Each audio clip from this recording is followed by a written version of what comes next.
I got Cheetos. Yeah, I know. But for my next part, I actually got the finger gloves of players, and we're just gonna go ahead and add a little bit of sweat. Ew, that's atrocious. Yeah, but it was from Team Spirit. It smells like victory. It's not gonna bring victory into your life, trust me. I found one of the jerseys from a team that's gone to 23 back-to-back tournaments. So what this smells like is pure failure, desperation, and yet some resolve. Oh God, overly why? Is it in? You can really smell the failure. I have it right in front of me. I managed to take one of the keyboards off the stage, and what I did was I removed all of the dead skin cells and food junk and crust, and I put it into this liquid form. But here's the thing, it is very potent, so we can only do... Oh, I missed. Oh God. Don't do it. Okay, I'm You're sorry. disgusting. I managed to take all of the Cheeto dust out of the controllers that were on the stage and create this.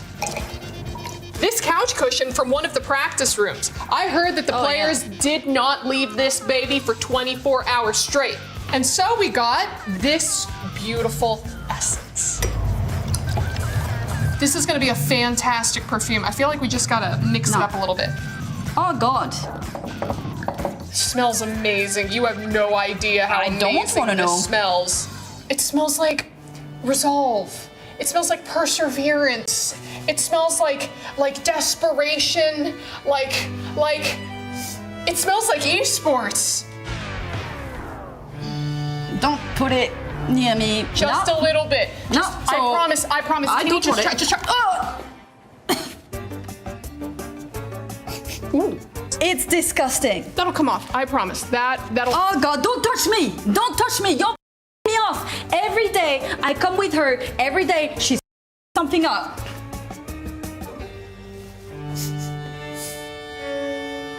L'esport.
Hello, everyone, and welcome to the EWC Spotlight. Get it? Because we started with the spotlight. Did you do that? Do you understand that? I did. I cued that. That timing was incredible. Well right? done. Yeah. Like, usually there's, you know, someone with a light switch or something. It's under my chair. So if I just do one of these, everything flips. Careful, don't do it again. I was a little concerned. I know, right? But oh, I forgot. We're doing a show. Yes, it's the EWC Spotlight. We're going to cover everything that you have seen so far. I've got Johnny Boy and Glitter Explosion joining me today. Johnny Boy, do you have your own theme song whenever you walk out onto the stage? Oh, I wish I did. I don't think so. I've never heard one before, so I'm gonna safely say no on that. Could you select your own theme song? I'd have to think about that, but it would be boring because I am quite boring, so it wouldn't be that exciting. oh, Show him up. If he's going to be boring, what will your theme song be? Bad Bunny. Bad Bunny? Mm-hmm. What song from Bad? Pick any. Just literally any. And I'm golden. The entire Super Bowl playlist. Yes. It's just you coming out. I love The that. whole length of it, though, you have to wait, and that's Right, yeah. Intermission. Mine is Colors by Flow, and there is no ifs, ands, or buts about it. But we got to talk about what we've seen so far over at the STC Arena. We've had a little bit of Rocket League, and oh boy, there are some surprises. You got there, yeah. There are plenty of surprises. I mean, most surprising, what we've just seen, the draw. The playoffs have been drawn, and they're all same region quarterfinals, so there's no cross-region quarterfinals at all. 2 EU versus EU, 1 MENA versus MENA, 1 NA versus NA. I'm just looking at this thinking, how have we avoided even one cross-region matchup? But that's the way it is. Is that allowed? Apparently it is. Wow. It's in the rules. It's going to be spicy. It is, well. Script writers backstage. It's matches we've seen before, but then it's also a chance to do it on LAN, because you don't get those matches on LAN that often. So it is a bit different. We get to see, are they really the best team in the region? Because if you can beat the team online, that's one thing, but to do it on LAN, of course, that's where you really need to prove your point. I love that. But walk us through how we got to the draw, because of course we did get to see a little bit of overtime. Yes, yeah, lots of overtimes, lots of close matches, a lot of close games, and you know, even the teams that are getting eliminated, it's not all bad. So I'm thinking NRG had a big regain today. They like started the tournament with the worst possible result they could have, and you know, had a bit of a regain before being eliminated. So you've got to take the good with the bad if you're an NRG fan. Yeah, I think that's the story for a lot of the teams at EWC. Okay, and then circling back to the draw show for a second, what did you think about the technique when selecting the balls, where we had like a little bit of like a little finger, kind of like curl it up. But I don't know, how would you rate that technique? I don't hate it. You kind of have to go off vibes. You have to, go for whichever ball you're feeling, really. And clearly, they were feeling regional matchups. What would be the alternative methods if you're looking to? You gotta like dunk in like you're digging for the king size candy bar in like the Halloween bag, where you just go in and you have to feel it. There's none of this like, oh, maybe this one, maybe this one. It's a vibe. Yeah. Claw hand style. Claw hand style. Yeah, also with 4 options, I mean, it didn't really seem like it was doing much when we're mixing them. We're not really mixing them, are we? We're just spinning them around. I don't know if I'm ready to take any type of like tech advice, theme song advice, or anything from Johnny Boy. So Glitter, I'm just gonna come to you as we talk about our next stage over at the Kadia City Grid. Sure. We had some PUBG Mobile. Sure did. We're 4 matches into the finals, and just beginning, really. You know, there's still many games left in the competition, but when it comes to the storylines that we're really paying attention to, at the top right now, we've got Arena. Then CC side, we're also paying attention to Vitality and Aurora Gaming. 4th for Aurora, 6th for Vitality. But I feel like that isn't painting an accurate picture, right? Because only 4 matches in out of 18, that's nothing. So we still have a lot of action left to go. Excited to see what happens there next. But moving on over at the Lenovo Legion, or excuse me, rather the Alliance Vault stage, we got a little bit of chess going on, and some surprising faces are maybe on the way out. I mean, yeah, I'm surprised. I think chess, from the games that are currently happening, that's the one that I'm second most familiar with after Rocket League. And I was thinking, looking at this, well, it's got to be Magnus versus Hikaru in the final, right? No, Hikaru eliminated, which I'm very surprised to see. I'm thinking, I'll go along and catch that, match when it happens, and now it's not going to happen. You thought you were going to get what you were looking for, but it was AGAL. It was GM Dennis, who I feel like it qualifies a little bit as an upset with taking out GM Hikaru, because I think a lot of people were planning on Hikaru being in the top after the performance last year. Still a top 4 for Falcons, so it's still a really good performance. But AGAL, top of the leaderboard in CC, now they're actually getting pretty far in chess. Yeah, I think that I have it in my notes here that AGAL have become the first club to break 4,000 club championship points so far. That tracks. Hello? That tracks. Hello? So what's that done for their chances now to just straight up win It's tough. It's going to be really tough because Falcons still have really good chance. Obviously, they still have Ali Reza, so there could be some potential points on the board there. They've already secured at least top 4 points minimum, and then of course it depends on how they do in Rocket League over with you guys, because that could be another big chunk of points coming their way. And there's still an entire week of competition left, but they've got a decent amount of teams playing. So yeah, I think as of this moment, as we're speaking, AGAL is currently 500 points ahead of Falcons at the moment. Of course, anything could happen.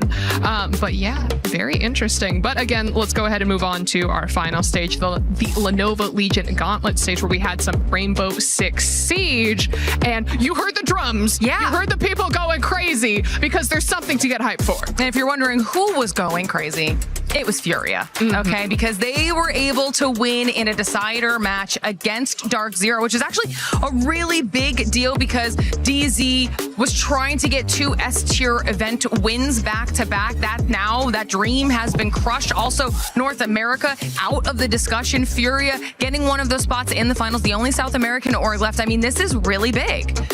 Yeah, I'm excited to see where everything goes and to see if we get maybe any kazoos brought into the audience. They look like they've got it sorted. The Furia fans are going absolutely crazy when they're walking past. It's interesting though. I think this is actually, for me, one of the coolest things about ESPORTS World Cup is earlier on we saw Furia get eliminated in Rocket League. Their fans, obviously very, very big support over there as well. No problem. They just nip next door, get to watch another game, get to watch a win. So you're much more likely to see success as a fan, but also failure. More chance for both. So I think it's just really cool. You can go between the two, go between 3, 4 even at the same time.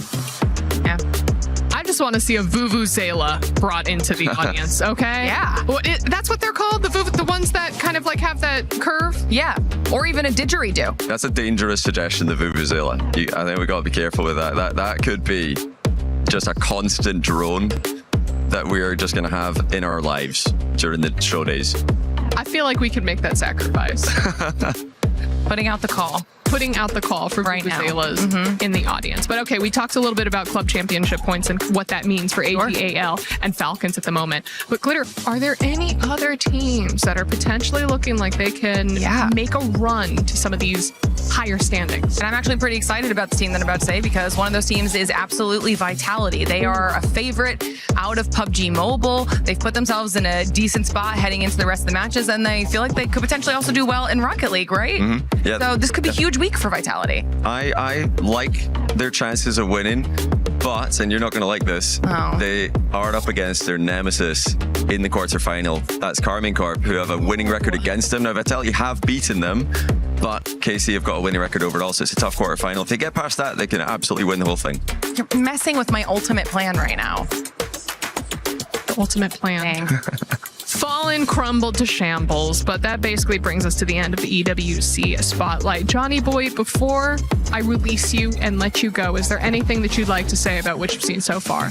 I would just say that if you are here at EWC, if you're walking around the venue, be sure to check out the other games, because I'm a Rocket League guy. I don't know much about the other games, but it's just amazing to go in and watch the competition, see the action, and it's all happening at the same time. So go around, if you're online, go around all the different streams, check everything out, and then you can get the recap right here with you guys every single day.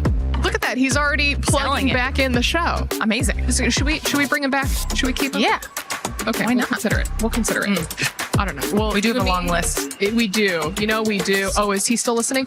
Everyone, thank you so much for watching the EWC Spotlight, and we will see you all next time for more games. Don't tell him. Don't just shh. No, I'm not gonna say anything. No, okay, it's okay. We can't tell him that. We're in here.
雷鳴とともに散れ。しっかり見ててください。俺は畑かかしって名前だ。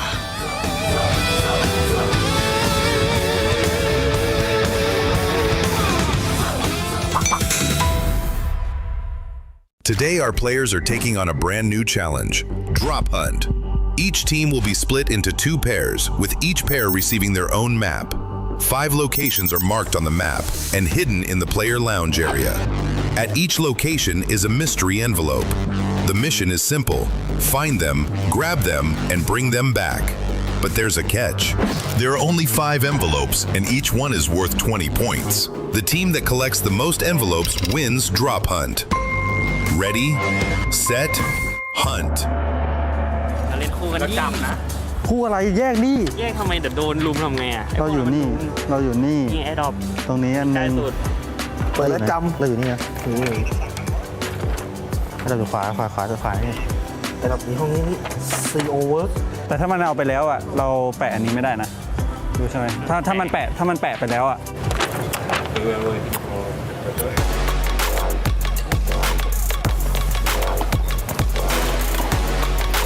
ขวานี่ไม่เห็นขวานี่ปะเอาขวาที่กูดับอ่ะ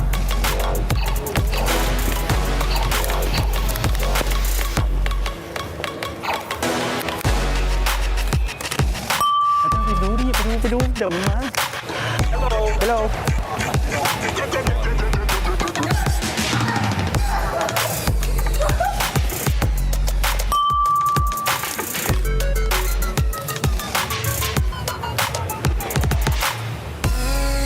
อ๋อเอนเตอร์เทนโซนแม่งทั้งโซนนั้นเลยเหรอ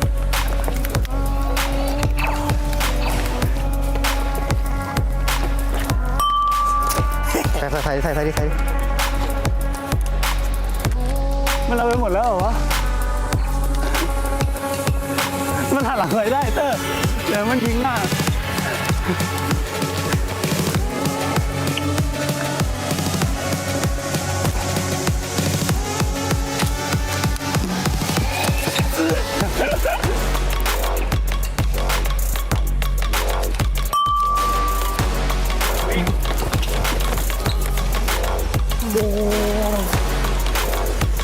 อะไรวะ The human body was built to move, not trapped at a desk in one singular posture for 12 hours a day. It's time your chair evolved. This is Secret Lab Titan Evo. Ergonomically engineered for you, gamers, hybrid workers, artists, backing your every move. I got a little bit distracted playing Brain Rot Royale. Welcome back to the PMWC at EWC 26. Day 1 was explosive. E-Arena, even though they didn't get 29 eliminations in one match, they were able to get a chicken dinner. Enigma Galaxy, they started off with the chicken dinner too. And I'm here with my boy Naruto. But yesterday was intense for so many teams, including Ulf. They finally got a 4-man chicken dinner, which you love to see for the squad. But also, such as Team Flash, my predicted team, middle of the pack currently, but I know the boys have exactly what they need in their arsenal to hopefully make a climb back at the top. And Team Vitality and Team 4 Thrives, teams we expected to be at the top of the leaderboard, actually in the middle of the pack. Playing scared or calculated? Will we find out their true power today? So guess what? Godlike, horror, orangutan. I need y'all to look in because you have got the fire from group stage that I need to see in this final here at PMWC for EWC 26. Je suis prêt, c'est parti, voir on m'emmène la vie. Chrome sur mon green, tu m'entends quand je respire. Top le veston, jamais fait une trop de pas. Big plan, j'ai fait changer toute la piste. Regarde ma pêche, je sais pas, j'attire. Je coupe la line, laisse la qui laisse frémir. Nouvelle état, new name, toujours fluide dans le move. Main en l'air quand je rentre dans le groove. Garde ce regard, je suis déjà posé. De pas je tourne, glace dans mes yeux figés. Beat encore, puis je prends tout ce qui est à moi.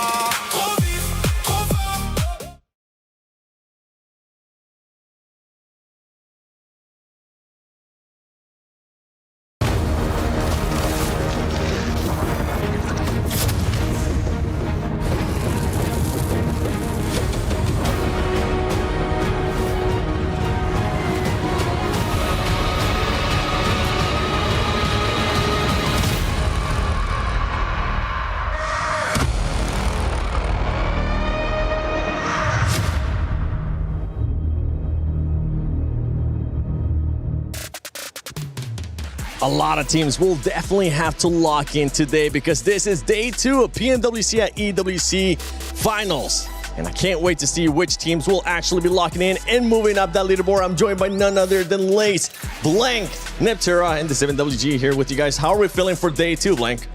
Great, just fantastic. I'm ready for day 2. We've got a lot of games to play, but that just means more PUBG Mobile. That's all you want to see, realistically. I'm very, very excited to get stuck into it. I think there's a fair few teams that could pick it up, you know, a little bit better here, but I'm quite glad to see that S2G, honestly, from the group stage, I was like, is it a fluke? They do look good here. That excites me. Yeah, I mean, wait, predictions? Is that, I'm thinking about predictions here. Don't make me S2G? predict. Stop. You're thinking that they're going to be doing better? Okay, you know what? We'll lock you in. Make sure you use the hashtag EWC and hashtag EWC26 to give us your prediction. Or if you actually want to participate on it, make sure you go to the EWC Play app and put in your predictions because Neptura has which team moving up the leaderboard? Ooh, Nongshim. They're definitely moving up. I believe it too because that team was able to perform yesterday, especially eliminations. But as you were saying, it is going to be a long day. Today we'll be playing 8 matches, the 2 remaining matches from yesterday, the Miramars, and then we'll go into the actual day 2 matches as well, which could come into effect, Blaze, especially towards the later end of the day because some players might not be ready to play those 8 matches in total. Yeah, look, it's an extended day. That means, you know, you got to keep the mentality a little bit extended, but also kind of that more like pumping opportunity to be able to do your best work. I know if I take a couple of days off a video game, I suck. So the fact you get 8 games, that means you can just absolutely obliterate, lock it in every moment. So I'm excited. This kind of reminds me of my A-level art degree. You know, they gave us 4 hours to draw my painting. It was terrible. I even practiced. But if they gave me another 4 hours, it might be still terrible, actually. But I would have had a lot more time to spend on it. I would have felt better about it.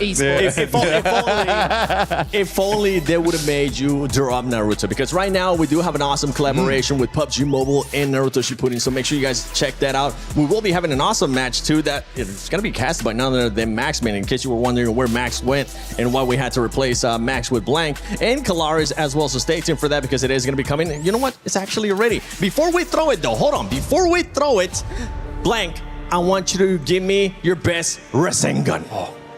Get it started, bro. Rasengan! Lovely, lovely stuff. Thank you very much, Blank. It is Kale Sensei here with Baka Maxman. How are you ready? Are you ready for... Are you ready to rock here for our Naruto show, man? Well, how long did you have that one ready? What do you mean?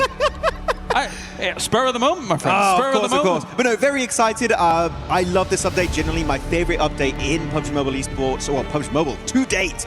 So much going on, and especially, are we going to see anyone take down the Ninetales, the big evil boss of the mode? That's going to be the big question because I went down to him many times, but I did beat him a few times, but he's not impossible to eliminate. It's tough. I also spent many a game not defeating the Ninetales. But before we do get into the games, let's check in here with the Naruto collaboration.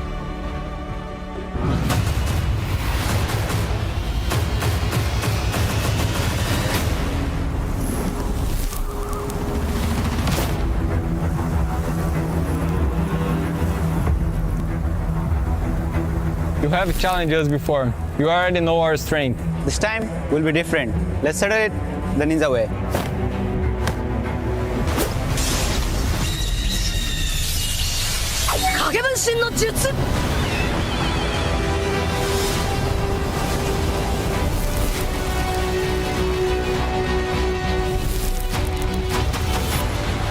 Let's take down Ninetales together.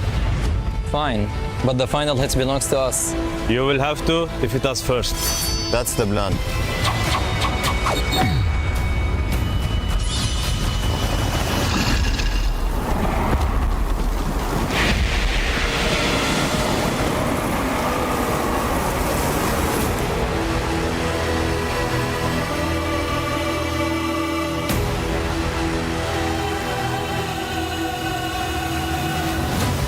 You know this year belongs to us.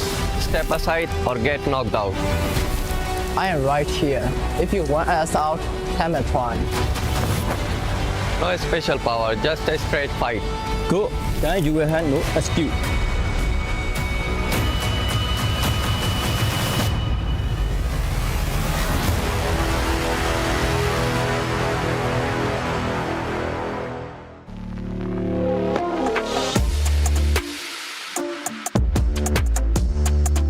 That's right, the demonic presence of the Ninetale looms across PMWC. Who will rise to the occasion to defeat it? But they've got to defeat each other first on the way to the victory here, Max. Yeah, we got so many great players joining the fray, trying to become the Hokage here in PUBG Mobile Update 4.5.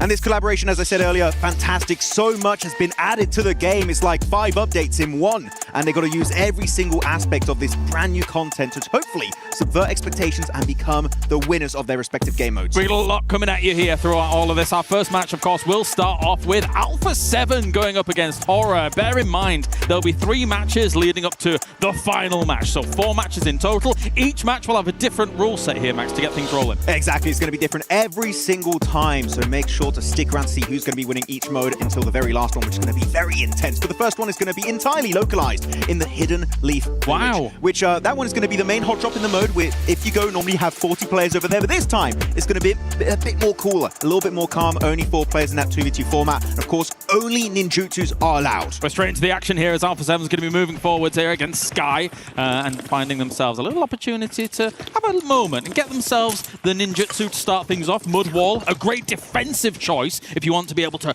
get some kind of positioning against your opponent.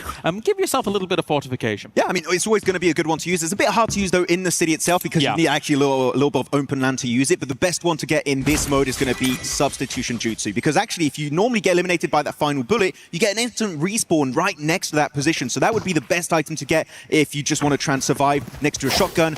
That is going to be absolutely broken in this 2v2 format. And the most important part about this first match is you can only use ninjutsu as well as shurikens here to go for the engagement. No guns or anything like that. So they're going to be trying to find everything that he can find. I personally love the fireball. I think it's very powerful, good long range mechanics as well as it acts like the Molotov, right? So you can actually like burn an area and really kind of zone out your opponents and maybe do some damage in the process. You also have some combos. You can get a kunai comboed with a Rasengan and you teleport and actually do damage when you land. So actually it's very hard to pinpoint your exact location. Though taking a little bit of a rest here, Revo. Taking a bit of a calm break before the storm that's about to break out between themselves and Horror. Okay, they're having a good time, enjoying it. But look, really, the landscape. I've watched Naruto for the longest time. Yeah. It looks exactly like in the show. Like, I got to say, the devs did a fantastic job with this hot drop. Yeah, they did. And I think that as well, it's such a condensedly packed landmark that you're going to have to be a bit careful. Shuriken's already coming in from a Horror there. Can kind of miss. They do fan out in that 3-way Shuriken play, as now we're going to be running around seeing if they can get a little bit of damage done moving forward. Is that the fireball coming forward? He's charging it up and looks like, a great landing to start things. That was a direct hit. Really hard to connect. Normally it's a little bit slow, but he does get it. Here you go. Substitution Jutsu going to be coming out. He gets an extra life here, but that's not going to be enough for Sleep. He's taken on out with a Shuriken. Now 1 player remaining. Sky trying to take himself to 1v2 with the ninjutsu available for him. He could make it work out, but Cadio on the front line going to load the Rasengan, and that's a direct hit once again. A little bit of training here with the Shurikens. Try and get a bit more damage. Sky's going to have to get out of there as quickly as possible. Still a bit more dodging and weaving. Dodging and diving. Bear in mind, you can run fast also whilst using those shurikens, so it's the perfect little opportunity to be dodging around. They are almost leaving the hidden village there, so got to get back in as more shurikens will come forward. Oh, he got him there with the Chidori. Nicely done. He's laughing, he's having a good time, but that's an absolutely dominated play from Alpha 7. Really good plays, and every single ability I feel like was used in that 2v2. Yeah, very nicely done to start things off. Obviously, we did see the wall picked up, but not much use of it. As you said, I think it's for these guys, for these pro players, too fast-paced, so going to be difficult for them to be able to really make use of what is kind of a slow mechanic compared to the others. It is, but if you set it up, actually, you need way more than a clip to get rid of that mud hole. So it would be great in open areas, but for this first mode, definitely maybe not the best one to use it. But I love the usage of the Rasengan and Chidori just to close that gap, get in CQC and get that damage. But as you see, congratulations to Revo and Cadio for securing the first win. Yeah, very well done. Let's let him check in with an interview. Very good skills. It's so fast. His skills is better because I don't play so much classic matches, so I think he's better than that. But we still do it. It happens, it's okay. If Sleepy hasn't been knocked down so early, maybe we could do better than that. To be honest, I'm not the best guy playing classic matches, so I don't know. I would let that one with Caino. So I hope he takes everyone. All right, match 2 on the way here. We're going to have S2G going up against Nigma Galaxy, and the rules have changed. Soke and HamCG going to go up against Satan as well as Lord. Now, this one's a little bit different, Max. We're going to have 5 minutes as they mess around with their table. We're going to have 5 minutes of a looting phase. After that, they need to head to the Ninetales. And then, of course, from there, if the only time they can actually engage one another is when the Ninetales is at 1/3 health. It's not going to be easy. Usually I have way more than even just one team. Usually you have 2 teams of 4 players working together to beat it. So I have done it solo a few times, but I had to cheese it a little bit because Ninetales is definitely very strong. But here we got pro players on the board. We'll see if they can actually take them down. But as you said, the 5-minute looting stage hopefully can get all the ninjutsu techniques, especially substitution jutsu, which is a lifesaver in this mode.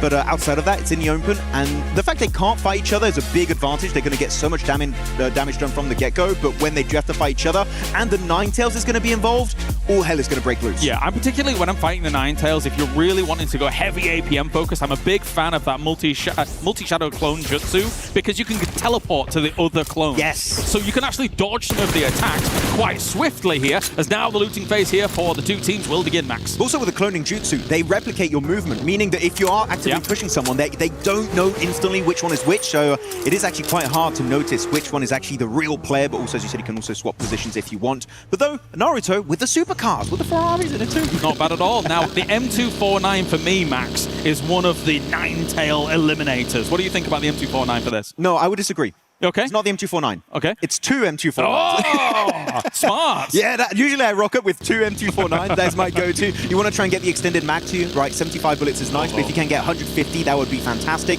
You've got to wait 5 minutes here. No, for the looting stage, that is what they're going to be doing into this one.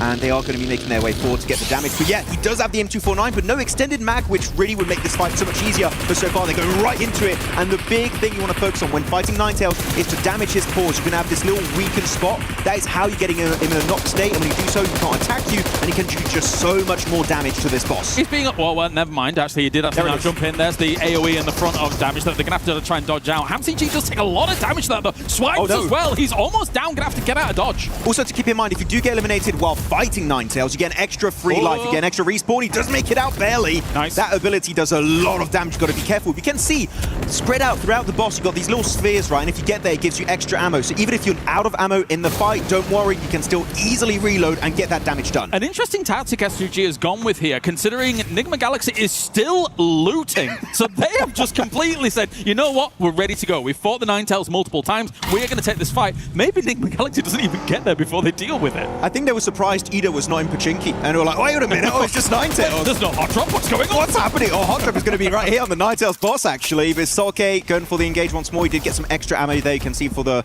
ammo count, he's going to be looking pretty healthy. And actually, the stagger bar is already down to 50%. So they can actually get some significant damage here. Attacking the back paws, which usually would be the front paws, but it's fine. No, that's a mistake that a lot of people do when fighting it. Oh, I see the car coming in. Here comes Enigma Galaxy now going to be joining the fight. Remember, the teams can't engage each other until it's down to 1/3 health. Oh, there you go. Moving away. Yeah, that's it. That's when he gets actually taken too much damage. He's going to go to his main zone on the map. Fair. And that's when he's going to be empowered, doing a little bit more damage and actually starting to run around you if you do get some good damage onto his headshots. There you go, closing the gap once again. Here he's going to be focusing mainly onto the side of Enigma Galaxy. The car is going to be on fire, going to run out. And they do make it in time, but that is a mistake that could cause your life very quickly against Ninetales. It's a strong strategy to use the car. Technically, you can avoid some of those big AoE damage maneuvers, but if you do actually get hit, then you're down and out. So here for Enigma Galaxy, they're going to have to be on foot for just a little bit, as now Satan was very, very low on health. You can see those weak points showing themselves, as now the Ninetales dances around, looking towards Lord a little bit, seeing what they can get done. Still not down to that 1/3 health. Bear in mind, the last killing blow here on Ninetales will be the one that is the winner in the end. Exactly, it only gives you the award if you are the final player to get that final bullet to connect onto Ninetales. Though the focused eye is going to go onto Lord for a second. He's got to go and make sure he does not take any damage. The best technique that I would give to everyone at home if you want to take down Ninetales with your squad, whoever has the focus of Ninetales, usually you're going to have a little red eye above your head. Make sure to keep running. Make sure to keep running and you'll be fine. But here you go, the main ability is going to be coming on through and he's going to snipe down all of Enigma Galaxy, but does not connect. Yeah, they are able to get out of dodge quite nicely there. Just to run out and make sure you don't get hit by that. If you do, okay, staggered can do a lot of damage. Maybe go for some of those headshots, Max. Exactly, you want to try and get as much damage as possible. Actually, S2G don't have a great angle to connect with a headshot. A lot of it's going to be connecting on the arm, but that's okay. It's still going to be putting them very low. But the 1/3 HP, as you said already, Kel, is going to get very close, and we're almost there, just a few seconds away, possibly. That means technically it's an opportunity for the other teams, and now the teams to actually engage with one another. But at the same time, do you want to do that? I mean, having extra firepower. Okay, here comes the attack again. Oh. He's gone, surely. I think so. But again, he can get an extra life there, but that ability comes raining on down. And that's going to be MCG bleeding out even faster. That did some significant damage. I wonder if he's got reanimation Jitsu if he can get on over there. But they were kind of close to each other for a little while, so I'm assuming that maybe they don't have it available. I don't think so. And the thing is also, when you are doing reanimation jutsu, is actually very tough. But here you go. That's going to be 1/3 HP has been reached, and now he's going to go for the quick run animation in his Dome of Doom. And everyone now can start fighting each other. Who's going to survive? Got to watch out for those demon balls falling from the sky there, making sure you stay out of those as quickly as possible. They will do a lot of damage if you get connected. You can see Lord now healing up outside the dome and trying to reset a little bit here with Satan. Get back in there. They know they've got a little window of time here. SUG's not going to likely bring down that 1/3 health straight away. You do have a little bit of also fog of war when you go in this dome. You don't really see enemies at long range that easily, so if you go inside, it can be a bit tough to spot your enemies. But here's still going to be SUG over there, just trying to slow it down because MCG we did see get eliminated, but I believe he will be coming back. Actually, it still says remaining 4 on the top left side of your screen, meaning he will get an extra respawn. He should come back soon enough. There you go, Lord spots him out, trying to Naruto run here and dodge all of those incoming bullets. He swaps over to the AKM, but can't connect it. One more would be great, but he's dodging everything. Oh, here comes the Ninetales as well, though. Big swipe on Soul K, knocks him out. He's tries to go for the reset and keep away from all of this. So much pressure put on Nigma Galaxy from Nigma Galaxy, as well as Ninetales pushing away Soul K. That was a great escape. That was a great one, but unfortunately did see that for a split second. No more ammo on his M4 or the M249. He's really struggling. Hopefully can get access to one of these spheres to get some extra ammo for himself. But Lord Satan still looking pretty healthy in that encounter. But look at the minimap. HamCG is coming back with a parachute. Just no ammo on some of Nigma Galaxy was really going to cause the problems, as you say. So I don't know about this. Maybe, you know, a few shurikens or just try and go for a little bit more loot as well. And I think that's exactly what Lord's doing right now. Running out of some of that 5.56 is a very, very big problem. Now back on in here. Soul K trying to go for a little bit of a dodge once again. Swiped against him. Double swipe, in fact. Soul K going down quite low. Probably wants to get out of the way again. Oh, that CQC ability really just takes you down so quickly if you're not careful enough. Actually going to be taking some shots, but it's Lord. He connects one bullet, but he's going to be forced out. Actually, the buildings around the spawn of Ninetales can be destroyed by the boss himself. So that was actually a little bit scary for Soul K, but you know what? He makes it to another building. He's got a bit of respite, a bit of time to relax and heal up with that med kit. He will be good to go. But man, this Ninetales really being a hard foe to take down. I always think, especially when playing this mode, as if there isn't enough problems you have to deal with in PUBG Mobile when you've got people like Lord trying to spray you down. Never mind the Ninetales swiping at you and then running out of the dome to try and hurt you. Poor Soul K, but he has done well to recover. He's done definitely a lot of great work. But the thing is about the Naruto run in particular, it's so hard to hit. Like, look, in esports, you would hit these every single day of the week, but the speed and also the elevation you get from jumping is just insanely powerful. So that range, hitting Soul K is just almost impossible to pull off. Oh, trying to dodge a little bit. Also, these orbs will spawn a little wall, which is technically a nice line of sight blocker as well, right? So you could use those to your advantage, but you don't want to get hit by the balls initially. Actually, pro technique if you want, if he does create a little bit of cover, as you said, right, the rock formation, just hide behind it, and the other spheres from Ninetales also connect with it, so you literally are super safe the entire time. It's just a nice way to cheese it. I've used it a few times for myself. But he's got the angle. Satan with the org will connect it. By the way, with a Ninetales org skin looking extra cool in the process. Extra fiery here as now the Ninetales is next to these buildings, trying to find Soul K wherever they can find. Satan actually does spot him through that window and is going to try and close the gap just a little bit more. See if he can eliminate some more of the S2G players. But with only Soul K here to try and hold down the fort, it's looking difficult for S2G. Yeah, because HamCG, that was his second life. So really, if you are Soul K, if you got a reanimation jutsu, you can bring him back. If you go to a recall tower, you can get it back by, unfortunately, you don't really normally have these around this area too much. So I think that, yeah, Soul K is going to be just having to remain as a solo and take this fight. Again, it's down to the final bullet, as you stated earlier, Kalaris. So if he's able to just outlive these two players of Nigma Galaxy and actually just slowly whittle at the health of Ninetales, he could be the one to secure the win for S2G. I think it's been interesting to watch the tactics that the teams have been employing, of course, because S2G arrived very early, tried to get as much damage in as possible. Nigma Galaxy bided their time, and now they know once that 1/3 has gone down, they can just try and eliminate S2G and take it at their own pace, though. But Lord here with Substitution Jitsu actually does get himself a little bit of a reprieve, but Soul K finishes him off anyway. Oh, he's got the angle, and he gets it done, and that's S2G fully eliminated, and that's the win headed the way of Nigma Galaxy. Lord and Satan looking so clean and able to use every single aspect of the game here to get the win at the end. Gosh, what a close back and forth match there from them. So well done, Satan, with the finish off. Beautiful stuff. and that means Nigma Galaxy and Alpha 7 have qualified to the final match. Yeah, you could hear, by the way, that org skin, it sounds amazing. Yes, it does. All right, let's hear it from an interview then, as we have Nigma Galaxy winning out the second match. Easy. Easy. Easy. They didn't listen to the rules, bro. I swear. Bro, it's so hard. M249. Yeah, you need M249. Yeah. Full bullets, and you just shoot. And you need car to run away. My own bullets, bro. Oh, I was running. I just wanna run. He's like too big, and you can't like kill him like easy, you know. Alpha 7 or 40. But we will like anyway. We're gonna win. No. I trust you, bro. I trust you. No, I'm humble. Of course, we're gonna have fun, but we're not gonna show any mercy. Ah, yes, the contrasting answers there of I'm humble, but easy. Easy times in the show match. But no, it's cool. I really like it. And as they clearly stated also, M249 is the way when you want to take Surprise. We knew that going into it, right? Yeah. We were going to see a bunch of M249, but I also understand why you want to use the org because you got the cool skin, right? It is a very nice skin. I'm very close to getting it. Yes. An upgradable skin, and actually the crate, when you eliminate someone with the org skin, it becomes a mini Ninetales that becomes the crate, and you just loot from that. It's absolutely fantastic, and I definitely want it because it's going away soon enough. So, yeah. Maxman 30 if you want to get yourself some free UC for your skins as well. Let's take a look at match number 3. We have got 4 players land in a designated combat area. This time around, no special rule restrictions apply, so it is going to be a free-for-all here. 4 Thrives going up against Yangon Galacticos. Look, 4 Thrives, Huzaifa and Falak got a huge advantage because for those who remember, especially John Allen, he was covering it just a few weeks ago. Yes, he was. They did a Falak show match about the Naruto mode. He knows every single intricate aspect of this mode, so I would say, if I had to do a prediction, which, no, for this, I don't know if there's any cursor whatsoever. 4 Thrives. Wait, that's not allowed. Stop. No! Is it written in my contract? Guys, I'm trying to protect you out there. All right, but anyway, let's get into match number 3, of course, as we do have them all going to be dropping down once again. I don't know, I think I'm probably also leaning the same way. After that show match that I watched with Mr. John Allen, I think there is definitely some very well-versed players on 4 Thrives. But Yangon Galacticos got their own skin in game too, man. So that is kind of cool. They kind of look really good. I have that one too. That is actually really sick.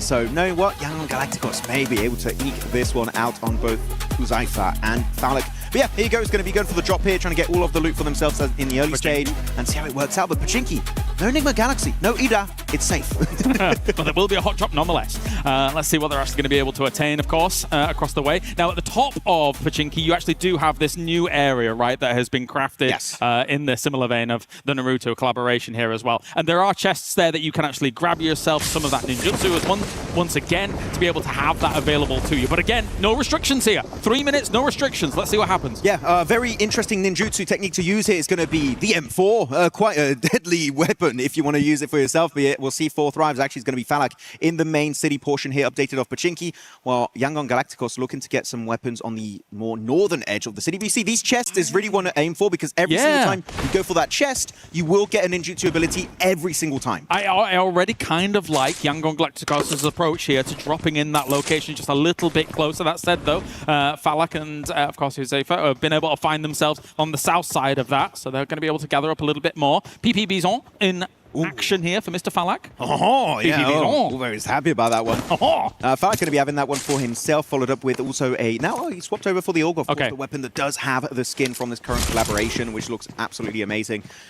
But now, yeah, as you said, the area where Yangon Galacticos are currently playing around is very loot-dense. A lot of the chests are going to be localized around here and also get an extra bit of elevation because of how the lay of the land is really built in that area in Pachinki. So they have extra bit of information, extra loot. Currently, if I didn't know who was playing, I would say Yangon are currently looking good, but Huzaifa going for the wide wraparound outside of Church, trying to get the drop-off angle onto Yangon. Yeah, a little bit of a crawl around here, trying to get the dupe on them. As now, I don't know if this is going to work out too much here for Yangon Galacticos, moving down this side. Seeing if they can try and find... The problem is for them is that I think that they completely lost Falak way early on in this game, and he's been lurking around and being very, very sneaky in the middle of that. So they've been trying to find him, but it's not been successful thus far. Where are we going, Yangon? They are just going back to regular PUBG Mobile, right? Yeah, it's just... Okay, I think they saw that Huzaifa was going for a wide wrap behind them, Yeah, so maybe they want to just get better entry points. They're just trying to reorganize how their approach to that fight is going to actually go down. Or maybe they're just unhappy with the loot, which right now you open the chest, it's a bit random. Maybe they just didn't get the abilities they wanted, so they're really chasing down the extra jutsu, especially, as I said, not the reanimation jutsu, the substitution jutsu would be great to find. But he gets an angle with the iron sight, but not going to be taking the shot, just biding his time for that true opportunity to get a knock. I've seen a lot of Pachinki hot drops in my time, Max, man.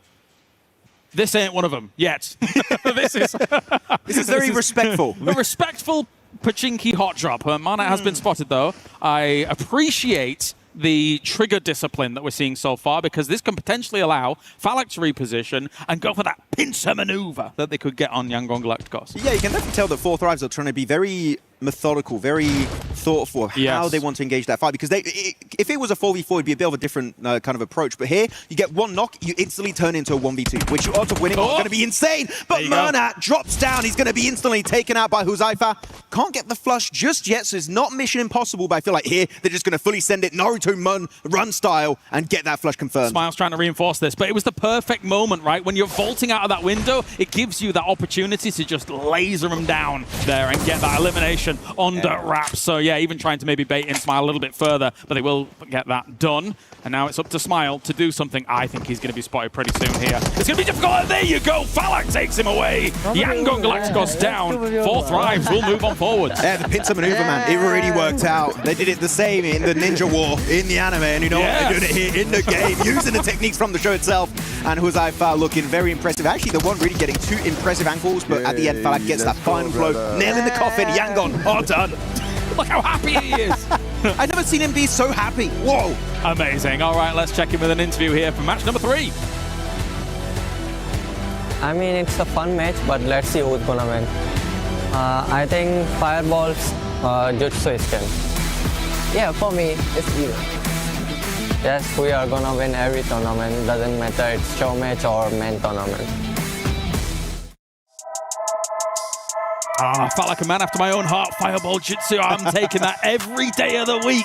All right, we've got our final match here, Max Man. It's going to be a 3-way. Oh, yeah. There we go. Nigma Galaxy, Alpha 7, Yangon Galacticos, all fighting each other at the same time. So now, it was already quite intense. A lot of jutsus being used at the same time for 2v2. Yeah. Now you've got all of these players all fighting at the same time. There's going to be jutsus all over the place, fire on the floor, walls everywhere. Going to be very hard to tell what's happening in those matches. No, definitely, definitely. Now, bear in mind, it is, the only ninjutsu as well as shurikens only. So no weapons going to be allowed here. I mean, a shuriken's a weapon, but you get what I mean. Yes. No guns, all right? No guns. No guns right now, except for Falak on his 2 arms. That's the only guns he can bring in game. Do you think...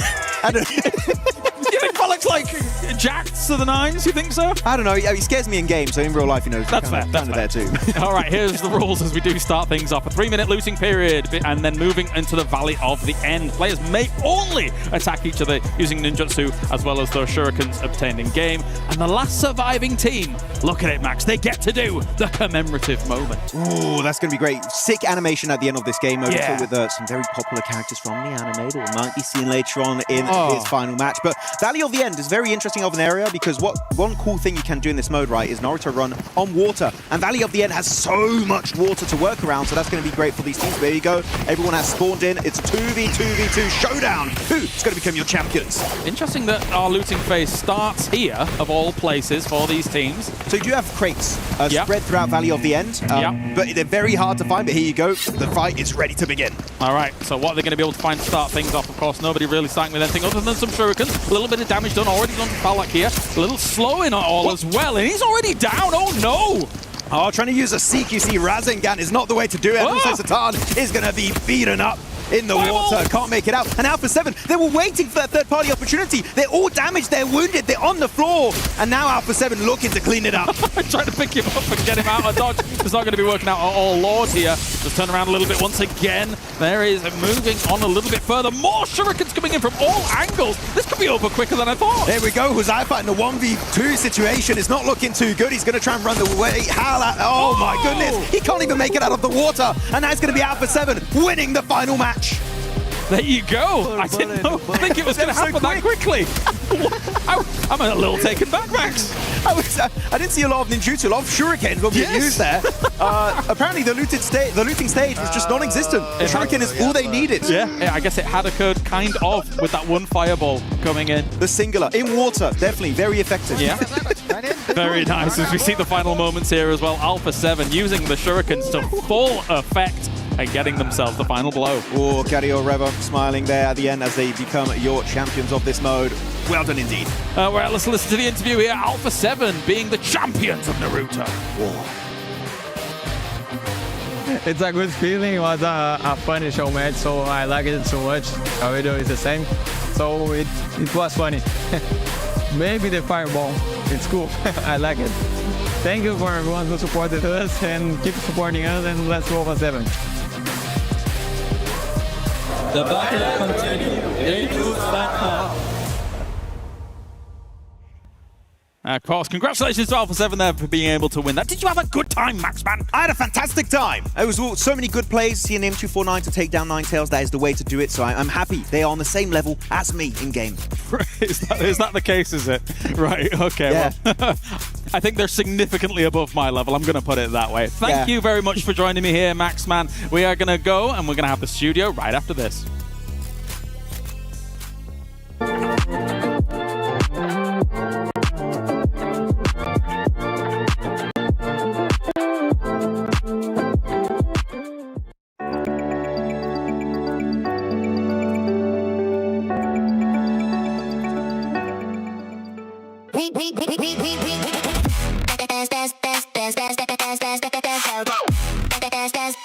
We book ESPORTS WORLD CUP.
雷鳴とともに散れ。しっかり見ててください。俺は畑かかしって名前だ。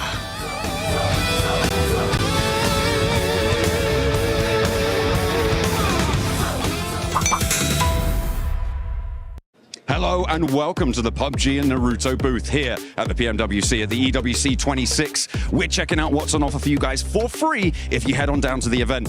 One of the things you can do is sign your name on the board. And who's this signing their name? Jackie. Hey guys, yeah, it's a good time down here. I thought I'd slip in early, get my name on the board and see if I could walk away with something nice to take home. Oh, absolutely. There are things on offer. We'll cover that in a minute. Looks like Maxman's been joining you as well. I haven't seen him around, but he must have been here earlier. Got up nice and early. Oh, mate, it's got to be done, John. It'd be silly to be here at EWC and not get involved with what's going on at the PUBG Mobile Naruto booth. Much like these beautiful people that are over here playing the game. That's the step, John. Sign your name and play the game. That's the first two on the list. Kalaris and Neptura are both trying to collect those brain rots, get the passive income rolling up, you know, tung tung tung sahur and all of that. How rotted is your brain today, Nep? Extremely rotted right now. I'm all in. I'm all in. Well, that sounds good to me, John. Absolutely. Beautiful stuff. Fantastic. We are going to take a look at what else is on offer, though, here at the booth. There is plenty to do. Taking a photo, maybe, with some of our representatives. We've got the chicken mascot, of course, the PUBG Mobile player unknown. Get over there and see if we can wrangle them. Yeah, absolutely. See if we can get either side of them, because taking a picture. Let's see if we can, John. Hello. It's good to see you again. I imagine, John, here's what you do. You kind of come in, phone out, quick snap, call that a selfie, and then you want to tweet that one. But what's the hashtag, John? Hashtag PUBG Mobile France. Make sure you hit that one online because you can win yourself a lovely t-shirt for our collaboration with Naruto. Make sure you're checking that out because it is fresh. It is indeed. You could be fresh printing all over your battlegrounds. You won't want to miss it if you're here at the venue in Paris, France. Get down to the booth. Third place. Close enough to see the trophy, but never close enough to lift it. For Aurora Gaming, the road to the Esports World Cup is about more than qualification. It is about finishing the story this roster started last year. At 2025 PMWC, they established themselves as one of the most mechanically gifted teams in PUBG Mobile. Their aggression was fearless, and one knock could quickly become a complete squad wipe. Doc, Top, Zeol, and Refus could all take over a fight, but at times, they looked more like a group of incredible individuals than one fully connected team. Doc was named MVP, but they still finished third. За бидрийг одоо төрүүлэхэд зогсцоосон зүйл нь гэвэл миний хувьд бол яг тэр үеийн яг сэтгэл зүй жоохон тийм байсан болоод тэгээд ер нь зоонч тэр rotationч тэр ер нь тийм болоог баха. Then came PMGC, another huge international performance, another MVP level showing, and another third place finish. Two of the biggest tournaments in the world, 2 podiums, but still no trophy. За өнгөрсөн жилийн үеийнх нь бол бас 2 том тэмцээнд 3 дугаар байранд орсон. Тэгээд энэ жил одоо тэгээд чадхаараа чэндэ. Now, they return under Aurora Gaming with a new organization, the same firepower, and another opportunity to finally win. The question has never been whether they have enough talent. Their MVP titles have already proved that. The real question is whether multiple stars can now play as one complete championship team. Their qualification run showed promising signs. Aurora still played aggressively, but their rotations looked more controlled. Their pushes had more support, and the team appeared more connected.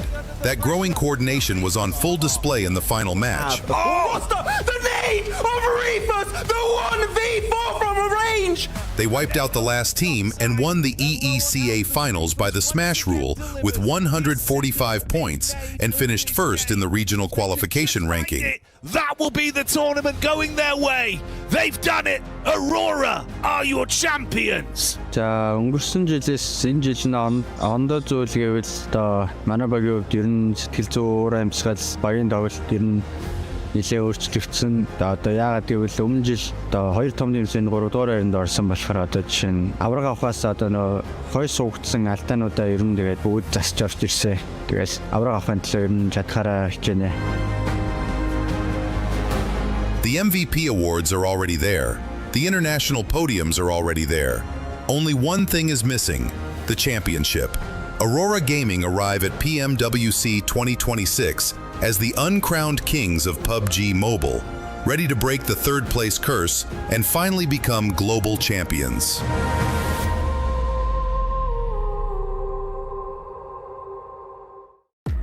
That would be a dream for Aurora fans if they are going to be able to become champions because they have the MVPs to back them up.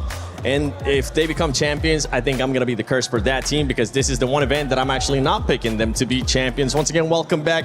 Huge shout out to Kalaris and Maxman, son, for being able to do that amazing show. Maxman, son. Yeah. Joined by Lace, Blank, Natura, and the 7WG. But we're going to do the STC rewind. We're going to remind you what ended up happening yesterday because we did end up playing 4 matches. And in those 4 matches, I mean, if we start off with the Rondo, Nigma Galaxy was able to get that first win. In really good style as well. Really enjoy what we saw coming in from Nigma, both in that one game and throughout the day, quite honestly. Very, very excited to see what they've got coming in on today too, because it was a fantastic start. They're in, what, 4th place? 3rd place, I think, even. Looking very, very good indeed. And they just have to keep going on this sort of trajectory, and I think they're going to finish off really, really well. Absolutely. I mean, Nigma Galaxy right now, Lace looking very, very good. I think Coop's coming in. I've said it multiple times yesterday. I think people probably were quite bored of me saying it, but I really do like Coops being in the roster. He looks very, very good. I think the major difference right now, though, is Ralph is still playing this passive game, but he isn't dying as much as he used to. He is playing that off angle really, really well, Lace. And you don't want to die in PUBG. No, you don't. Bad. Well, this isn't Rondo. If it's in Rondo, you know what? You just go for it. You do get one revive. Go again.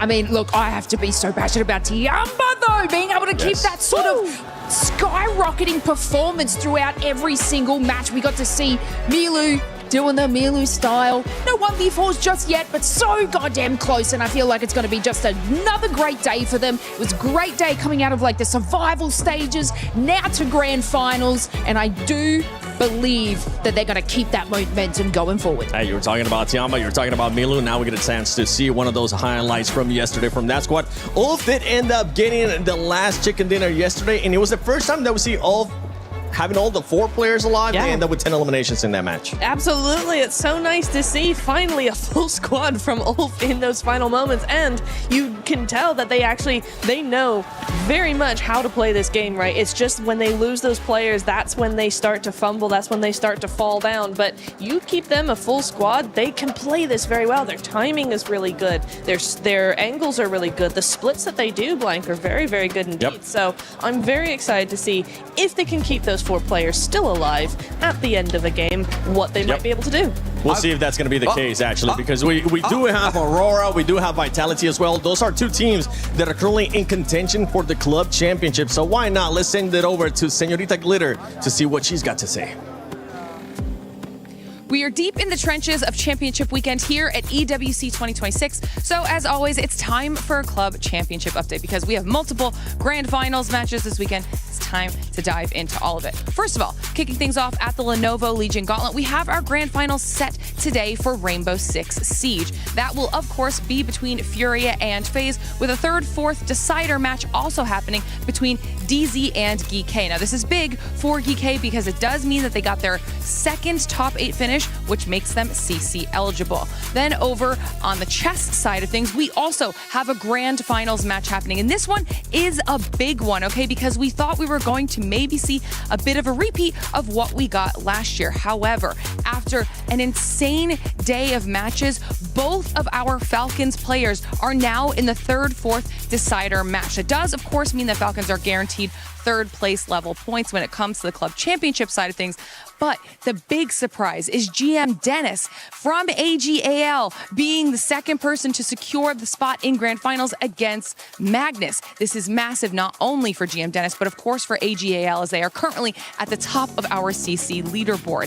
They can get even more points. They will be setting themselves up well for the final week of our competition. Then over on the STC Arena, we have our top 8 set, and they will be playing through their quarterfinals matches today. There's a couple teams we're going to be paying attention to when it comes to the CC side of things, and those teams are, of course, Falcons and Vitality, 2 massive heavy hitters on the CC side of things. Falcons have a big opportunity to potentially usurp AGAL here, but Vitality are looking to continue to climb the ranks, and they definitely have a chance to do that. So we'll have to see how that competition continues to play out, because Vitality are also going to tie into us over here on our stage for PUBG Mobile. They have been a favorite the entire competition, and now they have an opportunity to continue putting themselves in a good spot heading into day 2 of our finals matches. Of course, like I said, there's going to be a lot of action happening here today, so we'll make sure to keep you all updated with how it all ends up playing out.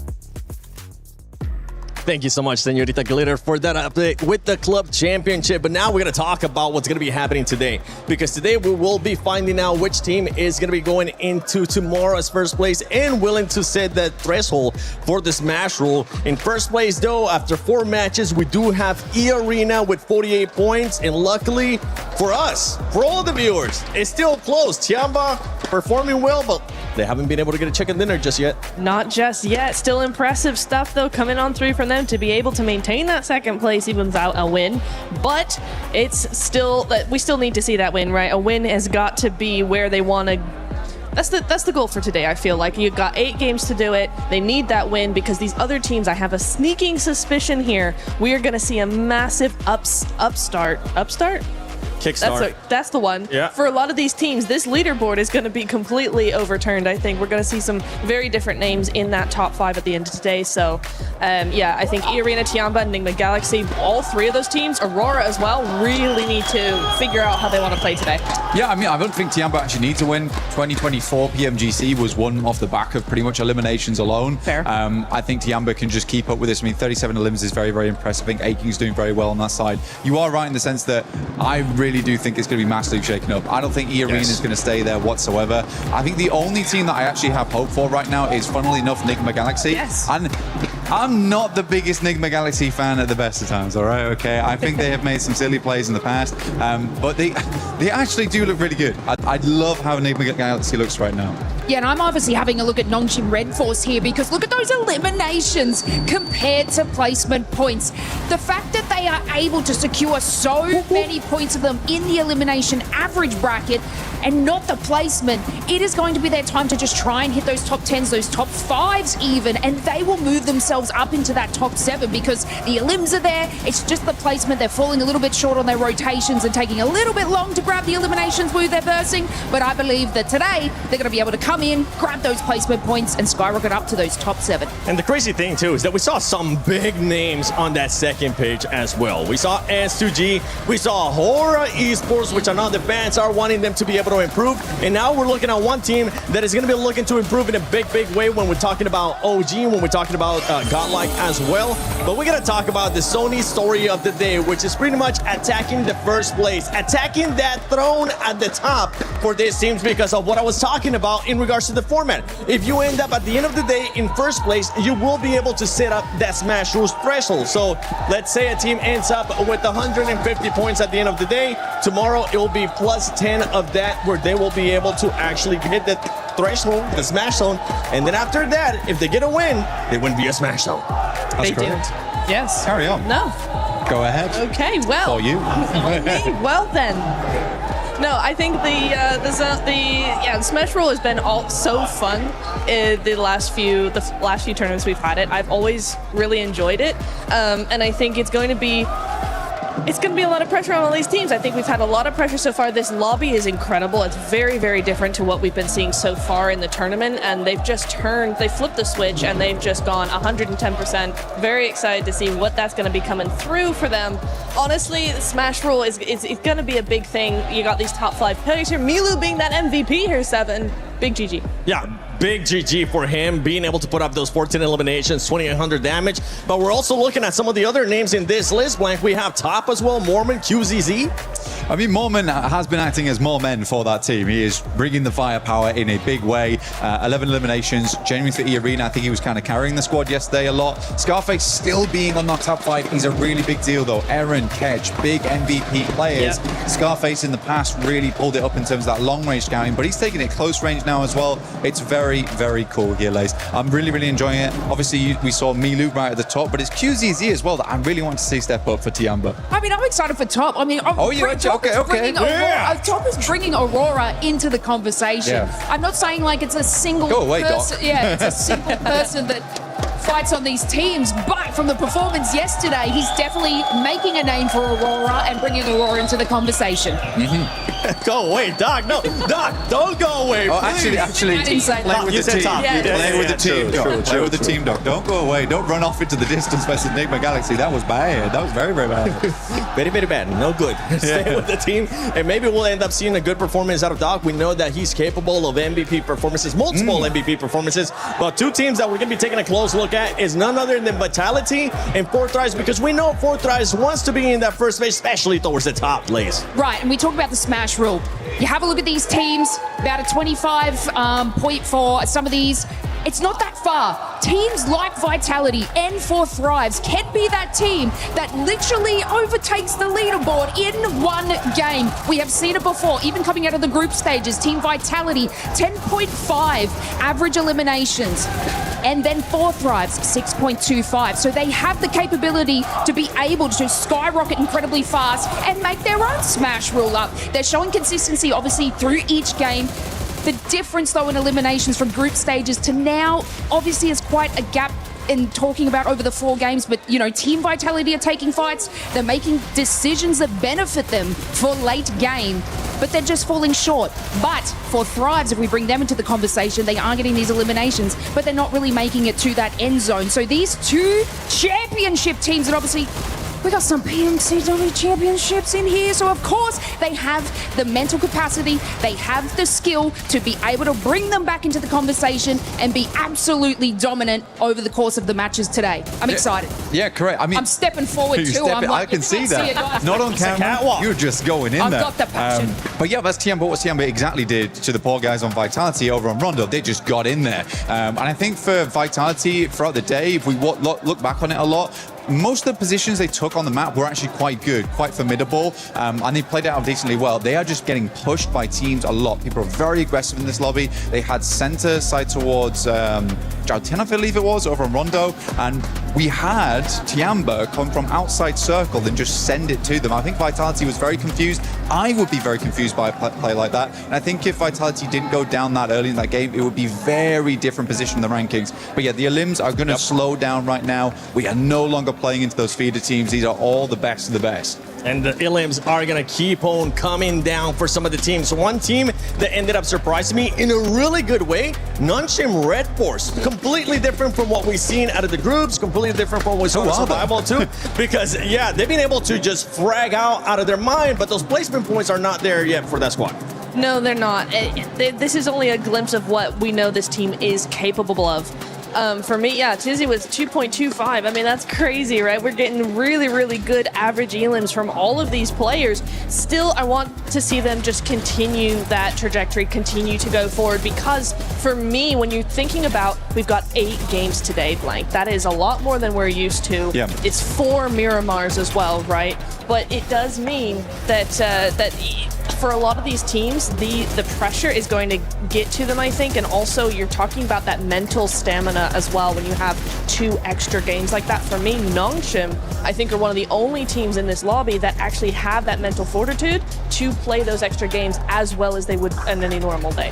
One of the only teams. Hot damn, we're getting some shots out here on day 2. I think there's other teams that might be able to bounce back. I said and one, I think there's going to be a lot of teams that might be able to Nongshim. surprise us too because of that format, because we are going to be having 8 matches. One team that I'm going to be looking forward to surprising us is none other than Godlike. We have seen the potential that this team is capable of, and we're going to be showing it to you right now.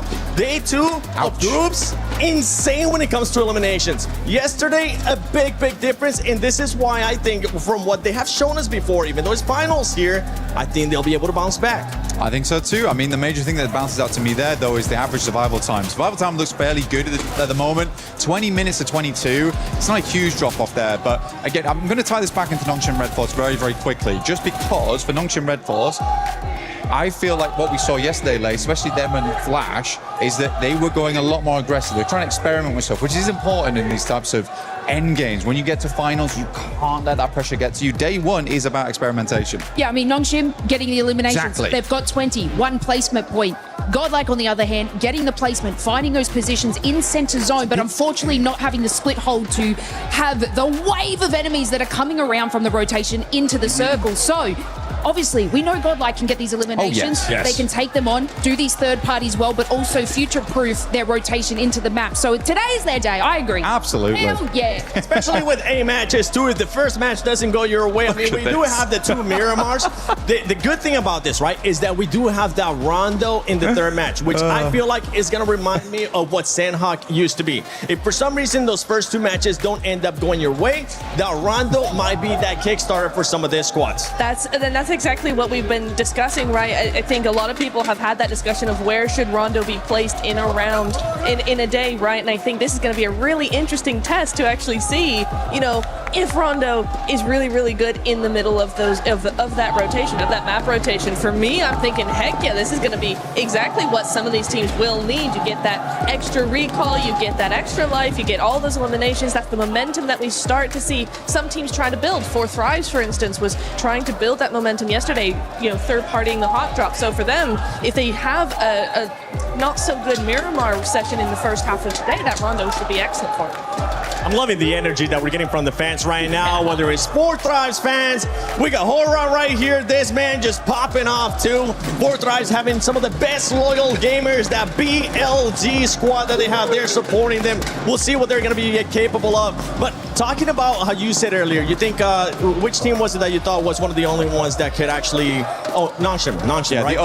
The only team. One of the only teams. Which are the other Way few? to take our words and twist it. I know, That's right? crazy. Well, tell us which other ones. Okay, I think it's probably Aurora.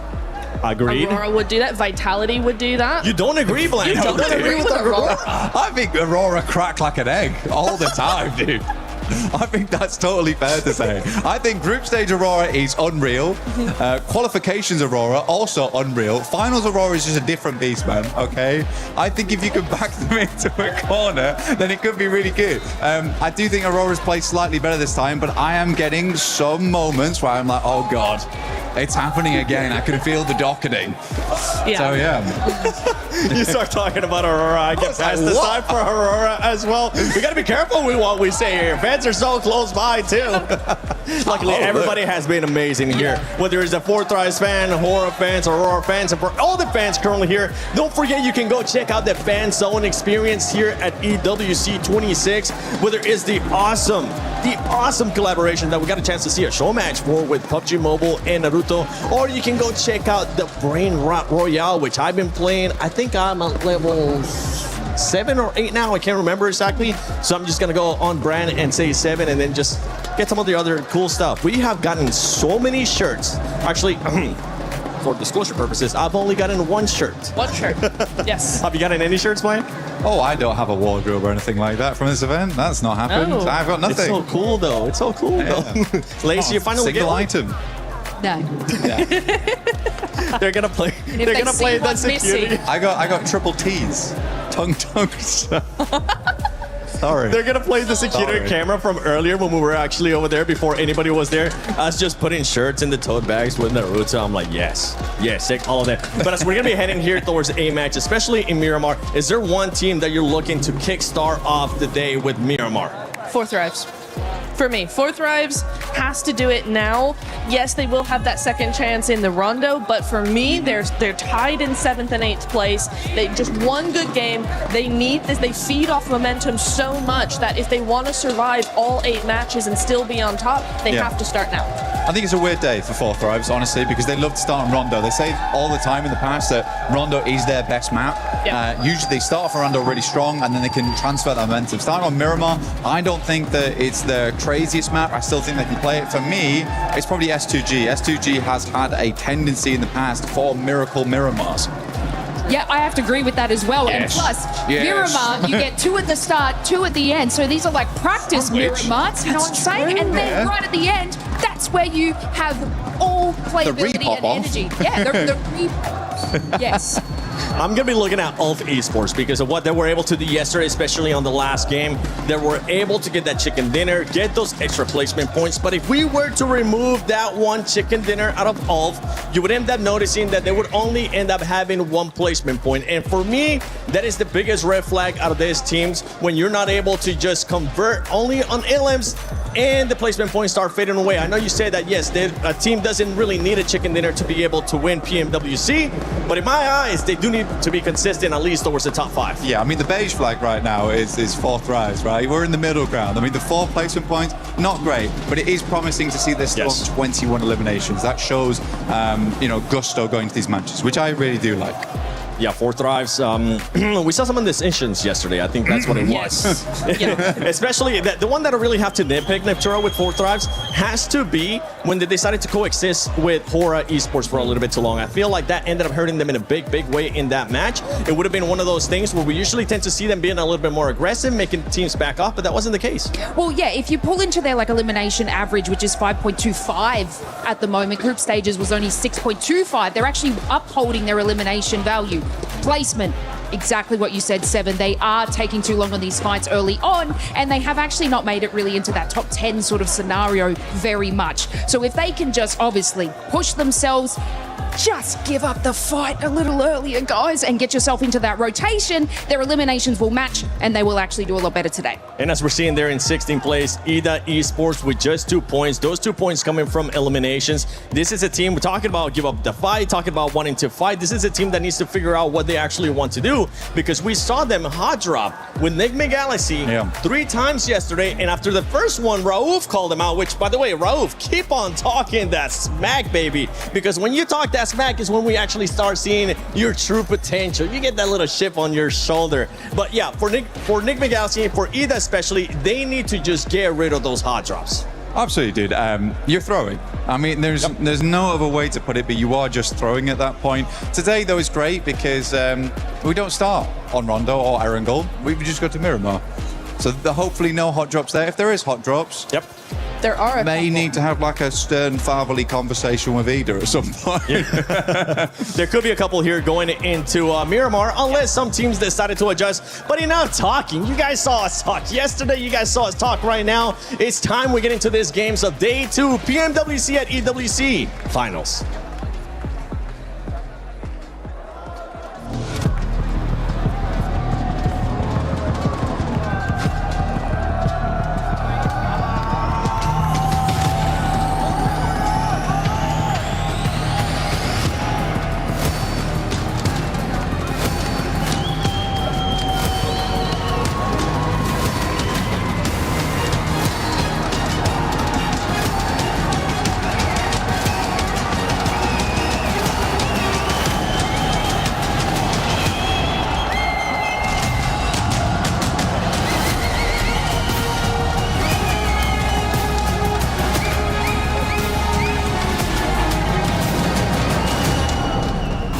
Mesdames et messieurs, bienvenue at EWC here in Paris. This is the second day of PMWC here in Paris. I'm so excited, Bunny. What's happening here? Our attention now shifts to the teams that have to perform well today, because just 8 maps remain until we set the smash score going into Championship Sunday. Yeah, Bunny, and it's crucial to not fall behind and to stay on the top of these rankings, because everything played today as well. That's right, we've got young contenders, historic rivalries, and legends of the game ready to go toe-to-toe on the Gadia City grid. The better player on Worlds meet again for insane games, but which team will seize the opportunity and rise above the rest? One step closer to $3 million, inching towards the trophy, the status, the glory, and the legacy. And so, it is time to kick off day 2 of the PMWC Finals at the EWC 2026! Oh, we are so glad to be back. It's time for Miramar to get locked on in. We've been waiting since yesterday to jump into this map. We are going to be treated to that now, and it could not be more important for all of our teams here. They are going to need those points every single time they can get them, and they've got 8 chances today. That's what it's all about here, to be on top of the leaderboards going into the final day of this tournament tomorrow. That smash point threshold will be set at the end of the day. Normally we start the day out hot in Rondo, but we're going to be starting it off hot in the sandy Miramar Desert. So let's get it going, John. I'm excited for this one. Oh, absolutely. It is so important for all of these teams to keep their nerve, because today is a bit of a marathon, right? With these, with the unexpected 8 games today, you have to have the stamina. You have to be looking for it. It's so much more important than usual. It's kind of easy to disregard. Maybe you think, oh, it's only 2 extra games in the day, but that's another maybe up to 2 hours that you need to keep your mental focus locked in, dialed down, and under control, because every single point matters. Every single match can make the difference, and our players know it more than most. That is right here, folks. $1.7 million on the line here in the finals all by itself. $3 million prize pool total First place team going to be taking home $500,000. Woo-hoo! That is exactly what these teams are going to be fighting for here. So like you mentioned, today is definitely a marathon. I'm really interested to see how these teams have prepared for this, how their coaches are going to be kind of hyping them up.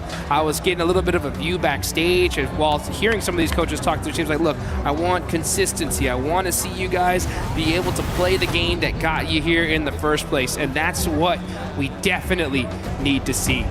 What I'm kind of interested in as well is normally you've played the Miramars the previous day. You have all evening, all night to recollect your thoughts about how your Miramar performances went, to be able to re-engage those strategies, anything you noticed, anything you wanted to change. You can really fully brief your team as a coach, as an analyst. Now, they're going to have to do that on the fly. Yeah. They're going to have to do that faster for specifically Miramar than we've seen for any other map. And so that could be an interesting dynamic to let unfold here in terms of those point scoring when it comes to the end of today and the last 2 matches of it. As we're getting locked in, our players boarding the plane for the first time. Looking ready. Yeah. Hopefully Ida don't get too hot with their drops. We know what they like to do, but it's not, as the desk was highlighting there, it is not Erangel. It's not Picardo. Sorry, it's not. It may be Picardo. I hope it's not. It's not Erangel. It's not Rondo. So they have to try and get some points on board. They need to desperately. Let's get this one started here, folks. You can see the players are excited. I'm hyped. I know y'all guys at home are excited to see some serious PUBG Mobile action. Let's get into it. Plane path going right down the center in a beautiful diagonal. So these teams, no crazy plane paths to start us off here. But I like what you mentioned, you know, we have to look at it for what it is, right? We're playing 2 Miramars today, and then we're gonna be finishing with Miramar today. So it's gonna be really interesting to see like how these teams are gonna go into these 2 matches. And it's gonna give these coaches a lot of time, right? In between all the other matches to prepare for those final 2. So I'm interested to see how these squads start here and end here. Yeah, absolutely. I mean, it would be interesting to compare the differences. We haven't seen them yet. I'm talking in the future now. But compare the differences to the adjustments that we're going to see potentially on Erangel, and then look at what adjustments we may see from the start Miramars to the end Miramars today. But that's a conversation for later on, because we do have to get stuck into the action. Hopefully not super quickly, but stranger things have happened. At the moment, I'm not seeing too much danger on these drops. It looks like teams are fairly extricated from one another. It's a little bit interspersed on the east side here, though. Hot Jukes with Tianba and S2G. However, I don't imagine that's going to be too much of a problem. Grab some vehicles, get back, regroup. The circle up to the north side should help to pull that apart as well. Maybe some danger between Godlike and Orangutan, but yeah, they're far enough afield. I don't think that they're going to get too aggy with it. Yeah, you can see Enigma Galaxy, they're going to be heading on over to El Pozo. That is normally out the 7th drop, but they are not here in the finals, so they should be able to get looted up pretty quick here. They're going to start off by, of course, securing those vehicles. Super important inside of Miramar. Coops right in the trike. You can see him looking up, being like, trike, come on, man. Where is my UAS? Where's my Murado? He's going to need to find something else here. Or stuck to doing some little baby looting here. They're going to be finding some buildings. Yeah, they should be all right. Yeah, they should be plenty. They'll have plenty of time here to get looted up. Yeah, they're fairly center on this one. They could potentially break out towards some of the areas in Crater Field to send some looting over there. Alula as well, likely to head towards La Cobraria. Maybe try and hold some of the hills, leave an outpost down south. Aurora gets some target practice in. Yep, that bush is gone. That's no points for that, though. Unfortunately, shrubbery does not count towards your elimination total. Hey, you always got to check the bush, all right? You never know. You never know. There could be a random player hiding in that one. And you're going to see QZZ get his Murado, so he's going to be driving fast down the lane. But yeah, you got to get some. Got to get the fingers warmed up here. Ooh, I'm seeing a duo from Aura kind of chasing Quick from Alula up north near La Cobraria. It seems like they wanted to try and get engaged with that fight, but I don't think they've been able to hunt it down Quick, just a little bit too up to his namesake. Hang on a minute. They are back on the road again. And Quick is turning tail, moving back towards the rest of the roster for Alula. In the middle of La Cobreria, they're still hiding out, and he has to dunk it out by the concretes. Now he's holding on the upstairs. Backup needs to come through, but currently no response really being seen from the rest of Alula. They're leaving him kind of high and dry as Jiggle from Aura is going to try and descend on this location too. Finally, they're into the vehicles and they're coming in for the rescue. But will it be too little too late as Quick has to go for the hot swap to the UMP juice? What a sick shot with that shotgun. Unfortunately, it doesn't hit the mark enough to get a knock. And you can see Sleepy, he ended up going to that other side there because he doesn't have a vest at all. He wanted to be able to at least get something. But because of this fight, now you got the rest of Aula being able to hunt them down. You can also see some of the other members of Aura going to come try and support these three men. Can he hit the shot? No, unfortunately, Rep doesn't get it. It is a 3v3 from this close end, but the fourth is coming, and that off angle. Let's see how this turns out. I mean, when you have that south side hill under lock and key for No Fear, if he's going to get engaged here into the fight, maybe not, maybe more preoccupied with some loot, they say, you know what, it's fine, we got this under control. They're not pushing, they're being timid. They have lost a player so early, it's not what you want to see. A very aggressive roll down coming through from Aura in that scenario. Did not want to let Quick get away. I thought maybe they had stopped off a little bit before, but no. They just kept on going, kept hounding that one down. It's worked out here. The question now for me is, as I always talk about with early engagements, how long are you going to spend getting stuck in on this one? That's the exact question, right? So I like what Aura did, right? They saw a solo player, chase him down, get the secured point. That's fine. I'm starting to wonder what Aula's doing. Yep, because of the fact that they are taking way too long. They are getting caught out, and now here comes Aura on the push. Sky running in with the UMP, looking to get those finishes, and they are on the run.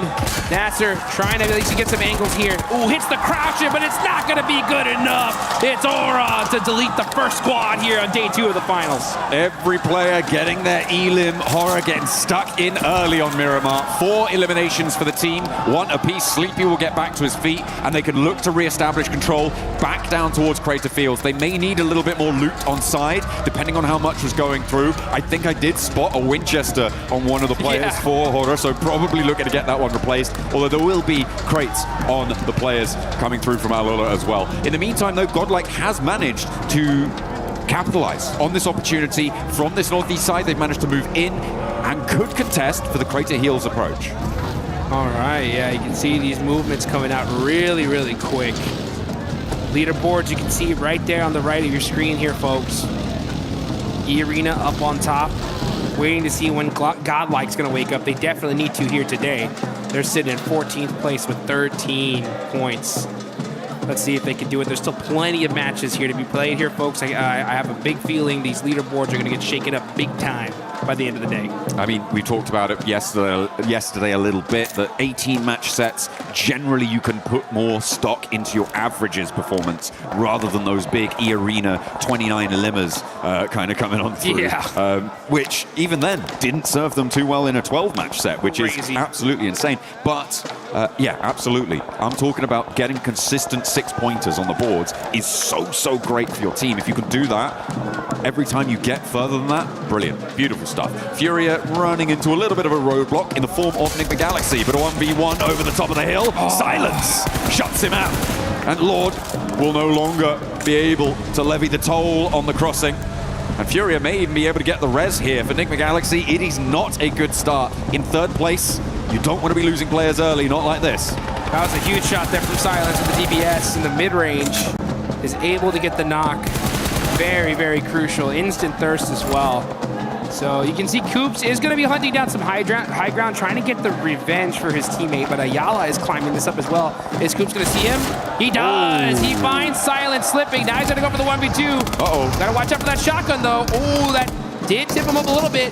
Coops so good in the CQC, though. Push it back and forth, finds the angles, and catches the 1v2 against Furia. He baited out so many of the shotgun shells, forced the weapon swap. He knew he had a disadvantage against the shotgun there and was able to do a lot of work. This is vengeance coming through for Coops, and Furia left flagging. Unfortunate. Silence may be resible here as Chief sidles in to go for the res. There is another fight happening on your elimination feeds as well as Fourth Thrives clash with Team Flash on the south side. Fourth Thrives doing well. A nade over the top, and Coops goes for 3 now against Furia, who took one of their players down, but they are finding out what it feels like to be under the wrath of Coops. Turning his attention out now to the open sand dunes, but not going to quite connect on the first part of the spray down. Looks for more. Ooh, headshot! Oh. Are you kidding me? That is Coops with the 1v4 against Furia. Beautiful stuff coming on through from Coops. Furia needed to keep that one together. That was not looking tidy. Flash, in the meantime, have now been dragged down to 1 on the south side as Fourth Thrives are going to be the main benefactors of that, getting 3 elims. I think, yeah, they're the team that has taken down all 3 players so far from Flash. Aurora, a little bit further afield in those Picado Hills to the north side of it. They are not going to contest it just yet. So for Fourth Thrives, they now have to move in because we did see a fairly hard east shift on this zone. Yeah, the eastern shift is going to definitely get these teams moving here pretty quickly. And yeah, Fourth Thrives, they are not in the zone just yet. They're right on the south side of San Martin. They're going to be just kind of making sure they get their vehicles going, choosing for the buggy.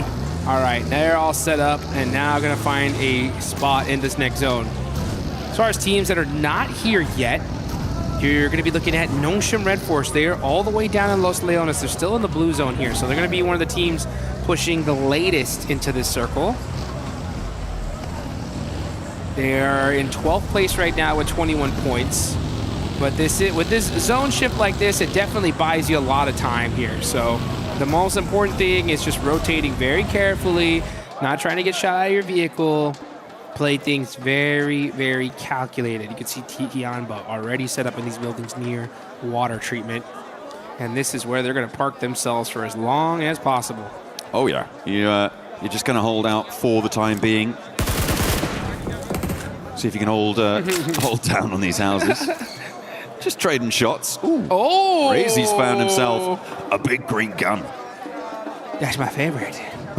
The AWM.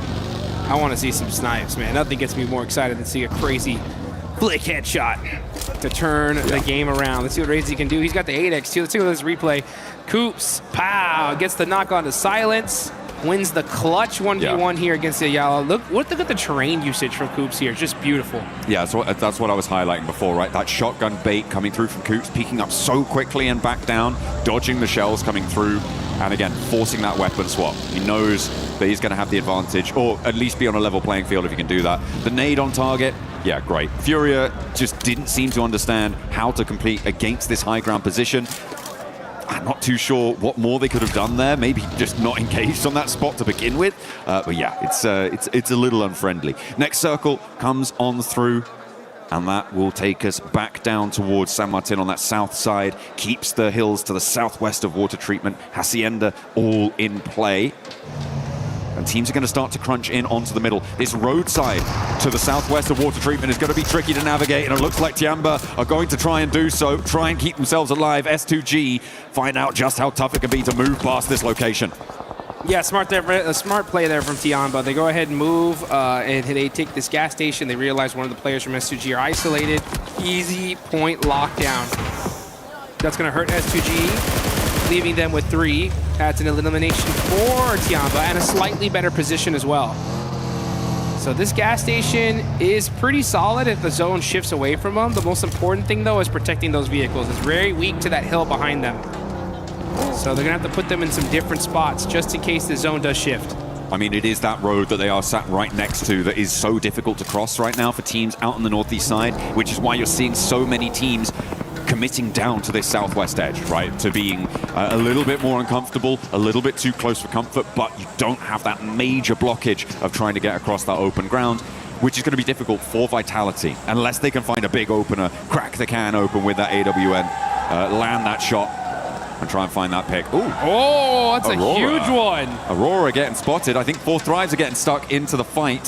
Fourth Thrives, 4 players alive. Aurora having one of their players flushed away, and now Hazaifa close up into the fight. The pump action for Reefus, trying to hold the door, but the SK-12 has a couple more rounds behind it, and Ziol goes down quickly too, with 4 elims already on the card. Aurora going to be contributing to the points tally for 4 Thrives fairly soon, it looks like. Doc goes down. Wow. The big boom through the window.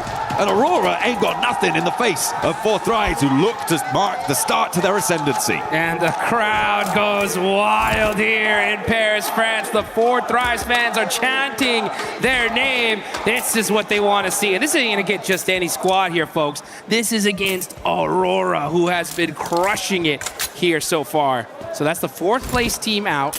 4 Thrives in 6, now with 6 eliminations, looking really, really strong to start the day. Oh yeah, that's exactly how you want to kick things off. But remember, as we said before, it is a marathon today. You can't allow yourself to get tired out.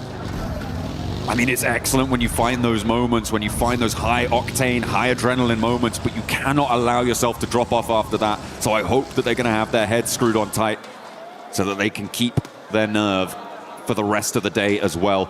And there is still much more of this match to play, so they have to get a lot further. And in this position that they are right now, against Nongshim Red Force, I feel like they potentially could have a good time, but they're going to have to shift northwest away from their current location, past San Martin, which is going to contain, I would say 2, I was going to say 2 teams, but it's 1 plus another player, tops the last player alive for Flash. That was dealt with earlier by 4 Thrives themselves.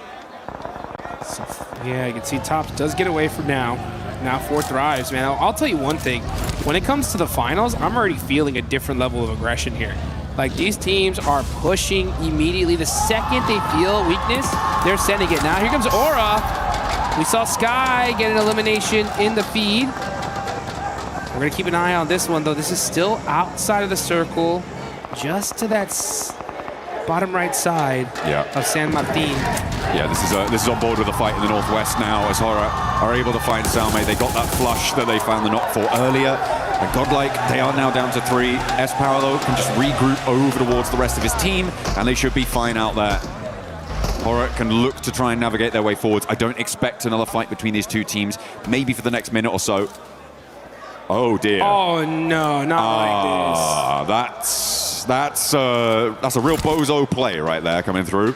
Yes. That's Max Man's grenade of the day. He almost got away with it too. You know what I'm saying? But our observer's just too good, right? Had to show the replay real quick, just in case you missed this, right? That is where it's at. Yeah, so unfortunate for Aurora.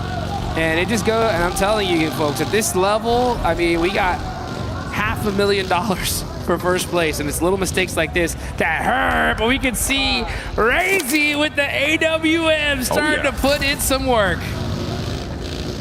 Shouldering that can opener, looks to try and split the seams of Tianba's hold on the longhouse, but we know what Tianba can do when they're holding down a longhouse, so we know what Milu can do at least. Vitality want to try and find it. The res comes through. Milu is low HP, but he can get some healing done. Razy is close by. Another stepping forwards, but staying on the rooftops here is bold from QZZ. It may just work with a nade. In response is Brutal, and another to follow it up over towards Aching. Now only 1 player in the longhouse. Milu looking to try and hold it down. With the Molotov burning, it's going to slow it out, but there's the off angle coming through from Axel. Where's the backup coming from Eagle? He's too far away to get involved here. The nade dribbles down the stairs. Might prove to be difficult to get past there. Does go down. And the res is still yet to come through. 3 players now for Vitality on the inside. Nade's cooking. Axel with a long one. Up to the top floor. May just blast them apart, but Eagle, he's just chilling. What is going on? He's leaving it up to Milu, saying, you got this, bro. Oh, I guess you don't got this, as Axel gets the nade onto him. So that is Tianba just getting picked apart here. And really unfortunate for them, but you know what? Vitality soaking up some good points. I mean, the Eagle has flown away here. It is not what you want to see. I'm not entirely sure what he's trying to do. Maybe he wants to keep that forward position, but the rest of your team's dead, mate. You need to do something about that. Vitality were able to run through there. They got a really great opener with that AWM that we were talking about, the can opener on the position. And he was able to keep that momentum rolling with some big nades up to the top of the roof and a couple more positions beside. And Mino looking to stop the run out from Vitality, and they will have to run out with the circle shifting central. Oh, and Mino's got this on lock. Yeah, I mean, we're going to have to see a crazy shot here from Vitality to help this team out. I know that there is an AWM somewhere around there. And, oh, nice shots there. They know exactly where he is. They say, oh, you think you have this down? Oh, that headshot, though, said, okay, how about you like some of that? So, oh, that looks like it is Eagle going down. Oh, there's the AWM. Brazy's got it. Said, peek me. I dare you. I dare you to go over that rock. I told you! That is it! Razy taking him out! Boom! Takes him down from behind the rock. What a pickup coming through from the shot. At the end of the AWM barrel. Beautiful stuff. They baited him into thinking it was a rifle fight as well. Yeah. Little tickle trades, and then he was like, I'm going to win this trade surely. And then he's like, bam! You didn't expect that. Claps back, and immediately now Godlike down to 2 players alive. After losing one earlier to Hora on that northwest edge. Oh, Tizzy, that's not good news. And that's immediately flushed by 4 Thrives on the southeast. Now we're going to go ahead and see Vitality. That goes to show you, folks, the bolt action could change the game for you. And it works out here. AWM clutching it up. Now you can see the rest of Godlike just going to have to hold those buildings for now. This is inside of the circle. Vitality, they know they have the numbers here, though. So they're like, all right, there's got to be a couple of players of Godlike somewhere. Can't just run into these buildings for free. Just trying to get a little bit of information. Manya, ooh, doing some little pre-fire shots onto some windows, looking to possibly catch somebody off guard. But here we go into the end game. Stage 5, circle starting to close. And this is an interesting one. I mean, we still have San Martin in play. A lot of open field, though, as well. You can see Aaron getting in some headshots onto So Easy. And now here comes Team Vitality on the push. They're looking to roll around. 2 players now remain for Godlike. Federales leads the charge into the position. S-Power first to face. Molotov on the window, burns him down. Immediately toasts him. And now S-Power on the inside has more to say. The suppressor on the end of the SK-12 makes it quiet, but it's speaking loud with it. And he looks for more as well. 3 players fall at the feet of S-Power. And he looks for the flushes to keep it going. Manya will not be in this fight just yet as he drops for another flush. And in comes the backup, Manya. He hit him with the Molotov, and now Razak is down to 1 HP, and there they go! S-Power with the 1v4! Ascendancy coming through for Godlike on the north side. Vitality, they thought they'd taken enough out of them, but no! The gas in the tank, burning! Let's get this going. Are you kidding me? Day 2 of the finals starting off hot here. Multiple 1v4s. S-Power at the end of the day yesterday said the domination begins, and now it has begun. Unleashing that luxurious hair, sweeping it left and right with the shotgun shells ringing out in the ears of his enemies. Vitality have no idea what hit him. Milu, S-Power, these longhouse shotgun plays, I'm telling you, man, there's something special about it. I love to see it. I absolutely adore it. With 5 eliminations now in the game, Godlike looking to keep their march going, but they have to get across some open ground here. E-Arena will be fully aware of what has just occurred on their north side. They should know exactly what has unfolded, and crossing this open ground is going to be difficult. I imagine that it's more likely they may look to sweep to the east, get a little bit more coverage as they may try and approach Ulf or sweep through the remnants of other teams across the map. Let's see how the rest of this match turns out. It's already been so hot here. Coops had a 1v4 earlier. They're sitting with 4 points on the edge of the circle. Satan, I believe, does have a position. Oh, I think this is still out of zone, so they're going to have to start pushing up here. Ooh, XEY in the blue, and this one hurts. This is stage 6. This one's going to start chunking you down. So he's going to go ahead and get himself healed up, and yeah, already getting shot. He's like, oh, I thought I was safe. Nope. You thought. Yeah, you thought. Down he goes on that side. Ulf all too happy to pick up the point there. They're now on to 6 eliminations, and that will hopefully bolster them. Oh, he was going to find the shot onto S-Power as well. I mean, I said I was thinking they were going to wrap east. I didn't say thought it was going to be successful. Yeah. It's still a really tricky approach here, and down goes Manya, but they have left an impression on this match. Godlike can hold their heads high on their route out of this game. Hey, it's plays like that that could be the difference, right? I mean, from a big jump in prize pool. So, I mean, Godlike losing players early, still put some good points on the board on the back of that 1v4. Looking on over to Enigma Galaxy, though. What are they going to do? They got their eyes set onto Ida. And it looks like Hoops does get caught, though, on the transition by Sky. But he should be able to get safe here in res. I like the fact that Rauf is starting to throw some util up on top just to buy his teammates some time. And they should be able to get the reset here. I mean, that was a long-range assist coming through. Horror on that north side, I think that's at least 300, if not 4, away. And that's a really helpful hand over towards Ida to leave Enigma Galaxy on 2. Ralph now in position to potentially look for the res, suppress the runouts here with those 2 nades lying in wait. Darkin mollying the corner. That's actually going to help them. The res coming through. So for Ida, they're keeping them on the outside, sure, but they're keeping themselves on the inside as well, which is going to allow Enigma Galaxy to get back to fighting form, and they're in the zone too. E-Arena versus Aura on the north side, though, that looks like it could get nasty soon.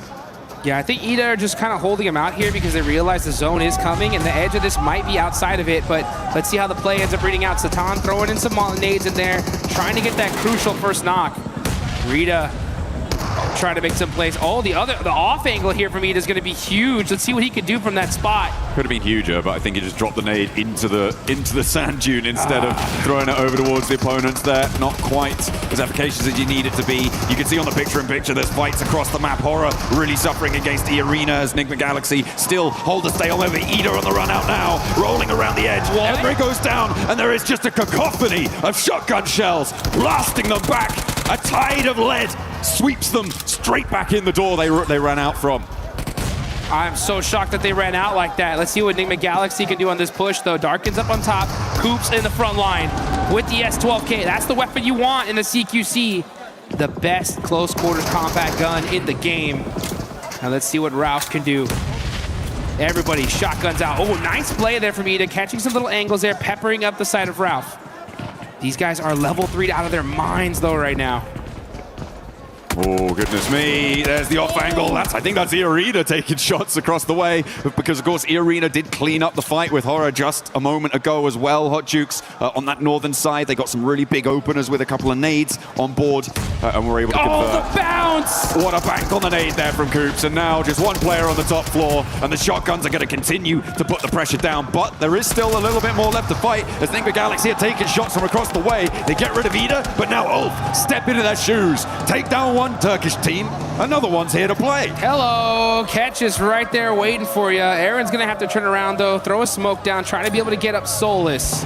Enigma Galaxy though, great start, 8 eliminations so far. Ulf have 9 though. They're looking to put themselves up on the leaderboards here. But hey, E-Arena's gonna have something to say about that. They're gonna go ahead and start throwing some util onto the side of Ulf. Ulf are gonna have to decide where is the biggest threat here, and it's gotta be E-Arena. Scarface, thinking about trying to pick up his teammate, but E-Arena's right there.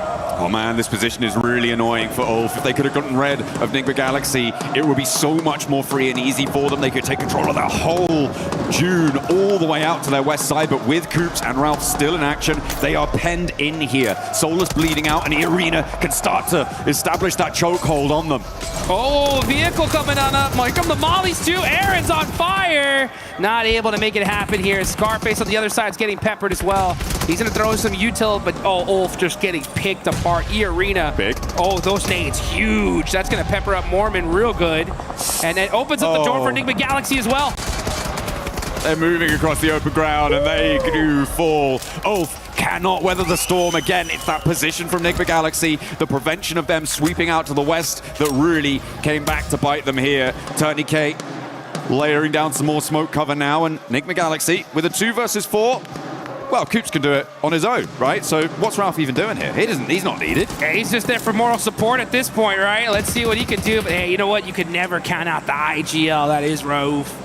He's already still got that anger built inside him, that fire, all the way from Aaron Gale Pachinki. Looking to apply it here. Ooh. Coops with the headshots. Gets peppered up a little bit, though, in the process. The thing is that these guys are out of position big time. It's going to take a miracle for Enigma Galaxy to do it.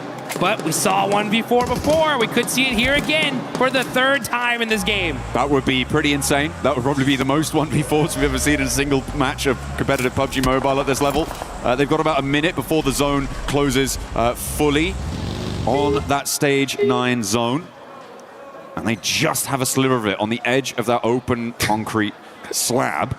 They are just in, but that's not going to be comfortable. Oh, look at this flyby right here. I mean, E-Arena doing a 2-2 split.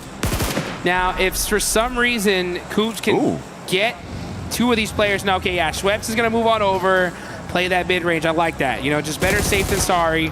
Use your numbers advantage, use the blue zone, and E-Arena should have this locked down. Yeah, they're playing this very, very safe. E-Arena looking to try and convert from the top of the tables to a chicken dinner at the start of today. It would be so incredible for them to open that kind of a lead.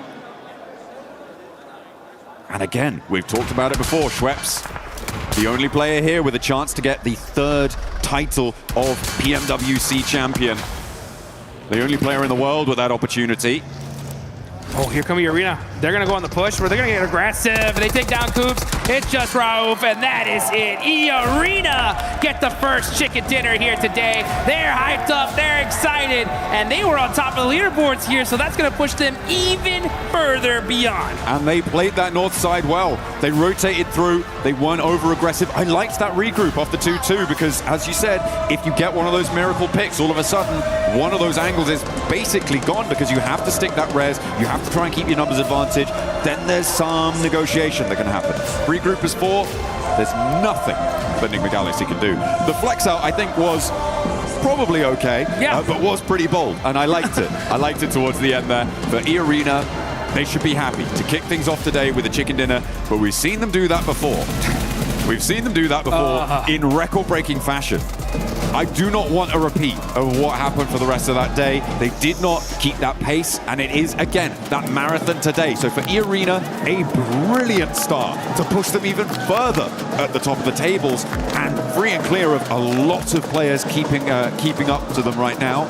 For the time being, of course, with a lot more matches to play, there's still the capacity to close that gap, but yeah, very, very happy with that opener. It felt controlled as well, in a way that I think that the big rondo that they had didn't quite feel like it was as much their agency, even though they were proactive and they were doing things.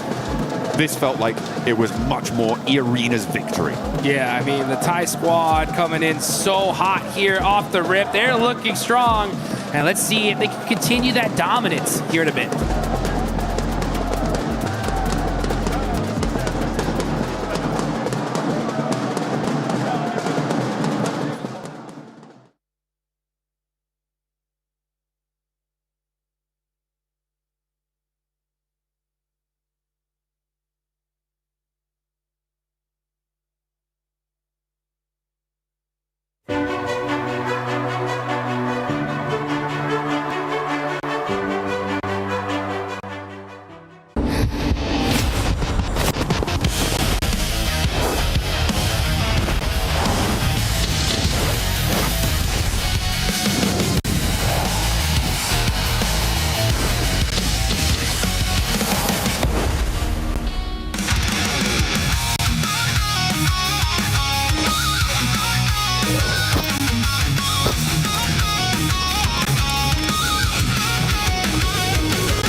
What's up, guys? It's Barney Banks here. I'm backstage with Njang Smith. He is one of our co-streamers here at PMWC. We're going to have a very quick chat ahead of day 2 of the PMWC Finals. Njang, let's talk first and foremost about Paris. How's the experience been here at EWC? PMWC's been absolutely crazy so far. So give us some insight about, you know, what your experience has been like so far. Jadi gimana perasaan kamu tentunya tentang Paris sendiri dan juga tentang PMWC yang selama ini udah gila banget gitu sudah berjalan. Terima kasih pertama-tama buat pihak EWC dan PMWC telah menyelenggarakan turnamen ini. Saya sangat mengapresiasi dan berterima kasih karena telah diundang ke sini dan saya sangat senang dan vibes-nya di sini sangat-sangat real, nyata, memang benar-benar keren banget. First of all, I just want to say thank you for EWC and PMWC for inviting me here. It's been a very surreal experience, and it's a very real experience as well. And it's just gonna goes on and on and on. It's great to have you here. Now we can see that obviously you are supporting Team Vitality while you're here. The boys from Indonesia are performing really well on the main stage. Tell us like a bit about the boys and how they're getting on, and how do you think they're gonna do here at PMWC in the finals? Tentunya kan kamu di sini datang sebagai pendukung Vitality juga. Gimana pendapatmu tentang tim Vitality yang sudah bertanding di PMWC ini? Terus habis itu juga gimana harapan kamu kepada tim Vitality? Harapan saya untuk tim Vitality, terakhir Indonesia mengangkat Piala Dunia di 2019. Semoga di 2026 ini bisa kembali mengangkat Piala Dunia kembali. Dan saya mensupport Vitality sangat-sangat dengan keras, dengan antusias yang besar bersama dengan viewer saya di live streaming. Bahkan mereka sudah meramaikan stiker-stiker Bigetron dan Vitality di kolom komentar. Mereka full support buat Vitality hari ini. Of course, the last time that Indonesia wins the World Cup is back in 2019, and now 2026. I can only hope that they can win it again, and I can only also wish the best for them. I will give them my full support. As of course, also the viewers in the chat and the live stream also they give their full support now, and we will hope for the best for Vitality. How have the chat been since you've been here? Like, how has the experience been while you've been co-streaming right here with the event going on behind you? What's the chat been like? How has the streaming experience been for you here on the main stage? Jadi gimana pengalaman kamu tentang live streaming di Paris di EWC ini? Begitu pula juga dengan ya apa sih vibe chatnya dari selama ini yang bertanding dan juga pengalaman kamu juga live stream di sini? Pertama-tama mungkin dari peralatannya ya kok, karena peralatannya di sini benar-benar bagus, benar-benar disupport banget. Saya senang banget bisa difasilitasi buat bisa jadi co-stream di sini. Dan untuk viewers di live chat, mereka semua senang karena melihat peralatan yang proper ada di sini. First of all, I just want to say this is like the best equipment I have ever found. This is like a full equipment that I never even used myself. So it's just like a very surreal experience so far. Yeah. Well, and Jang, it's an absolute pleasure to have you here at EWC. PMWC has 2 more days of competition, and we can't wait to see you on your co-stream popping off. So thank you so much for joining us in this interview. Enjoy the rest of your experience here, and we'll check back in with you on Sunday. Back to you guys. ไม่ออกติดกูขับลายสโมนะติดขวาตัวเดียวที่เหลืออีกตัวนึงน่าอยู่ซ้ายไม่จอดนะมีเคก็มีซ้ายสุดอ่ะตัวเดียวตรงนั้นตัวเดียวจอดให้ผมดิไอ้เกอร์เจนเกอร์ลึกกันเราเกอร์ลองได้คิวป่ะตัวท้ายอ่ะได้หมดเลย E-Arena coming in hot, wanting to maintain that first place. And boy, what a start for this team here in day 2, even though we're going to be playing some matches from day 1. Still, E-Arena, this is what we've been wanting to see, especially when you teased us with the 29 eliminations. Yeah, I was like, we cannot afford to see a flash in the pan kind of performance from E-Arena, but man, they delivered. I will say, the reason why they won is some teams doing some mistakes, right? We'll dive into it a little bit deeper here with Natura, but man, E-Arena putting up the 10 placement points from that chicken dinner, 10 eliminations on top of that. They were already number 1. Yeah. And now they're creating a gap. Yes. Hey, it seems like this tournament might be the chase after the White Rabbits. Absolutely. Like, you've got Enigma Galaxy coming in here. They were in 3rd place coming into the first game here, so they've done a bit to extend that gap a little bit more. But you've got Ulf, you've got 4 Thrives. Those kinds of teams, they're also bringing some heat to the game here, Lace. Yeah, I don't know what you guys are going on about still this first 29 match. Did you guys have eyes yesterday? E-Arena, have been performing the entire time. This ain't even their first chicken dinner. They have actually had so much progression through every single match. It's been amazing to watch. Yeah, we're going to revert back to that, that huge statement they made in the group stages, but their consistency has been king. Yeah, and for Enigma Galaxy, it's all about that goose, because this man has been performing. He actually baited Furia into rushing him after they were able to eliminate Lord, and Coops was able to handle them all by himself. He got the revenge he was looking for. I mean, Coops, you know that we were missing him during PMGO Season 1, and he's been putting up the numbers, but look at this. Let's quickly go through that 1v4 scenario. During this entire fight, Coops is on the mountain, uncontested, and this is not a position you should be willing to push. I feel like this is a big fumble from Furia. This is not a fight you should be even willing or even thinking about taking. And Kupse, having the time, going to flush the elimination, deny an extra information from Furia. But this grenade, one of the best grenades of the tournament, a Maxman grenade of the day, as he gets that 1v2 and then sprays him down from a distance. He gets the headshot, eliminates the final player. What an insane clutch, but so did S-Power Niptura. Didn't he just? I mean, I wanted to replay this because look at what he's able to do here. This guy is a machine. The angles, the quick flicks. Oh! He's using these angles. He gets that one. He realizes that Razak is coming around, gets that elimination, and then he knows he doesn't have time to heal up, so he throws the Molotov in there, tries to come out, tries to get these angles going, and that is it's just buys enough time for his teammate to come on in. The Molotov will go forward. It's fantastic. I gotta say, that Molotov he put to try and clear his backside, that was one of the best Molotov. That is a global level Molotov coming out from his power. He is showing he has what it takes to be up here. Absolutely. I love what we're seeing from him today. I love what we're seeing out of him today as well. I love what we were seeing out of Four Thrives in this last match. Four Thrives being very aggressive, especially with being able to chase some of the other teams. Talking about chasing too. We got a chance to see Enigma Galaxy versus Ida towards the end as well. It doesn't matter, Max, and Lace and Aptura, if it's Pachinki, it doesn't matter where it's at. Enigma Galaxy has their number, but when we're talking about some of the other teams, Four Thrives versus Aurora. Yes. We gotta mention that because it was so quick, and then Doc with them.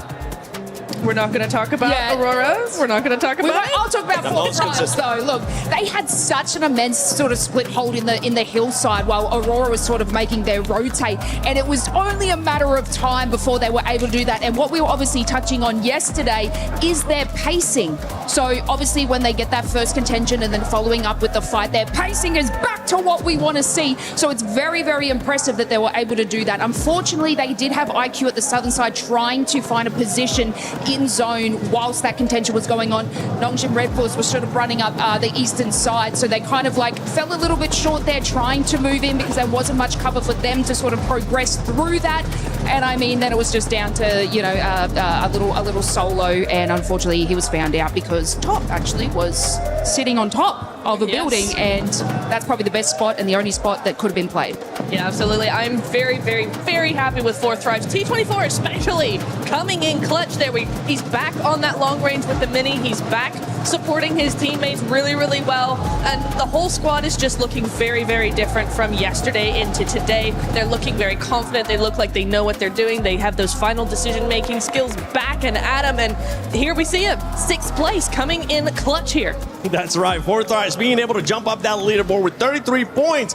But E-Arena with the win starting to create that gap, Max. And this is something that we're going to have to keep a close eye on what kind of gap we're going to be seeing from 1st place to 2nd place and the rest of the teams. I'm really happy with the Arena, right? Of course, you're looking at the consistency. You remove their 2 chicken dinners, their non-games. Like, they're a little bit low on the placement point side of things, but you know what? You can still get 2 chicken dinners over the course of, what is that, 5 games? That's an insane win ratio. So it kind of takes out of the equation the consistency when you get these big wins. But though, going on to the 2nd page, one team I really want to highlight here, Nick, is Hora. I feel like this should have been at least bare minimum a podium finish. Yes. But the moment E-Arena just slightly started pushing up on the mountain, they crumble and they give the high ground position for free. I think Hora really threw that game. They're not the only ones. Ulf did the exact same thing. They did the exact same thing here.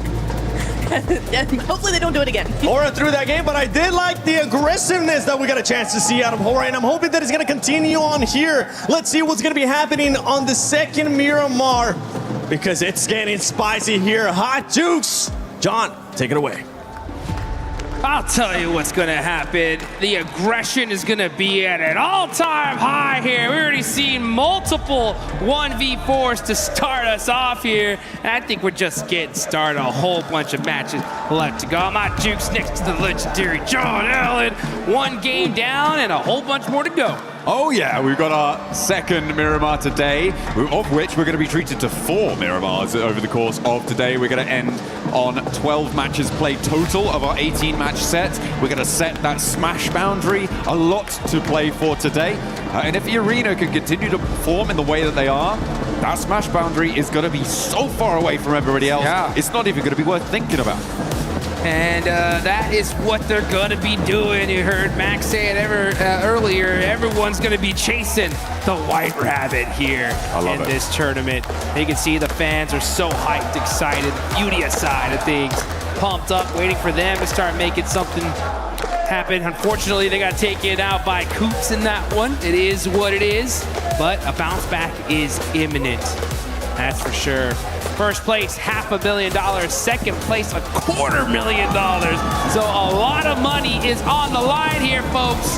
And let's see which team is going to push themselves and try to catch E-Arena. It's not just about that cold, hard cash. It's about that warm feeling in your heart when you realize you are the new champions here at the PMWC, at the EWC.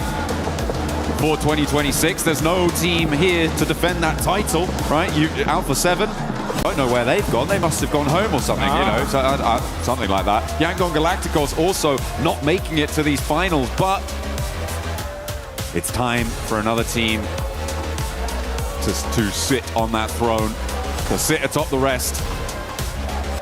Let's get things going. Yeah, let's see which team it's going to be here. Southern playing path here on this one. Oh, so yeah. we're mixing things up for sure.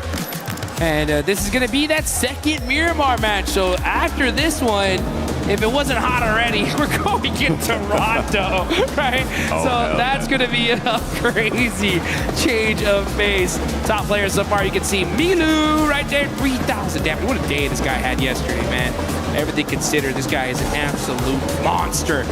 And let's just see where Tianbo will end up. All these teams, so many big names, so many top squads. Enigma Galaxy, honestly, I really want to give this squad so much props. I mean, to be in second place, considering that these guys dealt with so many hot drops, is pretty insane. Yeah, over on Erangel, it certainly was the main feature of their early games. Fortunately for them, though, Ida didn't do anything other than just sort of give points to them, it seemed like. So it was kind of only really one map where 4 Thrives actually third-partied it in that hot drop, where Enigma Galaxy didn't actually have a pretty okay start to their Erangels, right? So for me, it's definitely Ida that needs to move today, but we'll be seeing that later on. And they have been able to profit quite nicely. I mean, you get those 4 points right at the start of the match. That's a good profit already, right? I was talking about how I want to see consistency across a lot of games, across the whole set, rather than just these big pop-offs once or twice over the course of it. And that's exactly what you want, right? If you're able to get 4 points, it's not unlikely you can get 1 or 2 more, and that is a massive boon to your point-scoring tally. That's what Enigma Galaxy have been able to find. Yeah, and again, fortunately for them, it works out with the fact that A7's not here. They're taking El Bozo, which is one of the highest loot areas, if not the highest, in this map. So they're going to be very, very well kitted. They've made some great plays this tournament so far. And yeah, you know, we were talking about them in Erangel. Ida did feed them, essentially, but you still got to beat them. You know what I'm saying? And it's not easy to win a hot drop and keep everybody up. And they're able to do it time and time again, but E-Arena catching out IQ 4 Thrives. That's a huge loss for them. Oh, that is nasty. Not a good opener, and a pretty great opener for E-Arena. Put themselves now on 69 points total. Nice. And they get a free buggy delivery. What more could you ask for? Unfortunate there for 4 Thrives to be losing a player like that. That's a little bit careless, I think, in my book. Should have been a little bit more aware of the surroundings, but not to be. E-Arena causing problems already this match. Man, E-Arena making it happen. Looking on over to 4 Thrive saying Kapkun Krab. That means thank you in Thai. Oh, okay. Yes, it does. Yes, it does. Very, very happy so far. 69 points on top of leaderboards. And only just beginning. That smash point threshold is going to be where it's at. So if your E-Arena have just they continue to have such a fortuitous day today, their goal should be to just set that point threshold so dang high that nobody can possibly smash in the final day. Now, so far in the history, we've seen one team smash at an international event. That's going to be Nongshim Red Force, and that was just earlier this year at the PUBG Mobile Macau Invitational.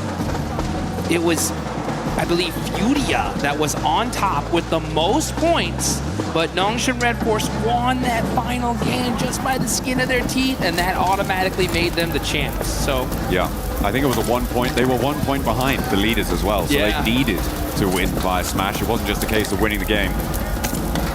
So a really nice ending for them there, but that fairy tale not really converting over to Paris, unfortunately, for Nongshim Red Force. At the moment, they're in 9th place.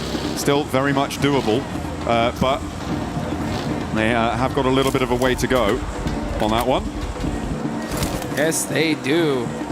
They gotta make sure that they just stay secure in the end game here. Can't afford any slip-ups at all. Gotta be able to make some plays. Man, that 1v4 earlier from S-Power was so dang hype. They're still having a rough day of it so far, though. 13th place. We haven't even reached the halfway point of this tourney, though, so they still got plenty of time to bounce back. But if they want to win this thing, they've already kind of burned through the bad games that they can already afford. They really need to start putting up some good, solid, consistent points here. Because when you see E-Arena on top, that's a major threat. I mean, we've seen this team earlier in this tournament break a PUBG Mobile record for the most points. Again, so silly that they didn't make it into the into the finals off of it. Well, but they got some little extra, survival cash, I guess. Yeah, sure. But that's the point, right? It's a huge, massive, incredible game. Wow, brilliant, bright lights and billboards, sure. But then they weren't able to do much after that. So it was a big fall off coming through from E-Arena, and to that end, they didn't deserve to make it straight to the grand final through that. So to be able to come through survivals, fantastic. Okay, now they've started to really up that game, keep that momentum going. This is a much better scenario, which is kind of why what I was alluding to before is I prefer this chicken dinner that we just saw from E-Arena to the one that we saw in Rondo in terms of quality, in terms of an indicator for what we might expect for the rest of this phase. Yeah, and we got to be honest too. I mean, these guys very luckily made it here into the finals. They were barely able to pass up the Wolves. Oh, yeah. So, I mean, to see them barely make it in, at least I think it gives a lot of relief, right? Because, for all the Wolves fans out there, they're like, we were so close. Yeah. But for E-Arena to actually pop off, it's like, okay, you know what? The team that made it deserved it, right? Like, they're actually doing something here. If they were at the bottom of the leaderboards, it'd be like, kind of a waste. But they're not messing around. I think that the way this tournament fared for them so far was kind of a perfect storm, right? Because they had the record, don't make it. They barely make it here, and I think that really just lit a fire in them to be like, you know what? We got to just play our game. Let's go full-fledged aggro. And that's what's happening, because they are just pushing team after team after team as a full squad and just picking them apart little by little. A lot of teams will unravel under that kind of pressure. Need to keep your mind thinking forwards. We saw some monumental plays in that last game, so yeah, I'm hoping that the nerves aren't going to be too rattled for a couple of our squads. It's going to be difficult, not only on the losing side of those fights, but again, on the winning side of those fights. Because in those scenarios, that adrenaline just hits your system. And it can end up, once it drains out after the end of the game, that can be a real detriment to your performance. And that's when you need to rely on the rest of your team, on the advice of your coach, on the feeling of comfort, hopefully, that you can find with the rest of it, to be able to absorb the impact of falling from that great height. Yeah. And okay. Well, speaking of height, right? The zone goes all the way up to the tippy top here. Going back. Yeah, near Crater Fields, near the Hacienda del Patron area. We just saw this circle not too long ago in the last match. So teams are going to be trying to take a similar spot to what they had here. Like, yeah, why don't we go to that same spot we were at last time? We won from there. We'll take that. Yeah, I mean, it's a little bit further west. It does keep a lot of those Crater Fields areas in, but it is very similar. You're right in terms of that location. Aurora spotting a player from Furia, but Coops will not stop in just one game. He's going to find shots onto them again. I feel like they should definitely be aware of his location this time around. But losing a player, for Furia, that's not a good feeling. That is not a good feeling. Yeah, that's Miramar for you. It's tough. I mean, you're trying to rotate, and losing players on rotation is a rite of passage here. You try to avoid it as much as possible, but just sometimes there can be that one guy there waiting for you. You can see Godlike getting peppered up from Lost. And all these players just ridiculously good at shooting people out of vehicles. And Jiggle, I heard the crowd pop off. Jiggle ends up taking out quick from Aula.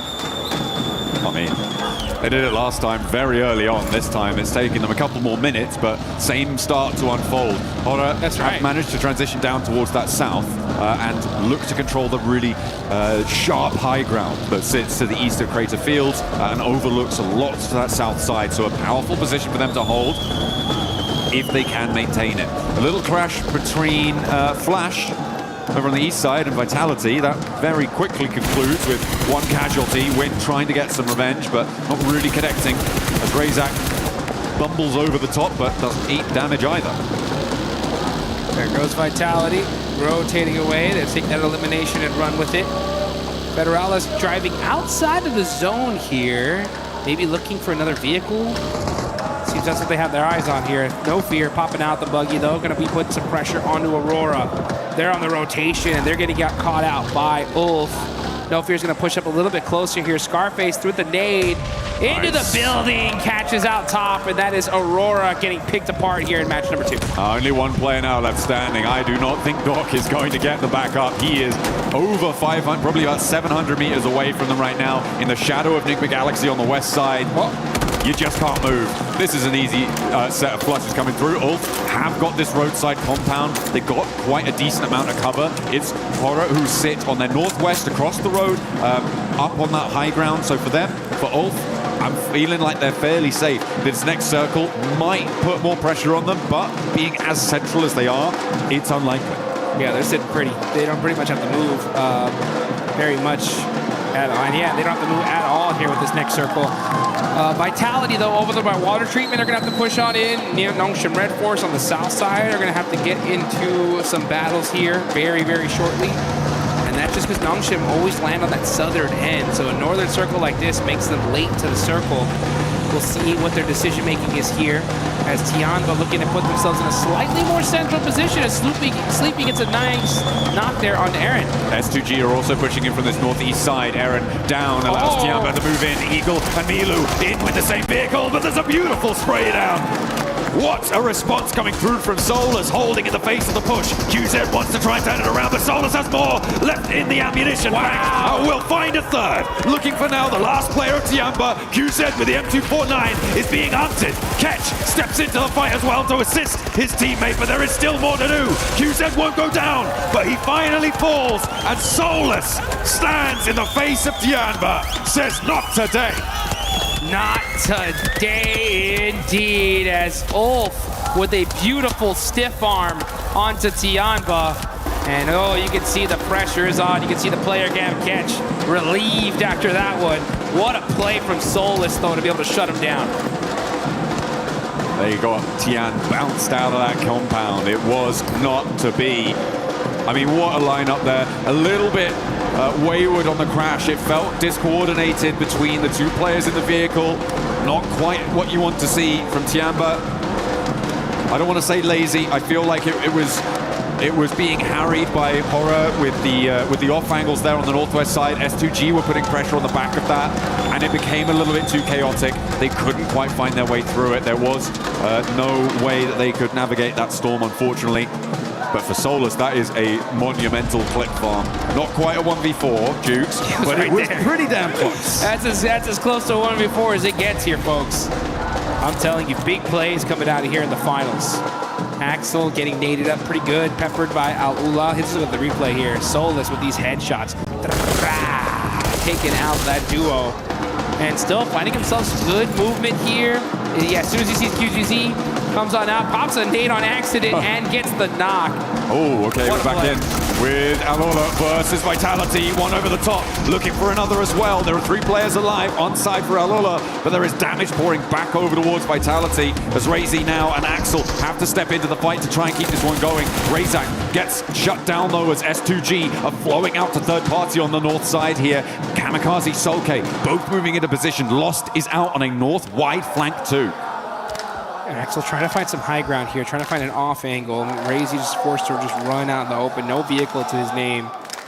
Trying to be able to help out Federalis. Federalis is knocked, and it looks like he will be thirsted here because this is taking a long time. Meanwhile, S2G decided to just back things up. Say, you know what, we don't want none of this. This zone going down south, let's prioritize that instead. And Razy is going to start cresting that hill. Can he spot out one of these players of Alula?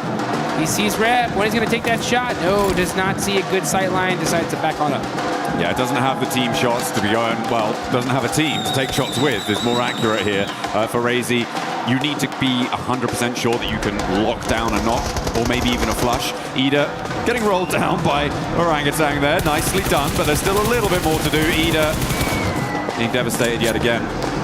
Rita now the last to stand. Aru and Atanki about face for another approach. Rita cooking a nade to try and slow things down, but there's an off angle coming through from Irina, who is stepping up and forcing him over the ridgeline into the firing line of Orangutan, who get 4 elims on the game and send Ida packing. There we go, and that's going to be the 15th place team so far. Starting to turn things up, but here we go. It's the White Rabbits battling it out against 4th Rise. Turney K getting the flushes. It's all up to Falak, and it ain't going to be good enough. Arena just putting in that work, and they're going to keep their whole team alive. And back up they get. Nicely done, nicely done. We saw Razy doing a lot of work against Alola. Hang on a minute. This is a solo? A solo against Alola on the north side? Where did that come from? Razy's popping off on the north as a solo. 3 eliminations. Razy putting the points here for Team Vitality. The Indo squad looking good here, as they're going to be pushing into this next zone. And we're looking at this next circle as it is just south of Crater Fields. You got OG on that southern end right next to Arena. That battle should happen out any soon. And now you got Nigma Galaxy right next to Nongshim Red Force as well.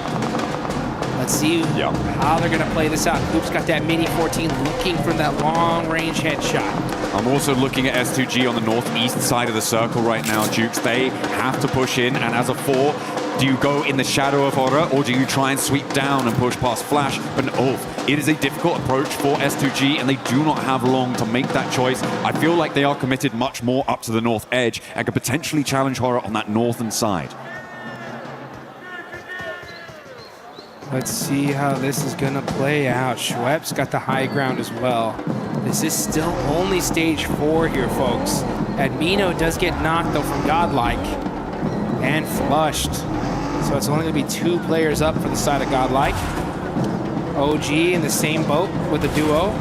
Driving around, just trying to get a little bit of intel. Dawkins nearby. You got to watch out for that. Meanwhile, Aura from the high ground are trying to catch S2G out on the rotate here. Sleepy is able to put some suppressive fire, keep him away for now. Kamikaze's buggy is smoking, and he's going to get popped out of here by No Fear. Oh, that is a scary sight, pressing the ridgeline, No Fear. Spiking the heart rate of S2G as they try and make their way in. They did have to make that choice in the end. But moving in, they've managed to get 3 through. And into a position which is at least tenable, but not really super beneficial to their long-term prospects. In the circle, though, which is good. Not the same can be said for Nigma Galaxy, Arena, Flash, Ulf. These teams going to have to move when the time comes. So, a good result, but if they keep getting picked apart with Razy still doing bits. Hang on a minute, no, that was over the sky. So, Horror are suffering. This solo Lone Ranger on the north edge, Vitality, letting us know. Okay, this is the replay of the 1v, I think 3. Yeah, there we go. Yasser catches him out as he pops out the vehicle. And then, pow, beautiful use of that ridgeline. Razy just picking apart Aula. Those mistakes, man, making it look easy there. Yeah, that was pretty clean. Swaps out to the bayonet as well for the final moment.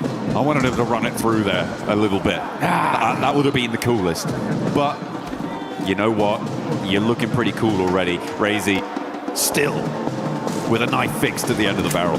Yes, indeed. Let's see what Razy can do with it. He's going to be holding on to that AUG as well. No Fear up on top of the hill, doing a good job of applying that suppressive fire on these teams trying to find a way into this next zone. Oh, crazy. Soaking up the points as a solo here for Team Vitality. I mean, since he's been a solo, he's gotten 4 eliminations. He's weakened Horror's hold on this northern side as well, yeah, which I think is a really big factor here. With 4 players, Horror are basically unassailable. With 3, that's different conundrum altogether. Ulf could potentially have an opening road towards them if they don't go down in this spot, because Sleepy has got that angle. But if sneaky beaky like, it's Razy on the side with his ghillie suit. Trying to play it quiet, trying to play it smart, finding these angles. Crazy. Playing it very, very quiet. Finds a little spot to hold himself in for now. But he's oh so dangerous. He's got that ghillie suit in the desert. Not quite the best camouflage he wants. Yeah, it's the green one. Not great. It's the green one. But you know what? He's looking to get that green for his team. And this is how you do it right here. Staying alive. Just, you know, able to get some confirmations, some sneaky confirmations on some knocks. Soak up some points. Meanwhile, S2G got a little car wall set up here. Ooh. Furia on the move.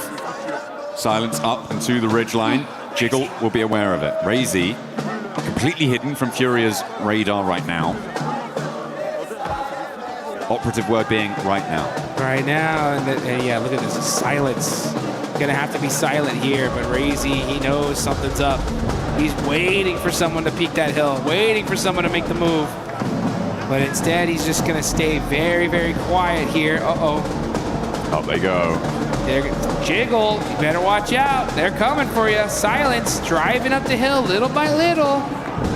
I think Razy's gonna get spotted here. Igor is gonna run straight into it potentially. Ooh, maybe not. Darts back a little bit. They're waiting for the peaks.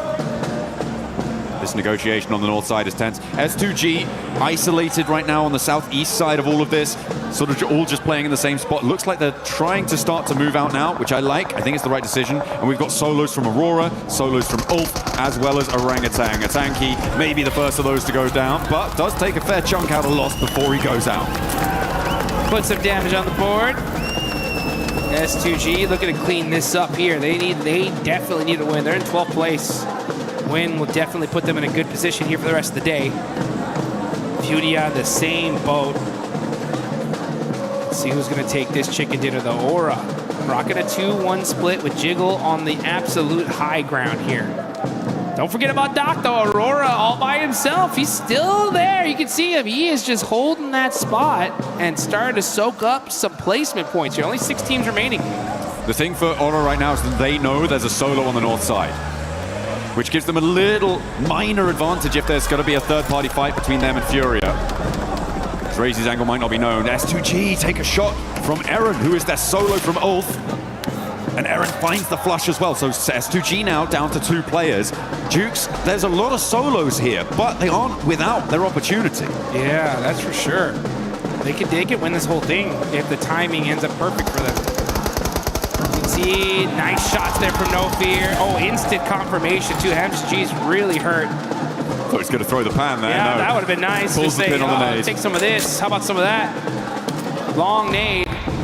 Not able to get the finish. And it looks like S2G should be able to get the reses here. Does he have a Molotov for another nade? Because I mean, he has the high ground. He might have the arm to get there. It doesn't look like they're going to go for it. The res likely to be coming through now. For S2G to keep themselves alive as 2 players. It's Razy that I've got my eyes on still. From Vitality, he's gone so far. Come such a distance. Eren, most likely the next solo to fall. Igor's has flexed out and is very close to Doc for Furia. That could be a dangerous spot if they're caught unawares. Oh, he's hopped out as well. Doc might just be able to get away with a free elim here. There's a nade in his hand. This is not where you want to be for Igor's. If he doesn't hear this pin, if he doesn't get out of the way, this might just be a free knock, but he's into the vehicle again. And I think he's read into it. He's up into the wall now. Doc has to hold his little shack out in the open. Silence and Furia just waiting for this fight to happen. These guys are going to wait up to the last second here. The zone is closing. Okay, Jiggle backing things up, and he goes right into Razy.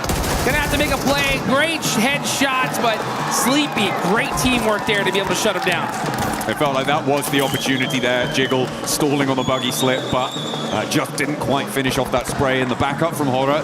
Of course, they did know he was there. As I was saying earlier, after losing a player to him was good news. Oh, another solo goes down. That will be the final solo out. So we are playing 3v3v2 as Furia in with a chance here to put that chicken dinner on the board. Same story for all three of our teams.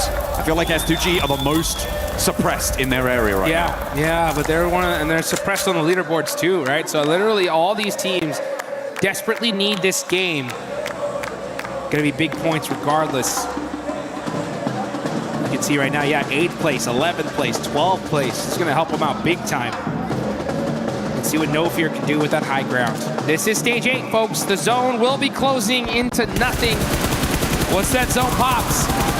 Sleepy applying that pressure on S2G. He's got the intel now, knows exactly where they're at. He's got a couple nades.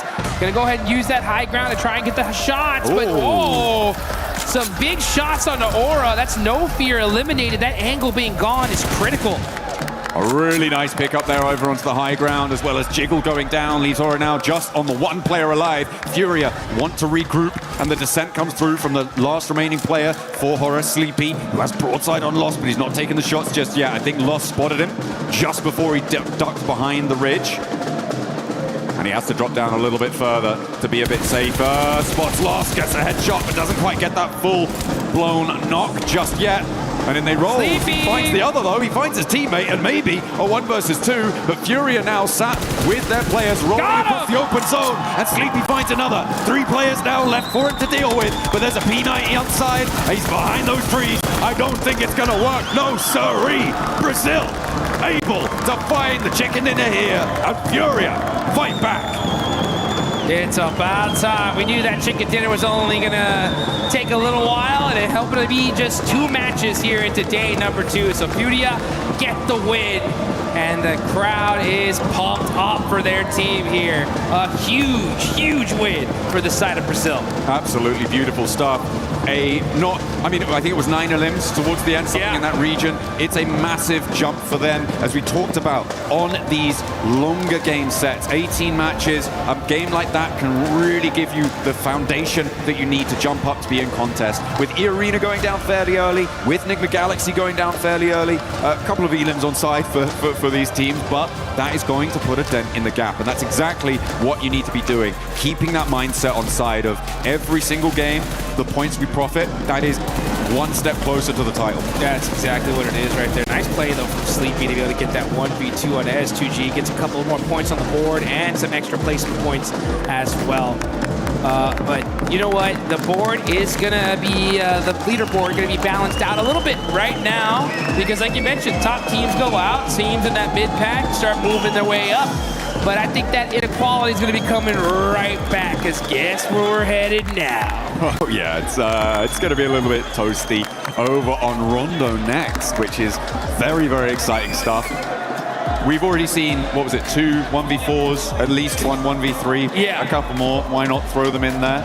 It's basically just what happens at this stage. But yeah, I mean, the Razy solo 1v3 on the north side there, beautiful. The impact he had also cannot be ignored. If 4 players were alive for Horror in those final circles, I think they win that. Yeah. Without Razy having that impact, it completely changes the dynamic. It allows Furia to be so much more free and easy on that western side. The suppressive force of Horror on that north edge is so much assuaged. So I think that is a very, very important part of that last game that maybe flew under the radar for a couple people. Yeah, you got to be hyped up for Razy. 1v3, then finish in with a 1v2. And you guys got a 1v1, and watch the rest of these matches coming up in just a bit.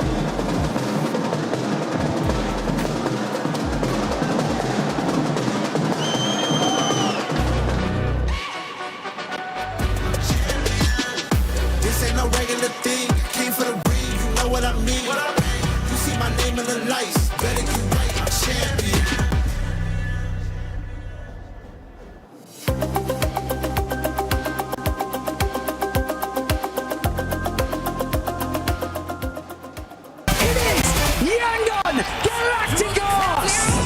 Chasing the sunrise, boots hit the ground, hear the battle call. Loot up, lock in, we're ready for it all. Every street, every door.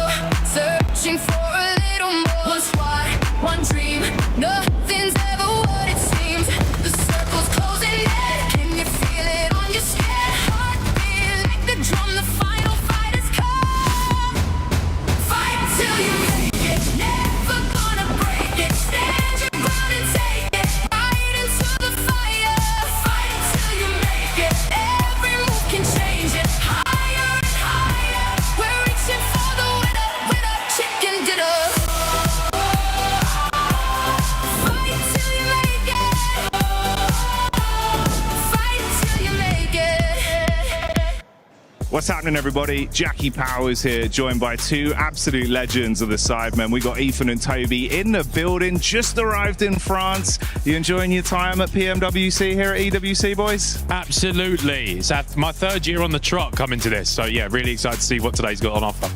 First time here in France, so actually we're really excited. What, just generally first time? No, not generally, but this in France. Normally it's like in Saudi, but here in France, exciting. You enjoying it though? Getting on with the vibes? Bit different, right? Yeah, we got in early on the train this morning, so took a little bit of waking up, but I think we're into the swing of things now. You always look fresh. Both you do. You've come out giving it. You got the style on the go, so I can't complain, boys. And there you go. You're showing us up. Yeah. Can we get a fit check, please? Fit check. Great. Hey, look, you look unreal. The turtleneck, he looks amazing. The watch strap, look. Wow.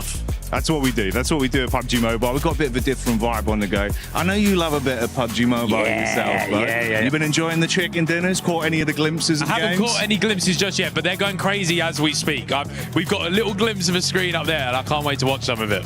It's going to be big. I think we've had a lot of interaction from the fans this event, which has been cool. A lot of different nations. It's been super loud. We've had drummers. We've had like cymbals. Mate, I've seen instruments I've never seen before. I thought it was a football game. I heard it. It was crazy. I can't believe there's drums at an esports event. It's unreal. They've kind of been getting sick with it too. One of our commentator talent, basically, used to be a drummer. So he's been sat there every game, mate. He's watching in the background. I just want to get involved. I want to teach him a new beat. He's loving it. He's loving it. You any good on the instruments yourself, pal? Me, no. So Jizzle, however, he has an own producer back in his day, you know. I dabble. Hey, we got to get you in there. We could cook something spicy up with the fans, right? No. It's been a long time. EWC anthem? Come on. I don't quite have the same rhythm as I used to. You know it could be a nice tie-in. We'll get that in for the next charity match, no? Maybe. That's what I'm saying. That would be sick. Look, it's going to be a good time. We got about, all of today, so about 6 games overall today, and then tomorrow we go into the finals, last 6 games. We got some big orgs here, boys. Couple big names. You got like 4 Thrives. They're coming out, showing up. Vitality, legendary esports orgs, right? Orangutan as well. They've come in bossing it. Orangutan all the way. Come on, orangutans. Listen, this ginger bearded beast. My orangutan. Yeah, come on. Go on, the orangutans. Oh, mate. I hope they do you justice. Yeah, they've been looking good, honestly. Have They've to been now, looking good. to. So we're saying orangutan go chicken dinners all the way. Let's go. All right, let's see what happens, boys. Always a pleasure. Pleasure, any mate. final words before we send this one back? Up the EWC, up the PUBG Mobile, bosh.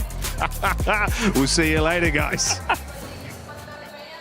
Thank you, Jackie. And I agree, Jackie, that you look good today. You look good every single day, and so do we. Joined by Lace, Calaris, Natura, and once again, the 7WG. But we got to talk about Furia, that last match. The Brazilian aggressiveness was there, and boy, did they show it. Didn't they just? I'm so excited. Furia's back. Let's all jump. No, but he's just gone. Okay, my show now. Furia, right? Furia was on top of it. I really enjoyed how they were actually able to play that so well, right? You've got the duo of Ayala. There we go, I got it. Yeah. Ayala and Silence, both of them just coming in onto that third party against Nongshim, then over onto EA, just wiped them completely, no point about it. The 2-2 split coming up onto the western side, making sure that Furia couldn't, making sure that S2G couldn't go around to the south side, but also pressuring Hora to actually push into S2G at the same time. Very well played. Good control of the teams, good control of the zone, and the timing was really good. They backed it up with firepower as well. You're seeing 9 eliminations. 19-point game is exactly what they needed. I just absolutely love the fact that they sort of, like you were saying, they had that sort of western side of the mountain. Hora had such a great setup though, right? Yes. So I was getting a little bit scared in the I guess final moments because that zone closing in pushes them off the mountain. But Highguard's just down there scouting for the entire team, able to get that little 1v1 out of the way, and then having that sight so that when they obviously descent down the mountain, Sleepy comes down the mountain further through this and just cleans it up easily. Their timing today, Neptura, why aren't we Furia fans? Just backing you up. That was just such a smooth play from them, and when we're used to just seeing them get in a vehicle, charge down, whatever, this is more strategic and smart from them. Very exciting. I was scared for Furia, though. I thought we were going to see some drive-bys that we ended up seeing from them yesterday that ended up backfiring. But for Hora Esports, I got to give them even more prop scale because they had a 3-1 split on that mountain that ended up working out perfect, especially when the circle didn't go their way. There's multiple facets to it, right? Hora, when it comes to them controlling that kind of mountain, La Cabrera is somewhere they oftentimes go go to. They've actually abandoned that and gone to Valdemar on most of these Miramars. They had to abandon their loot phase quite early to make that extreme wide rotate based on those sort of shifts that were going north to get onto that mountain fast. And I think they really understood how to hold down on that location well, to the point where they were having to deal with certain circumstances that they didn't want to have to, like trying to cordon off Ulf as they're trying to move forwards as well. So very impressive game here by Horror, absolutely. It is. S2G as well, being able to collect some points in this last match too. And one team that was able to collect even more points that definitely needs them, Orangutan. Collecting 7 eliminations. It's something that we've been wanting to see out of this squad, being able to frag out a little bit more. I know yesterday we saw the passiveness out of OG that we're so used to seeing, but being able to just bounce back. And it's actually not Aru by himself. It's Atanki coming out with 3 eliminations. I mean, it's great. I mean, I think in the group stage, we saw more from WizGod than from Atanki, but he's coming in really, really nice. Ara, the IGL, also stepping up as a fragger as well, which is really, really nice to see. So very excited to see, very excited to see what we're going to be looking at into the next rondo, for instance, right? Getting the that momentum on the Miramar is like 7 eliminations on a Miramar already. What's Rondo going to be holding in store for them? Feels weird that we're doing Rondo, not at the start of the day. It does, doesn't it? But anyway. It's like, okay, well, midday. Mid-rondo. Mid-rondo. It's a mid-rondo. You know what it reminds me? I said it earlier and I'll say it again. It reminds me when we used to have Sandhog at the halfway point. Oh, yeah. Where teams that weren't performing well, that would kind of use Sandhog to just spark up their day. But talking about Rondo, let's look at the top teams right now from Rondo. You got Enigma Galaxy up there. Aurora Gaming so far really hasn't had the best start to the day, especially when we're looking at the Miramars. But going into Rondo, we saw what they were able to do yesterday, and I'm hoping that Aurora is going to be bouncing back here. Yeah, you'd like to think so, right? I actually do think that there's definitely been lulls in some of the performances internationally as well, and obviously this team for a long time, when we were that alpha gaming, etc., and things like that, everyone was hoping that eventually they'd hit it big, eventually be able to get one of those big titles. Actually, coming into that day one, I thought to myself, wait a minute, is this the time? Is this the time Aurora Gaming actually finally makes it happen? Because they were able to be up towards the top. They've slipped a little bit, especially with the arena looking as well as they have done so far. But mate, there's still a chance. There's still hope. Yeah, for Aurora right now, 34-point gap. So I am hoping that we're going to be seeing some insane gameplay out of them, especially going into Rondo. We have seen E-Arena put up 29 eliminations. Can anybody get even close? We saw the aggressiveness out of Furia with the third parties too, but we got to talk about Enigma Galaxy been performing well as well. And what I really enjoy about Enigma Galaxy so far is the way that they've been getting those placement points outside of their win. You can see them being able to be consistent. Exactly. They've got 14 placement points outside of that win. So they are really making sure they hit that podium time and time again, backing it up with eliminations. And again, this is something that I saw yesterday from Enigma Galaxy, is their timing is on point. Coops is back in his prime, it feels like, and the whole team is rallying around that. So the timing is really good. The synergy is very good. They're holding, they're waiting, they're making other teams play for them instead of doing all the dirty work themselves. It's a really, really nice control play that we're seeing from Nigma, and it's working out beautifully. I mean, I just want to quickly touch on Ulf, because we were a little bit worried about them at the start. We're like, what kind of plan do they have going forward? It's good, it's wins, it's that, it's not, it's dropping. That one, the vehicle send. They're actually in like a 2-2 split hold, and they were like, what do we do? Let's take the vehicle, let's wedge Tiamba up against that, and able to sort of decimate that entire squad. Obviously the rest of the team sort of joined in that position, but look, they're making split decisions quickly when that moment comes. Is it bad that these decisions have to be made incredibly quickly because they didn't plan it out beforehand? A little bit, but look, they can capitalize on it. It is. One team that I'm going to be looking to hopefully capitalize here in Rondo as well when we're talking about eliminations is going to be none other than Tiamba. Tiamba has been quite slow today. We've seen them just going down that ranking, and it's a team that needs to be able to bounce back, because guess what? Yesterday, it was all about eliminations. Yes, they do end up having some placement points, but it wasn't of the likes that we know they're capable, especially with what we saw to survival. Yeah, Milu and QZZ have looked fantastic throughout the entire tournament, right? And Milu really rose to the occasion after QZZ was able to get that MVP title on previous internationals. I do think that, yeah, it's been a bit of a slow start for them, but regardless of that fact, there's definitely an opportunity for them to get back to fragging power, fragging potential that we've seen from them in the past. I'm just looking at Coops right now. He's locked in. Raouf just going around, circling his chair. Satan as well. But Coops, it's all about Coops right now. Hopefully somebody else will be able to step it up from that team, as we're going to be going into Rondo. So Hot Jukes, John Allen, take it away. What is Satan looking at? Here we go. We're headed into Rondo. The match to put some massive points on the board. As if Miramar wasn't crazy enough already, it's about to get even crazier. Maybe it's just something about the start of the day, Jukes. Maybe it wasn't Rondo all along. It was just the first games. Maybe this will be the calmest Rondo we've ever seen. They brought that Rondo energy off the rip, right? Yeah, they're used to it. Fresh off the breakfast, ready to find their dinner. And that is what we're going to be looking to find here for one of our teams. It will be the case. Maybe a massive early game. We saw it from Milu yesterday. Huge. And the rest of Tianba as well. Huge start to the day yesterday. Not quite as powerful in the game so far today. So hopefully for Tianba, they can find that resurgence here. And if you're an arena fan, you're hoping that they can continue to make their strides forwards and keep that White Rabbit chase going. Gotta be able to separate yourself from the rest of this lobby, and if you're gonna do it anywhere, it's Rondo, that's for sure. I mean, we've seen a 39-point game in this tournament. Oh man, well that turned things around from. Look at Team Vitality though, averaging, 4.33 limbs per game, 1,000 damage. It's a great average here.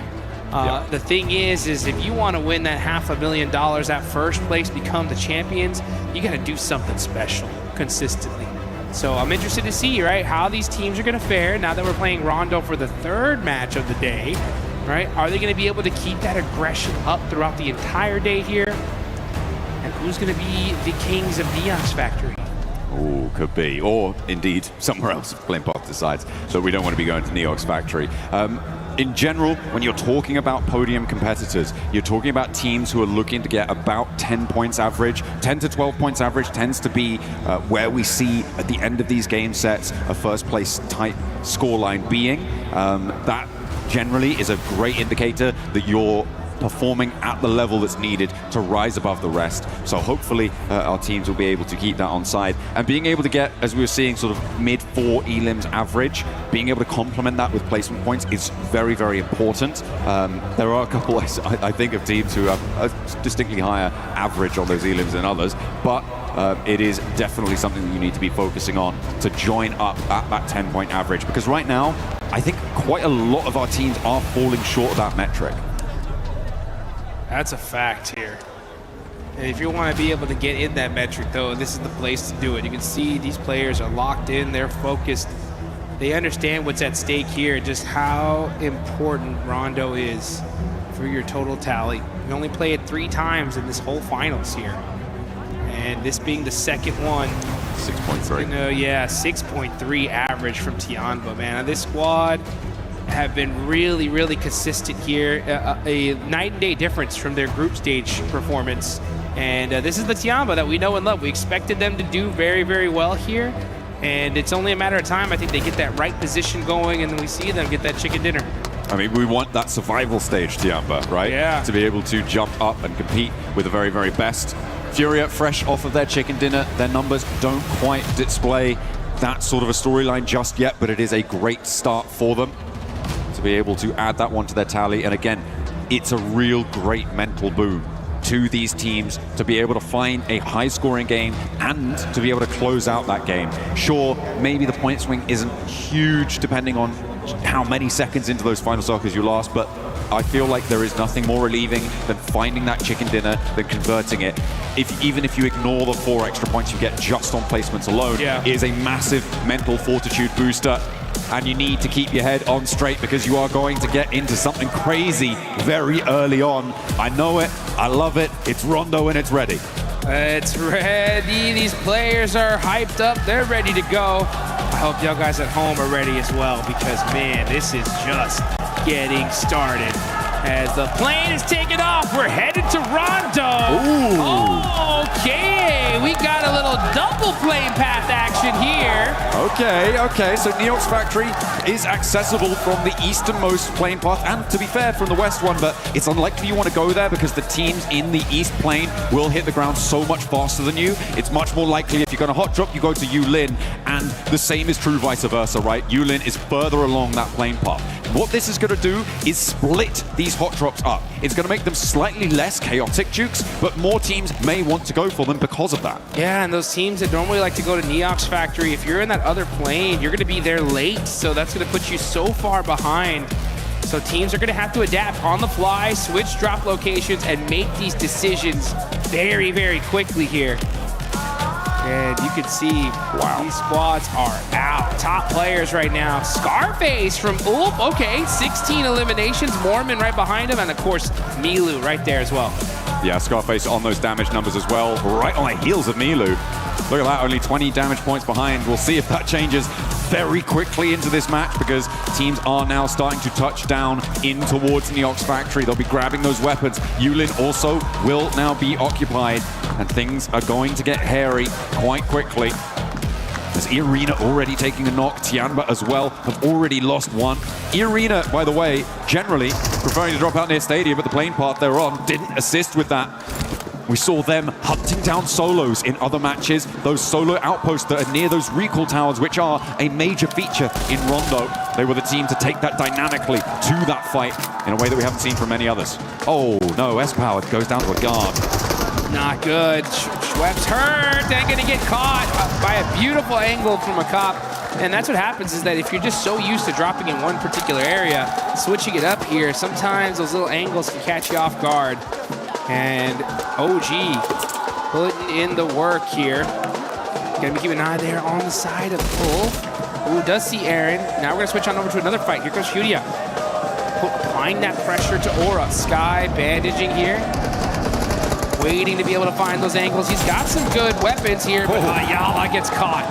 A nade forces Sky to reposition away from the corner. Does take a little bit of damage, but that'll be okay.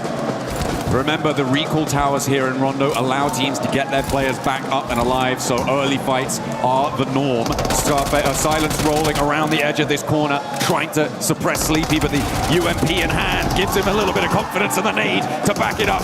Flings across his sightlines. No Fear does go down on a trade, and now Ayala's looking to break wide to change the tune of this fight, and looks for more with Chief at his back. Sky on a sliver of HP just about finds the retreat, but there's a re-engage around the corner. Chief would have had that, but he ran out of ammunition. Now he's going to have to make a play. Ayala there with the assist, and great work for the side of Furia. They're going to go ahead and take out Aura, put some early points on the board, and they should be able to pick up Silence here. Now they're going to start laser focusing towards the side of Four Thrives. Four Thrives creeping in on this one. A little late to this third party, and now they're going to have to battle a pretty kitted and well set up Furia. Four Thrives, they've got some loot on side as well, though not too many nades. In fact, no nades for T24. Neox Factory's been popping off as well. I think Ulf bore the brunt of a lot of damage pouring on their way. See some elims coming through from Orangutan. Doing bits, but ooh, okay. Ulf may have a little bit of vengeance here, as Eren is still in the firefight. Tianba with their position on the south edge. Spot Tizzy sending away, but Tizzy wants to re-engage on the door frame. It's not going to work out well for the first spray, but suppresses the angle. QCZ with the nade cooking. Drops around the corner, but Hyunbin evades the damage. Red for super aggression here. Looking to get some of them early eliminations. Hyunbin with the laydown, wide out in the open! Catches QZZ with the spray. Just keeps that suppressive fire on that window, catches him on the re-peek, and a great turnaround there. Two superstars battling it out. Now Tizzy, oh, look at that instant peek back. These angles. Nongshim Red Force so good at these CQC angles. Man, and Hyunbin putting in the work, forcing Tianba to have to do a full res on their team. Getting those flushes nice and quickly. Nongshim Red Force with 2 elims. They're up to 4 now. But they've got another team to try and deal with. Orangutan sidling on into the fight. Tizzy using the bus as cover. There's a nade from a tanky, but the pin goes back in. And Eren, the solo left in the situation for Ulf, is going to find the backlines for Orangutan and slow their approach towards this Nongshim outpost. The 2 players they've got there can just live a little bit longer, but a tanky keeps the pressure up, and Orangutan keep marching. Man, great movement from the side of Tizzy and Hyunbin. They are outplaying so many of these players here. So good at this urban fighting. Their peaks, their timing, just impeccable. Wizgot, though, with that nade, looks good. Tizzy jumps away and gets peppered only a little bit. Pulls the pin again. And you can see they're utilizing those doors so well. But how about that nade? That one looks good. Tizzy jumps away from it once again. He's not falling for that one. I like the attempted utilization of the smoke to stop the vision on the nade arc as it was coming on through. But Tizzy read that one nicely. Knew exactly what they were going for. That nade doesn't connect either. Still has a couple more. The shotgun around the corner. Steps in for it. Wins the trade. And immediately Eren snaffles that point away for Ulf. He's up to 3 elims there on the inside. This guy's doing bits. The rest of Ulf are happy to hang out near Danqing on that south side and let Eren roar over in Neok's factory, because it still has yet to conclude. Aurora, I think, still have a solo in that spot as well. And Eren does finally go down to Godlike, who have rolled up into the fight in Neok's factory. A late approach as they were forced away over towards main round. Now you can see T24 trying to find some angles here. Zypha, ooh, quick shotgun here. He's got the right-hand priority. He should win this. He does. Catches Ayala. And now, shots happening back and forth all over the place here. But Zypha's gonna have to make another play, but suppressive fire. Was that IQ? Yeah, IQ on the other angle, doing a great job of applying that pressure, that headshot. It's gonna be the end of Furia.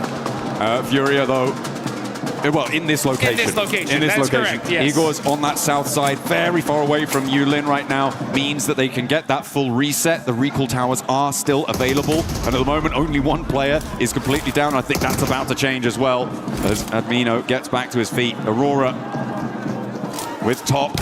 The man on the spot only needs the one shot to take down Salme, and now he wants more. S-Power with the nade, can't quite connect on towards top, but he spots him running up, has the nade cooking. This could be perfect, needs it over the top, a lot of damage, and the spray to convert. That is good for Godlike. Great work from S-Power there, right? Just staying calm, collected. He had that nade locked and loaded, just goes, chunks it, and just uses his weapon to take down top. So we're gonna see some recall action happening. Everybody pretty much back up for the most part. Only a few players still eliminated. And now you know what? Why don't you guys do us a favor? Get in game and go ahead and pop some of the lucky spins right now. Hopefully you can get one of those exclusive 2026 PMWC tournament sets. So you can be styled and looking good like a lot of these players are. Let's see how S-Power is going to look, though, in this 1v1 against Ateki. It is India on India action here. That's that Molotov. Oh, yeah, he's like, all right, I'll hold the stairs for a little longer. Hot footing it away from that, doesn't take a tickle, which is good result. Hard southeast shift on this next circle. Pushes us down towards the southeast side. Keeps that northern area above Hongshan in the west of Danqing as well. Ulf, very happy about this. I think their hill there is probably going to play quite well for them, I think, Jukes, and that is a great result for them, given that they're in third place right now. E-Arena in first place. They haven't had an impact on this game so far. They were pushed away very, very quickly. There's S-Power. Holds the corner, but yeah, there's a third-party angle. Well, a second player on the opposing team angle coming on through. That should be, again, still recallable. Manya may opt to go for the recall on the forward position so that he can bolster that and let the back two from Godlike move in behind him. Yeah, S-Power was like, 1v1 me, bro. And they were like, nah, not today. There's money on the line here. We got to make this happen.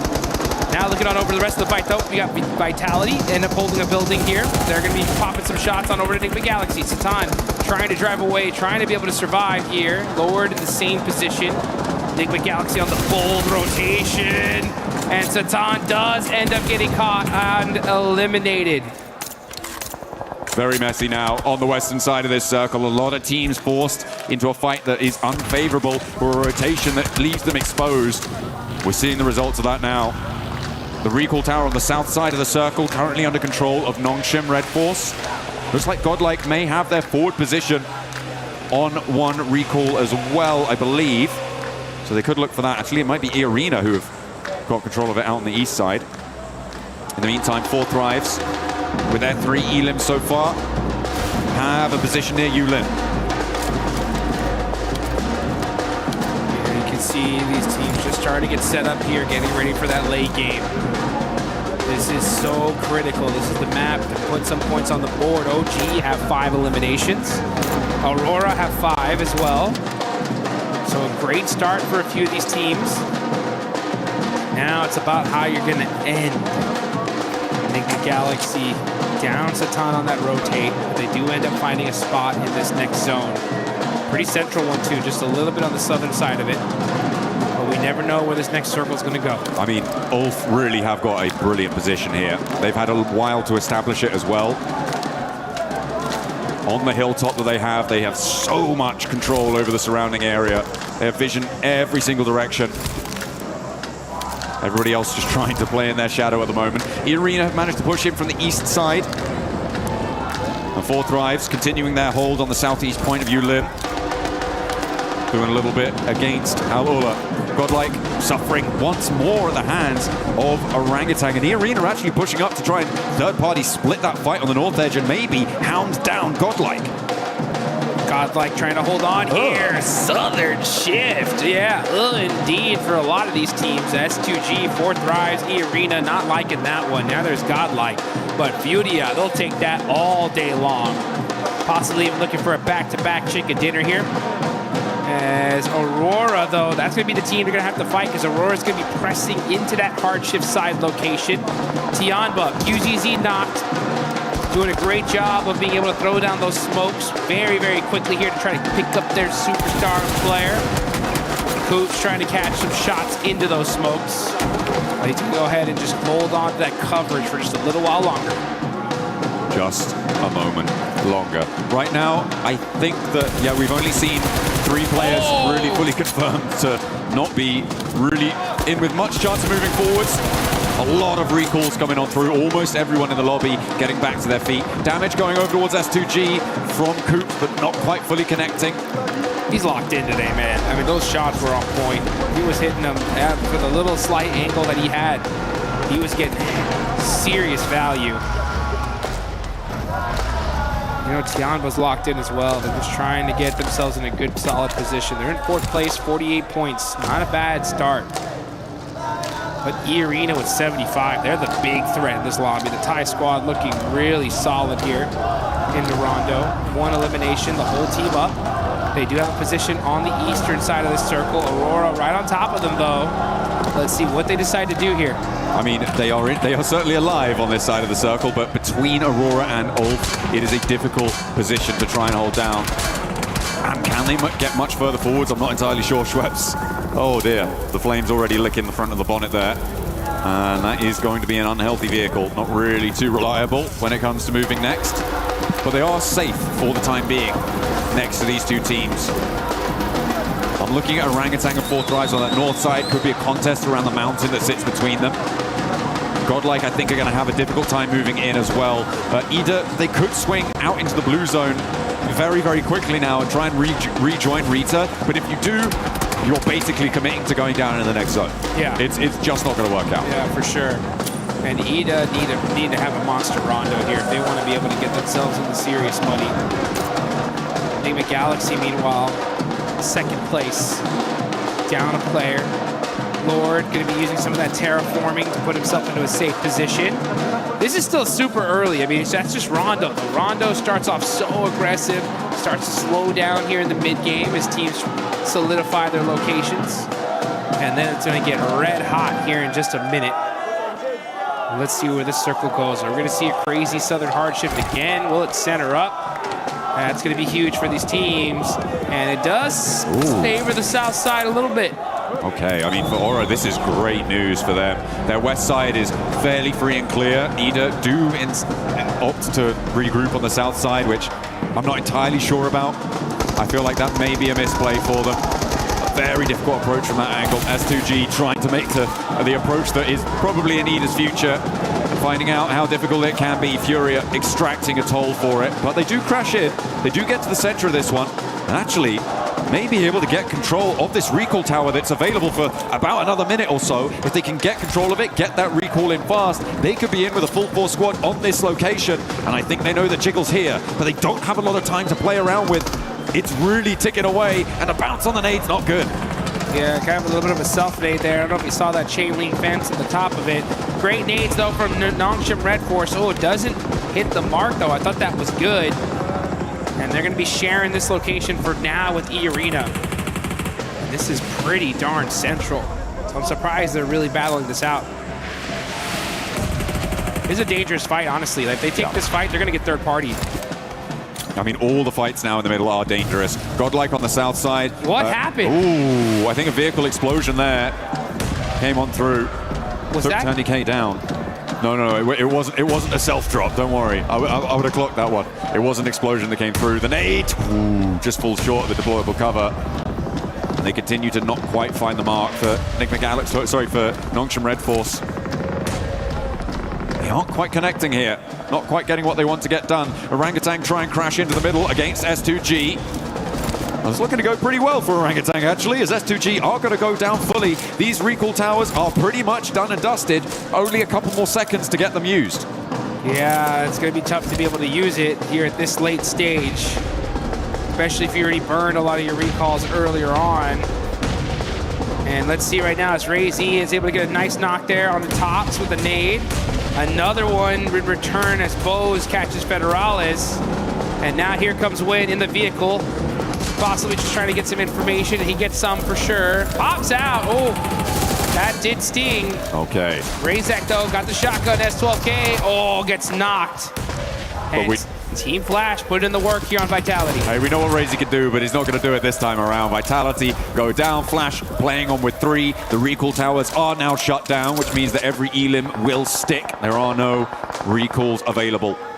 The arena somehow managed to get straight to the center of this circle. Is kind of crazy, and to do so with 4 players alive, great news. Hopefully they can make that one work. Meanwhile, on the south side, you've got Godlike, Ita, and Furia all looking for position. Yeah, this is a replay, I think, on how Tony K went down. Yeah, he ran into the buggy. He ran into the buggy. Yeah, well, it was that cover flare that ended up busting up that buggy, and it was just inching it little by little and just did enough damage to pop it. So you gotta watch out where you drop those cover flares. Hey, no harm, no foul. They're all alive, and that's what matters right now. Nade over the top, over towards Nick McGalaxy, though, from Tianba, who have had to fight down from this north side of their compound. Nick McGalaxy have been hiding here for quite a while, and Tianba seemed to be an overwhelming force for them. Ralph alone, isolated away from the rest of the team. Ulf have been trying to push in from the east side, and somehow Scarface doesn't go down here. Finally does get knocked to QZZ. There is an answer, a little bit of damage, and his 4th drive's chiming in for a 3rd party from the west side. QZZ getting caught out by Ulf. And now Milo getting shot in his back from 4th drives. Yamba now are fully pinched. You got 4th drives looking at one side, Ulf looking on the other, and this is all outside of the circle. Disaster here for Tianba, who are looking so strong in this game. Gonna have to fight their way out of this position. A lot of movement now necessary on the northeast side as well as on this south edge, and this is what I was worried about for Ida. They managed to get a couple of elims on the angle, but they trapped themselves behind the water. Wrapping around that one, it takes so much wind out of your sails. You just don't continue that speed. You don't carry any momentum in towards the circle. And they found out all about it. Furia were a roadblock for them, and they may have dragged Furia down with them, but for Emre, he's now got so much to do, and he's going to crash probably straight onto Aura, and almost certainly going to go down here. I'm so surprised he hasn't already fallen, and Emre just sneaking his way through. Tianba on the drive-in now. Gonna have to force to just fully send it onto the middle, but they are getting beat up here. Sacrificing players one by one. Milu, oh, with a bad drive. And now it's up to the single player. Oh, he does end up catching 1 point. So Tianba hold on just for a little while longer. Staying alive, staying in the thick of things. The arena unlikely to be able to push fully up and over with Ulf suppressing this angle. Akin can survive for just a while longer. And Ulf are going to have a tough time actually pushing towards this one with the suppressive fire coming in, but Akin does go down. That actually comes from Furia. Very long shot down from the south side. Close to max range, I believe. Furia. Yeah, 393 meters there, Ayala. Ayala and Furia are putting in work here. 10 points on the board so far. Right behind him is OG with 8. They definitely needed those points. And here comes Furia, pressing in through the south side. Moving in little by little. Making sure that there ain't nobody near them. Aurora with the western high ground as well, this mountain. Giving them a lot to work with. The position held previously by Aura, but they decided to commit instead much more central onto the west point of the compound that sits central on this circle. It's gonna be a big game for Aurora this position. I mean, it absolutely could be. Given their position with 8 elims, they've got some brilliant oversight. Not too many teams have the flexibility to challenge them. It is, of course, the kiss curse position, though, because you do have to leave it at some point. Well, almost certainly you're going to have to leave it at some point, and that is where things start to get a little bit muddy. If this zone shifts to Aurora, they're getting like 20 points this game. Plus. I mean, this is the spot to have. But it is quite on the edge here. Let's see if they end up getting lucky. This is the time to get lucky in the map that you really want to get lucky on, that's for sure. But meanwhile, Nongshim Red Force catching Chief out from Furia. Sneaking it. A shot in around the sides of those silos, through the fences. It is pretty resible, though, for Furia, I imagine. The circle does move away from Aurora, though, and up towards the north side. This is a lot of open ground that maybe Fourth Rise could try and leverage, but there's not a lot for them to try and work with. You could see just sweeping out to the west, it's wide open. You're going to need those cover flares, so it depends how many they've got in the back pocket. Create some of your own defilades with that destructible terrain. What they're going to be needing to do to control that north side. In the meantime, Furia still giving it large on the south side. Doc starting to throw some nades in. They know they got to get moving here. They got those vehicles. They're smoking, though. Bose does go down. That's huge for the side of Aurora. And Doc trying to drive very carefully, little by little. Oh, I saw that crate. I need that. I need that. I got 300 rounds. I need more. I need that util. And he's going to find at least another drink because he was out. Swaps vehicles, and now Aurora just trying to leapfrog into this next zone. Last player of Orangutan goes down in the meantime. IQ gets spotted out in the open. I mean, this is what I was talking about, right? It's such a difficult area to try and move into. The question is timing, and for IQ, he gets caught a little bit too early. And there's really no cover. But it is such a majority on the circle. If you can establish any sort of position out there, you start to get so much control. And with Aurora still able to use the high ground that they've been playing from, they have great sightlines to control that. But Fourth Rise will be able to move in. Aurora are also going to have to move. Oh, beg your pardon. Have to move. Yeah, I'll tell you one thing, though. This is Rondo, and if you don't got cover, you got to make your own. Use those cover flares. Use that terraforming.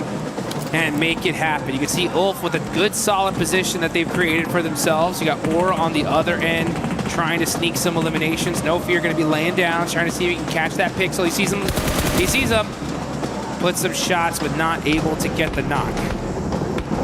Aurora rotating back in towards the compound, looking to extract more point value from these elims. Tourniquet will be spotted. Zjol rattles him down. And the rest of the team answering with a volley of fire. Emre, by the way, from Ida, still alive. A solo who managed to sneak his way on through. I imagine Aurora should be aware of this position. But we'll see if they deal with it or if they allow him to sit there in their buffer zone.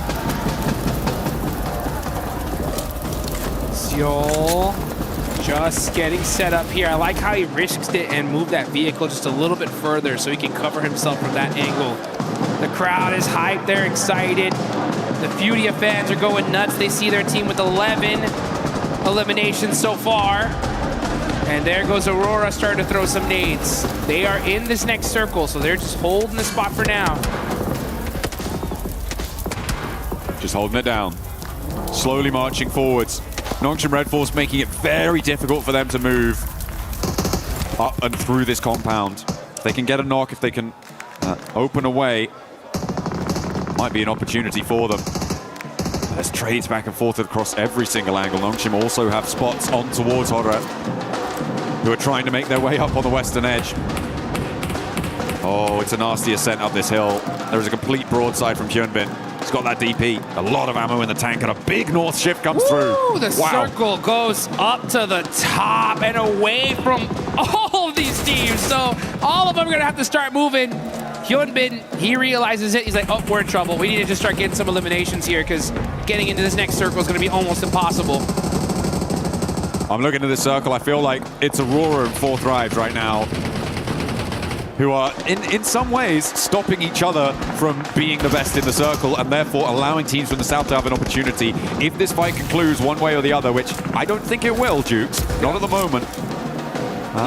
It could be pretty tricky for everybody else to march forward, but it seems like they found some sort of peace between the two. Yes, that's the right play in all honesty. You gotta just throw the smokes in between, but like, guys, let's look down south. Let's get all these eliminations, fight each other later for first and second place, because, oh, this is a feeding frenzy here on the south side, as all these teams are just desperate to try to find a spot into this next zone. Hyunbin up close and personal. He's got the shotgun. He can make the plays, and Nongshim Red Force are putting in the work.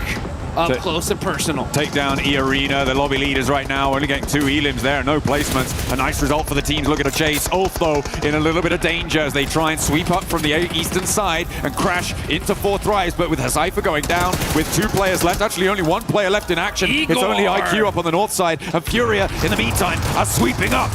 Over on the inside of the compound, Ayala on the corner. Doz goes down to Nongshim as they move out to the east. But Furia now, 12 elims. They're looking for more, and a solo from Jiggle, the only thing standing in their way of controlling the entirety of this compound. Make that 13 eliminations. Furia on a tear. Jiggle up on top, catches out the last player of Ida. Aurora, though, are just waiting for this. Gotta be a little bit careful with that cover flare. A little bit too close. Chief now forced to just run out the open. Jiggle with the jump down, trying to make the play in the 1v2. It's Igor to shut him down. Hey, that's so nasty, though, because it does mean that Igor's is going to be alone, solo, and will not be able to weather the storm of bullets sent his way by Nongshim Red Force. Now out in the open, it's Aurora as we transition up to the north side. And 4 thrives, I mean, they lost so much on that push forwards, and it's just IQ now. Hazaifa, I don't think you're getting back over to him, mate. And he does go down. IQ, a solo for 4 thrives. 14 eliminations for Nongshim Red Force, 10 for Aurora. Big this game. is a big game, any way you cut it. And it's going to be one of these teams that's going to win it. Who's it going to be? It's Aurora versus Nongshim Red Force. Yol gets knocked. That could be the opening volley. But Nongshim Red Force just going to hold that angle. So easy, catches top as well. So just knock after knock, back and forth. That's going to really hurt the utility from both these teams. Reefus, level 2 vest, pretty beat up. Sees an angle though. Hits the headshot onto TC and gets the knock. How do you do it to him, Reefus? Goodness me. That is a beautiful start, and this is the open ground I was talking about before, Jukes. It's just so difficult. There is that sloping ridge in front of Nongshim as well. That means they really kind of only have 1 angle to go, and it is fully covered off by Aurora. Yeah, it's because Aurora is shooting some dang laser beams here at the end. The tiniest pixels, nothing but headshots. Nongshim Red Force, we know they got the gun skill to pay the bills though. Gonna have to battle it out with Aurora because Aurora are on fire right now. Now they have the numbers advantage as well, top with 5, and look at that. Nongshim Red Force, they're just stuck. They're stuck in this one spot. They are laying down, but Hyunbin evens out the battle with that huge knock on the Zio. Perfect timing. And it's a forward position as well, which means that in order to get them back up, they need to break forwards. For Aurora, they need to expose themselves. That makes it more likely. We're in a 3v3 clean. Hyunbin suppressing the corner of the rock there, looking to try and put them back behind it. And he will bury them behind it as Doc is taken down on the angle. That is resible, but it's going to allow them to move forwards incrementally, making their way, making their approach here. Reefus don't dare step up. Hyunbin is just an absolute beast with these laydown plays. Putting in the work, catches top. Hyunbin is on fire. Making it happen for his team. Applies that suppressive fire onto Reefus. Reefus cannot afford to get knocked here. If he does, he's gone. He's got the MG3 from the crate, though. Is it going to be enough? A lot of damage done to him. Ziol's been slowly bleeding out. There has been reses coming through, or attempted to come through from Aurora. And they do manage to pick all 3 of their players back up on the forward front. Ziol finally flushed. Reefus dying left and right with the MG3 barking loudly across the open ground, but he's not going to be enough. It's going to be the knock sent his way, and Nongshim Red Force are giving this an excellent go. Moving forwards, they make it to the rock, and they are just out of range. The nade goes forwards. Only Top remains in the way, and the Molotov burns him. Takes him down. Nongshim Red Force turning the tables on Aurora. Aurora was looking unstoppable, and then Hyunbin said, "Oh, you think you got it, huh? Nah, we got this." Clean execution at the end from Nongshim Red Force. A brilliant exit from that location. It got so messy around those silos, those compounds, really, really tricky, and it's got to be so disappointing for Aurora as well. They don't lose those. You shouldn't be losing those, no. It is really, really tough stuff.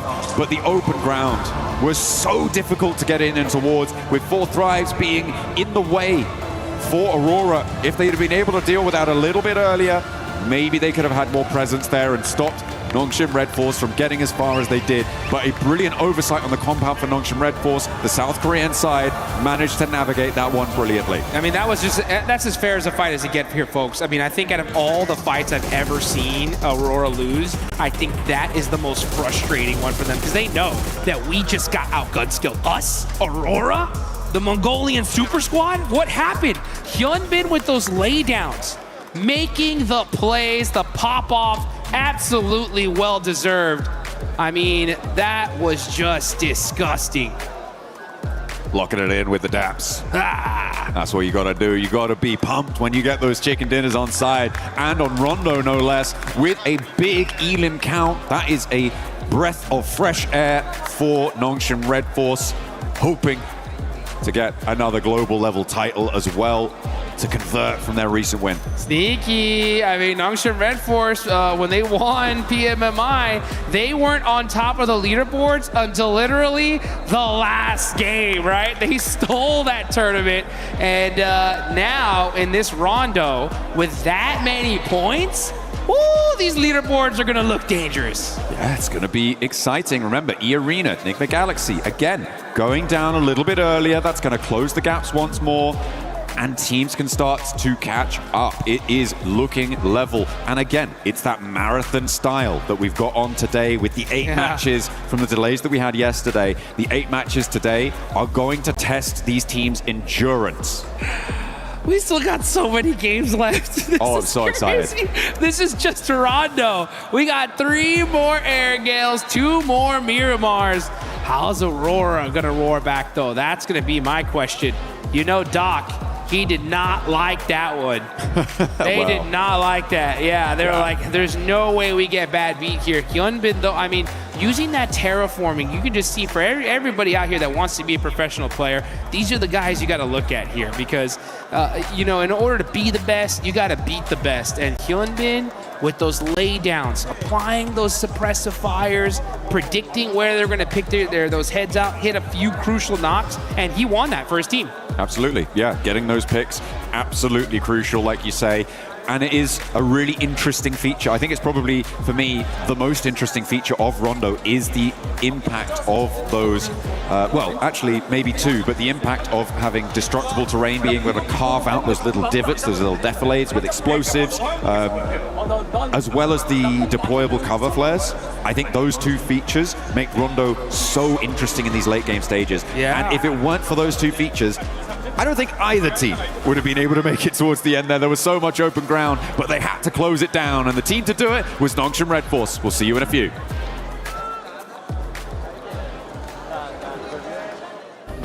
Play is in our DNA. Whenever we let it out, it becomes our superpower. Now imagine an entire city being built to supercharge it. Kadir City, powered by Play.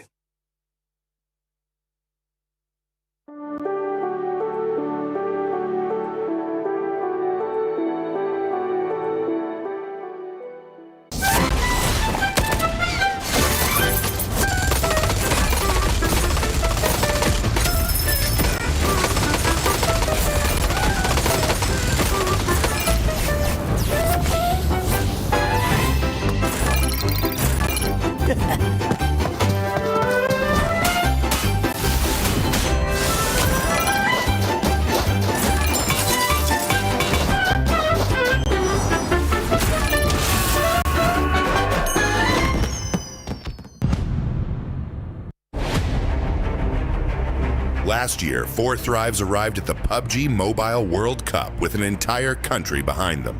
As the first Pakistani team to qualify for PMWC, reaching the world stage was already history. But once the matches began, they proved they had not traveled there just to participate. But he's found Mafioso, he's got the flash. Gario as well. Nucky, no!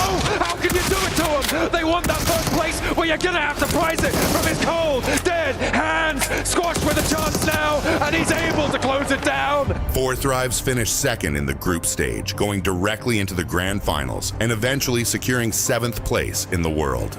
Last year, PMWC taught us to be more aggressive and more consistent to win this championship. Their journey began at the PMGO Season 1 South Asia Finals, where they handled the pressure of playing at home and claimed the regional championship. Now sending shots around the corner, so much damage done, and it's ended. 4 Thrives get themselves a chicken dinner and secure an unbelievably good position. That victory sent them to Jakarta for the PMGO Season 1 main event, where they would face teams from across the world. And on the opening day of the grand finals, 4 Thrives took complete control. Possible, but IQ's down. At T24, we're a 1 versus 1. Weapon swap with the shotgun around his teammate. He finds it! He gets it done, and 4 Thrives!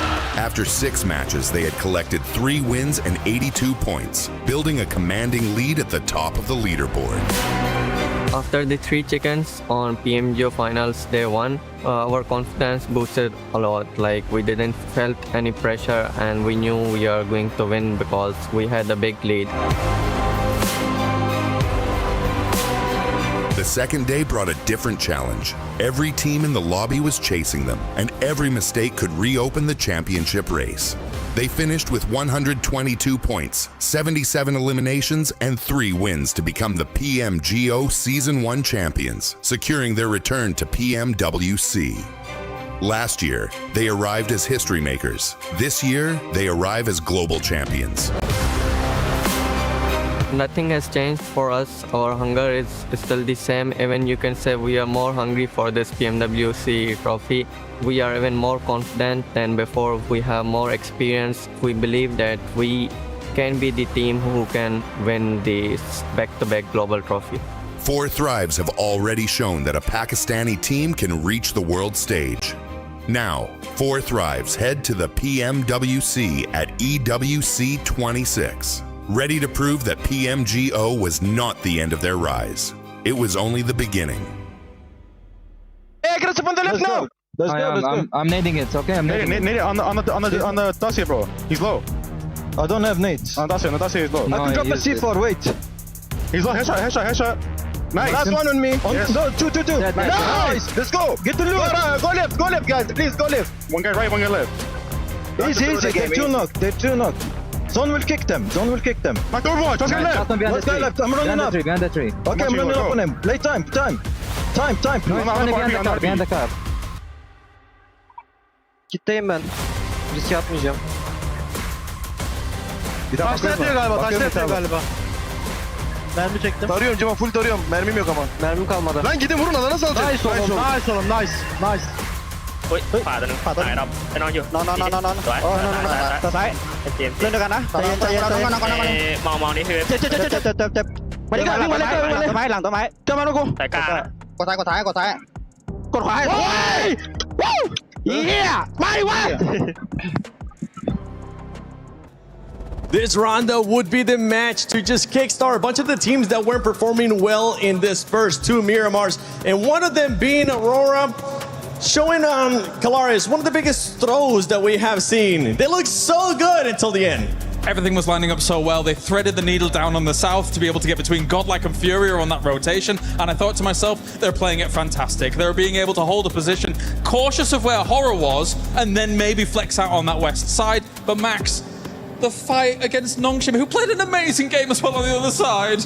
Like, you can't hate too much on it because, yeah, Nongshim Red Force had some insane shots. Hyunbin in particular, the way he was able every time to allow his teammates to push forward and he would cover them, but he wouldn't just be cover fire. He would literally tear down every single player on Aurora Gaming. I think he knocked out top twice in that final fight. I'm not happy about it. I'm very happy about it. If Kalaris is angry, I'm having a good day. So yeah, but like, as you said, it was great rotations overall from Aurora, but the gunplay from Nongshim Red Force is what redeemed the game for South Korea. And this is completely opposite from what we saw from Nongshim yesterday, right? Because we were talking about Hyunbin just being super aggro and going without his team and all of this, and he's done the complete opposite of that today here, going, I'll support you guys. I'll be that support player. I'll be the fragger, but I will let you guys go first. I mean, it wasn't just this final fight for Nongshim Red Force that looked amazing. It was the parking bay control, dealing with anybody coming from silos, fighting into the circles as well. This for Nongshim Red Force was a masterclass of control. The fight with E-Arena especially. Yeah,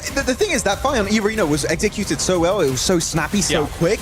But the fact that they survived that fight in the city, right? Get outside the city, fight against the other teams that were 4 thrives, then win the fight onto Aurora, all of that, basically, while still keeping yourself up as a 4-man team, is insanely impressive at this level of play. I think there's very few teams that can make it look that good. No, because, and this is the thing, is this is one of the teams that can go from 0 to 100, right? They were in that compound, they were there for a long time, they were just kind of keeping away from E-Arena here, and then they just unleashed the beast. I mean, look at these eliminations coming in from each of the players, so even across the board, and they just are able to just turn up the heat, go, okay, it's go time, and go for it. Yeah, we usually talk about Hyunbin just being able to be the frag out power for this squad. TZ as well has been stepping up. It's good to see that all the players have been stepping up in this one.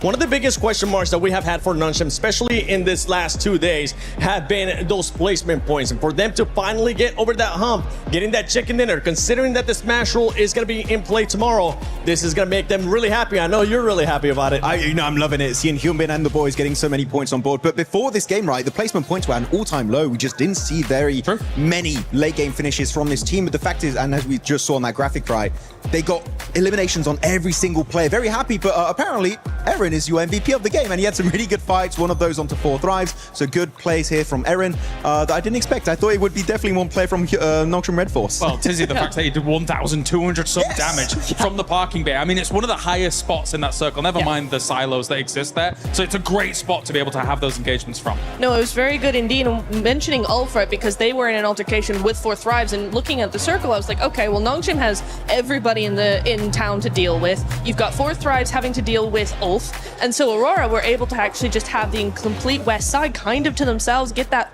long-range third party going, which is that's their MO, and that's probably why we saw them do so well. While they probably should have had that win, was they were long distance, they were able to have that long distance, put some distance between them and other teams. But for Nongshim, for them to actually third party over onto Ulf in the 4 thrives fight, just as 4 thrives were kind of getting cleared up. That is true. They do. They do. Ida has something personal with They do. It's so true. It's so true. But Nongshim really showcasing how great their timing is and how well they can actually read the lobby, what's going on around them, and take advantage of that. One team that we've been following as well, especially today, that has been starting to kickstart it, is 4 thrives. 4 thrives. In this last match, they were controlling a lot of that north, but they were 2 split, even though they were man down. And this is something that we were harping on a lot yesterday from them, having unnecessary splits at times. They were being pinned down by Aurora, though. They were being pinned down. It's a very difficult portion of zone. I don't think we've seen it be played that much, and so when it's so open like that, it is difficult to try and have the control that you really want. But yeah, there were some changes that could have been made to that. I think you hit the nail on the head. I think that when you look at how Nongshim Red Force had to play it, in a very similar area, you see how flat that area is. You can't, there's a lot of times where people get stuck in urban endings and urban situations, and then you're thinking to yourself, okay, that team on the outside is going to be able to hold them off. But you saw how flat it was. They couldn't put pressure onto anyone coming from their 4 thrives. They were there in a good spot, but they were there too early. Yeah, actually looking at another team I feel like did really well this game is actually Furia, right? Able to jump up here in 4th position, get himself a total of 60 points, 2 points behind the podium, held down by Nigma Galaxy. But this game, how they were able to do actually a big jump around the teams in the southern side against Godlike and also the side of Ida, and then getting in the city and sweeping teams. Sure, they don't get the win, but highly impressive from Furia. They feel like now are building up their momentum. They're a very streaky team, and now I feel like the podium is where they want to head towards next. That's back-to-back games too for Furia, being able to just show that aggressiveness, getting those eliminations as well, maintaining themselves within the 4th place, because one thing that we're kind of looking at is E-Arena starting to create a gap with some of those teams.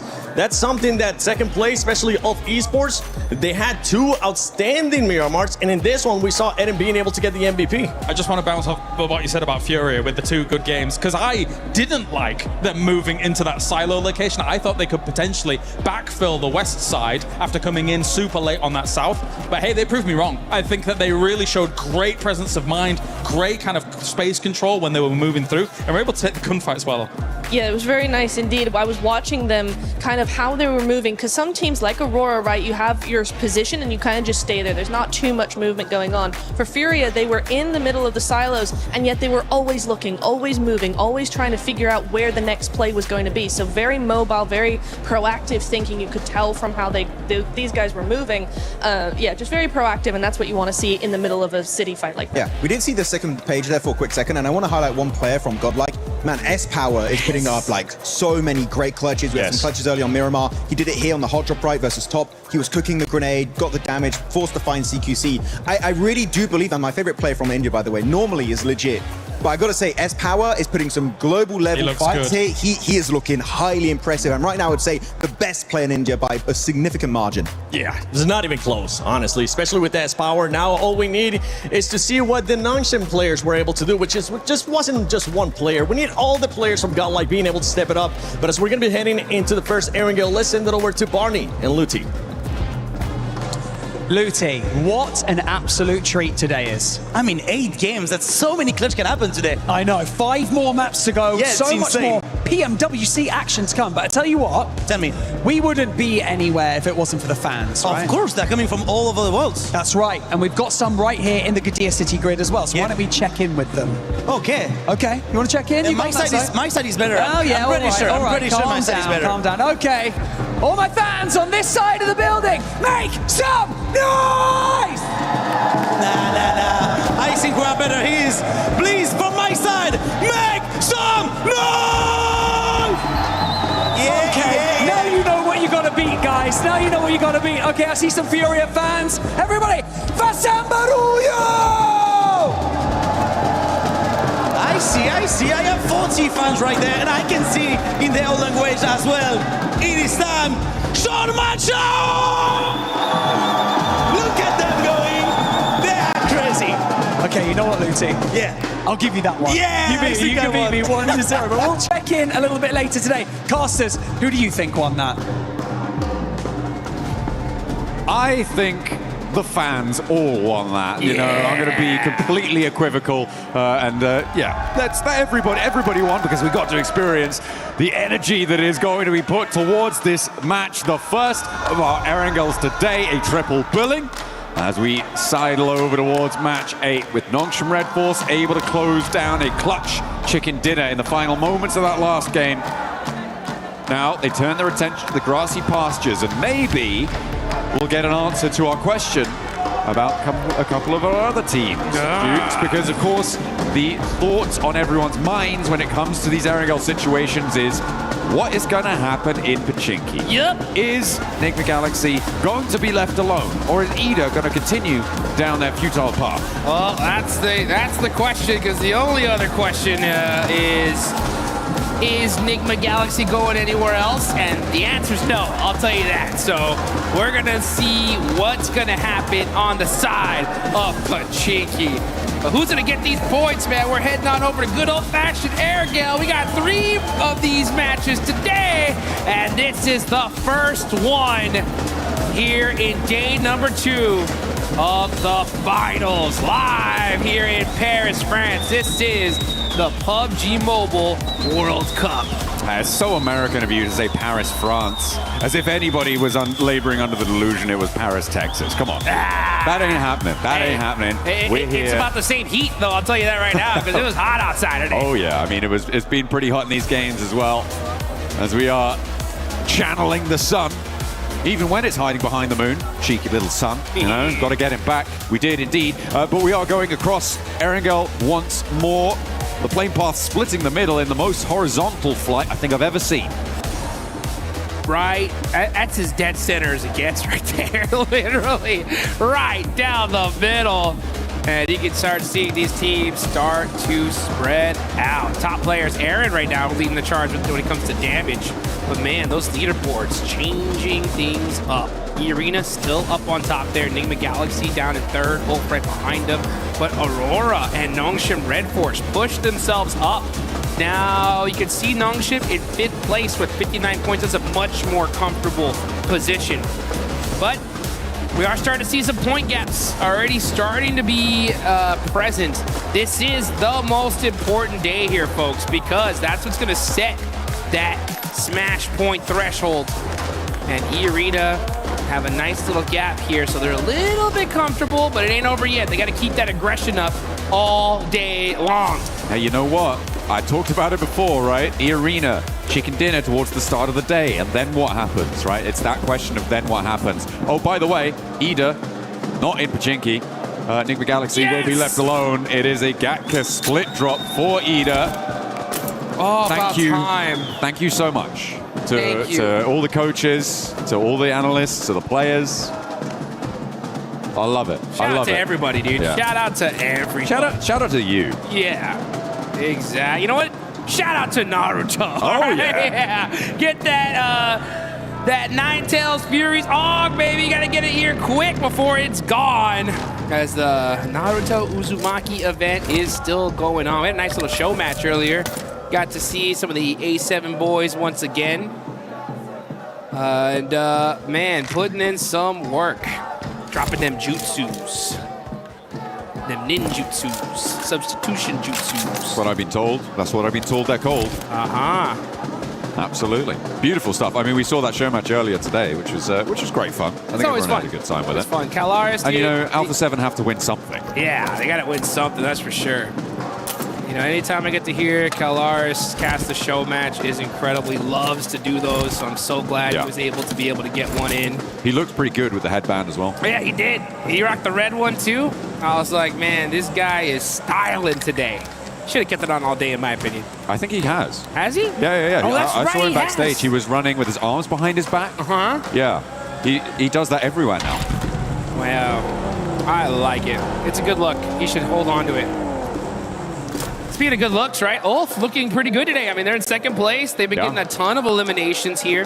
It's gonna be interesting to see how this whole thing fares out. I'm interested to see kind of how teams develop their mindset here going into today specifically, because I think a lot of squads just need to pretend like, hey, this is match 2. You know what I'm saying? Like, we just got our Rondo out the way, now into Erangel. Yeah, Aaron doing a lot of work for the team on Ulf right now. The elims he's been able to find, picking them away from a lot of different scenarios. He's been able to extract just these sneaky little flush steals once or twice, as well as the rest of Ulf doing a lot more. They had a really solid position during that rondo. There were some difficult south shifts that forced them off that high ground mountain quite a while into the zones, which kind of took a little bit of momentum away from them, but the fact that they're able to convert and get a decent line on that game was pretty great, great. And getting that match MVP title as well for Aaron. So yeah, in second place, good news for them. One step closer to E-Arena. It's a very tight grouping over towards the top side of these tables still. I mean, there is a bit of a drop-off, I think, you know, from ninth all the way up to second. It's fairly flexible still, given the number of matches we still got left to play, but it's going to get a lot more solid, and teams beneath that, I feel like you're stretching a little bit far now to try and catch up. Yeah, I mean, there's still plenty of time, right? I mean, we got to look at the math of it. I mean, there's a lot of games still left to be played. I get where you're going with this, though, right? With how these top teams are performing, it's getting real scary here, right? So if you want to be able to make a run for that first place, you got to start performing here, right now. Especially for that 9th place on down. It really is starting to get chicken dinner time. Yeah, absolutely. But we've seen teams go, you know, back-to-back, triple chicken dinner. So for all you guys that are fans there of, you know, 4 Thrives, Vitality, Flat, S2G, all the squads down there, you know, give your team your energy, right? Start spamming the chat. They need that positive reinforcement here, because they are not even close to out of the running there. We got a lot of matches left to go, a couple good wins, and boom, they're at the top. I'm looking right now at what Enigma Galaxy are doing. This split, we saw it from them in the previous stages they played in their group stage.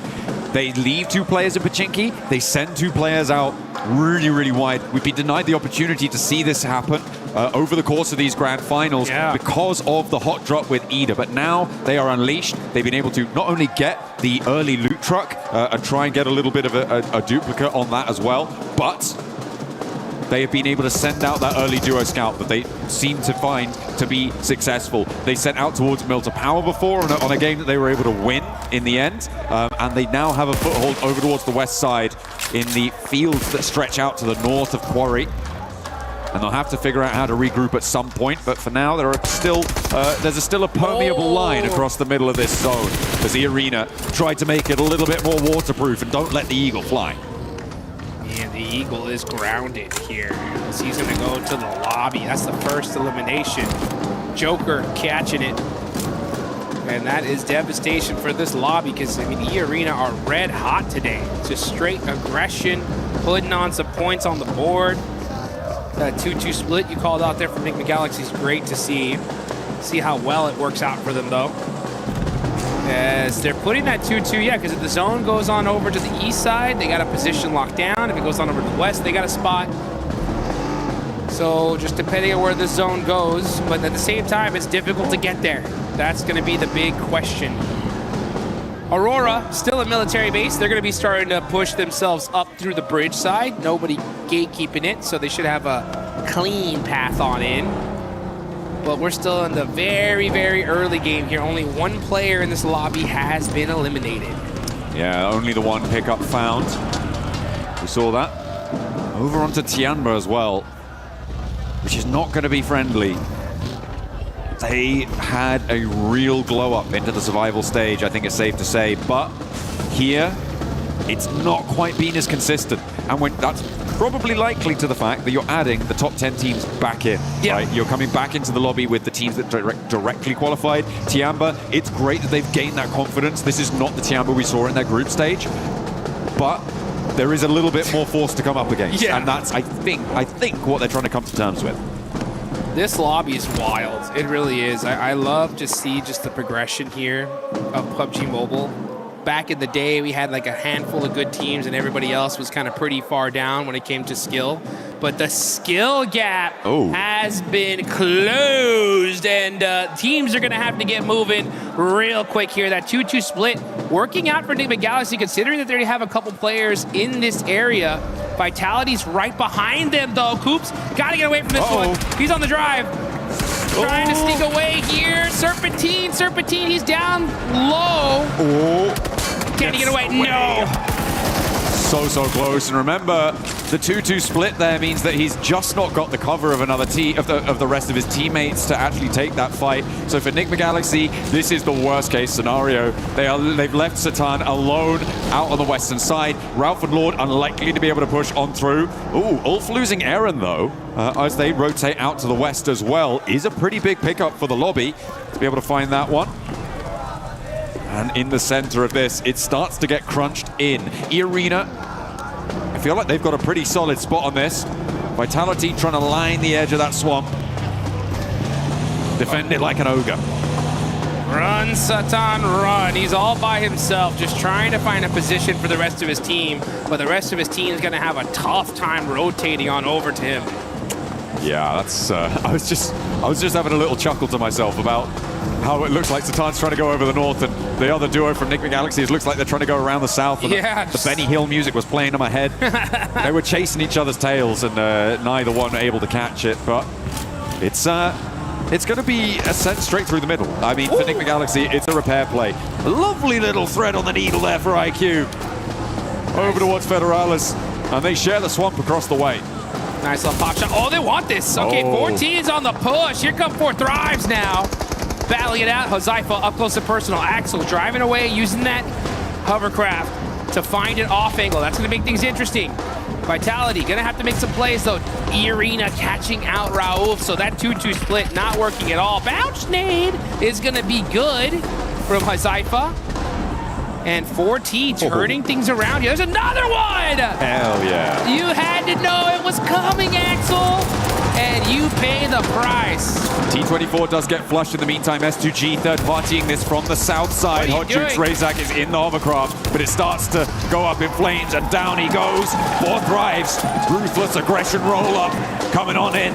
Hit them with the suplex and take them down out of the ring. They are no longer in this Royal Rumble. Ooh, welcome to Suplex City, baby. That's how you do it. 4 Thrives getting hot. 4 eliminations, taking out Team Vitality with a great shutdown there. And now you can see on the side of Everest, Team Flash, they're going to be holding that high ground. Next circle about to pop. Are we going to see another crazy hard shift? We'll find out. Lord getting eliminated here, and south we go. Yoink! All right. I mean, to be fair, this is actually kind of chill, given the layout of all of our teams, sure, right? We're already here. A lot of them decided to go down south. The major feature that caused this is those fields, right, that sit to the south of Hospital. Nobody wants to sit in them. It is really nasty to be in that sort of area, as well as Everest being a roadblocker on the northeast side of it. It creates this lineup. So teams funneled into this south side, so a circle like this actually benefits the majority of the lobby. Yes, it does. Yeah, I mean, they were already all set up in this position. The zone going here, super beneficial. This is a huge spot here, and it's a battle of contention. Aurora starting to push Nongshim Red Force. It's a rematch, and Nongshim Red Force win once again. No doubt in my mind that's how it should have gone in that last match. They make it happen, repeating history. And does that mean that Aurora are living up to the definition of insanity? I don't know, but they're gonna have to change something if they want to win the fights against Nongshim and join them back up on the podium, because they are putting some pace down now, the South Korean side, opening distance and take control of an area on the south edge of this circle. Putting pressure onto S2G, stopping Godlike potentially moving in, as well as Flash off in the distance. I've had the pleasure of being able to spend some good quality time with the players from Aurora, especially after their performance at PMGC. And I'll tell you one thing, if I know these guys, they are fuming right now. Well, you know, it's not infrequent that Doc wins the MVP award, despite not winning this tournament. Yeah. And he's not necessarily on track to do that here, but yeah, it's evident that they definitely are gunning for this top spot, but right now they're being denied. Yeah, let's take a look though as we move on over to some of these other fights. Now 14 teams are remaining. We got Aurora Vitality out. A couple players from some other squads out as well. Wolf did lose a player early on, but E-Arena, 2 eliminations. They are the big squad in this lobby. Got a nice position in this zone as well. It's gonna be really interesting to see how this game is gonna fare. Also can't wait to hear what the Deaths has to say, especially about like that Enigma Galaxy split. I hope we hear from them because it's such an interesting play. Well, I mean, that circle shift out to the west side that went so quickly kind of devastated them. If it hadn't been as hard, it basically, I think almost any other circle, it wouldn't have been anywhere near as devastating for them. It was just so nasty because everybody started flooding west almost immediately. Oh, speaking of difficult circle shifts, that is pretty nasty. But yeah, the regroup was then completely blocked off. Did it again. The gap started to close, and the backstop for Enigma Galaxy wasn't pacey enough to catch up this time. Yeah, disappointing, unfortunate. Maybe they need a hot drop to be able to perform well in these games. Maybe Ida should go back to Pachinki, and that's what they've read into. But you know, Ida, pretty happy with themselves that they did right now, because they have that Gatko position. They are one of the only teams in the northeast side in these open fields. And they get blessed here in this circle, and that just goes to show sometimes a hot drop is good to avoid. Satan all by himself. Oh, he's so in trouble. It's on fire. That Murado, he's gonna have to pop out, lay down, and Nongshim Red Force right there. This is like literally the worst location it can be stuck into. Not good. Well, yeah, just a bad game for Enigma Galaxy overall. Still a couple more though in the books. It's not terrible for him in this position, right? You have this little defilade, you're kind of covered off from the buildings out in the open. The nades, though, from Nongshim Red Force.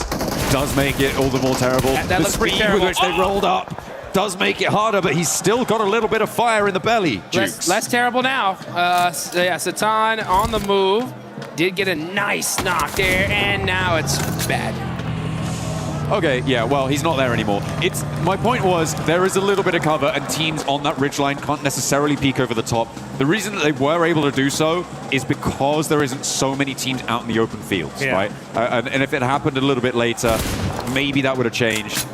So I think I read a little bit too much into that to call it enough cover. But either way, he does go down. 6 shot, though. One of the very few players to be able to knock Hyunbin on that trade, though. Yep, that was really nice. Just saying. Just saying, indeed. Not an easy feat. Hora. Wow, what happened to Hora? They tried to roll in from the west side, and it didn't work. Ah. I think that's a pretty apt summation of what's about to happen. Hate to see it. Yeah, you do. Orangutan have a real opportunity, though, to find an isolated outpost as the south side gets hot as well. Yeah, it's getting hot indeed. You can see Oh So Easy on fire. They're down to 1 HP. He's gonna get knocked. Al-Ula looking to take out Nongshim Red Force. S2G. And yeah, here comes S2G. This Wizard Tower is by far one of the most dominant positions in this zone, and that's why so many teams, they want it, and they want it bad. S2G on the push. They know that that Wizard Tower is weak from this hillside. Starting to throw some utility out, trying to see if they can get a good opening knock here. Seems like they're slowing it down, though. Over on the northwest side, you've got E-Arena at loggerheads, scrapping it out across the way as well with Furia. 2 players, 3 players now down. Turny K's on the inside, terminating with the P90. Pops the reload there, gets the ammo back into control, and the res can come through as well for the backlines. Furia are going to get dismantled, and they get taken down.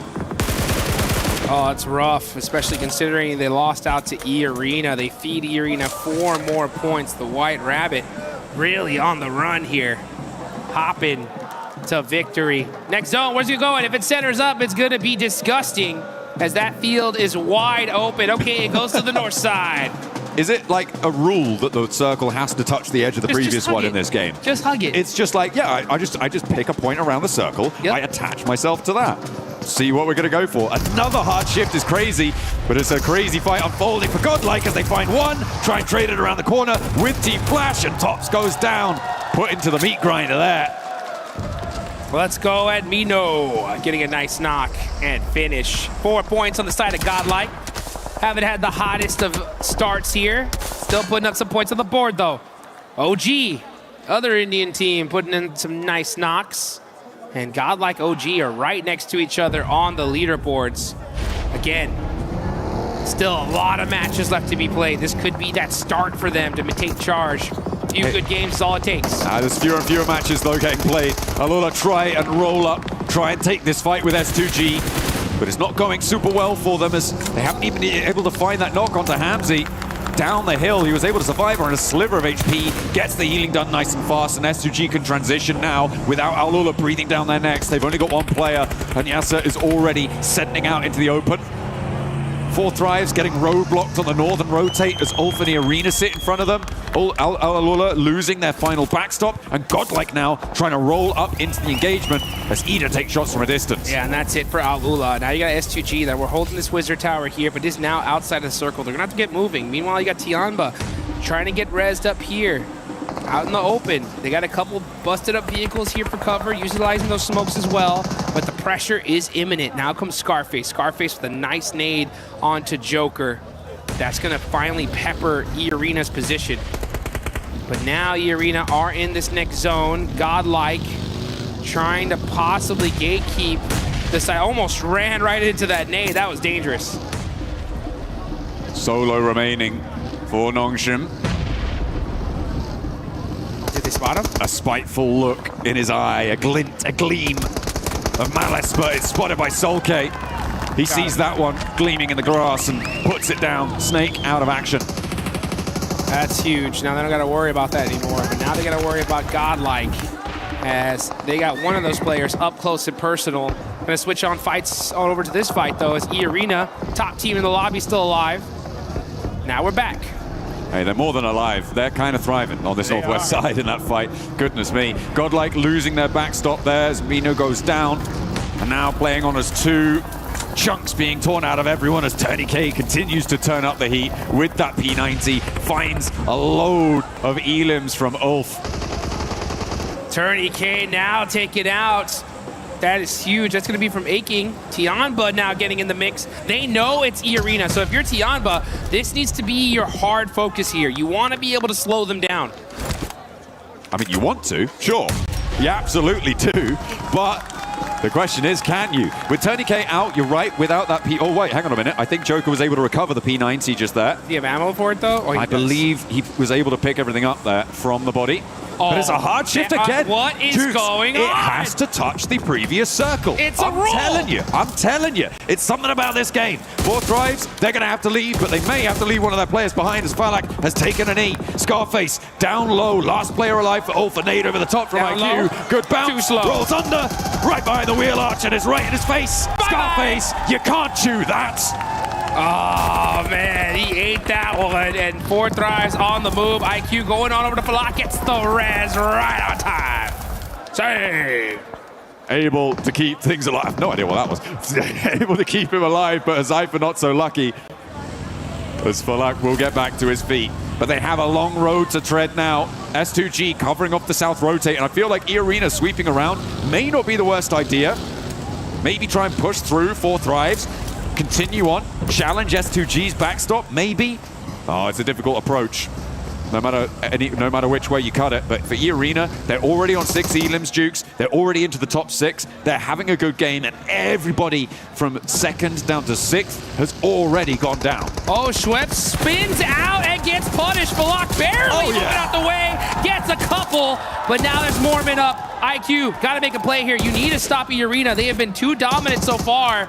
They are putting in work. They take down Falak. Now Mormon gonna have to run away. This nade looks good from IQ though. Oh, it gets to secure 4 thrives. Finally shut down E-Arena. Okay, so they are drawn a little bit shorter than they could have gone. Really nice hold there from Falak, I think, on that roll-up from E-Arena. He was able to do so much damage. Unfortunately not able to survive, but IQ was, and he was able to put a 10th elimination on the cards there. 4 thrives. They have been blasting on this western side in the thick of it. The fight, seemingly, where the flower of their success has bloomed. IQ now rolls over the top, steps up with Aching, and he swings out wide.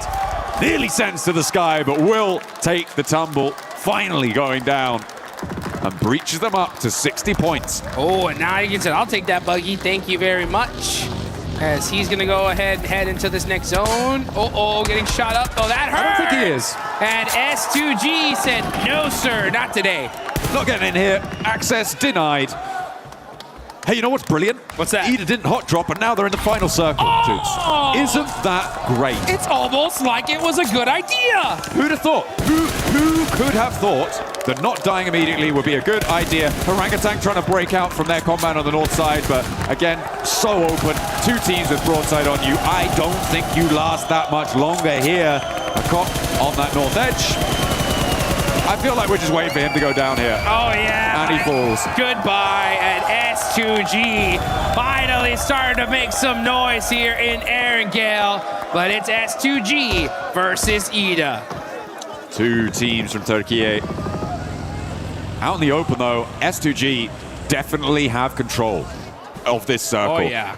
At the moment, Ida are completely penned in within their compound, and with this circle, they have to leave. There is no 2 ways about it. Man. They have to get out of there. The question is how you do it. The start needs to be a big pick. The zone didn't touch the edge. Oh my goodness. Crazy. What a change up here. Kamikaze able to find a P90 and full level 3 gear. Oh man, that is just so good on the side of S2G. Gotta be careful though, he's gonna be hiding behind this tree. Cannot afford to get knocked, but they have full control of the circle. Ida have to move out. If you're Ida right now, you really need to kind of start peeking and trying to find a pick. If you can get a good knock here. I think. No, they're just mounting up. I mean, look at the timers on those smokes. Oh, yeah, they're just going to go for the vehicle rollout and try and crash it. They're going to try and read the zone. The laying out back, the laying out wide. for S2G. They've left a trap for Lost to be able to find the pickup, but Rita may be able to find something. The fact that there's only one knock set to Ida is not great for S2G, but finally get a second. There is finally an answer, and Emre charges in, but the ammo count is very, very low there, and they've already lost 2. Trying to get this confirmation. He should be able to get at least 1. Yeah, he'll take that point. All right, well, that's a consolation prize. But S2G looking to make this happen unless Darkin gets a good shot here. He's only got 21 rounds left. In the Mini 14. And Kamikaze's full level 3'd out. That's going to be a hard knock. I mean, there's plenty of ammo left in the back pocket there. Oh, Kamikaze. ouch, ouch. Oh, what a lineup. Steps out a little bit too wide there. And Emre able to shut it down, but he's getting crunched in by the zone. Forced in, but S2G seemed like they had complete broadside here, but now we're in a 2 versus 2. Emre steps back into the blue. Baits Sulke out for the peek, but doesn't quite confirm. He's still down on his belly, though. Stands up, goes for the fight. Does take a lick back, but Sulke puts him down. A 1 versus 2 as Darkin spreads out wide, tries to sweep over towards the off angle. Hit the gas. Darkin coming up close and personal, and Hatsuji with the DBS. And nah, not today. This is our game to win. That's a big S2G chicken dinner. S2G going God mode at the end there. Chokehold on the zone, able to take it all down. Nobody standing in their way. Really nicely felt there on that south edge. For Ida, a little bit too passive in their zone, in their compound, but they survived deep into the match, Dukes, and that is a good result. I feel like they were able to do, well, I know that they were able to do a lot more than they've done in any other Erangel over the course of this tournament. Yeah, or any other game in this tournament. Of these finals. Yeah, this is huge for the side of Ida. Honestly, a great finish. They were stuck in those buildings. That's a hard one to win. I just personally would rather see them just from those buildings really try to pursue a knock before just randomly sending it in. I think that would have been the play. But hey, you know what? To each their own. Sometimes you got to go for it. It could have gone either way. But S2G, I mean, they're so good at just popping people out of vehicles that it just made it hard. But we did see that solo player from Ida really put in work towards the end, almost turned things around for them. I mean, Emre was doing a lot over in the open field there. I feel like what happened there was that they got information on the back lines on towards where Lost was, and they were able to flow out that way. And that's what they went for in those final moments. Maybe a little bit over-invested on the angle, though. Let's listen in to hear what they have to say on that match. Sürünüyor ya. Bak eve bak. Evdeki arabanın çıkıyor, sağ çıkıyor. Tamam. Hamsi soğuk bakman lazım ona. Hadi arabayı tutacağım. Bakacağım. Ha çok mermim yok, sıkmayacağım, gelsin. Geliyor, sana geliyor. Pozisyon alacağım. Nice oğlum, nice. Çok iyisin. That sounded really chill. That sounded really chill, relaxed. They felt in control, and I could smell it. Oh yeah, they knew that was their win. Yeah, let's get high, folks. This is what it's all about. The best of the best on the planet, battling it out for some major money. What a game. S2G finally get their win here, and we still got a whole bunch of more games coming up.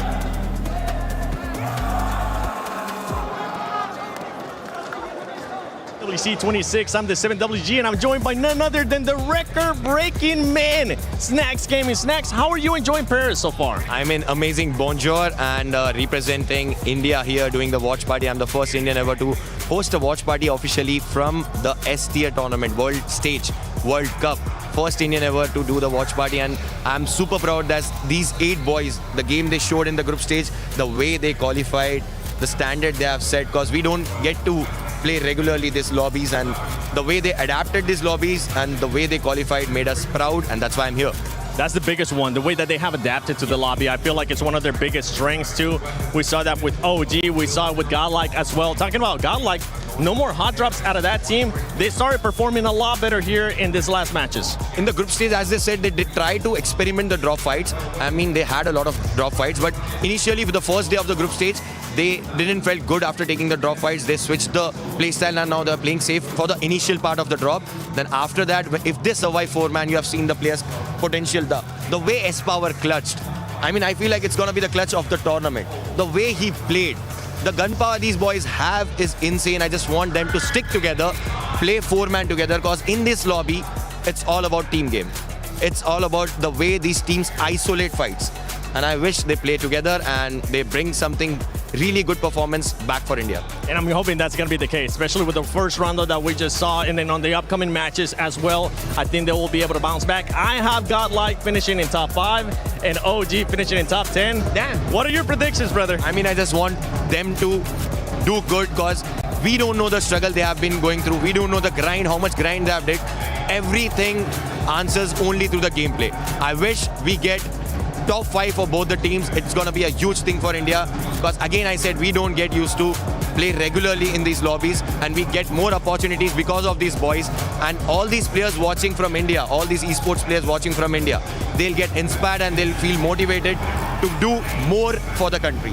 100%. Shukriya, bye. Thank you so much for joining us. I hope you enjoyed the rest of the show, and I hope that the Indian teams continue to step it up. Back for some more PMWC at EWC 26.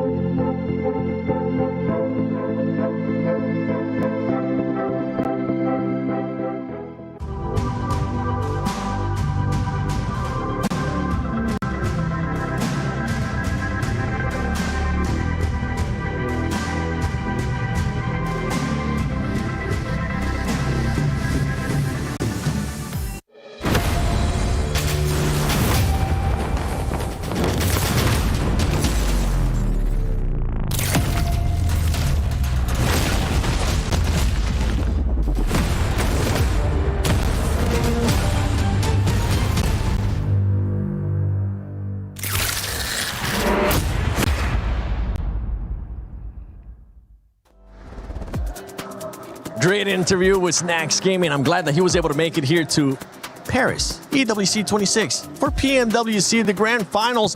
But let's talk about this game, because S2G, we finally got a chance to see S2G the way that we have been wanting them to, pretty much having to grind out that circle, having to push people away like they were able to do with Alula. It was clearly a Turkish wombo combo right there. First and second place got Ida getting himself to second place finally, right? Can talk about that a bit later on. But yeah, S2G, beautiful fight onto Alula. There was Godlike, there was also Nongshim Red Force, and they were all vying for that one Harry Potter tower down on the southern edge. And overall, the fighting capabilities of S2G have been soaring in the finals, and we just see more consistency, which is what I was hoping to see from this roster. Yeah, I mean, I really enjoy right now the classic Kamikaze, which is now canonically known as just the full center as a one player, and then just dominate from there. And the thing is, Kamikaze can get it done, which is super interesting. He just exerts a lot of control. Soul Cave from the backlines on that anchor, super cool. Wouldn't call it a wombo combo. I wouldn't be comboing Ida with S2G. That's not fair. I'd have them separately. You know, S2G, you know, maybe up here, then Ida maybe down here, something like that. I feel like that was the only time I could really say it, so that's why. Sitting at the end giggling at you guys. Can I just hand it over to IQ? Can I just yes, can I take an MVP right now? Because holy guacamole, the clutch insanity from IQ right now. Obviously, you know, we kind of want the rest of Fourth Thrives to join in on that action, but the clutch ability and also the decision making and the macro calls from IQ right now is insane. Also, the opening fights and frags that IQ is doing. We obviously saw it on the rooftop. I think I blinked. I think me and Max just kind of blinked, and I was like, wow, that was the fastest kill I've kind of seen. But like, it's insane the performance coming out of a single player right now. Yeah, we saw it. We saw him being able to get that first knock on Vitality. I ended up jumping off my seat, Max, because that was such a good opening, and it was actually the decision making, as you were just mentioning, Lace. The decision making from this squad is something that we keep kind of questioning, but they were able to just send it right away to Vitality without even thinking about it. They were like, one knock, let's do it. Yeah, I mean, it's really good decision making overall. We're just trading mics all over the place. But no, it's lovely to see that IQ gets that opening knock with an insanely accurate burst spray. Right, that was just a beautiful execution, and the team is like, well, we have the man advantage. Might as well send it and actually get that engagement. So yeah, IQ's just been spectacular, not just in terms of the eliminations he's able to get. We're just trading stuff right now still. But also in the terms of the opportunities he is able to create for the entirety of a team, and when an opportunity has been made, man, they just fully send it. They do fully send it. Let's take a look. Actually, I want to see 4Thrive stats so far, because this team is one that has been picking it up so far today. They've been getting those eliminations. I want to see a little bit more placement points out of this squad, especially for this last match. IQ is not just Falag too, Blank, because that's one thing that we always talk about 4Thrives. Falag, who Sypha has been able to step it up to when we ended up thinking about PMGO. T24 is that player that just really hasn't been performing that well. I'm hoping is going to start picking it up. I mean, T24 has always been a really good player, right, overall, which has been nice to see. But you're right, Huzaifa putting a lot of work here. IQ, you were talking about clutch ability with the macro play as well on side. I mean, he's making some good calls right now. I think for this game, you're getting deeper and deeper into these matches is a really, really important thing for 4Thrives. There was a lot of love from the crowd there as well, which was great to see. Also, going to just say, why have you got a heavier mic than to all of us? Your mic, like, here, is... let's switch it. What, you want yours back? King Mike. So I can talk to Tomasz. This one's like less. Ooh. Smells better. Yeah, this feels lights, you know? Light on my feet, on the desk. You can call this a desk, it's more of a couch. But yeah, overall, I think I completely agree with you. Macro-wise, looking great. I do just want to kind of bring it back to Tiamba right now. They did drop in. Max, don't leave me hanging. Come on. Oh, sorry. Hey, please go on. Let's chat about Tiamba, right? We had a lot to talk about them today, didn't we, Lace? They've dropped in a new sub now in Shallow. Milu's out for the time being. I think that the team definitely slowed down. Slowed down in a big way. It is hurting them a lot. We're not seeing those snap decisions anymore. Yeah, it's not even like that they're trying to do something a little bit different. It's now just their strategy is not working for it's insane to see. They're still making the same strategies, the rotates, but when going into a fight now, they seem to be losing it, which they're playing their same game, but it's not working out for them. So I'm seeing I'm picking up what you're putting down here. Me too. And one team that's been picking it up, especially here in the last couple of games too, has been OG. OG has been able to step it up. We saw them finish in the top 4 situation right there. And they've been seeing, we even saw them in Rondo being able to get eliminations too, switching it up a little bit more, using the Rondo, since they're able to revive people, trying to be more aggressive, Max. Yeah, I definitely didn't see the aggression we witnessed from them back in their respective group, right? It kind of fizzled out. They've been more passive from time to time. But no, here actually a really good 2-2 split, maintaining that high ground position up north and sending 2 players down. I understand the reasoning behind it, but at the end, pushing that compound is incredibly rough onto Ida as we check out all of the winning teams of today. But I do want to highlight here before we do wrap up this desk, man, Ida finally gave up the drop onto Nigma Galaxy. Oh my goodness, thank you so much. It's good, right? You know, getting a second place off the back of that is cool. I was almost expecting them to clutch up there versus S2G because that is very typical Ida, is just to get all the way to an end game and then just have a really silly win at the end of it. Yeah, Ida, sorry, I'm thinking about Fudia because I saw them being able to get that chicken dinner earlier in the day. But Ida, yes, I agree with both of you. I'm glad that they finally just stopped doing that hot drop and decided to change the mentality because they were in last place before they decided to make that change. One team that's currently not in last place and is wanting to challenge that first place is none other than Fudia, and I believe Kalara's got a chance to talk to them. Hey guys, of course I am down here on the stage with Ayala, as I have him after this great performance here throughout day number 2 of the finals. My first question here for Erengel is, sorry, Miramar even I should say, in the second Miramar. You guys had great space control to be able to eventually get yourself to that win. So talk to me about that late game and what threats you might face. Queria perguntar como é que foi o jogo de Miramar para vocês, né? Ali no final, como é que vocês estavam se sentindo ali no late game? Qual foi a estratégia de vocês? E aí, tudo bem? Esse jogo aí a gente começou perdendo o shift, só que a gente não desistiu e continuou querendo. A gente jogou bem esse jogo mesmo estando em trio. Então a gente ganhou os morros, foi jogando juntos e a gente conseguiu ganhar a play. So it was very nice play. We managed to get it through with 3 players, so it was really important for us. We made the right decisions, and we could get it. Awesome. So let's talk about the Rondo for a moment, because that was great as well. You guys eventually entered into the silos, the urban area and things like that. And I thought you were going to be in a lot of trouble, but you actually looked amazing in that execution. So what were your concerns on Rondo? Who were you kind of looking out for, and how did you execute that? A partida de Rondo também foi muito boa, né? Vocês entraram ali no silo e ficaram por ali, parecia que ia dar ruim algumas horas, mas conseguiram sair muito bem. Quais eram as suas preocupações ali nessa queda e nessa partida? O que vocês estavam sentindo? Nessa partida de Rondo, a gente começou bem, fazendo marquills no começo, depois fomos pegando marquills, só que a gente errou em algumas coisas no finalzinho que a gente depois da play conversou, então tomara que nas próximas plays a gente consiga ajeitar tudo para conseguir ganhar esse campeonato. So it was a pretty nice match. We managed to gather some kills on the start and in the middle game, but by the end we did some mistakes, but after the game we talked, we solved those mistakes, and we are better for the next ones. Fantastic. Well, thank you very much for joining me here, Ayala. That is it for us here down on the stage. Thank you, Kalars, and thank you, Ayala, as well, for that great answer. And yeah, for this team, I mean, they started off hot today. This last match, though, ended up being a big old donut.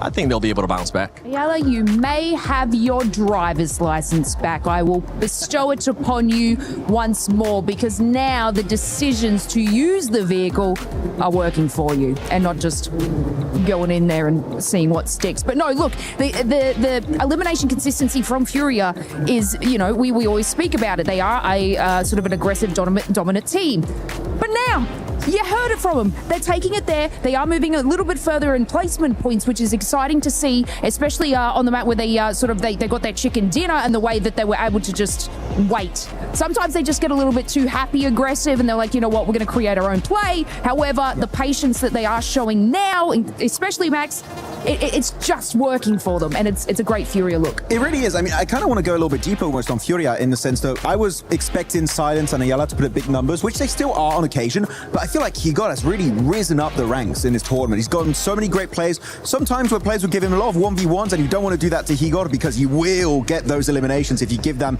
that slightest opportunity to fight back. But yeah, Higot is looking great. So literally the entirety of Furia has that potential to be in the top 10 players in this event. But you got to remember, Igor, too, is a player that has won MVP in the past for Americas, too, when he ended up being in previous teams before joining Furia, right? So we know that he can definitely put up those points. We just want to see Silence even more. Silence, what's your pick for MVP? But let's take a look at the overall so we can see where some of these squads are currently sitting at, because I would love to see where Furia is currently at, with E-Arena still being in first place, the gap being there about 18 points from Ulf Esports. Well, I mean, for Ayala and Chief as well, like back in Liquid days, I think for, honestly, those boys, the big thing about their team play was that they locked down endgames massively. They massively locked down endgames. We're not quite getting there yet. We are slowing things down, like you say, Lace, which is a very, very good thing to get those placement points on board. But I think that as soon as we start seeing Fury in those endgames, we're looking really good. Enigma Galaxy's still up there. Ulf looking fantastic. I mean, it's more consistent than anything. They haven't really been a big driver in these matches, but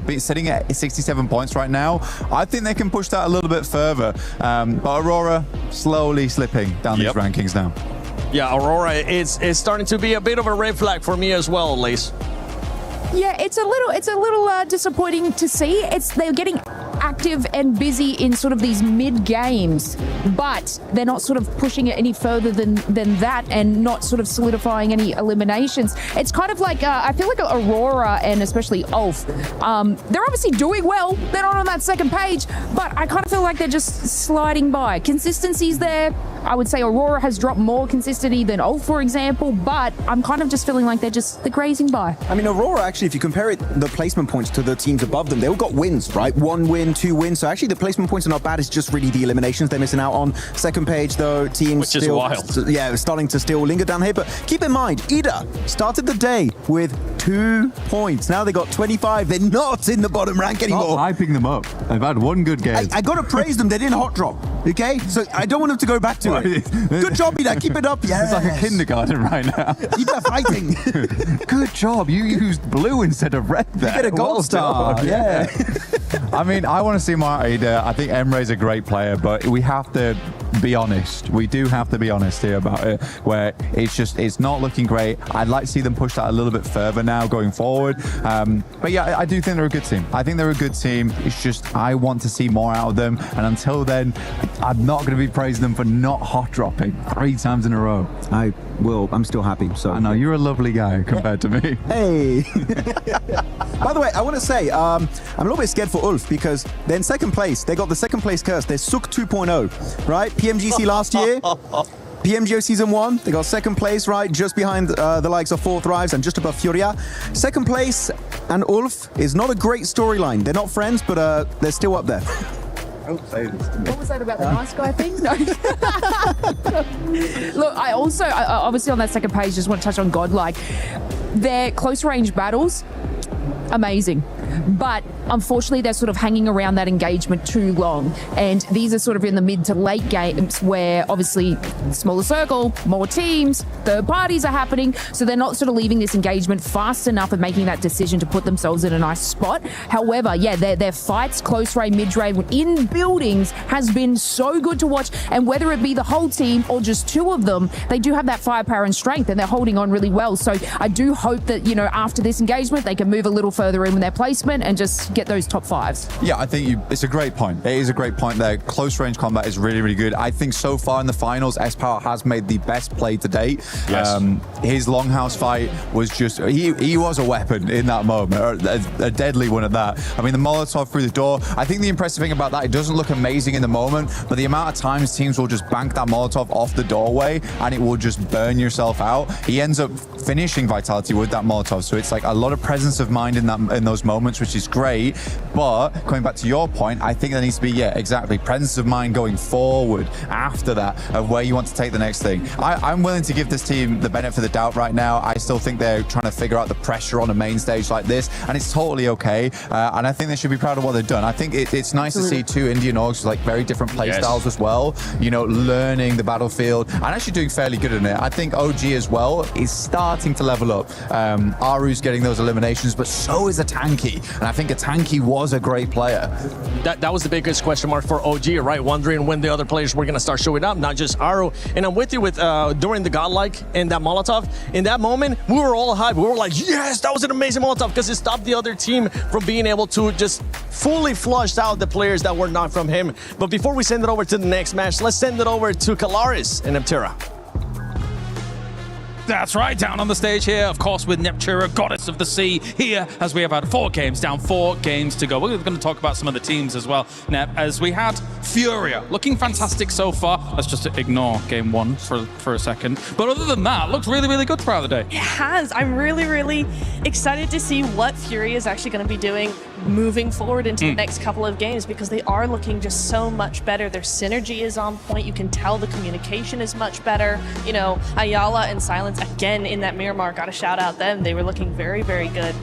You know, just being able to play together and work around each other in a way that we were not seeing yesterday. So yeah, I am really excited with them. They're being very decisive as well, using zone, using other teams. So I do like that a lot for them. Yeah, listening to Ayala just before in that interview, right, very clearly that they're able to shrug off any inconsistencies, shrug off any kind of challenges that do come their way, have a little conversation about it, and then be able to get right back on the horse again to be able to put themselves in a great spot. So I think I've particularly been impressed by the fact that Furia, when they basically fourth-parted that fight on the Miramar, just to clear out that west side was so pivotal to be getting that win. Oh, it was, and it was such great knowledge of what the teams had to do, right? Not just worrying about their game, but also worrying about what the other teams, what their options were in that zone, right? You know, they were making sure that S2G couldn't come around to the south side. They were making sure Hora didn't push them either, that they were forced into each other. So really just narrowing everybody else's team, everybody else's options. And that is what I love in a team, is that team control, not worrying so much about themselves, but how do we make everybody else work for us?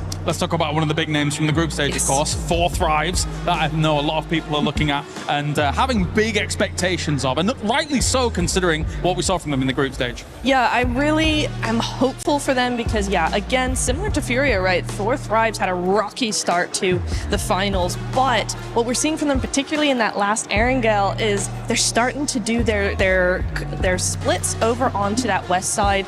They're starting to split up, they're starting to spread out, they're starting to take up more space, have a little bit more presence, and to me, that tells me that they're feeling very confident now. They're starting to get that confidence back.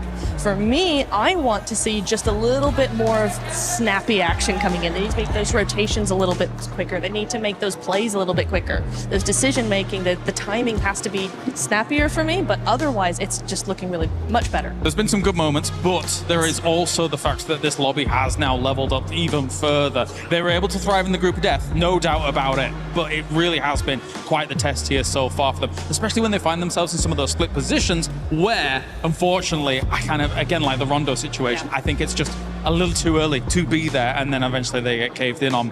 Finally, let's talk about Flash. Yes. A team that had like big expectations as well coming in to this tournament as a whole. Not quite got their footing underneath them, though. Do you agree or disagree? I agree. I think, I'm not sure what's happened, right? Because we did see them they never had a huge presence, I feel like, even in the group stage, right? They were never this massive frag team, but they always had this quiet dominance. They were always able to be in those end stages. They were always able to take home a few eliminations, even if it wasn't a podium win.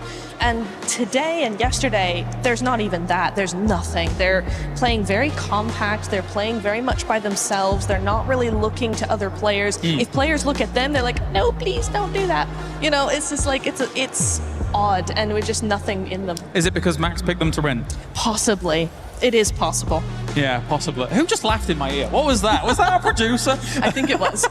Even the producer knows about the Max Man curse. This is ridiculous. Yeah, but yeah. infamous. I think in the group stage they had some good splits and stuff like that. But yeah, we've got to get a little bit more here in the finals. All right, it's time to get into our next game here. Game number 5 of the day here for PMWC Day 2 Finals. Thank you very much, Kalaris and Netura down on the stage, leading us into the not the final, Erangel. Get ahead of myself, goodness me. We're on to match number 9. We're on our middle billing of Erangel today, and we have one more match of it after this as well, as we are near enough crossing the halfway mark of our day after this one as well. Of course, this will be the 4th match that we played on our big bumper bonus day of 8 matches. Let's get into it. This Erangel is going to be a big one right here. We've already played 2 matches of Miramar. We had a Rondo, and now we are getting into our 2nd match of Erangel here. And it's going to be interesting to see just which team is going to come out on top, because we're starting to see a little bit of differences here, right? We're starting to see some of the squads at the bottom show up. It's good to see Ida make some noise, and honestly, if they were going to start making a run, now's the time. So it's good to see that movement happen. There's still plenty of games. We've seen plenty of times teams, boom, right, get back-to-back chicken dinners. And let's see if now is going to be that opportune time for Ida, now that they're no longer hot-dropping Enigma Galaxy. Maybe they're feeling themselves after that one. Yeah. They're just going to go back. Oh, that worked. Yeah. Or like, hang on a minute. We're quite good at this. We got late into that game. You know, let's go back on hot drop them, because we'll win now, right? Right? Don't think that's going to work out. Hopefully they stay away, but that might be good news for everybody who's facing Enigma Galaxy. We saw their 2-2 split out from Pachinki. Not really work out too well from them in that last game. The circle shifts were very, very dramatic. I think it's safe to say for the majority of the zones right up until the final one, where it started to get a little bit more sensible by that time. So many had already fallen victim to the circle on those shifts, on those rotates. It was pretty difficult to even get to that stage. Not many teams did. Plane path now sending down the east side of the mainland, going between Stalber and Severny and heading over to Novo. So potentially difficult to get out towards Gatka.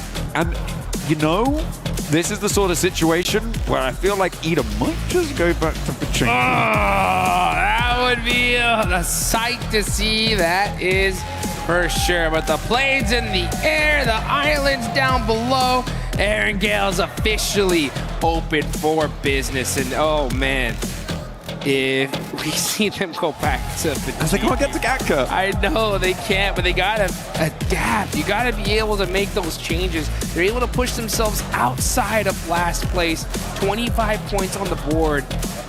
If they get a good performance here, they absolutely can make a run for it. Well, let's see what happens. You got Vitality already out, heading towards Stalber. You got Aura going up towards... Oh, Crisis averted. Yes, they're going east. They're going east. Good play. Ida making some adjustments. Oh, hang on a minute. One of them's going... Dark is going east. And, okay, they're doing it. Okay, they're going for the Milton Peninsula, it seems. Going for a little bit of a split drop, sending Darkin out, grabbing a vehicle to get on in and involved. Little Milton power action. Just because it's not Ida going to Pachinki doesn't mean anyone else can't go there, but I don't think anyone else has. So I was keeping track of that. That's a nasty circle for this sort of a plane path as well. Does a lot of work to push these teams close together. Sure, it has some of the military base in. It's just very, very unlikely. I would give it about maybe 10% likelihood that you're going over to that military base. Which is it's non-zero. It's not zero. It's non-zero, but yeah, I feel like teams are going to really start to pack in around Quarry in about 5 minutes. That's what I would do. Honestly, I'd probably make that timing a little bit shorter, especially if you're a team like Aurora, loot up military super fast, get moving across that bridge and secure those locations really early on because with so much zone in the water, this is essentially like a circle 3 at this point. There's not very many great spots available. You're going to have to get moving here pretty quickly. And you can also get moving inside the game and get yourself that Ninetales Fury Awe. Guys, go ahead and get in there quick. The Uzumaki Naruto event, by far one of the best collabs PUBG Mobile has ever done. Still around. Don't miss out. It's looking fresh. If you missed the show match earlier, make sure that once this stream is done, go back and check it out. Yeah. It was mighty fun, and of course we had to let Alpha 7 win something, even though they didn't make it to the finals. Sucks for them. They were able to take that title there. The Hokages over on their own. The Hokages. In their own right. The little intro video as well. Revel looked super cool with that shadow clone. Dude, that was the sickest I really like that intro I've ever seen. That was hot. That was hot. Put that on the highlight reel. Hell yeah, absolutely. Get it done. Enigma Galaxy going to be chasing down the truck, getting those supplies. Although, look like they're going to be doing so with very minimal weaponry there. Haven't been able to quite disable it before it leaves the city. Where's the weaponry? Come on. Shooting it as it leaves. They're dropping 1 or 2 more crates out. Finally, it's on fire. So a little bit slow to get this one dealt with. But finally, they find some weaponry they can use to pepper the back of the doors there. And they draw it to a close. So they'll be able to leverage that. Zones still looking very dramatic on the southwest side. Nobody quite on the road, but 4 Thrives went to Primorsk very, very early, Jukes, which means that they will have the pick of the litter when it comes to taking a position into this next zone. I like the question for me is where do you go at this point when you know that everybody's going to be flooding out this way? For me, I feel like potentially some of the compounds to the east mouth of Quarry could be quite good. Okay. Transitions away from there can be difficult as well. And the reason I'm going for that is because I feel like I would want something that's at least on the south side, just in case it goes to territory. Yeah, I would take the hill above Ferry Pier. I think that's the strongest spot. Yeah. I mean, because you're right. That zone could, for some reason, it's been crazy today, right? It could yoink all the way back to Millie, and you have at least a decent spot to be able to get there pretty quickly. And then plus, if the zone does go in almost any other direction, you have that sight line of that field that's right above you. So you can get a lot of work done from that position. I wonder which team is going to decide to take it early. 4 Thrives heading into Primorsk so quickly, though, I think is an excellent decision because if for some reason that zone does go to Millie, with Primorsk secured, they should be able to at least find some boats and make a crazy rotation on in. So it's not a bad idea. Enigma Galaxy getting out nice and quickly. Nongshim Red Force as well, moving in a little bit further south of this, and they will start to line the hills just north of Ferry Pier. It's like they are the first 2 teams to really make that break for it outside of their looting phase. And I'm expecting a response from 4 Thrives fairly soon, but so far hasn't really come on through. Ralph able to get a lot more scouting done than maybe he would have expected to. But they managed to sequester themselves nice and deep in towards this zone, which is, I think, going to play very well for them, taking the position just northwest of Ferry Pier. For sure. I mean, this is still a very, very close game. I mean, second place on down, one good game, we could definitely see a team even like all the way down 12th place jump up really quickly. E-Arena have started to create a little bit of a point differential, though, in between first and second. Actually, I wouldn't even say it's a little one. It's a pretty big one here. It's 18 points between first and second. So E-Arena are going to continue to want to press that on there. At a certain point, though, John, especially if we see E-Arena like pop off in this game, I think the lobby is going to have to start taking notice of it, right? If you want to be able to slow them down from setting that point threshold so high, I think if you realize it's E-Arena by getting at least one elimination on them, you may want to put a little extra urgency on trying to take them out. Maybe, but then again, if you do that, you could be sacrificing your own point scoring potential. True. And like if E-Arena are that far ahead already to be into the situation where it might be an idea to do that, I feel like you're already running into the situation where you're just trying to get up as many ladder points as you can, right? You're trying to just step up, get from 6th to 4th, something like that, go for those jumps. I feel like that's the sort of stuff you're looking to do. Maybe if you're at the bottom of the tables you could, but even then, laddering up is still very, very valuable. So I feel like unless it's like first place is on 150, second place is on 120, third place is on like 90, even lower. That maybe then the second place team could try and hot drop and go for something like that if you have that sort of advantage with not too many more games left to play. But outside of that very specific scenario, I feel like targeting E-Arena, I mean, given the form that they're on, probably just generally a bad idea. Yeah, I don't think we're gonna. I think hot dropping in general of them is just terrible, no matter what the situation is. I just think that if you just somehow can see them, like for example in the feed, you hear the shots. Sure. Maybe you do a little bit extra to try and take them out. As Godlike starting to make some noise. There's S-Power with the run over. No fear getting taken out, but Sleepy. Oh! We thought he was gonna get the thirst, but Godlike was right there to support his teammate. And a huge save there, right on time. E-Arena are looking to come in for the third party from the west side here. They've already got a scout close by, and they've seen the Elim feed lighting up as well. Mania looking to suppress with the nades. A good bounce. Finds Sky on the flush. Will E-Arena be here on time? And Tiamba are going to join in from the north side as well. They could have an impact as they roll on up towards this engagement. A lot of players down. And there go Horror. Taken out, knocked for 6, Godlike able to send them to the bleachers. Oh, but here comes Tiamba, looking to make things difficult for the side of Godlike. Admino is stuck with QZZ right there. Godlike get that fight done pretty quickly, but they're gonna have to make a sacrifice. Oh, the tire busted out from Anya and taken out as well. So man, Godlike just not able to catch a break here. Tiamba able to rock in with a good third party there. Vitality a little bit late to get involved. E-Arena wanted to maybe think about it, but they were too spread out on the western side, and so couldn't get involved, but Tiamba were there nice and promptly. The circle, in the meantime, shifted back over towards the bridge. Very Pier is a hotbed right now. 4 thrives, maybe bearing the brunt. That's just saw Coops in the elimination feed there. That's unhealthy. That's not a good engine noise. Here we go. Yeah, that does sound like that head gasket's in trouble here as Huzaifa is pushing up on closer to Furia. Oh, hops in the vehicle, hops back in. And now able to at least get a secure position. Ayala holding it down against 4 thrives. It's a party at the beach. Very Pier is jam-packed. Get your sunglasses out. Get your tanning oil on. It's going to get toasty very, very quickly as teams crunch on in. Maybe a little bit of calm, though, before this storm. Oh, I don't know. It's feeling pretty disturbed right now because everybody wants those central positions. But you're right. It does look like the teams are able to secure most of them for now. Nongshim trying to get an opening knock here on OG. They got to be careful here. They're getting mighty close. Oh, and Hyunbin gets that opening knock. Nongshim, are they going to press this? Looks like they are. Hyunbin up close and personal. It's Nongshim Red Force versus OG, and OG are getting picked apart here. Aru's got to find a way to buy himself some time for his team. Okay, well, I mean, a good answer over towards Nongshim. That knock over there is going well. In the meantime, Ulf lost a player. I believe that went over to 4 thrives over in Ferry Pier as well. Zaru gets back in, looking for those reses. He's gonna get him.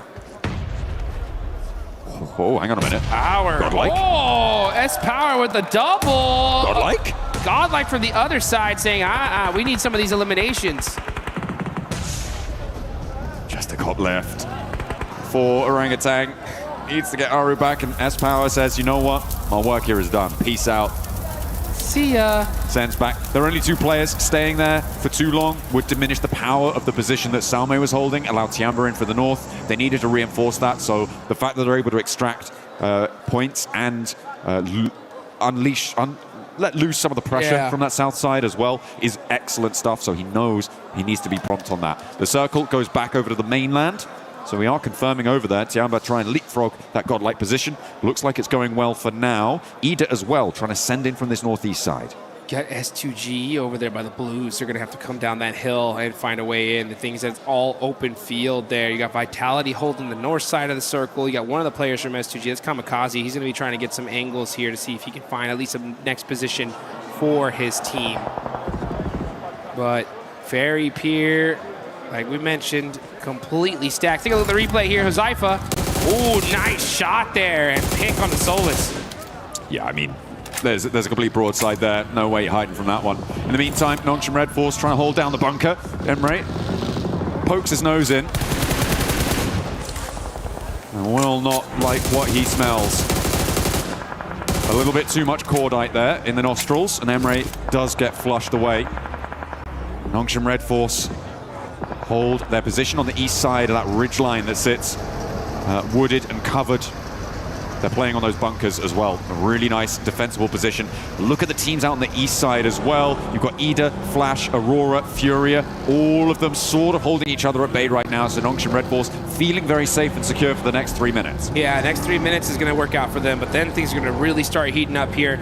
On the north side, you got S2G now starting to press very, very close to Team Vitality. Yep, Razek just saw him, and they're going to be on the move here, possibly trying to avoid this fight, get in a more solidified position in this circle.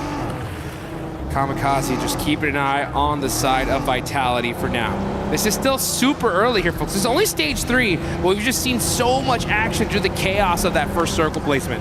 Yeah, it was really hard to navigate towards it. A lot of damage inflicted, and yeah, with Aura going down as well.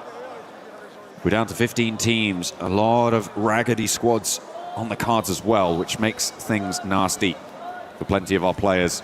Godlike and Orangutan, though, are both in central positions as their duos, which is kind of their saving grace in terms of survivability. They'll try and keep things going. E-Arena on the west side, holding around that quarry. They've left Schweppes actually onto the Primorsk Hill on the northeast side of it to be that off angle for them. But they're kind of keeping out of it for now. They're kind of chilling on the west side. So for E-Arena, we're still waiting to see what they've got for the rest of this game because their path forwards may lead them to clash with Vitality or with Godlike. You can see Schweppes, though, from E-Arena. He's all the way down in Ferry Pier, just getting some sight lines, getting some intel for the rest of his squad. Got to be careful not to get too close, though, to the side of Nigma Galaxy. Now you see Aurora Gaming. Let's see where this next zone's going to go, though. That's when the fight's really going to get started here. Zeol is going to eat a little bit of blue damage. He's keeping an eye on Flash. Uh-oh, yeah, he's trying to play this quietly, hoping that he comes in this direction, but instead goes in the opposite. Next circle does pop on over, and it is heavily to the east side. I mean, this is good for Nongshim Red Force, right? On their position. We were talking about that before. The fights on the east side will need to conclude. Tiamba sending in a might challenge on Orangutan's position, but it's barely open on those hills. It's going to be very difficult to hold. Fortunately, there's not too many full squads around them. Nongshim spot a player from Flash as they try to move in. Aurora taking a chunk out to Tiamba. Now look at it overwhelmed, but they've lost a player on the roll-up. Orangutan try to hold it down, but will not be able to face the might of Tiamba, who are fielding Shallow now on their roster, leaving Milu out, and he is not needing to get him back up. Down to a duo. Eagle trying to get that first aid off. He's going to be able to get that for sure. On over to Ferry Pier. Enigma Galaxy are set up. They're going to have to push into this next zone as well. Circle is closing. This is stage 4. The blue zone really starts to put in its damage here. Let's see what Enigma Galaxy decides to do. It looks like they're going to be most likely prioritizing the shoreline. That's why they're applying so much pressure to the side of Al-Ula. Quick ends up catching. Yeah, that's 4 thrives with Zaifa out. And yeah, looks like Al-Ula are going to be holding this very pure position. We've seen them do this before. S2G were able to bad beat them in that spot using those hovercrafts in a game not too long ago. So let's see if Al-Ula can turn things around. Try and hold that west side. I mean, for 4 thrives, a little bit of a lost opportunity there. Remember how early they were in Primorsk, Dukes, and they didn't manage to transition fast enough. Both Enigma Galaxy and Nongshim Red Force both got ahead of them in terms of getting to the positions in that area. It's a little bit unfortunate. I'm not super happy about it. And now they find themselves in the middle of a fight that may not go their way with 3 full 4 squads. Sorry, Ulf only have 3 players. So with 3 squads surrounding them. Luckily, they are in the zone, so they aren't super under the impetus to move, but they may want to. Yeah, now we're looking over at E-Arena, the top squad right now. So many points on the board. Nice point gap. Looking to make that and push it even further beyond. Team Vitality looking to make some noise on the north side. Everybody just trying to find their spot in this next circle because this next zone's most likely going to push north. And if it does, that is wide open field. which S2G have a decent position in. Tianba and Nongshim Red Force are pretty locked down, but these teams on the south side of Ferry Pier, honestly, should already trying to figure out what is the path they're going to take into this next circle. And the only way they're most likely going to get there is through some insane shots. I'm looking at the shaking and moving right now for E-Arena, because now is the time that they need to transition into a pivotal point in this game. For the time being, for the longest time in this game, they've just been on this west side, waiting, playing that edge, assessing the situation. But now they need to start to move forwards, and that is not how you want to start it. Salme immediately goes for the flush, and he's gonna go unpunished for the moment. I don't think they've got an answer here. A nade up and into the top floor of the window for Tony K doesn't connect. Zest Power hiding somewhere else in the building there. And will not find that fight. So for E-Arena to lose a player here, I mean, that's great news for the teams chasing them. Yep, huge news. And Godlike now knows exactly who they're fighting and the importance of them taking this out. Next zone does go on over. Huge zone here for Tianba and Nongshim Red Force. That Ferry Pier heel is just so strong. I kind of like this for Ulf as well. I mean, it may be a struggle to fend off all the teams in Ferry Pier, but once they're there, they have a fairly isolated area, survive quite deep into this match, but the transition over to the hills can be very, very difficult, especially with two teams lining you up side to side. Vitality gonna have to make a break for it now as they have to roll out from the north edge. And they're gonna have to cross a lot of open field here. This is what I was talking about. This zone is not very kind to those teams that were playing on the edge position. Yeah, Team Vitality, you're just kind of waiting to hopefully have these teams in the middle start fighting so they can, you know, get a free rotation onto this next circle without too many eyes looking at them. But it's going to be a tough rotation. Yeah, Ray Z is going to be driving right back. Say, guys, it's pretty jam-packed down there. No bueno. It is no bueno out in that open area. Enigma Galaxy finding the back tail of Al-Ula and able to drag that one back. Claws does fall as the Arena is still trying to dislodge Godlike. There's Power with the shotgun, tries to find one, steps into a nade, but not before getting a knock. Now it's all up to Salme. Has got a nade cooking, still with the pin pull, drops it down, nearly finds it as Schweppes tries to move up to support Turney K and get that res. S-Power falls, and Salme has Mormon now to handle, gets the first lick in with that shotgun, and Mormon has to back up. S-Power had that. It was such a fortunate nade there. Samway has the right-hand priority. That's what he needs.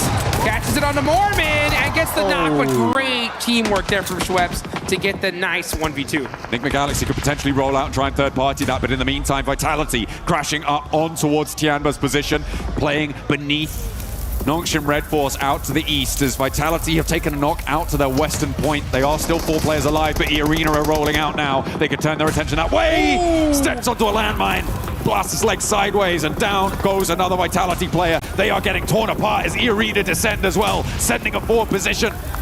And I don't think they're going to last much longer. Ida trying to join the party, and Tianba are now suffering. Darkin and Swain both on in the fight, taking huge swipes at this hold. And Tianba may not have enough to hold everything off, but they will find the final blow towards Ida. It's an open field battle here as teams are starting to crowd on in. And this is looking like an absolute battlefield. Tons of nades going down, and down goes Vitality. S2G joining the battle. 2 eliminations to their name so far. And with that fight, all that commotion happening, it allowed them to be able to get a more solidified position in this circle. Great timing from the side of S2G. E-Arena are like, hey, I don't care about the timing. We're just gonna push up and hit some crazy shots and put everybody on notice. 2 teams crashing onto Tianba's position was enough of a smokescreen for E-Arena to be able to move up nicely. Despite not having one of their players with them, they are now on 5 eliminations. They've pushed past the 90-point barrier now, Jukes. Wow. It is a great result so far. 10 teams remain, but they're on the outside of the circle, and Enigma Galaxy are going to cause problems. They've seen what's happened, and they think, no, this can't stand. No, order. And they find, well, actually, it's S2G who find a shot onto Schweppes on the backline. Stop that, said Enigma Galaxy, and honestly, the whole lobby needs to start really worrying about E-Arena here because the White Rabbits are starting to run away with this thing. Remember, $500,000 for first place, $250,000 for second. That's a big difference here, folks. Now we're going to see Enigma Galaxy. They got that knock. E-Arena are outside of the circle. Tianba will be gatekeeping, and this is kind of a perfect situation for the lobby. Nongshim Red Force, though, gets super blessed in the zone. They are dead center. It is really their game to take advantage of here. And they're really hoping that E-Arena go down fairly soon, because then they can put a massive dent in the gap between these two squads. E-Arena, though, currently focused on Tianba and Enigma Galaxy. Enigma Galaxy find another knock, sending it over towards Schweppes. And I don't think this is going to be Resible. Mormon and Turney K now having to keep it together. On top of the 5 elims they found already. And Lost might have an angle on it as well, suppressing that angle, but Mormon goes down, can't hold face against Enigma Galaxy, and no knocks are sent their way either. Mormon gets flushed away as Schweppes does get back up. Meanwhile, over in Ferry Pier, Aurora, Alula, and Ulf all coming into the fight.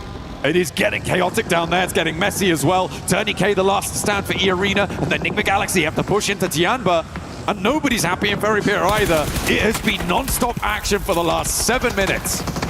Fight after fight after fight. These zones making things so difficult. And yes, Enigma Galaxy are now on the push. They want to be able to finish E-Arena out completely. They don't want them getting any more points. And I believe, yes, with that nade, that's gonna do it. E-Arena finally taken out. But they still put points on the boards here, John. So it's like no matter what the situation, they are constantly moving that needle further and further and further. Absolutely, but for Nongshim Red Force, this is a beautiful position. They were able to do a lot of damage to Furia, leaving them on 1 player alive. Flash are going to crunch in behind it. Potential to pick up points there. Aurora are going to have to leave into the sightlines of Nongshim Red Force. There is a big Elim potential game here if they can close it down, because they are in the driver's seat here and they need to keep control. All these teams need it. They all need the chicken dinner and all the eliminations. Nice. And that's Furia gone. Nongshim Red Force. Man, XZY with 5 eliminations all by himself. Gonna have to make a play here. He's got the shotgun, but the suppressive fire from too many angles, making things difficult. Nongshim Red Force are still here though, but here's Bose from Team Flash. This nade could be big. Can he thread the needle through the window? No. Oh, so close. Not quite on the first. Has another opportunity. S2G as well. Second Launches chance. another one. Don't think that went. Oh, no way. I didn't think that one went through, but it did. And down goes this Nongshim push. They flexed out from their position, Jukes. It felt like maybe it was the right time to do it, but they underestimated the chaos on the eastern side, and they've let slip the strongest spot in the circle, and they will leave it all up to So Easy.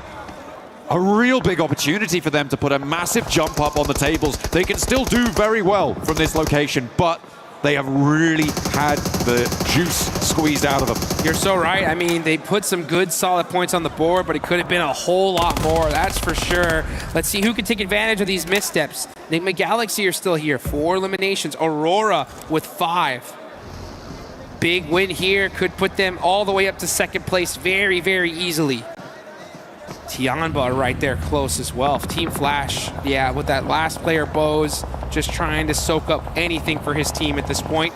Next circle does go, and up, and it is going to be down to that southwestern side. Enigma Galaxy barely have a position here, but this is all open field. It's time to hit the deck and hit some shots. Satan getting peppered from both sides. He goes down. He was waiting to take a shot over towards Tianba as well, but S2G take their turn at Tianba, but it's not going to go well for anyone, really. Enigma Galaxy trying to step up, S2G trying to move in, but nobody can find an opening thanks to the suppression from Aurora. Solke goes down, and Tianba are holding their nerve, but only 1 player now left standing. QZZ against Kamikaze over the bonnet, tries to find the shots. 3 rounds now left in the back chamber before the S12K gets the reload, but it's not enough. Kamikaze keeps S2G in there, and Solke may get back to his feet. They don't have a lot of time though, because the zone is moving in. This area is looking like a dang blender. Shots happening all around in every single direction. You gotta find a way out though, as Doc now on the push, looking to shut things down, getting up close and personal, but it's Coops. Coops on fire, literally now, as those nades, Molotovs, too strong. Oh no. Coops by himself could not hang on. And now Aurora ramp up the heat, turning up the thermostat on the lobby. But in the meantime, S2G, they may just get themselves back up to 4 players alive here, Jukes, which is kind of crazy, given the chaos that just unfolded at their feet. Remember, Tianba were there, They were taken down just about with the assist coming in. And Nongshim Red Force still alive, by the way, with their solo player up and into third place guaranteed. It's a little bit less efficacious than they might like to be, given the position that they held, but they'll take it. Huge game, huge game. Honestly, it's so easy to play this quietly. He can disrupt this pretty big time. But you can see S2G, they get the full reset, and we get to see them bust out the welding gun as well. So they're going to have their vehicle all set up. As far as when it comes to zone control, though, it's all Aurora. They have this entire zone locked down. But the thing was, they had this advantage before against a team of Nongshim Red Force, and they lost that game. This is their chance to make up for it and secure this chicken dinner. S2G on the ferry, but lost, gets spotted. That is Nongshim Red Force's solo, striking out wide. The point gets taken away from him, but diminishes the power of S2G, maybe gives him a little route in, but already Aurora have flexed 2 players out. I think they're going to be able to deal with this, unless a nade lands on Top's head. Launches it forwards as he spotted it. Ooh, nearly, but not quite. Has to march in, making the mad dash, and Top actually not quite connecting. Has another nade to pull. Top trying to trade it off, and Aurora can really sequester themselves into this angle. Doesn't spot the nade, goes boom right next to his ear, but doesn't quite burst the drum. That was a prediction nade, though. He knew that he was going to run up, so he threw it ahead of him and got some really good damage on the So Easy. But he is able to get away for now. Here he goes, though. Here comes some more util from the side of Aurora. They've lost him. They're spending a lot of time focusing on this one player of Nongshim Red Force who is refusing to go down. Drops a nade right in front of them. Top steps up, nearly goes down again. They're having real trouble here, and S2G not really having an impact so far. The zone's starting to close all the way, and So Easy just about holding on.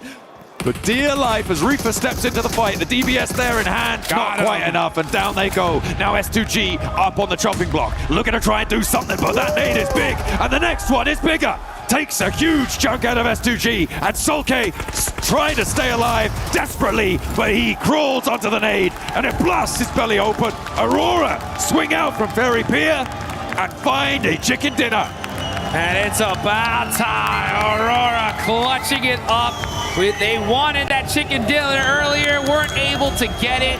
But in this one, they get that secure. So Aurora showing some serious consistency when it comes to Aaron Gale here in day number 2. We still got 1 more left to go, and they are looking strong. Absolutely. Great stuff. It's exactly what you want to see. It's been said of Aurora before, right, that they're a team that needs to ramp up in pace. They do need a little bit of time to get into gear, and maybe that's what we're seeing here, right? Maybe they are going to be able to find that ramp up over the next, the rest of the matches today and in the games tomorrow. Yeah, and it's going to be right on time, too, because E-Arena have been extremely consistent today. Even when they went out now, they still put up 5 points on the board. So they're the biggest threat in this lobby here. Because remember, folks, at the end of these next 3 matches, that smash point threshold is going to be set tomorrow.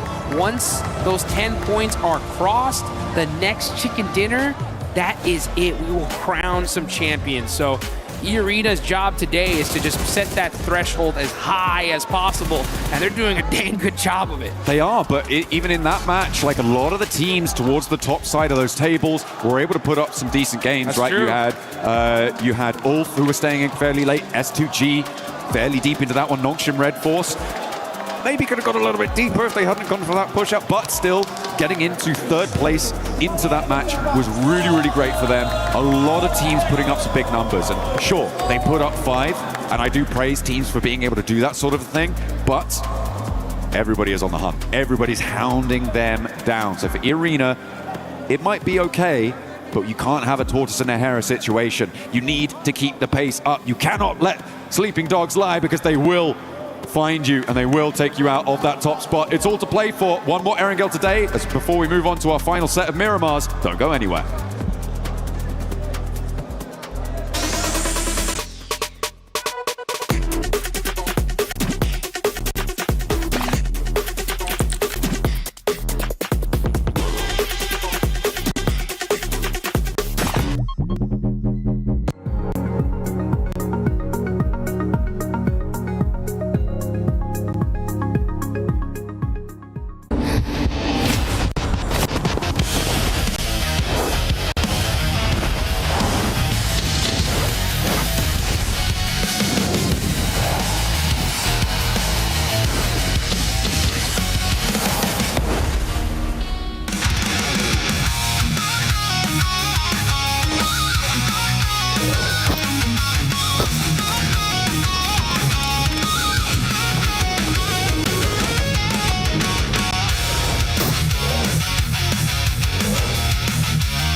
choose our team.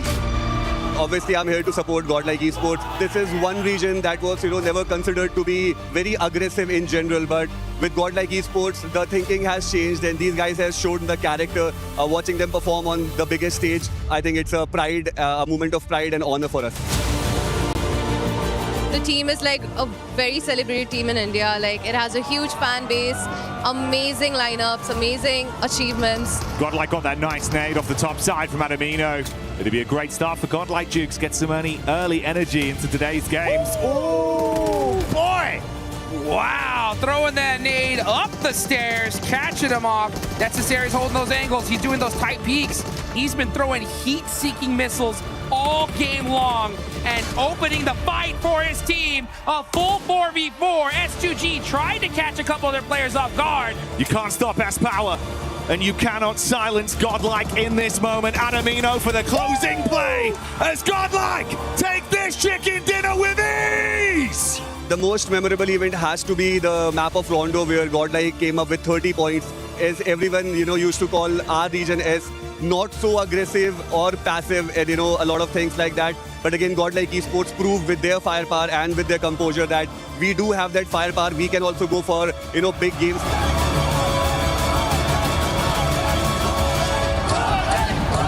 Us, it was like a very unexpected turns of event that we qualified for grand finals. Like, I don't think anyone in India or anyone in our team must have imagined us playing our first international tournament and straight up qualifying for grand finals. So when that moment happened, we all went crazy. Like, all of us, the Godlike family, everyone in India, we were all celebrating, and honestly, I will never forget that. The fans over here, the love for the game, it has been amazing, and we are having a great time over here till now, yeah. I always had this dream to go and, visit Eiffel Tower, and it was a dream come true moment for me. Aurora getting a chicken dinner, but before we break down that match, we wanted to get a club championship update, and I'm joined by none other than Glitter Explosion. Some of you guys know her as Senorita Glitter. Tell us what's going on with the club championship. All right, we're just going to do a quick update here because we've got some seriously cool stuff going on in chess. Obviously, grand finals here today. Third, fourth decider match also happened. That was between two Falcons players for third and fourth place, so it didn't matter who won. They were getting those third place points regardless, but now the finals are going on between Magnus Carlsen and Dennis Lazovic, which means AGAL have guaranteed themselves second place bare minimum. Liquid could get the win if Magnus is able to do it, but either way, that keeps AGAL at the top of our leaderboard by 500 points. Now, it looks big right now, but over at the STC Arena, Falcons are still in the discussion there. In quarterfinals, they will be facing off against Twisted Minds later on today, and if they're able to win, that's going to be another chunk of points in the favor of Falcons. So it'll be interesting to see how it plays out. It will be interesting, especially because Aurora just got a win here. They want to be in the top 8 because they want to get those points as well. Before I let you go, any team that has surprised you today? I'm not going to lie, I'm loving the bounce back right now out of Godlike. They put some serious elims up on the board, so shout out to Godlike. Hey, right on.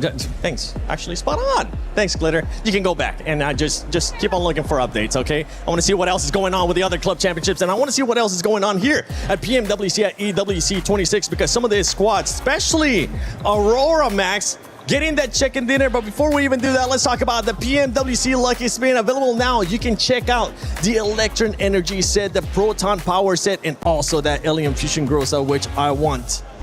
And I'm still trying to get, and I'm going to continue to try to get. So make sure you guys check that out. This was co-created with PvP creator Nana. Make sure you log into PUBG Mobile, get that lucky spin before it goes away to get your PMWC swag. But now, Aurora, yes, that's right. Look at this man. This man is absolutely ready. He's been cheering for Aurora for the longest time. But Max, we got a chance to see them play that so well too, and just pretty much like a boa constrictor, just squishing everybody in. Oh, yeah, like a snake. Well, they weren't really snaking in, actually. They were just dominating and eliminating everyone. But, like, finally, no throw from Aurora Neptura. Yeah. They made it. They saw it through until the very end. And we actually see Ziola. I said he was very impressive. I wanted to see more from Reefus and Doc. we finally got it. Briefest 4 eliminations, Doc 3. But in particular, what's very important is that before going onto that ridgeline north of that road sign, Niptura, they eliminate every single team down there, get rid of all the stragglers. You had Ulf, you had Al Ula, you had Four Thrives, and you also had Nongshim Red Force at one point. Get rid of all of those players before playing that ridge. That was so well executed by the boys. Yeah, it was really nice to see that, and also learning from the Rondo, right, where they just played it way too slowly. Yes, they had more terrain to work with in this game, but you could see the momentum. They just went from 0 to 100. Once they had gotten cleared everybody, gotten all of those eliminations, they moved in and tried to corral S2G. S2G let that happen just a little bit. I would much preferred a better fight from them for sure. But for Aurora, that was much better, much more what we're used to seeing from them. This is a herding team. They control teams. Teams don't control them. And right now, this was them controlling teams. I literally wrote down on my notes that, oh, S2G, they looked really good at that sort of northern side. This should be a nice win from them. They got the hovercraft, exactly. You know. But no, I have to agree. Aurora played that incredibly well, and they were able to take that time to make that spacing. But also, did you notice like Nongshim So Easy causing a little bit of chaos as the solo player between these two full teams? I mean, that was kind of crazy to see as well. I was looking at S2G, obviously, to have that, you know, they were denying the flank from Flash coming around to them. They had a nice 2-2 split on that north side.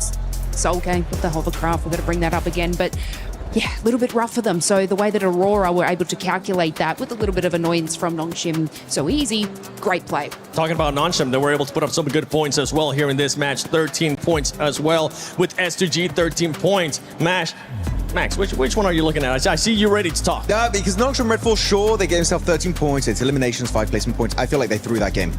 Generally, I think they could have at least bare minimum gotten a top 2 in that position, if not an actual chicken dinner. But then Furia, which is not on Longwood. They're not even on the dip on top of Longwood. Then like this one shed on a little plateau below them. And they get an opening knock, and I'm like, okay, great. Nongshim Red Force maintain the pressure, maybe chuck a Molotov or a grenade.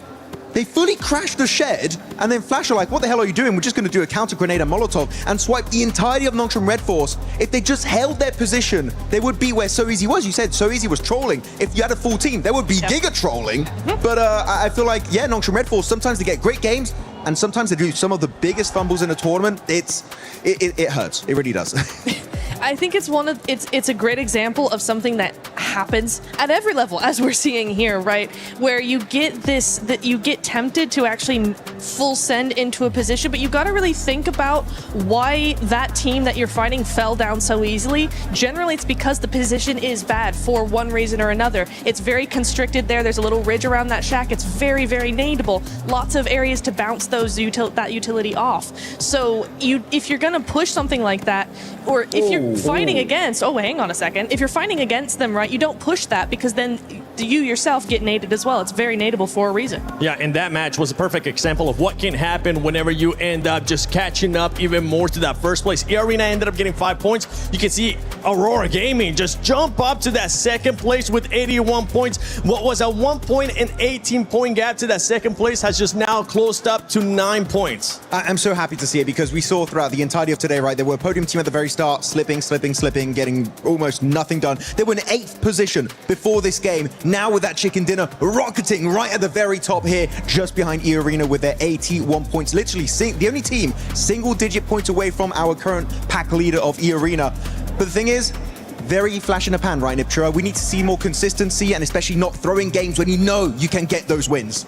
Yeah, it's gonna be interesting to see. We have one more Erangel and then 2 Miramars as well. Aurora tend to do quite well on Miramar typically, so we'll see how that goes. Again, yeah, they can be very hot, very cold, so it is just down to game by game what they're gonna do. But we're looking at the second page here. Flash and Hora, 48 points each. They are looking tied right now, but there's quite a bit of a gap between them and Four Thrives, so even further down the leaderboard, we're starting to see those gaps emerge. Yeah, Lace, for some of these teams here in the second page, I'm going to be keeping a close eye on them, because at one point, we're going to have to start cutting them out, because that point gap is just too much. And keep in mind, going into tomorrow, that Smash Roll is going to be at play, and it's going to be plus 10 points of whatever first place ends up with. Yeah, and it's strange because, like, I know me and Neptura were having a look at Godlike, right? And they're making such calculated and well played. And then I even sort of said, goddamn, they're so strong as just a little duo. Why don't they just kind of like go in that little map and do their thing? But it's just unfortunate, you know, they were getting like 7 elims in that spot, but just not making it any further. And I sort of touched about that on the shared studio on the couch. It was like they're getting themselves in these great like close range fights, capitalizing on it, winning it, and then like you were saying, moving back in and not like the other teams are sort of circulating because they're doing that too late in the game. But I do feel we've seen it before. Aurora just did it. They can just have this great game and that will push them up a lot further because they're getting the elims. They'll be able to do it. And they definitely need it, especially where they are currently. We've been praising them in regards to the performance that they have had today, but we need to see a lot more out of Godlike because they are currently just so far away from the first place. And at the end of the day, you want to be in first place. That's what they're going to be hunting down. By the way, special shout out earlier on to Hot Jukes and John for casting those first 5 games. But now it's time for the main show. Yeah, it's okay. I still got you, baby. For Blank and Jackie Blank, you got me. Come on, man. Oh, mate.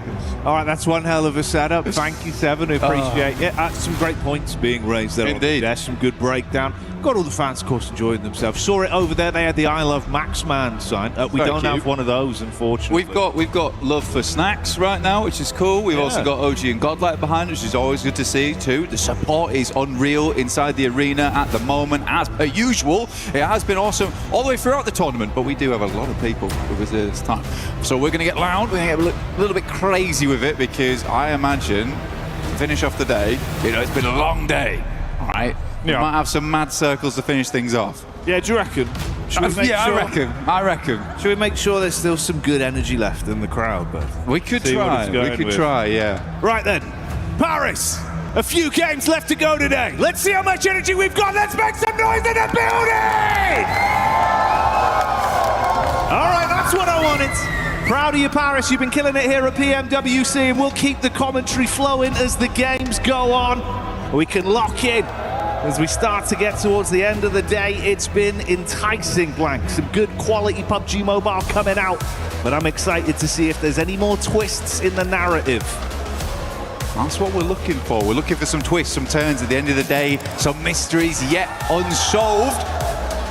As we do get back into the thick of it, we're going to be going to Erangel one last time before we head towards our final 2 Miramars to close out this mega day of PUBG Mobile.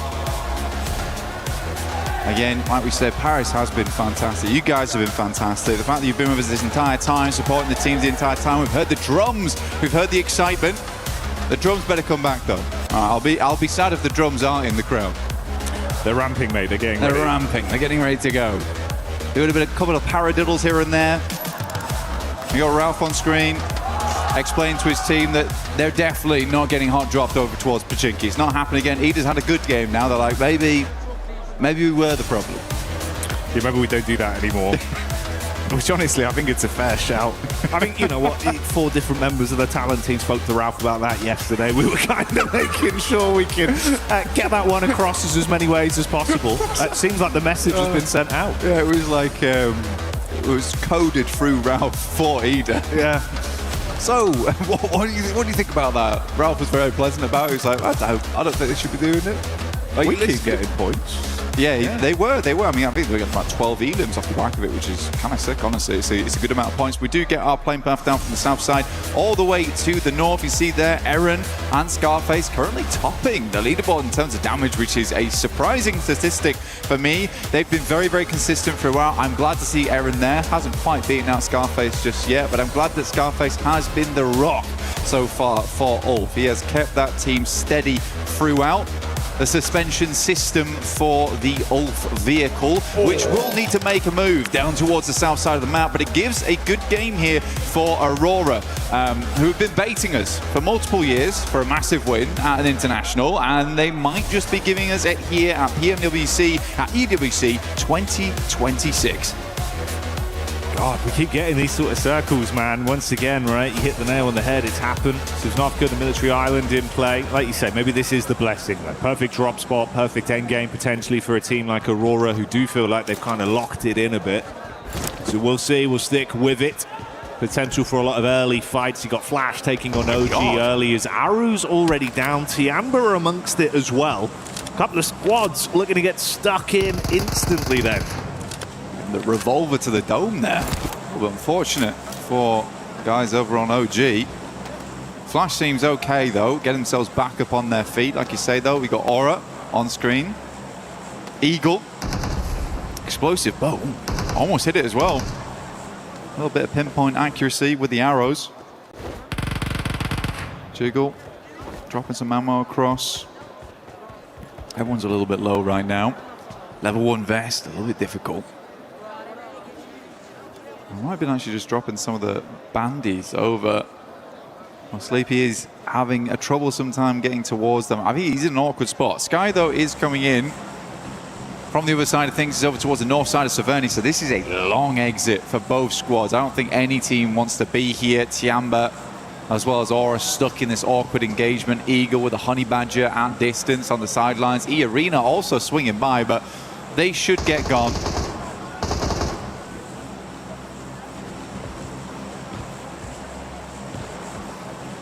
Very much an early stalemate that no one really wants to overly commit to. With that first domino to fall, it's going to be a nightmare. You want to get out of this very cleanly as well.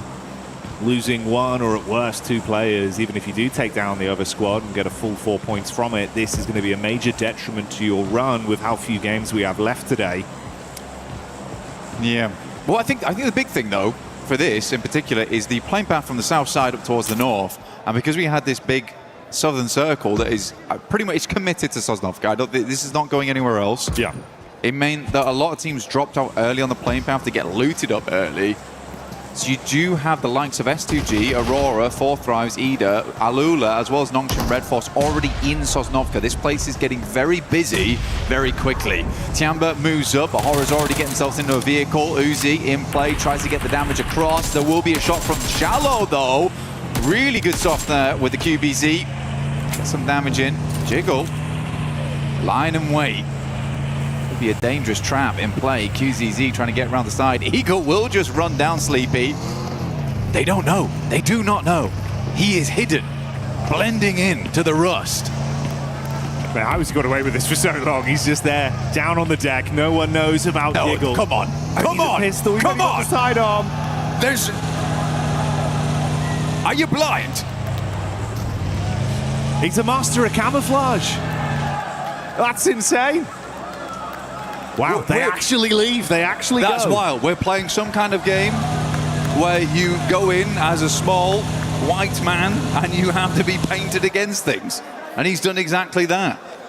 Unbelievable. I can't believe he's become the chameleon in that situation. That's wild. But well played to him. Yeah, mega mechanics there.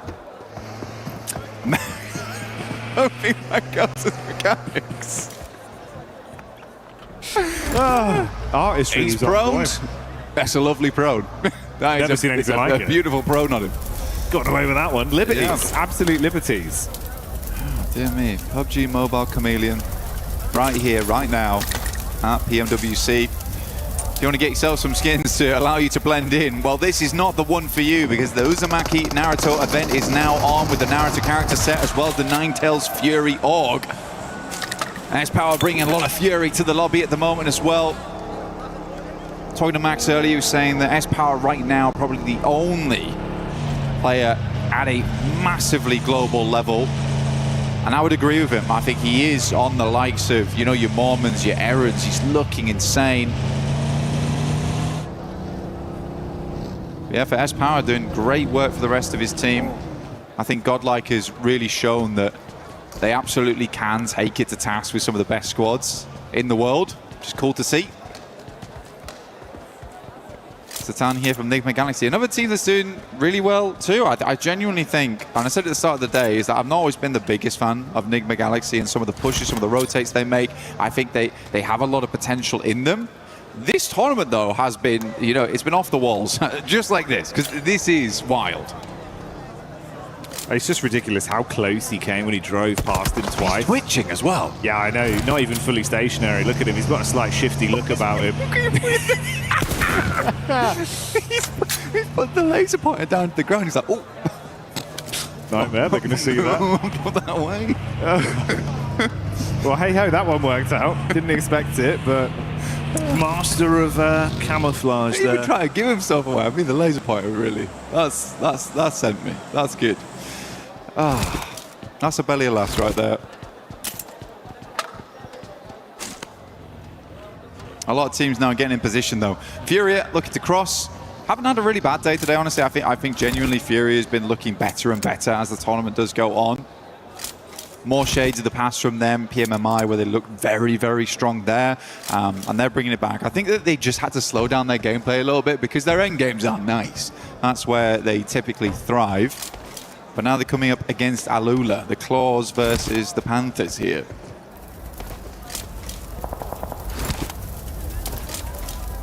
Giving us the proverbial question of which set of claws are sharper. Are they both depicting Panthers though? Because that would be... Maybe a Jaguar. Maybe a Jaguar, yeah, like that. Keep you guessing, you never know. Battle of the Animal Kingdom. Oh, S-Power with a nice little lift there. That's a 5-pointer. X5 on that one. A lot of airtime. It's a great multiplier. It was a great multiplier. I like that. Anyway, we get next circle. We've seen this before. You didn't hear. I don't know if you could hear that, but there was audible disappointment from the crowd. Everyone was oohing and ahhing at that one. Does head out far towards that west side. Really uncomfortable. Very, very uncomfortable. Ida's already good spot, though. The rest of the team, I would probably say to try and regroup soon, though. Nongshim Red Force has played a similar position to this in the past on this exact spot that Tizzy is currently actually located on with XZY. So I think they'll just try and secure that going forward. They might even try and take the compound that Vitality won on during this map before as well. We'll see what they do. Can't be too greedy though, because again, like I said earlier, it's very busy in Sosnovka. A lot of teams here. It's going to get pretty aggressive down there where things do kick off, especially with how this zone shifted, man. Cutting out a lot of that play space once again. So you're fighting around the bridge, you're fighting on the island. Like you touched on, even just a couple minutes into this game, with how close they were off the playing path, a lot of squads did already make their mass migration down and start to try and dig their heels in a little bit. You've got a few squads that are still outside in the mainland towards the blue, having a bit of a slower rotate. A lot of traffic as well on the bridge over to Sosnovka. Furia there, as we saw that establishing shot with Alula just ahead, guarding the entrance. It's then Vitality behind them, and similarly Flash behind them as well. Yeah, Fury's getting squeezed like a fruit right now. It's not looking good for them, as they're getting pushed down by Vitality and Flash behind that as well. So this is a awkward approach. They would like to get across, but I don't think Alula's going to let them across so easily. Igor's is far up though, so he just needs an opener. And Alula looks to be leaving. I think that's the correct decision at this time, just because the circle did push so far over towards the western side. You don't want to get left behind. E-Arena still being here is somewhat of a question mark, but if they knew they could hold out a team over towards Box Compound, sure, why not? It is quite cruel towards Tiamba, but this is the name of the game. You pick up the points where you can, and right now E-Arena's doing a good job of it. And Turney K there. Up on the top side of the rock face, spamming down into Aking, and will leave him wounded off the back of that. QZZ already knocked, rest of the squad following in their footsteps. This is a brutal start for Tiamba, and one by one they fall. So E-Arena find them outside and dispatch them with ease there. Another 4 points on top. That's a 94-point total over the course of today's games. It's a strange one, right? Because they both started up over towards Severny, Didora, as well as Tiamba. Tiamba swings wide over towards North George. Flash does take a knock there, and probably a flush too. This is over towards the fight on the bridge side, so we'll come back to Tiamba in just a second. Axel low, Razy on bended knee. P90 in play at this early in the game as well. Good to see. Trying to run back through, but Razak just goes straight into the crosshairs, and one by one this is looking a bit more uncomfortable. Nice backstab though from Axel. Quick switch over to the shotgun through the window. Throws the first man down on the deck. Still has some firepower to play with. Zone nipping at their heels. Razy out of the running. Razak knocked. Axel looking to defend. Throws the nade deep. Thankfully for Bowles, he was able to reposition. That one isn't going to hit him just yet. Ooh, he's closing the distance though. Wants to really get in there. Oh my God. Response back from Axel's quick. And he can get the meds in as well, Blank. Vexy should just about hit this. It's close, but it's still back up again. We'll go for the res over towards Razak. This is a good recovery right now from Vitality. Sadly for them, Aura has made an incredible run down from that northern side. They are fast in position. Bozy is down. Nigma Galaxy currently holding out Ulf. Got Lord up on high. Ketch has no idea. Caught in the broadside. Will get taken down, but a lovely refrag coming through from Eren. Ulf likely will now play on as 3. Look worse and worse as time goes down.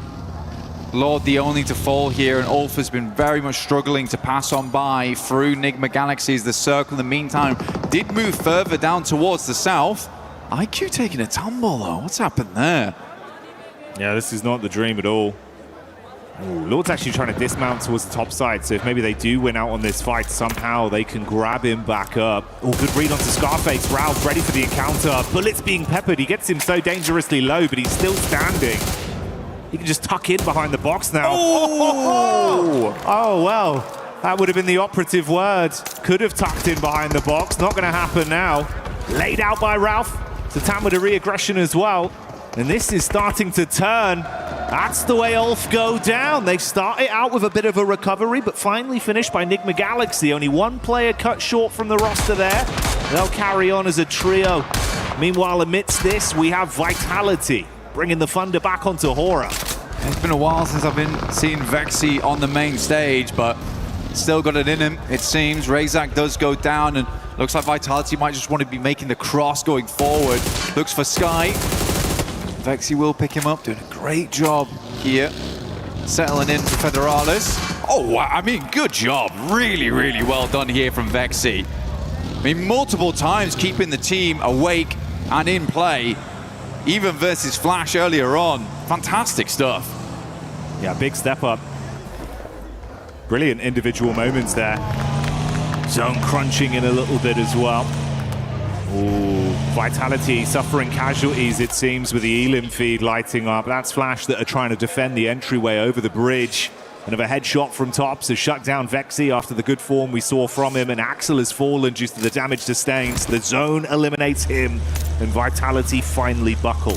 Yeah, it's just, there wasn't a lot of boat rotates from a lot of these teams on that north side. Spent a long time looting up. I don't think they were quite prepared for how southern this circle was going to end up going and how quickly space was going to be taken out of play. But we are in a really awkward arena of the map as we head down towards the southwest side. There's a couple of compounds around here, a lot of open space going forward. Ralph moves up to the plate here. Tony K goes down first. Good shots from him. Will finally fall there to a sideline. But Mormon just cannot hold on. In comes Godlike. They don't care, they're going straight past. We hear the godlike theme music start playing, and they want to cash this one in as they drive past, steal Elims where possible, but focus on the bigger picture, getting into the zone and starting to advance into an actual controllable position on this one. Coop's going right back towards them. They're going to pass each other. Okay. Well, like friendly handshake there. Felt like I was in Interstellar for a second. Yeah, Coop's looking further to pick up his teammates, but actually went back for some more. Satan, I think, is back up again. Not sure about Ralph. I think Ralph did fall down, but this has been a really good game from Ralph. I think it's not, I don't want to say rare, but he's been making some good flex outs this game. Sometimes his flex out can feel a little bit questionable. This time I was super happy with him, blasting the toe caps off of Scarface as well, who was really incredible to see. Just give it one more bullet, and that was enough. Hazaifa up on top. Godlike tried to send it. Got further and further in, but Hazaifa laying down the law. It's a great peek. Might actually be able to double down, and he certainly will. Godlike eating the bullets from the elevated peak there of 4 frags as Hazaifa starts to bring the heat to the battleground. Enigma Galaxy got back in towards the zone. This is their POV now. They actually run into Ida of all teams once more. Coop's going to be hit by the shotty. The pump takes him down. And that's the way that one goes, unraveling them. Ida eliminated. We saw Flash falling amidst all this, but Aurora getting eyes on it from so close. They were able to steal a couple points away, put Enigma Galaxy back down in the dirt. 3 Elim points on them. I still think, though, for Enigma Galaxy, what a game. What a game, honestly. It was a real tough scenario they went through. They end the match on 10 Elims. I think that's a good profit. I think you come away with this one thinking to yourself, we went through hell and back just to get towards this location of the map, and we still came away with 11 points total. So very, very well done. Because we do only have 6 teams left at the 17-minute mark. This is the quickest we've seen the lobby cold before, off the back of a really horrendous circle. S2G set themselves up, Kamikaze as per usual, flying in towards those front lines.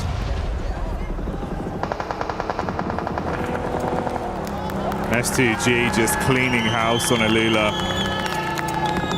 They've gone down pretty swiftly. Ooh, Furia might actually get a bit of a read on this, though, with the forward scout we've got from Ayala in the back of the vehicle. So a lot of sight lines being opened up between our squads. Aurora still got space to play with.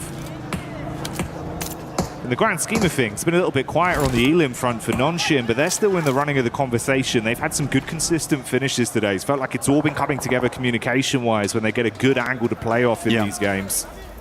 Well, Hyunbin's basically the crowbar of South Korea right now. He's been cracking these lobbies open. He has been cracking the lobbies open. It's good to see. And I think the rest of the team rallies around that so easy. He's been very, very nice on those long sight lines. We've got to come up against Aurora, though. Aurora's starting to really feel it. And despite having a lot of weird finishes, where second places, where they should have won, especially versus Nongshim Red Force earlier today, they would have been far and away at the top of the leaderboard. Some moments where Aurora just can't quite finish the job. Even then, the consistency has been good, so it's an impressive showing from them. But we have that rivalry back up to bat once again here between Nongshim Red Force and Aurora. But shots coming from the sidelines does make things awkward. Ooh, nade right over the top. That's Doc that looks to hit them heavy. And if Doc's fired up, mate, Aurora might keep the pace on pretty swift on this one. Furia just off in the distance, haven't overcommitted to anything just yet. Hyunbin still up and kicking. They got height on it. Just can't really afford to overextend too far. Get caught sleeping. This could be a big unraveling for that side. Tizzy's got to bandage himself back up to stay pretty in the situation he's been left in. Aurora are aware of that angle from Furia, at least. 3 smokes for Tizzy being the difference between a raw face from Refus potentially coming their way. I think the problem right now is absolutely that angle you're talking about between Furia over towards Aurora. You've got Top off in the distance there, currently holding on alongside with Zhol. They look to make the move out, but Furia had that angle on. One player very low in the back of the vehicle. I believe that is Zhol at the moment. Can't quite find the next shots, and Ayala is playing it very safe. The angle over towards this way, but Tizzy with nasty nade goes straight through the side mirror window. Oh.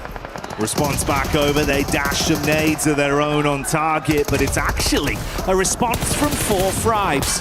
Pulling up to the party, looking to third party on this one. Aurora trying to withstand. Nongshim going down as the last man, and So Easy will collapse from it.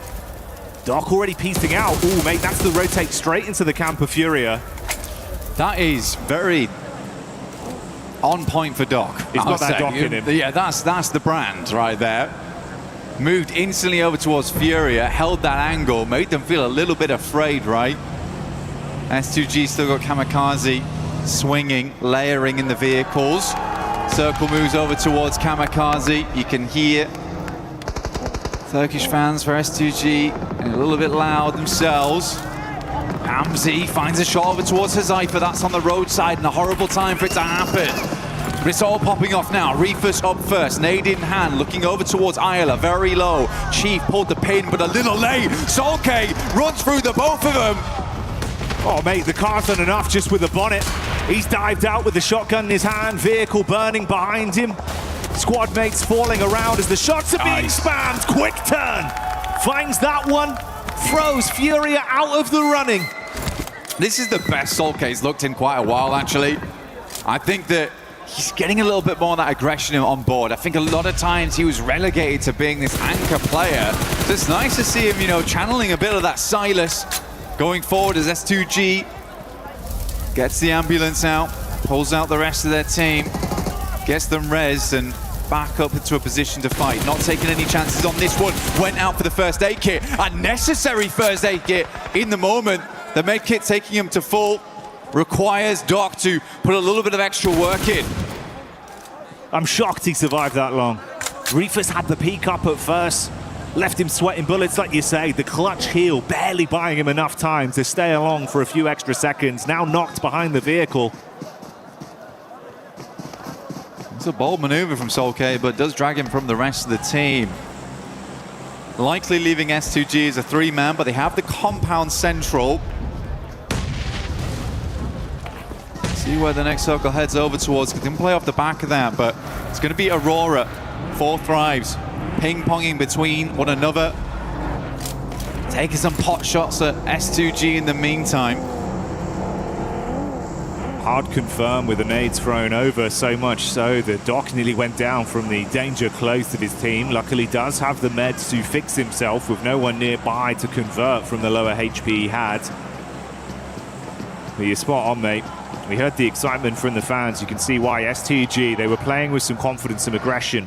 Previously, it's been Kamikaze that reps himself in those situations. This time around, he plays close to the squad. They control the compound, but you're going to be pushed from 2 sides. Difficulty with this compound as well. There's a lot of space to control here. There's a lot of space to control. There's some flat walls to work off the back of.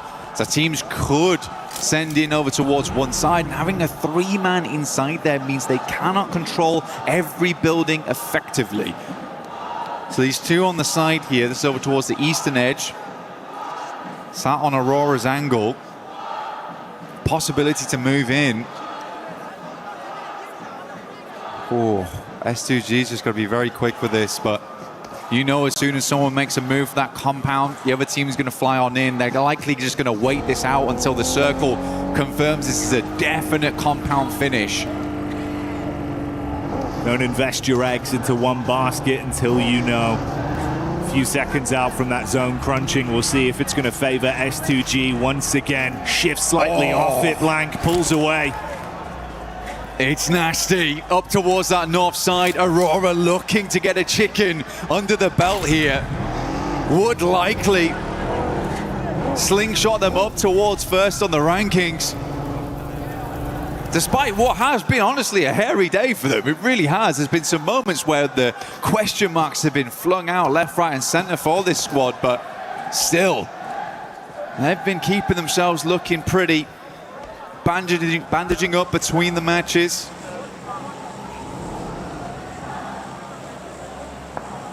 Blessing of it as well with the zone shifting. That crate that came in, you can see that Top & Co were able to push over, get an early duo onto that, grab some extra bits and bobs to armor themselves for what could be quite an intense final fight once they now get attention from 4 Thrives and S2G.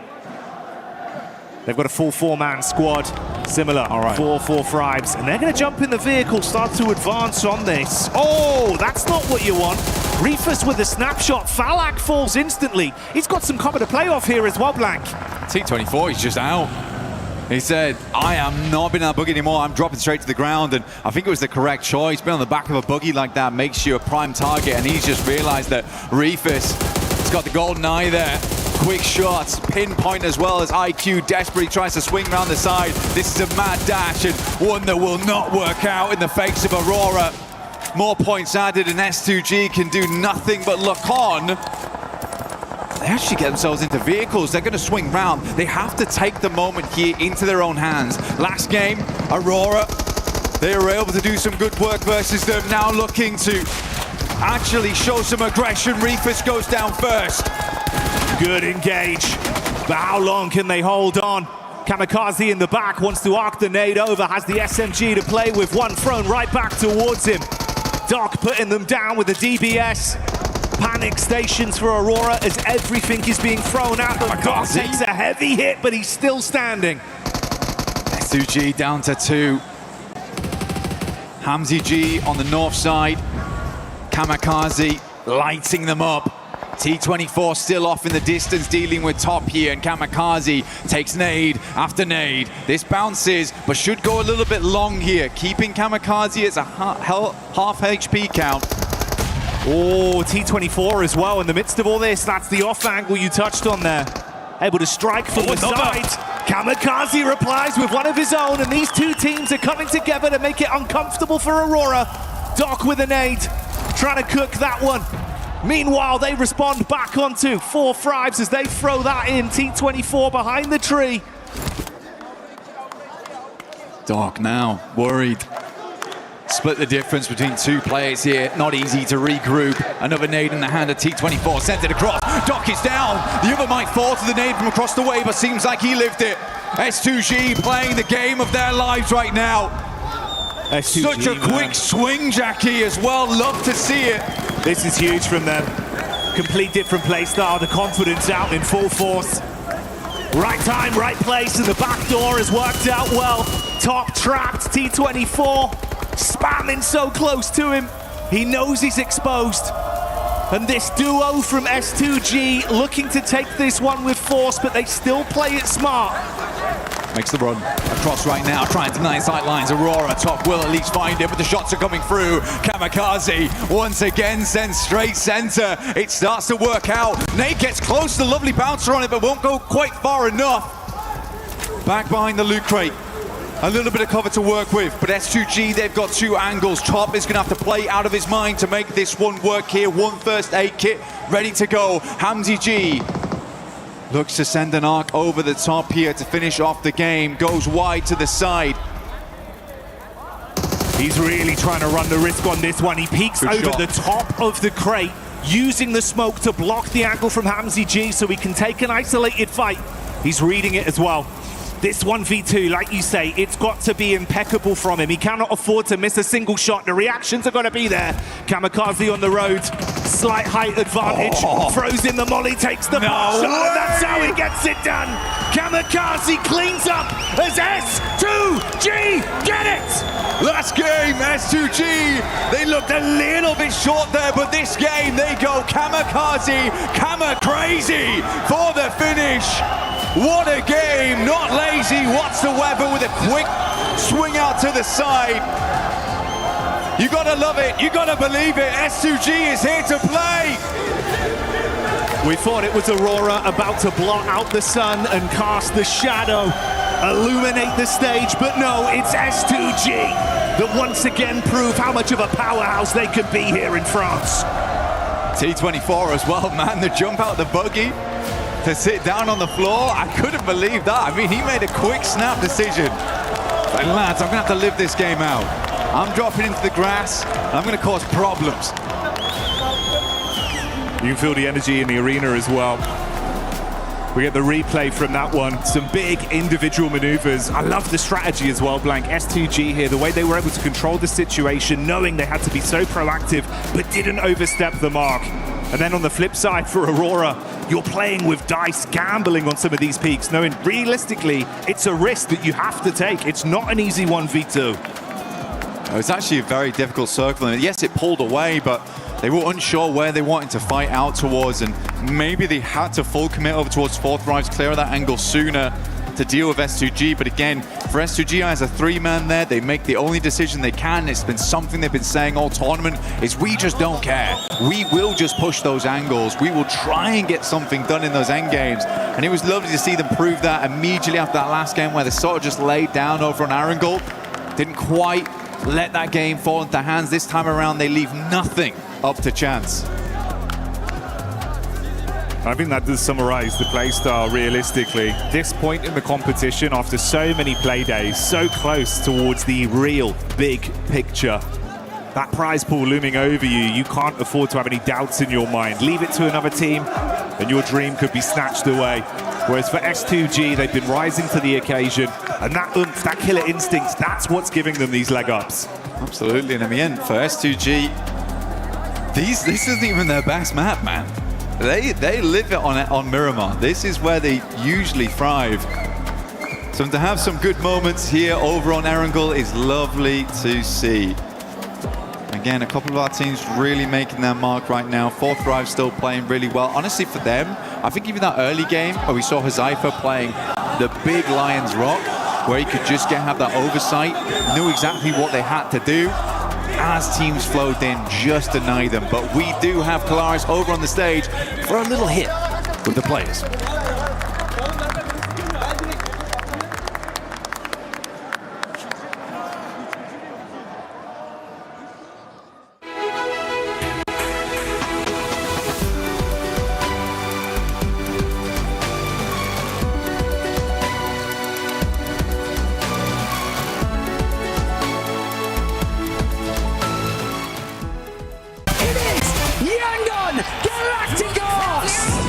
Chasing the sunrise, boots hit the ground, hear the battle call.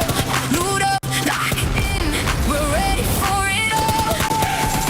Every street, every door, searching for a little more. One squad, one dream, nothing's ever what it seems. The circle's closing in, can you feel it on your skin? Heartbeat like the drum, the final fight has come. Fight till you make it, never gonna break it. Stand your ground and take it, right into the fire. Fight till you make it, every move can change it. Higher and higher, we're reaching for the winner, winner, chicken dinner. Fight till you make it, fight till you make it. Kalaris here, reporter for PUBG Mobile here at PMWC, and a major problem has occurred. It seems we've let one of our commentators out in the wild here, and we've got to actually wrangle him and get him back in. So it looks like maybe a little bit of movement's going on here, actually. I don't know if they're actually going to be able to capture him. This is the problem with commentators. A lot of the times, they just go wild. They somehow get... He's on the move! He's on the move! Okay, no, we've actually got to be able to try and find him as quickly as possible here. He seems to be hiding. I'm not exactly sure if we're going to be able to capture him. This specimen, in fact, actually has a microphone already. You can see he's dangerous. He's very dangerous. He has a microphone already. That means he's actually ripe for the commentator desk already. They might be able to actually capture him here. They've caught him cornered a little bit. I don't think he's very interested in it, but he might take to it. Let's see if we can place down some bait or something like that. Some bait actually might be able to work. Usually chicken dinners are the prime meal of a commentator here for PUBG Mobile. Will they be able to make it happen? This is a tense moment. John Allen? It looks... I think they might actually have it. They might have it. They might have the John Allen. It looks like... Oh! Did you see that? Get a close-up of that. Get a close-up of that. I think they've got him. I think they've got him. Unbelievable scenes here at PMWC. Oh, that was close.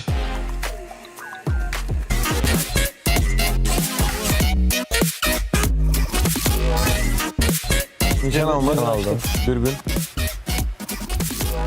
adam vurma, araba sürüyor, bagi, araba patlatmak, araba tarıyoruz, araba sprey atmak, araba sprey atmak, sprey atıyor, oyuncu, drive-by, oyuncu, araba giderken vurmak, drive-by'da adam vurmak, headshot, arabada giderken drive-by headshot atmak, canı bir, araba iptal, araba yok. Araba iptal. Niye araba sürüyorsun o zaman? Sen. Ben. Takım arkadaşın. Bekle. O. Düşman. Tamam, ikiniz. Çatışıyorsunuz. Tamam. Fight'tasınız. Cross koyuyorsun. Cross koyuyorsun, aynen. Tamam. Sen. Baitlemek. Baitlemek. Ben bildim, baitlemek. Araba sürüyorsun. Evet. Durdun. Benzini bitti. Benzin bitti. Ben. Geç. IGL yani. Kaptan. Info. Konuşuyor. Analiz. Info almak. Analiz. Boş dolu info. Boş.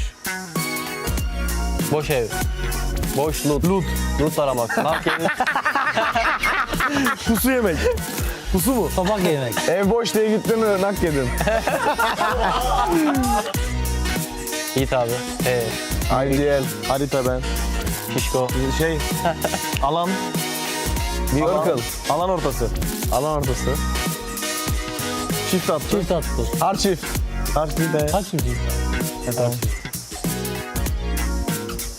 Loot aldın. MP5K. Silah aldın. MP5K. Hafif makineli. Skoplu. 0. Thompson. Iron sight. 8x. Dürbün. 2x. Tamam, dürbün.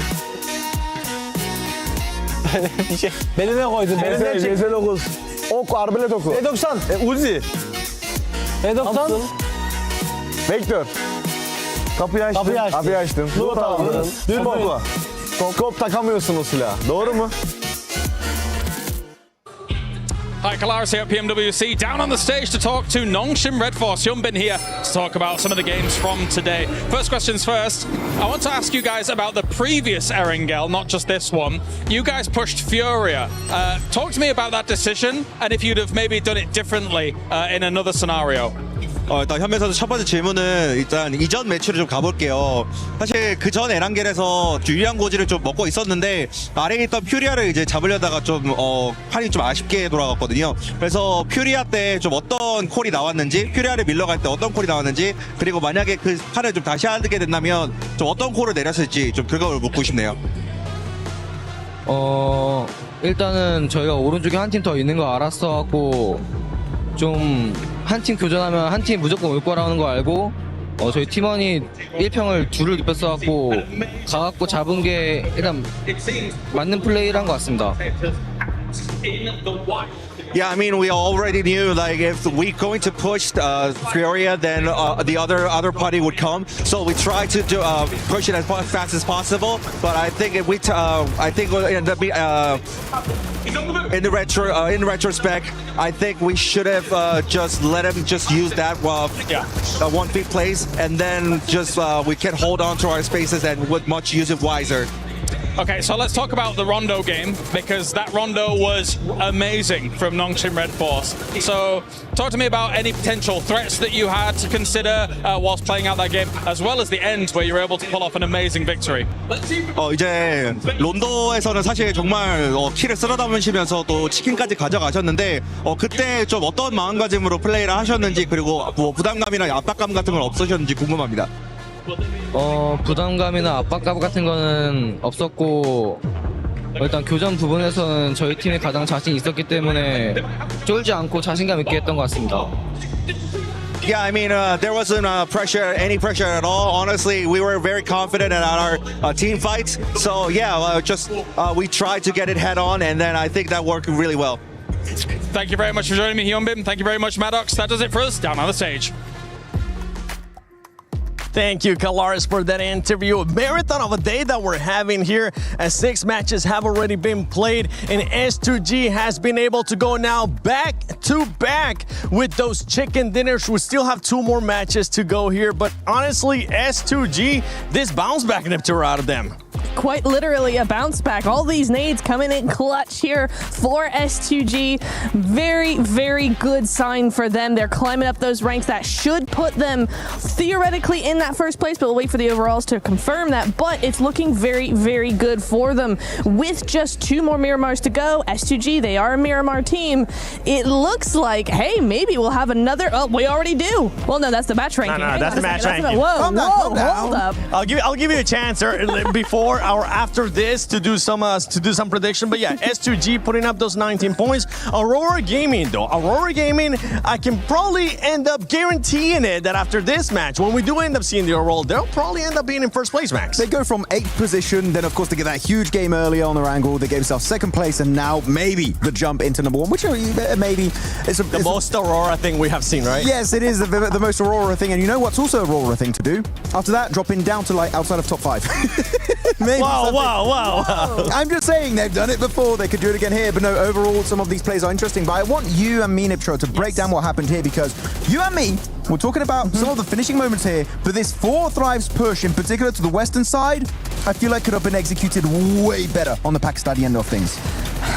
Listen, I was on the edge of my seat screaming at the television because I was like, okay, guys, they just need to hold. They just need to hold. They go up around onto a third-party position. They're playing this very, very well. The zone just goes complete opposite. And they're like, absolutely not. You're not getting this win. I'm like, okay, this is tough, right? But they could still make this work. And then they just do nothing with it. They wait far too long. The indecision is right back where we started. And to top it all off, rather than making a very decisive play and just full sending it, they stop really, really short, slow down, allow Top and the rest of Aurora just to go all over it and go, no, you're not coming over here. What were you even thinking for Thrives? And honestly, I have to say the same thing. I mean, really, you hit the nail on the head right there, which is they slowed down. And that was the big mistake. At that point, just capitalize, commit. Even if you get eliminated, I'll respect you a lot more for at least trying to go the entire way, because if you do so, you get rid on the western side, I think it was Doc and possibly Top at that point, which you get rid of those two players, guess what? You got a decent dip to work around. It's still not sure you're going to get the chicken dinner, but at least you have that opportunity to go the entire way and actually get yourself that chicken dinner. So 4 thrives, still good points on the board, but they could have gone in a bit more in this match. Yeah, they could have gotten a little bit more. And once again, that indecision, you guys highlighted it too. I just want to back you up with it because that's been the biggest question mark for this team for 4 thrives. We've seen good performances out of them so far. And you know what? Let's take a look at it again, because you can see right there when they are stopping, that's when they question themselves in the tour. And we were all hoping that they would just fully send it. And you know what's crazy is T24 actually got a solid finish. He tried his best from that position. If they had just gone a little bit further, kept 2, maybe 3 players up in that position, Top would have had a real run for his money. As it was, T24 was making it very hard for Top to even survive as far as he did. So yeah, I think it's such a wasted opportunity from them just by slowing down the middle of the field like that. It's far too open, and Aurora of all teams is going to be all over that. It's still a team that feels like they're getting their bearings, especially here in day 2. We've seen a great performance though, and a great switch too from 4 thrives, from what we saw yesterday to what we're seeing now. More players are performing. It's not just Balak. Now we have also seen IQ earlier in the day as well. I want to see some of the other players being able to stand up as Aurora Gaming jumps up to that first place. E-Arena goes down to that second. And what happens when you go back-to-back chicken dinners? That's right, you jump up that leaderboard and you end up in 3rd place. We're seeing what they did in their group stage. Literally the same thing, right? Just coming back is just Ida staying at the bottom. Otherwise, S2G are making it happen for themselves. Loving it. E-Arena still getting a few points pretty consistently throughout the day, but when you get bangers like that from Aurora Gaming, oh my goodness, they are looking fantastic with the eliminations in particular that we saw earlier today, right, Niptura? Placement points were fine, but the eliminations, they were a little bit lackluster in some of those matches. Man, they're putting up big number after big number after absolutely big number. Big number. Yeah. It's the momentum that we saw yesterday from that one Erangel game, right, with the 2 hovercrafts. S2G just bullying the lobby with those. No hovercrafts today in the same fashion, but still managing to get that chicken dinner back to back. That's going to be looking very good for them there. One thing's actually scary right now, and I'm starting to realize it. I know we kind of joke about Aurora, the inconsistencies that we have seen out of this team, but for this team, one thing that has been consistent for them is their placement. At one point, we were kind of critiquing where those elims are going to be coming in. Their placement points have been there. The eliminations now are starting to get picked up here in the second day as well, and this team is looking like a team that wants to become a champion. They're like 4 placement points away. S2G, they got 3 wins, by the way, which is an insane ratio to have. So definitely Aurora only has 1. Exactly. They do only have 1 chicken dinner, so that's some very consistent stuff on board. That I'm looking at a team that it's kind of the opposite from Aurora, which is Ulf, right? They had a massive rise. They got that chicken dinner with a 4-man finish on Erangel, and after that, their second place, falling down very slowly. Now in the middle pack, but though we on the second page, big upset. Santiamba just not able to maintain that top position 7, which is heartbreaking for this team. Tiamba was one of those biggest question marks for us, especially because of the way that they ended up performing yesterday. We saw Milu being able to pop off. Today is not the same performance out of their squad. We knew that they have the fragging power, but those placement points were just non-existent, and right now, nothing's going their way. Nothing is going their way. I mean, you're seeing them there with 9th place there, 63 total points, 14 placement points. I thought you were going to go with that catwalk again. This will be the perfect time. Not this time, maybe later. But yeah, the only thing we can hope to see is that they come back tomorrow stronger, fighting, able to do what we know they can do. I mean, they go into teams and crush them in seconds. I mean, it's easy for them, but just not today. It's just all over the place. Yeah. Tomorrow's a new day. It is. I mean, I'm looking at a team in particular on the second page that I've been a little bit disappointed by is Vitality. After their opening day in the group stage, I was like, yeah, Vitality, we're looking so good, so much domination, everyone looking so good. They even swapped out Federalis, right, for Vexi, which I was like, that was quite an interesting decision to make. But man, oh man, that was really just a flash in the pan. They had that one insane day, and this, of course, it's hard to replicate, but they're not even getting close to that initial performance on that opening day of their group. I would love to see a comeback from my boys Razy Razak, but so far it's been a bit of a non-performance in the finals. Another team along those lines as well is Team Flash. Team Flash has currently been non-existent for this squad. In the last game, though, I do want to highlight something for one team that was able to perform well, that was able to put up those points, and it was none other than Enigma Galaxy. I mean, if I'm not mistaken, Enigma Galaxy ended up with 10 eliminations, and that's good because that's a squad that has been consistent now 2 days in a row. It is, yeah. They had a really nice 2-2 split on the southwest side of zone that really enabled them to get a lot of those eliminations. And even if they didn't make it further into the zone, further into the game, you know, they're just ticking along. They're making sure that they're consistent with those points, ready for tomorrow for those last few matches where they might just win it all. Well, we have now hit 6 matches, but we still got 2 more matches left. Miramar is going to be coming up. Are these players going to start crumbling, or are they going to start shining, as we have seen some of the other players start shining as well? Let's send it over to 2 men that are definitely shining, none other than Blank and Jackie. Thank you, Seven. That's right, we've had to tone it down slightly because we're blinding the crowd, so don't worry. The spotlight, of course, will be on the incredible plays that are being made by teams much like S2G. Huge show up into that previous game, displaying an unfathomable level of aggression that is really doing wonders for them. But this lobby doesn't get any easier, Blank. We've got a ton of talent here. It's been ramping throughout the whole competition. We're coming close now to the end of day 2 of finals. And this is where I feel like if another squad's going to step up and try and challenge, it'd be right here when we change the scenery and move into Miramar. Heading over towards the dusty desert, and you're right. On this scenery change, teams will need to paint a very different picture on the leaderboards. We're getting closer to setting that boundary for tomorrow for Smash ruling. Potentially a team's able to pick it up very early tomorrow. But the amount of chicken dinners that S2G's got, I mean, it's very much a possibility for them to make that happen. They've been very consistent so far. Loving how aggro Kamikaze's been too. We get a very, very northern start here over on the northwest side down towards Truck Stop. So a little bit more inaccessible down towards that south side. We're looking at Los Leones, Puerto Paraíso, Impala, Minsta Valle, Chumacera. So more of these positions on that north side need to be taken up, like La Cobreria, even water treatment potentially. Torremada, El Azahar. I see Nongshim Red Force. I always found this drop spot kind of odd when they were choosing them, but Nongshim Red Force has like ruins. They take ruins all the way on the northwest side, and they just play that out. It's so out of the way, but with this plane path, they get out super early and get this trash drop started almost immediately.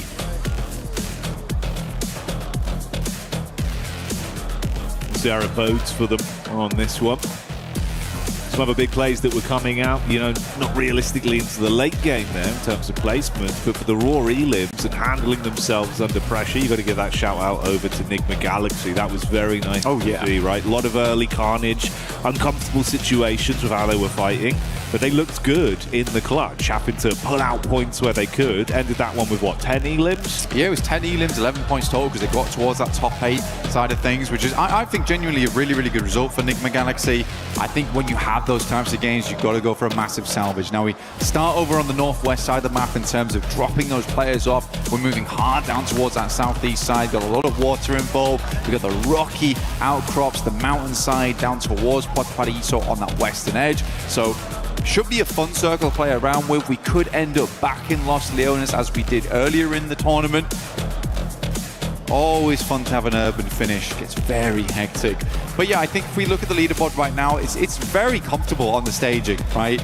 We drop off slowly. It's very much an even stairway to the top, where a 20-point game can be a big difference maker. For Enigma Galaxy, they get a 20-point match. Suddenly they're tied with Aurora, who have currently managed to settle themselves in first. The first team to break the 3-digit mark as well and hit the century here in the finals.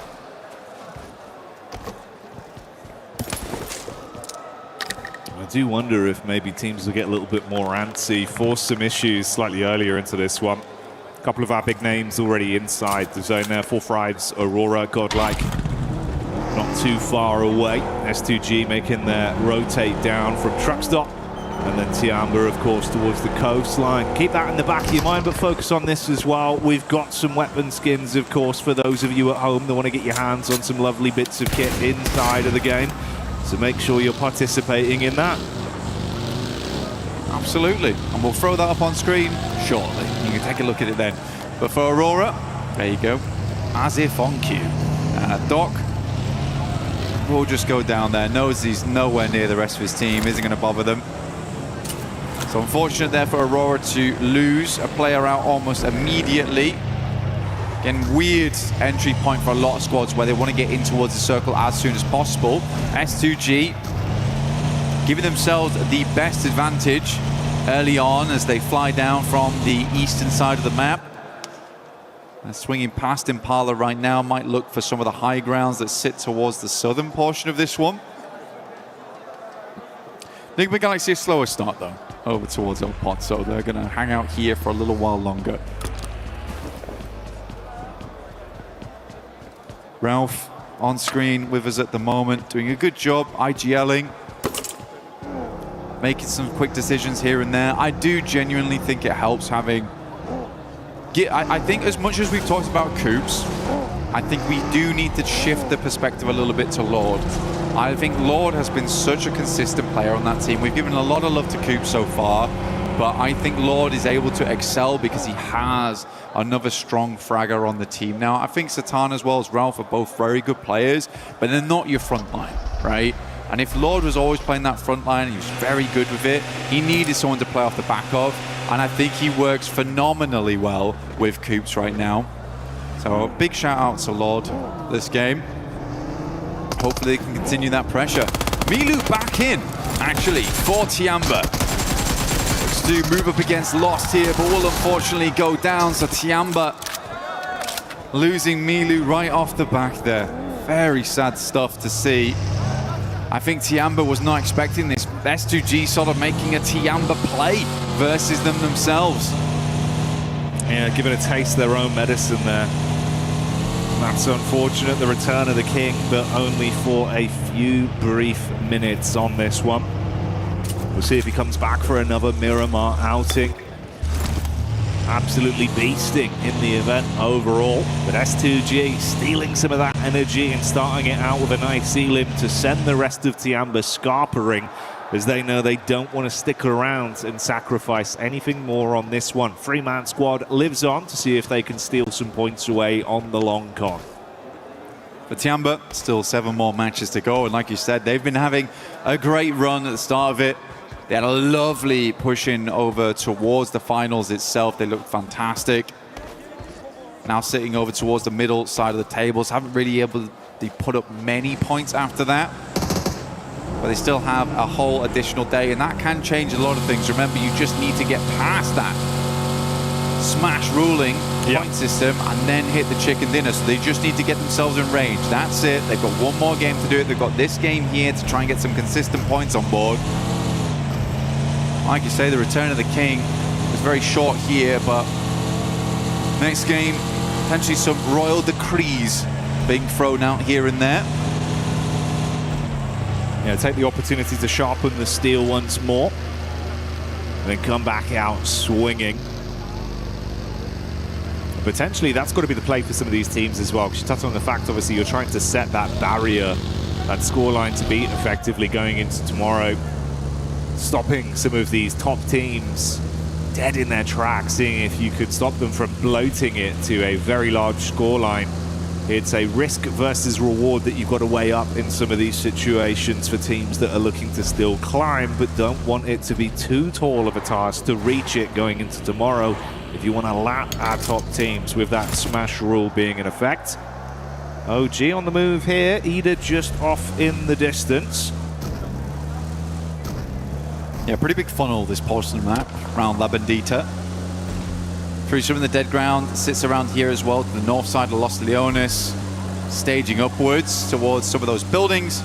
Ulf's already met that quota right now. They're a little bit further towards the center of the map. Ulf looking for another good game. They were in second place for a little while, but then swiftly fell out of it, and Ulf's looking to get some more points on board. Again, for them, a good game would pretty much settle themselves up towards the top 3. They just don't really want to get trapped by that second place curse. You know, it's very much the Alpha 7 of old. Flash loses 1 on the knock and will be immediately flushed there by S-Power. It's from Godlike on the south side. Vitality having a little bit of a look in towards S2G and Puerto Paraíso, actually. They've got a 2-2 split going on, very dangerous. Zypher up on the roof. Nade in his hand as he starts to make a move over the top side and see if he can get that one down on target. So 4 Fribes collapsing in early. Jiggle knocked. Sleepy arcing a nade back over as well. Going to cook that one. If they came running over now, could be very detrimental. They can tuck into the stairs as well. Get a safe recovery on the go here, so Jiggle can still be in play. Ooh, Falak, though, putting on the pressure. And again, the flashbacks towards yesterday. 4 Thrives up against Aura. No Fear able to clutch it out towards the end. IQ, though, finds Sky, and No Fear is nowhere nearby. Starting to fly on in, but I think it might be too little too late here. T24 did hit the floor. For the rest of 4 Thrives holding on fairly decently. A tanky, though, from the sidelines on OG. Literally, as soon as T24 got picked up, hit the deck straight again. Floating around just on the periphery. The Vultures circling these two teams right now. Ooh, up close inside of the compound, though. It's Sleepy that looks to clothesline them in the close quarters combat. Few shots fired over. Good assist from No Fear with the SMG as Falak gets lit up. They go in from both sides. The stereo piece. Nice. It's a brilliant clear. Oh, punishing 4 Fribes one by one. You can't believe it. For 4 Thrives, it's almost a dreamlike experience versus Sleepy. Deja vu once again as No Fear drops to the plate, but OG, they come in to pick up the pieces. And that's 4 Thrives down. No Fear taking some shots once again, but Sleepy is out, and OG with a fantastic third party onto it. Oh dear me, for 4 Thrives, the horror experience continues. Yeah, those weren't scare actors, Blank. Coming in with real weaponry on that one. The worst event I'd ever paid for. Yeah, you would not enjoy that. Yeah. OG certainly That's a real chainsaw. They had a great time, mate. Cut through them. It's like a bad magician. Slice you in half, but hey, you're not going back together. They steal those points, keep on dreaming through this one with 4 Thrives and Aura out early on our opener of Miramar today. Checking with some other teams, though. Aurora, very, very slow to the circle itself. They're coming from that western side past Chumacera.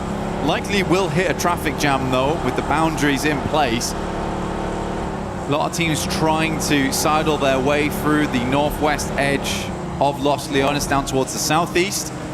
But we are hitting those rocky outcrops where we slope down towards the eastern side, leaving Vitality and S2G on a little bit of an island of themselves. The next circle will determine where these teams do need to cramp up towards. Oh, okay. S2G, 4th one on the cards, potentially. All right. Hey, man.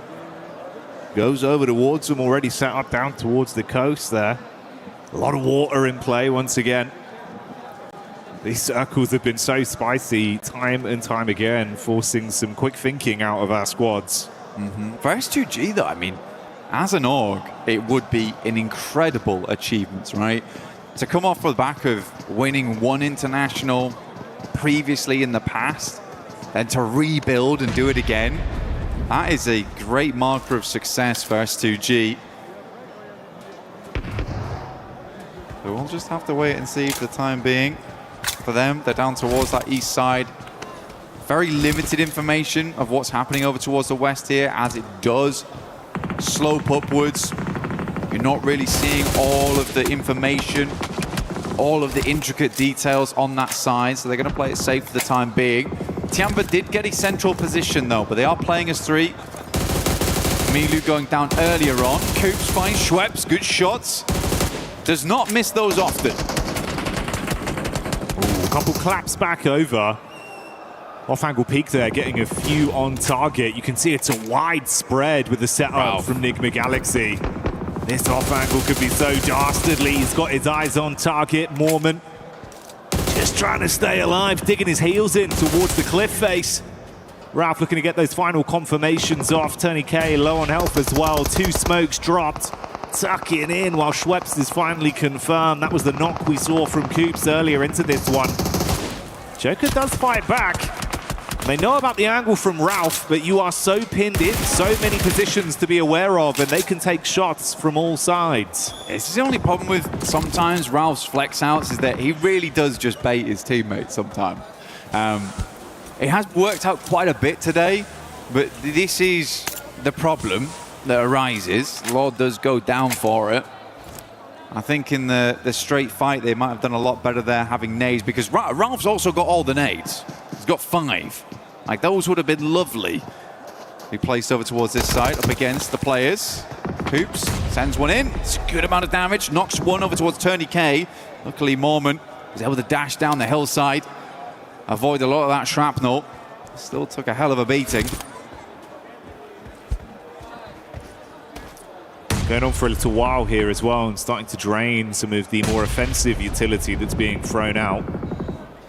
Obviously, they're tucked in just on the rock face here with the map geometry, making it uncomfortable to fight with bullets. They have to nade onto it. I think that was the last nade for Coops, now thrown in. Satan is somewhat closing the gap, but he's being peppered back as well, and they now know. Bro, Ralph, just come over. It's 2 players. Let's hit the 3v2 and just win this fight. Oh, it's going on for so long. Finally, at least one more confirmation as we will see Tony K buckle. How on earth, though, if they'd just been given this free fight with no assist? Mate, this could end terribly for both squads at this rate. I mean, Joker's still off in the distance there as well, and Ralph finally gets in the car. This has been a strange one. It's been a very strange one, and it almost feels like very reminiscent of Nigma Galaxy of old. A little bit too comfortable with these odd splits here and there, and Ralph goes down. After that explosive opener, you thought they had him banged to rights, but E-Arena, 1 by 1, have punished back against Nigma Galaxy, and with that last nade from Mormon hitting Coops, they thought it was all over. Well, it is now. But E-Arena, they are very glad to have this guy on side. He is more than a man, he is more man. Here in play, still kicking strong there at the top of the leaderboards, 98 points, but you'd hope lesson learned there for Nigma Galaxy. You can't afford to be doing that. Not worked out for him whatsoever, mate. 2 indecisive. Yeah, split. I mean, look, Satan is frustrated, and so he should be in that situation. What a... I don't even know what to say.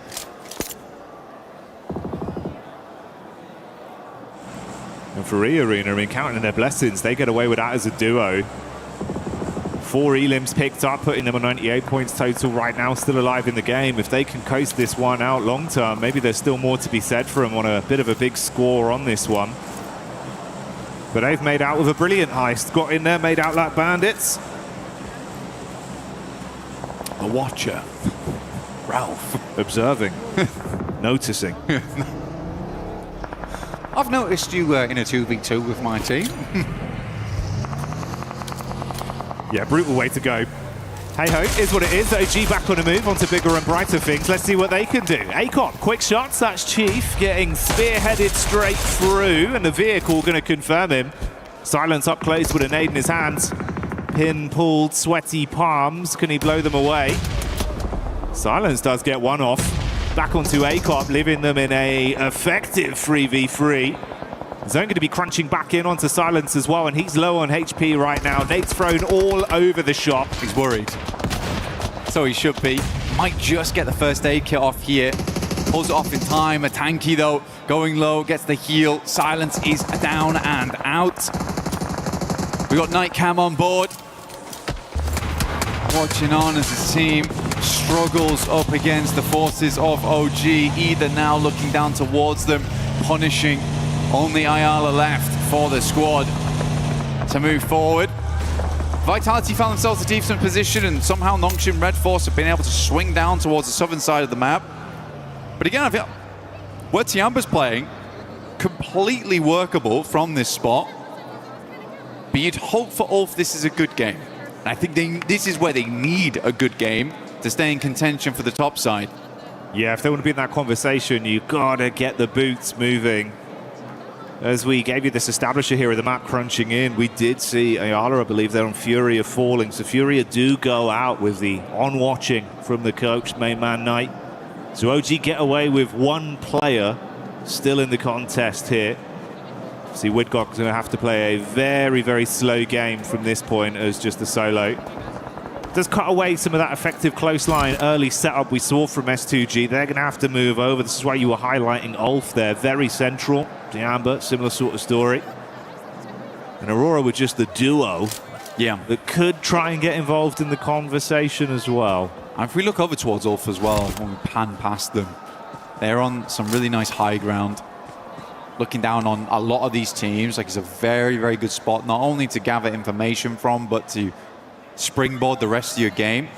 It could be thrown a curveball and get a hard shift over towards the northwest side or down towards the southeast, in which case you need to push down there. But yeah, I think for Ulf, they should have a good lay of the land going forward. Flash still as a 4-man though, over towards that northern edge. Irina off towards that eastern side, living actually, despite everything. They were stuck in the blue for quite a while.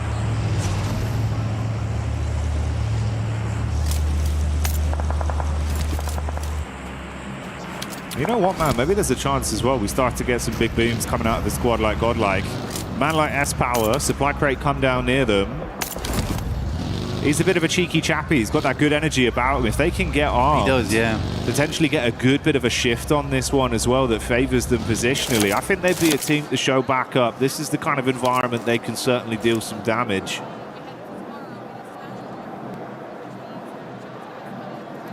Right, you don't have to shame them. Does he make it this time? No, it's just a shame, Cam. Okay, all right, cool. Fair enough. God, you've been done. Not a single thing gets past our observers. No, all the shots on that one. They notice. Look, that's the thing about ladders. They can be a bit hard to climb. They can be. They can be. Especially when they're off the ground level. But a good attempt. See if Flash makes it later on. We'll have a little peek back in there. Probably not now though. They've been embarrassed on the big screen. Nongshim Red Force looking over towards S2G. Important fight here for the eastern side. Trying to play off that edge. Kamikaze looks over the top immediately. Pulls off from that angle. Gives them space on this one. Lost on a real long back angle there. I do like where Lost is playing. He's done this a few times before where he's this really cheeky position. Luckily, Tizzy immediately notices him.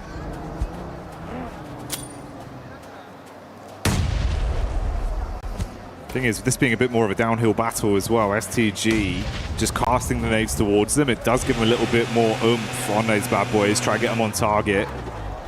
At some point, both of them have got to move as well now with the zone shifting over, and Hyunbin's gone for the more aggressive approach, zipping up towards the ridge line. He's got some cover to play off with this as well. The crowbar. Yeah, that's what he does. Looking to get dug in over towards S2G. Prime apart. Ulf, Aaron actually finding shot over towards Darkin. That is a mega shot, by the way. Oh my goodness me. How far is that? Almost 400 meters on that bad boy. That's Aaron for you.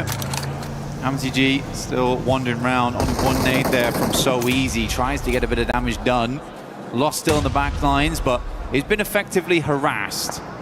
Vitality yet to move, and Nongshim Red Force is just trying to dominate the high ground off the back of this. I think with Hyunbin's original push out, that swing was very good, gave them a huge amount of advantage playing forward, but we are just playing in tandem at the moment, slowly stepping up this hillside. Yeah, climbing up bit by bit. For the map feed, looks like there's a little bit of posturing from Godlike back down towards this fight that's occurring in the Elim feed with Alula taking on Ida. So Godlike might try and siphon some points out from that one, whilst you do still have this elongated uphill battle between Nongshim and S2G. Ooh, the duo of Aurora as well, even getting a good distant connection off onto Godlike to at least knock one of the players. Alpha pushing a bit further down as well. They were debating going for it. Oh, but that's actually Top getting the knock onto Soulless. Yeah, That's awkward there. Kamikaze though. Arena. It's Mormon once again at distance. M4 taking the shots in. Kamikaze immediately has to rebuff that position.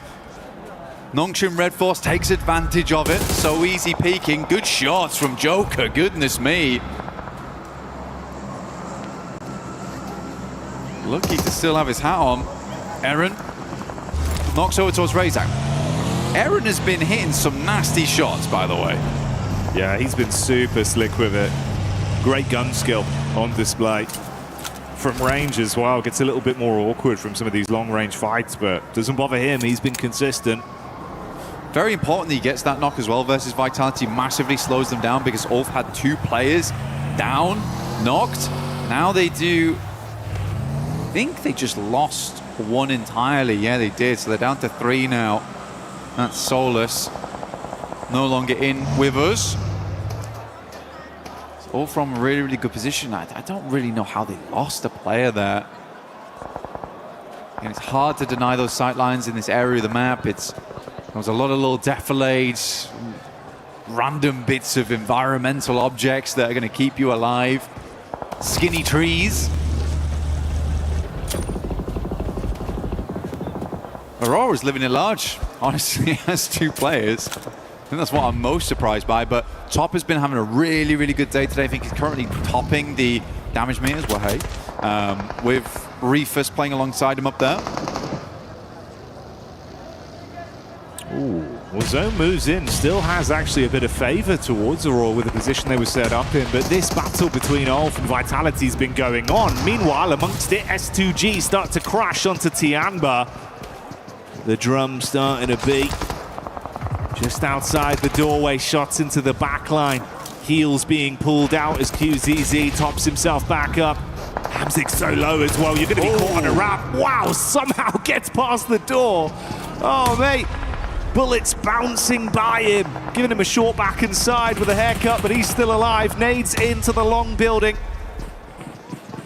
QZZ lucky there. Almost went upstairs as the nade came through. Joker will finally go down. I mean, Arena was certainly making some enemies, stinging away at some of the players around the map there, but for Tiamba, they've got a love for this longhouse, and holding on to it is the name of the game. Sadly, no Milo here to make those 1v4s happen. Only 2 players from S2G, so not looking like another chicken dinner going forward. Desperate to take this longhouse off of them, though, and hold out all the teams coming in from the northeast. Molly goes down, forces Hamzy G into the homestead. Yeah, they got the read, though. They know the info. Heard the thunder footing of the footsteps as he plays close on the stairs. Meanwhile, Vitality continuing to put pressure onto Godlike, holding the back line. Ulf stealing away some of the points as well, as Razy will get hit heavy. Razak down as well, calling for backup from Axel that's got about 1 point of health left. And that's Nonshin Red Force that are lighting him up with So Easy coming in. Only Vexy left then. Scary scenes for Vitality. Nades being cooked out from Scarface and dashed back down onto Nonshin Red Force. Still waiting, lying, prepared to strike for the S2G side, close towards Tiamba's compound. 4 different fights occurring here. Yeah, this is pretty madness. Over on this side of the map, Nongshim Red Force looks to finish off the final player there from Vitality as they swing down. Leave So Easy on Overwatch towards Ulf. Flash stepping up to the plate. Unbeknownst to them, this is a 5-man team inside the building. We're lost. Hamzy G and Tiamba underneath. Smoke start to bloom. Nongshim takes quite a lot of damage though as Godlike starts to push on through whilst Ulf maintains a little bit of help. Flash just sprinting in, clear towards the top side of their area of the building. Meanwhile, A-King starts to respond back in kind onto S2G. QZZ nice. With a smooth movement, giving them the Texas 2-step and dancing past the bullets. That's how S2G go down. More pressure could potentially be coming their way, though. Has to play the outside now. Love that from A-King, though. Just decided to push up. Sadly, Wynn's already on the rooftop. Gets the good shots in. Will flush out the player. QZZ gets in the building with the S12K underneath. There's Eagle lurking as per usual. Gets the first aid kit off. Greeds for it. Zeus low. Bozy's down, and Tiamba is making the hold here. 1 player left remaining. He moves out. It is just Eagle, I believe, left here for the team. Oh, he tried to bait him back on the double step into the building. Thankfully for Flash, Win finds that one on the reply. He can't pull a fast one on him, but that's a quick way to go down for the last member of Aurora. They fall as well, and the numbers get fewer and fewer as we go down to our last 4 squads. Flash, Godlike, Ida, and Ulf remain. Ulf have been battling Godlike after Vitality were removed. This was the next squad they had to keep the intense action going with, and they've not had a moment of respite in a few minutes. I mean, Godlike's playing a split right now. They've got Salme over on the western side, keeping tabs over towards Ida, trying not let them push, whilst Admino and S-Power essentially bully Ulf. Ketch is going to try and crawl over towards them as Win makes this swing. What's over the moment, S-Power and Admino just not giving up though. They're going to send in good shots from Eren, tries to take down Win quickly, but Godlike's in through the back lines. One player left alive here, Scarface tries to hold it down, but cannot keep the hope alive here for Ulf as S-Power takes advantage of the momentary distraction, and that's just with 2 players here. Now they look to take it attacks versus Ida. It is Godlike, Ida. A 3 versus 3, nades forward, it's good. Straight to the vehicle, opens up the boot, looks for more. They thought they found the weakness. The isolated off-angle play from Salme. They run him down with the vehicles, but he blows away the first line of defense with a nade and leaves them in dire straits now. 2v3, trying to pull back while still fighting. Last bit of offensive utility thrown out by Salme. He's got to get his head down. Off-angle split between the 2 Ida players. S-Power from range, putting shots on target. Darkin waiting for the peak. Throws the nade over. Could be good to at least force S-Power back out into the open. Good damage over towards S-Power there, like you say. Doesn't force him out though, he just holds his ground. Nade bounces off the rooftop, but Salme's not bothered. Darkin now swinging side to side, just about gets to cover, but not before S-Power hits the shot. Now just Rita all alone. The rest of Godlike pushing down into him.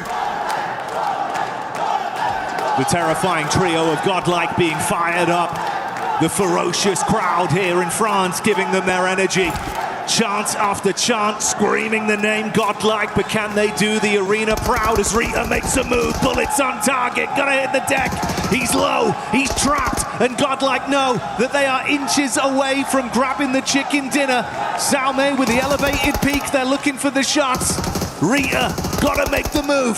Peeks back up, fires the warnings over. That's one knocked as Rita looks to hold on. Can he somehow clutch this? Ooh. No! Cut short in the final moment as Godlike find it.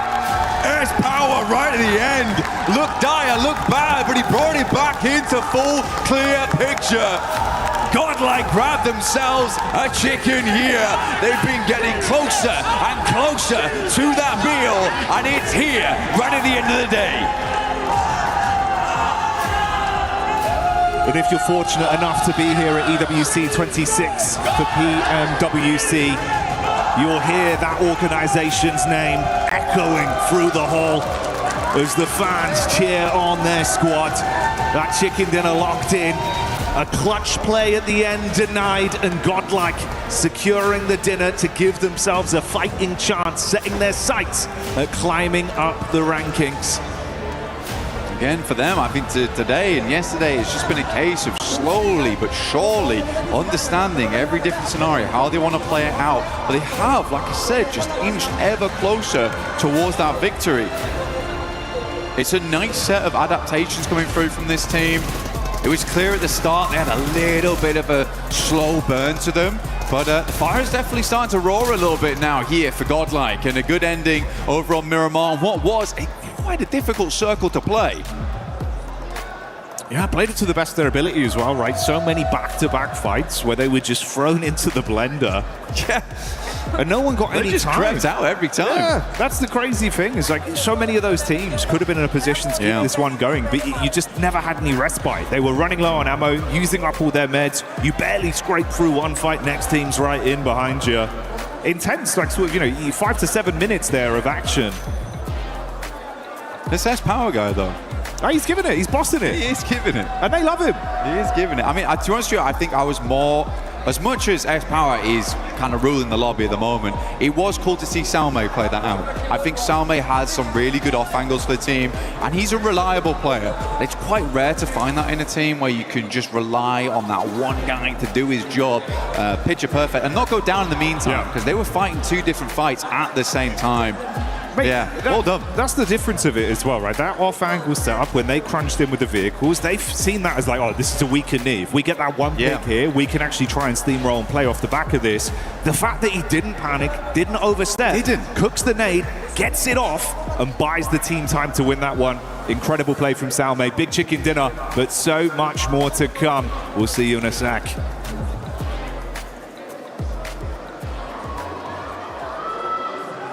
Welcome back to PMWC at EWC 26. My name is the 7WG. I'm joined by Maxman and also Snoix, a professional player for PUBG Mobile Esports. Snoix, what are you doing here? You know, I'm chilling around. I'm sitting at the booth of PUBG Mobile for the collaboration of Spider-Man and Naruto, and I'm enjoying the time with fun and watching the match. Oh, he's getting to play some Brain Rot Royale as well. Yeah, it's definitely a very fun booth, but I want to ask you, you're watching the game, Snoix. Who is your team that you're predicting to be the champions here at this event? At the start, I predicted E-Arena and Nigma, but the way Nigma and S2G playing right now are really amazing, and I guess it's going to be between one of these two. If you had to pick one, I'm being complicated, sorry. Come on now. Nigma, because they are my ex-teammates. Yeah, that's fair. You know what, Nigma Galaxy looking kind of good. They are looking kind of good, especially with the numbers that they've been able to put up. What team has surprised you here in day 2? S2G, definitely. Those back-to-backs? Yeah, 3 chicken today, no? 2? Yeah, they play very well. Yeah, very impressive. I do have a question for you, though, of course. Position here in this tournament, Hustler Crew, took it away from you. I want to know, can you make us any promises as to what you might deliver in the full season of this year? We're going to give our best, and the goal is going to be to reach all global final. Hell yeah, love to see it. Let's go. Okay, we'll be waiting for you at PMGO Season 2 in Pakistan and also PMGC in Turkey. Thank you so much for joining us. Snois, Maxman, 7WG. Back to PMWC at EWC 26.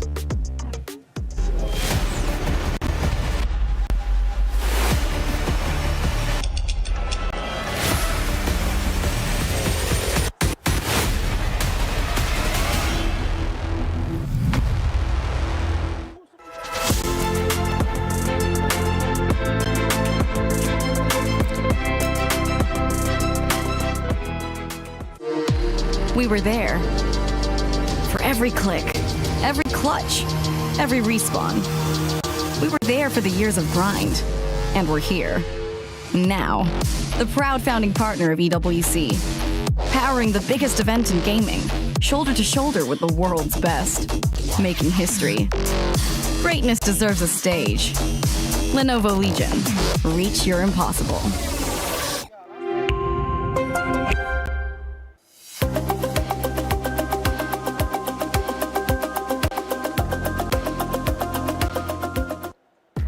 Out of all the questions we have had from Godlike, we finally got the answer. I'm sorry. That was, yo, props for running. You know, props for running. But for the rotation of many teams in this tournament, actually. That was quite good. Just reenacting what happened in the game. It was really scary late. Towards the end there, super scary from Godlike. I thought you meant Netura. Sorry. It was scary. Thought you meant scary from Netura in that rotation. But look, absolutely impeccable. It was a little bit scary, but of course we believe in the clutch ability from S-Power and the way that they were able to fully swing on Nongshim, right? And then you think, oh, okay, off might come and contend that. No, they're going to absolutely obliterate them too, putting themselves in that nice position. Obviously, they had such great support as well, but to have that front line and to be able to come from that rotation that they did and to calculate, I mean, it is tough because you don't know what other teams are going to be doing, but to calculate that sort of swing on the southern side, heck yeah. Heck yeah, indeed. And for Godlike, a team that definitely needs the points, this puts them in contention, Max. If they get another win or if they have a strong finish here, they could end up challenging for that top 5. Yeah, it's definitely a possibility right now, but I love in particular this game when you're looking at Godlike, they just put down the hammer and said, this is our position on the western side, forcing teams not ready to crash onto them, but forcing teams to avoid the fight, right? Especially in Ida, forcing them to go for a wider northern rotation. Al-Ula eventually just crashing and completely failing in their attempt to actually get control of that western side. This is a very impressive godlike we saw this game. Yes. We don't see it very often, but this is, in terms of oppression in the tournament, this is one of their best games so far. It is. And the thing, Natura, is that this team, just to remind everybody, it is their first international event, first international finals for all these players. And they're being able to put up the numbers. And boy, that makes me happy seeing S-Power. Not only the great hair, the great gameplay from him, but you could kind of see the inexperience there towards the end of the match. And that's one thing that I'm kind of happy they're going through this and they're gaining this experience, because next time they're going to be ready, they're going to be more prepared, and they will be able to just finish off that match a lot easier. No, absolutely. They will be able to finish the next win they get, because I doubt this is their last. They will be able to finish it off much better, but just with a bigger bang. I totally agree. I think overall they did play that final fight very, very well. They held off when they needed to. They were aggressive when they needed to. They didn't go full aggro without enough information onto Ida because they didn't know where they were.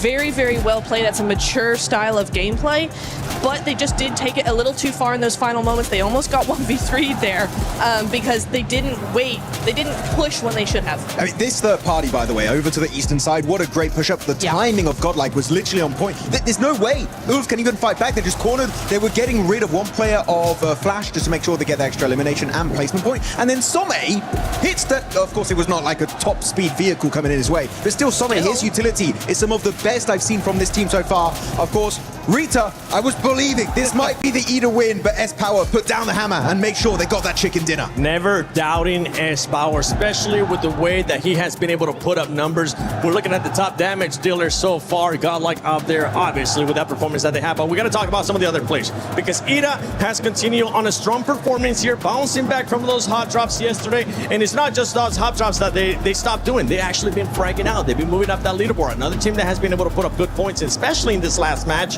has been Ulf Esports. Yeah, Ulf actually, really good fight they had on the side of Tiamba. At one point, they were getting a little bit involved on a third-party distance, a bit of a distance away, and then getting rid of Flash. Good stuff overall from Ulf. I feel like they're still not on the level I would be expecting from them, right? Because Ulf is a team that I know has the potential to be a global champion, right? We've seen it back, PMGC second place, PMJ Season 1 second place. They have that potential. They're not delivering on that initial promise, but Ulf is a team that I know they're going to be willing to iterate and make changes if needed. But yeah, right now, a bit shaky. Bit shaky. Another team that has been shaky and has been very, very shaky is Furia, because Furia LA's, they started off strong, but if we look at Furia's past 4 performances, it has been 0 eliminations, 0 eliminations, 0 eliminations, and 2 eliminations. Not what we were expecting here out of Furia. What was that? Sorry, again, 7? 0 eliminations, 0 eliminations, 0 eliminations, and 2 eliminations. Oh, they got back in the car, didn't they? Yeah. That's your fault. You gave them the license. Yeah, I gave them license, but I'm SMH revoking it license. for the second time. No, look, it just becomes to this sort of point. Like, they are a team that, yes, capitalize on eliminations, but it does get to them on these longer stages, on these longer types of tournaments, because their play style is just getting completely shut down now that everyone is forcing and playing those placement points. So they do need to sort of adapt and move back into what I want to say yesterday, they were doing yesterday, where they were actually prioritizing placement. What I did like from them on this map particularly, they did get into that place, rotation a lot earlier than they traditionally do, but it felt incredibly short because they are tunnel visioning on trying to get those eliminations. So it's like it's a hit and miss for Furia, but like once they get that ball rolling with the elims, they're making the plays. Yeah, they want those positions, but if they're standing still, getting caught out, they just pull their pants down. Well, if they want to be challenging for that first place, you don't want to be caught with your pants down. You don't want to be caught doing those drive-bys that you've been doing, Furia. You want to see what you were able to do earlier in the day as well, which was getting those chicken dinners. But I want to take a look at the overall, because right now I want to see what the standings are going to be looking like.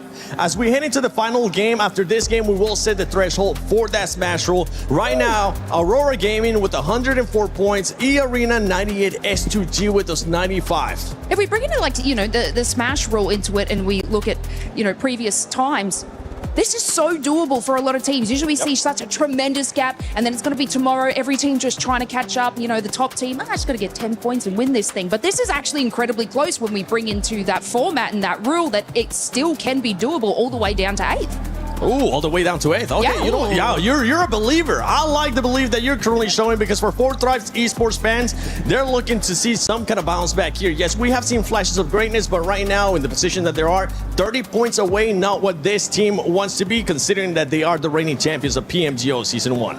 I mean, I believe in them enough to think that if they have a good game in this final match of today, they still have a shot tomorrow. But it's looking worse and worse for them. Yeah. So it is, I think it really does come down to this final match. If they can get a 15, 20-point game out of this last Miramar, then they should be okay. I'm going to have to say for 4Thrives, they're looking like day 2 of finals of PMGO Season 1. No! They're looking very... I'm not even... They're consistently not getting points, if I had to be brutally honest. So, not loving what's happening. Very indecisive, which is the biggest issue of 4Thrives is themselves, right? Their mindset, hesitant, not trusting themselves. Though, second page, one team I want to highlight that we barely talked about throughout the entirety of these finals, guys. Horror Esports, really not being brought up in the conversation very often. And I know we have a lot of Horror fans right behind us, right? And they're supporting them, but really there's no reason to cheer for them because they've been pretty much non-existent these finals. I don't know what to say, you know, because we saw them have some pretty good runs yesterday. Started today, they were also looking fairly strong. They had a couple of top 5 finishes, if I'm not mistaken. But now we're starting to see this team do not a whole lot of anything. And I don't know if that's because the teams around them are starting to really pick apart some of these slower paced teams. I really do believe that the teams at the top of the leaderboard are much faster, much snappier. I use that word a lot, but it's the correct word. It's really descriptive for what we're seeing here is these teams are always on the mark, always going forward, always making a move at the right time. And the teams on the second half of the leaderboard, Horror included, I just think they're acting a little bit slow. They're making those decisions a little further behind than all the rest of them, and they're getting left behind in the zone. At the beginning of the day, though, we saw Horror being aggressive. We saw them just going for those fights too. But right now, that might be what's hurting them. I mean, actually, yeah, Horror had one good game earlier today, right? It was a podium. But the reason why I'm not super impressed, right, is that was literally right next to where they usually dropped. They didn't drop there that game on La Cobreria. But it is, I call it Horror Mountain. And they didn't do anything off the back of that, Lace. So I'm really hoping we see something on a circle that they're not used to playing, because right now it's been a nothing tournament for them. I even backed that up and I was like, oh, they've got that placement, they've got this mountain, it's easy win. Obviously, Fuma took that win in that moment. But look, yeah, it's strange and I guess confusing because they're not doing anything remotely terrible in these final matches that should be putting them here. It's more or less like you're saying that all these other teams are just, we're calculating that. We're going to do a little bit better. So it's like they could have one game to pick this up, though. I do believe, obviously, it's their last game today, guys. I keep thinking in the future, though, I'm like, yeah, good games tomorrow, but there is still that opportunity. Like I'm saying, this leaderboard is so close that these major games can turn it around. We've seen it. Aurora did it. Now they're on top. You know, it's truly possible. If there was any other team right now in first place, I'd be like, yeah, there's a high chance that we'll play those 6 matches. But right now, with Aurora being in first place, we know what they've been capable of. They've been looking great, honestly. It's a team that's been looking really good, really consistent here in this PMWC at EWC 26, and they're looking to take that trophy home because that's what Top's missing. That's what Doc's missing. Sheol already has one global championship, and Refits, he wants to win that MVP and also get that trophy home. But let's send it over to Barney, which I don't even know where he's at. Where is that, Barney over there? That is Barney over there. Ladies and gentlemen, talk to me. Okay, listen up. So now, today has been a true test of focus and endurance for all of our players. They've left it all on the Gadir City grid, but we want more. We're 7 maps deep right now in day 2, and we've got 1 more map to go. And so, earlier on today, we checked in with the fans to see how everyone was feeling, but we want to do that one more time to get everyone energized on the Gadir City grid before our final map of day 2. And so, I'm going to send it over to Luti. Who you got over there, buddy? Oh yeah, Bonnie, I am here with my vitality suits because we are French and we never surrender. We are believers. So ready, guys? Make some noise! Let's see how it's going. Hojux, up to you. I know who's hype after that one, baby! Godlike with the 20 points! The domination starts now! So let's make some noise! Ah, let's go!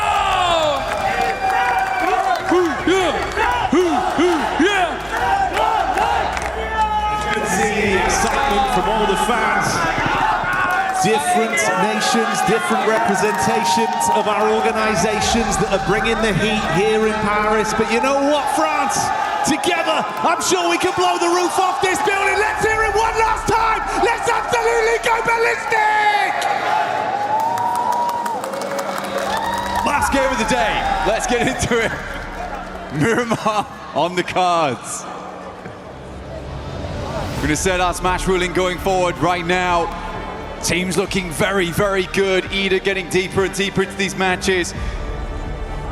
They're looking energized and good to go. Godlike also with a 20-point start last game.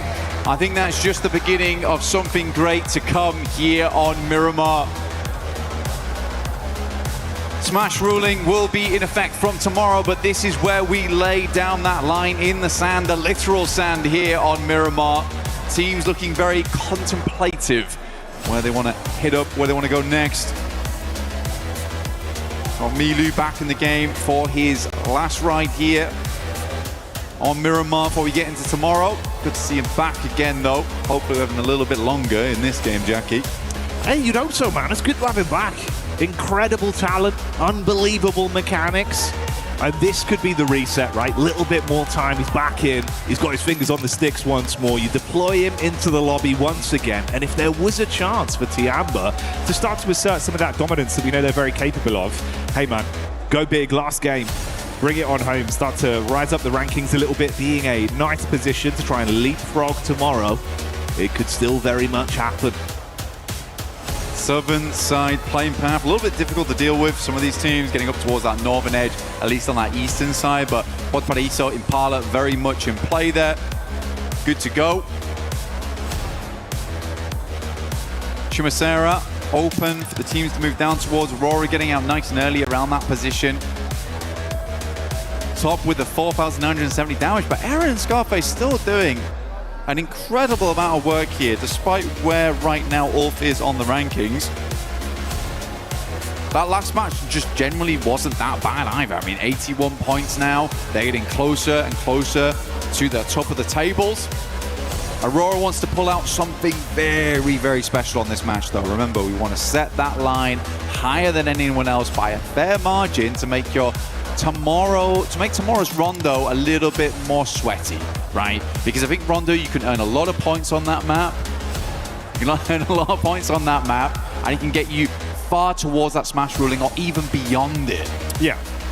No, it's true, bro. Like, we've had some incredible games with Rondo here at PMWC as well, at EWC 26. So, if it's anything like the beginnings we had, namely, it's fitting we get E-Arena on screen, right? Record-breaking game, some big moves. Whoa. The stadium finish. See that? I know, bro. They're styling already. They jumped off the top of the building straight to the back of the bike. Okay, love to see it. You do. But yeah, you're right. I think we'd love to see some of that level of, you know, sheer world-class gameplay, sort of championship mentality happening right then as we get into tomorrow for that first game to give you that leapfrog, that setup. We'll find out how it goes. For those of you at home as well, don't forget to participate in the event yourself with the lucky spin and draw to get some of those beautiful skins to commemorate what has been a very wonderful year here at PMWC. It feels like a rising tide has brought all ships up, Blank. The skill level, some of the plays we've seen, the 1v4s that it feels like this year we've had drastically many compared to what we'd had in prior years. It's been a lot of showmanship, a lot of excitement.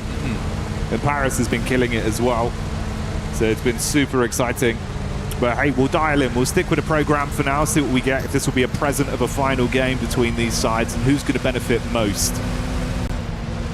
We have had a lot of rising stars as well. I mean, it's quite cool to see, because I mean, you mentioned the 1v4s.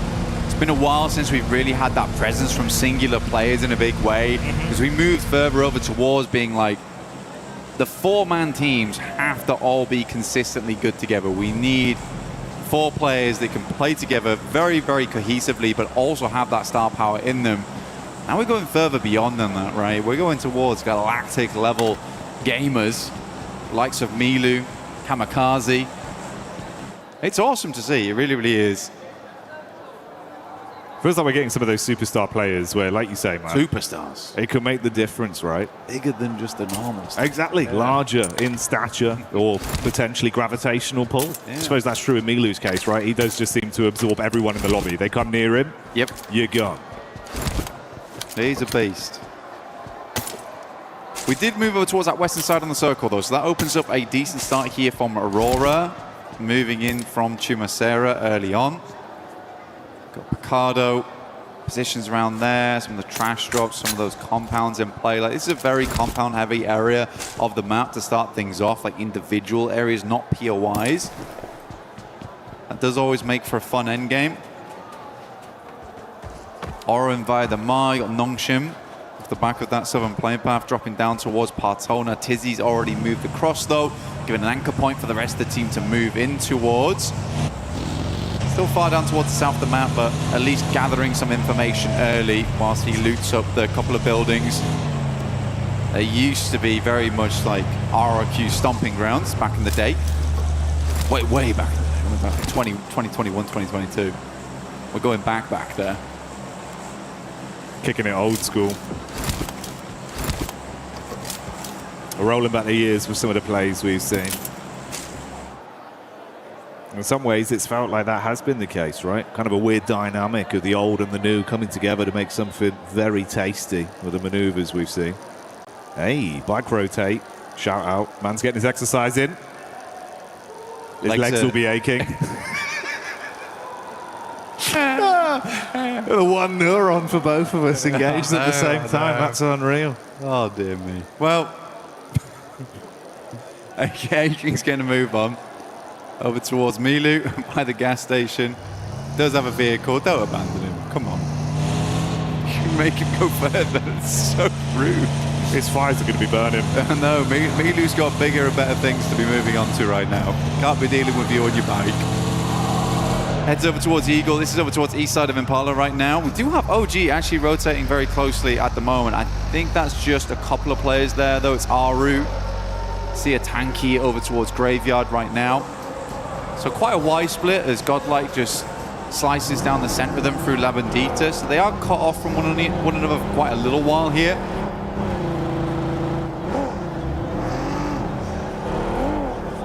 It'll be quite a slow start because, again, this is always funny. I mean, for end of game circle, end of day circle, this is really, really cash. This is super casual. Nothing super scary to worry about with. We're not down towards that southeast side where we're playing uphill the entire time, up towards the plateau by the hay bales. It's just back to normality, which I bet a lot of players are quite fond of. It's going to make a lot of the early game a little bit more slow, a little bit more simple in your rotates.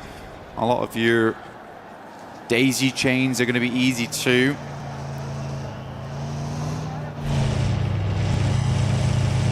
Very cash money for these teams indeed right now. Casual, not cash. Could be both, mate. Casual cash money. Yeah, casual cash money. At the end of the day, you know, you get yourself up towards that top side, potentially secure yourself. Yeah, huge competitive point cash leads. money. Yeah, exactly. I mean, lion's share of $3 million here on the line it is insane. I mean, it's life-changing money. Oh yeah. You got the bread with the cheddar in the middle, called out a money sandwich. That's what they're all fighting over. Because it is ridiculous, man. You'd be doing wonders for your fans, for your organization. Even just your family, really. It's an incredible thing to win. I mean, Yangon Galacticos, super cool following their journey. Since their win last year, I mean, they've been very much celebrated. You love to see it, and all the guys just seem so happy coming into this, and lovely to see them repping the Ancient Charm set as well. They've got their own skin in game. Wonderful experience here over at PMWC every single time, year to year. Fourth try is very central on this one, though. Just over the western side of Picardo, moved out there nice and early, but we are hitting our next circle shift, the largest one here of Miramar into Zone 2. It's going to be Ladriero, though. I kind of already know it. It's not. Okay, good. I'm glad. I don't want to go there. I always find those circles really uncomfortable. Instead, we're heading over towards Power Grid. Enigma Galaxy kind of engrossed right now with Alula. Yasser, as well as Quick, a little bit slower to the plate right now as R3B and Claws get very much in the mix with them. Chasing him down. Give me another sightline, please. They're begging for an angle. Hey, Lord though, up to his old tricks.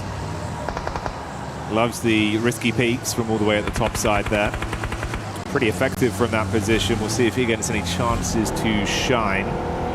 S2G and E-Arena near each other as well on the drive up. Oh, hello, Darkin with a Mini 14. That's a connection over onto Falak. Yeah, Falak going down there. Bad news there for Thrives. He's really the front man of the team. Brings a lot of confidence to the rest of the squad when he's still in play. Should be able to get the res on this one. That it was from Ida, I believe, and they are in front of them. So this is more a case of a step back type of deal rather than the full-on commit. But both Turkish teams, you got S2G and Ulf making a pretty big send here. I think Ulf understands that they want to go a little bit further in this match. As before, 81 points, but they are taking big tags right now. Going very low.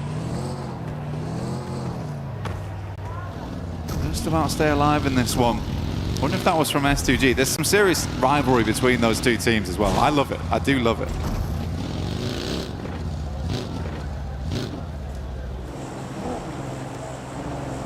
Feels like even over the course of this one event, we've had so many narratives of like little rivalries that have been popping up. And it's given us a lot of excitement. It's made some of the fights pretty intense, not only in the actual battleground, but for the reverberations it has between the two orgs that are going head to head. Left a lot of room for some cool stories to appear. Aurora on the move here, bumping around, doing the suspension in, but they won't care. Always switch vehicles if you need to. I thought it was quite interesting for Aurora because starting Chumacera, I think it's quite a straight shot up towards that north side, but they were a little bit slower to circle, so maybe playing a little bit more comfortable on the edge here, or they just wanted to get as looted as possible, understanding that there is quite a lot of dead space in this zone. And they wanted to know that when it comes down to it, they have the utility, they've got the resources and supplies to make it through to the end, and they weren't going to be mega late by any means because they were starting in Chumacera. Enigma Galaxy do finally find that angle. Saw them earlier all lining up to take those shots. Zalula will get one dropped. No flush just yet though. Yeah, this is a difficult one. We do move over towards that northwest side. We've got the field in play. We've got the almost Death Valley that sits between Monte Nuevo moving up. Furia actually has a good spot here. I think Ayala already picked up a nice compound, and likely the rest of the team will be flitting back over towards him. Oh no, they're greeting it. They're going doubles. I don't know how I feel about that.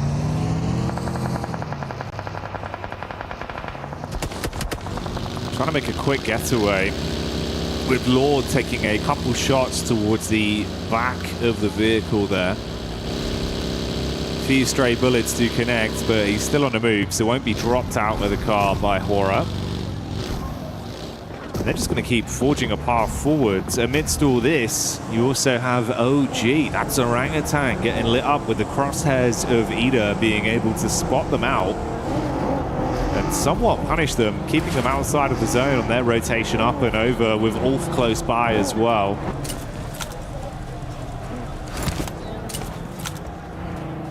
Furia right now, they're playing a 2-2 split. Yeah, I mean, they've got compound that sits over towards the western side and then one that sits a little bit further east. They do have a lot of confirmation. I wonder if they're doing this just because they knew the playing path went from west to east, so a lot of players dropped out on that eastern side because there's more playable space over there in the first place. So they're assuming that there is going to be a big traffic jam on that eastern side, so they can afford to go for a 2-2 split right now. I would expect them to regroup on the next one, but this does give them opportunities and options going forward. And no one's challenged them. I thought S2G might try and plummet down there, but they've stopped short over towards some of the rockier areas of the map where they can settle in. Arudo finding good damage over towards Aurora, our current lobby leaders. And one's already down. Doc's very low. Nade goes long. It's quite good. I thought it was going to roll over the top there. Oh dear me. Scarface once again. Those taps were deadly accurate too. Yeah, punishing quick jabs to the ribs there. Gonna leave them bruised. Orangutan rocking up. Oh, doing the classic strat. Ain't got time to stop. Cruising through one by one. Aurora eating the shrapnel, and that's Orangutan taking the heat straight to Aurora. So 104 points is where their day of big earners ends. I love that from Orangutan, honestly. There's been so many times where they have had struggles on these roll-ups where they'll just roll through and try and get the drive-bys. There they just stop short. AKOP gets out and just hits the shots immediately. Then they can move on because they need to get further in. So big hats off there to Orangutan.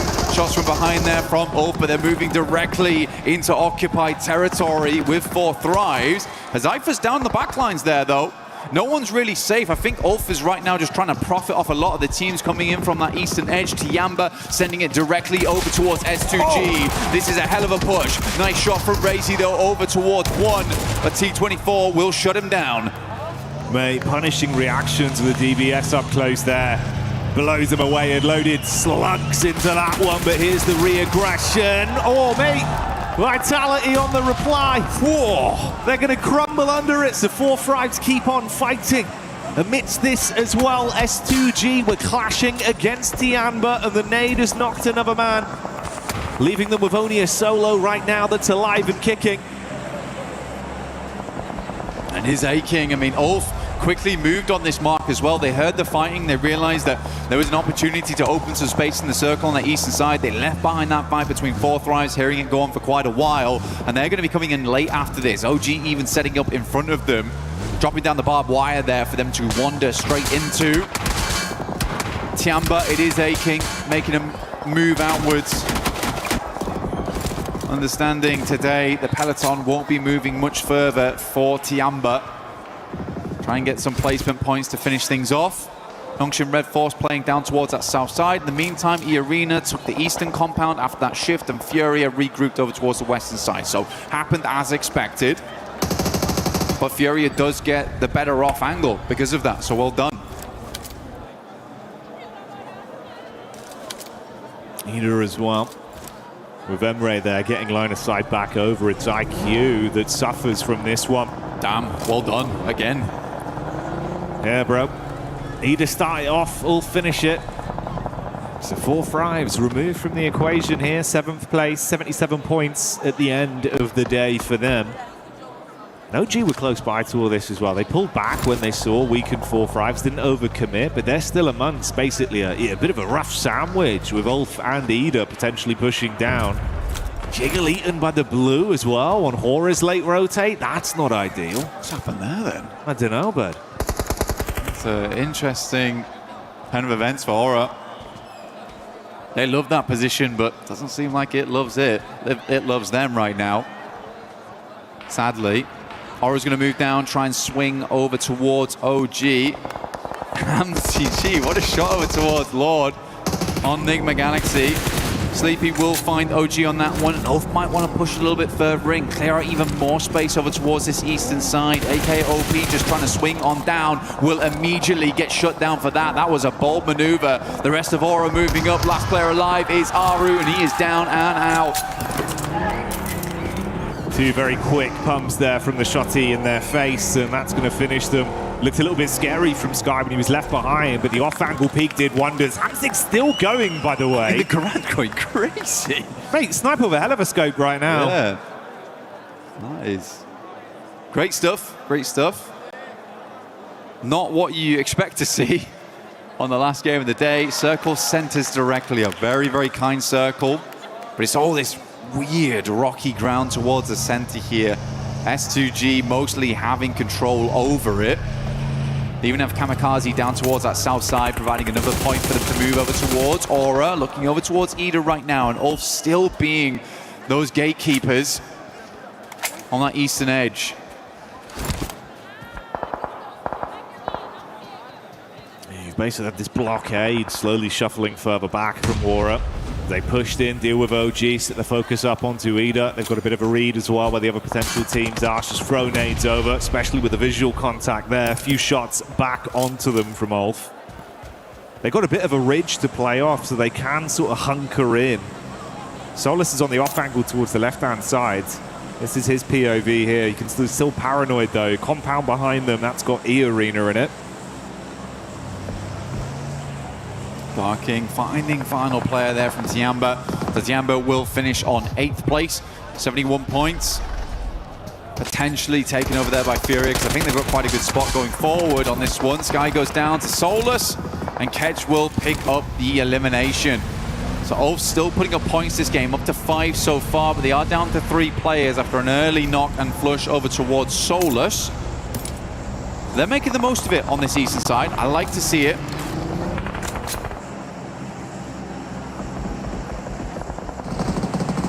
E-Arena. That's a nice readjustment there. Solus being hard confirmed, but that's stolen away by Hora that finally feel confident to push up into the face whilst E-Arena dispatch Alula. Shutting them down now. Re-aggression, no fear, holds the line, puts shots on target. Ida getting involved as well. So all fragmented. The 5 elims they got might very well be where they end this one with only a single reserve left. Mormon coming up quick. E-Arena, mate, they're in a good position. If they can pull points out of this game and stay alive, clean up on this battlefield ahead of them, it could be a gigantic slingshot to overtake Aurora.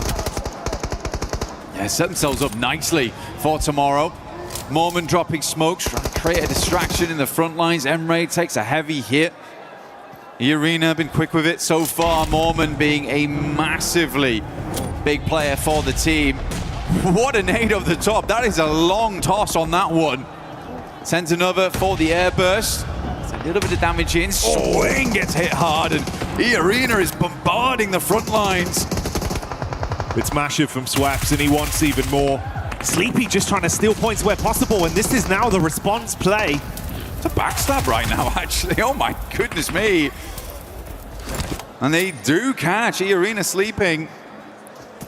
Nade goes out, Sleepy very low, one last nade in the chamber, goes too far. Airburst might have been needed to be a little bit cleaner on that one, but Schweppes not quite out, and Ida floundering in the background.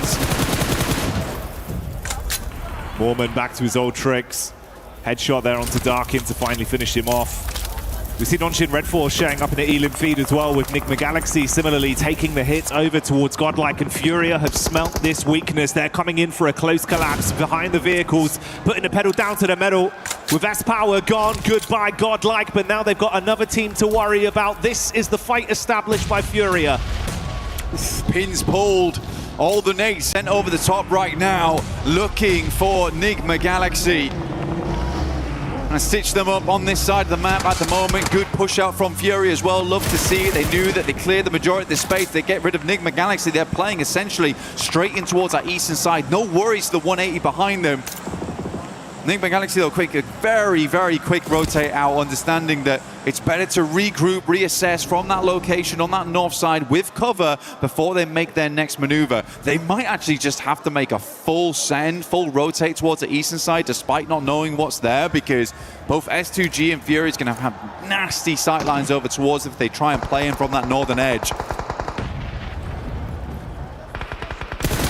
Nonshin being able to hit perfectly up against Flash, resulting in only Tops barely limping away there. Got back behind the vehicle and pieced out in the driving seat. They've got that 2-2 split with focus still turned onto Rita. It's the angle of Coops in play right here though. Close quarters connection, spam it with the SMG in the face. Yasser trapped, no escape plan there, and Alula fall off the back of it. Amidst this, we also wave bye-bye to Ida as the last man is dispatched. E-Arena taking shots over towards the setup from Nigma Galaxy. Hamzig looking so damn sick with this snipe. Ready for a little bit more. You peek out and your block could be knocked off. CG, you still got the Garan as well. It's very, very cool. Playing to the end here. Hamzy G looking good so far on the long-range peaks. Nigma Galaxy opt not to go for that swing over towards the eastern side. I do feel like this is a bit of a death sentence for them though. I'm not sure how they're going to extricate themselves from this. S2G looking for another chicken dinner here, though. They have been so consistent with it. They have been so bold in these games and really taking advantage of that fact. And Fury is struggling to make their way out from this western side. Pushing into open ground. Lord explodes one vehicle. In comes the rest, and Schweppes is setting up for the big spray. Schweppes could steal so much from this. The eye in the sky taking pot shots when they're weakest. The nades thrown from either side, detonating all around as silence finally falls over Furia with him being dropped. Ayala cooking the last nade back, dashes it into Nigma. Doesn't go far enough though. The grass kind of obscuring his vision just a little bit. Still over towards the edge, assuming they're going to jump out towards the side as the nade comes in, but both baits unsuccessful. Switching out the JS9. Need that long range to feel fine versus Furia. Ayala sits on the other side. Blue's going to be a bit of a nightmare here. Chief just stayed behind. We got the night cam on board. Not the best time for him either. Watching his team in a real sticky scenario. Like you said though, E-Arena looking to put up more points, but it's Nongshim Red Force actually who might have a good chance here to really set themselves up the rankings. It'd be great to see those rankings, so we can set up for tomorrow of where that smash ruling placement would be. For Nongshim, you're spot on though. They do thrive in these kind of situations, so let's see if the teams forget about them and they can step back up. Here you go, this is the lay of the land as well, what we wanted to see. E-Arena on top right now. They've just lapped Aurora. 105 points with a 7 elimination game and showing no signs of running out of fuel just yet. They've been keeping the intense action on. Tops was the last man from Flash. He had to hightail it, went fought from Nongshim a few moments ago, and he's still running away. Looking for a setup center zone to stay alive for a little bit longer, but might be food fed over to S2G. Pops goes, MCG, man, what is this? This is actually insane behavior. But he's making it work. Bayonet on the front, and he is slicing and dicing through the opposition. Pure stabs to the enemy teams. Lobby getting perforated by S2G. Nongshim Red Force might have to move forward with the Kevlar in play at this rate. Damage done again. What is he doing? Shot after shot. The bolt action sending reverberations through the lobby, but now they're going to try and turn this one to an up-close and personal encounter. Nongshim put the pedal to the metal, they drop in close, the nade blows the car away, Hyunbin buckles under the pressure as So Easy hits the deck, Kamikaze, 3 nades in the back pocket, 1 thrown towards him, split the difference, that's the reply back. So Easy trying to keep himself alive. In the midst of all this, we say bye-bye to Furia, and Kamikaze knows that E-Arena are collapsing as well. Nongshim up close, good play done. The pump action silences S2G. E-Arena off the distance. Nongshim Red Force looking to finish out the game now.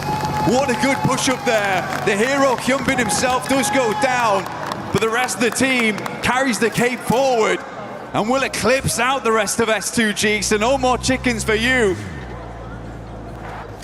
2 top teams remaining here face to face, Nongshim Red Force and E-Arena. 3 versus 4 on the cars. There's shots coming through from Mormon. We know how sick this guy has been so far. XZY looking to finish things off. Go by his ABCs, keep this simple, keep it calm.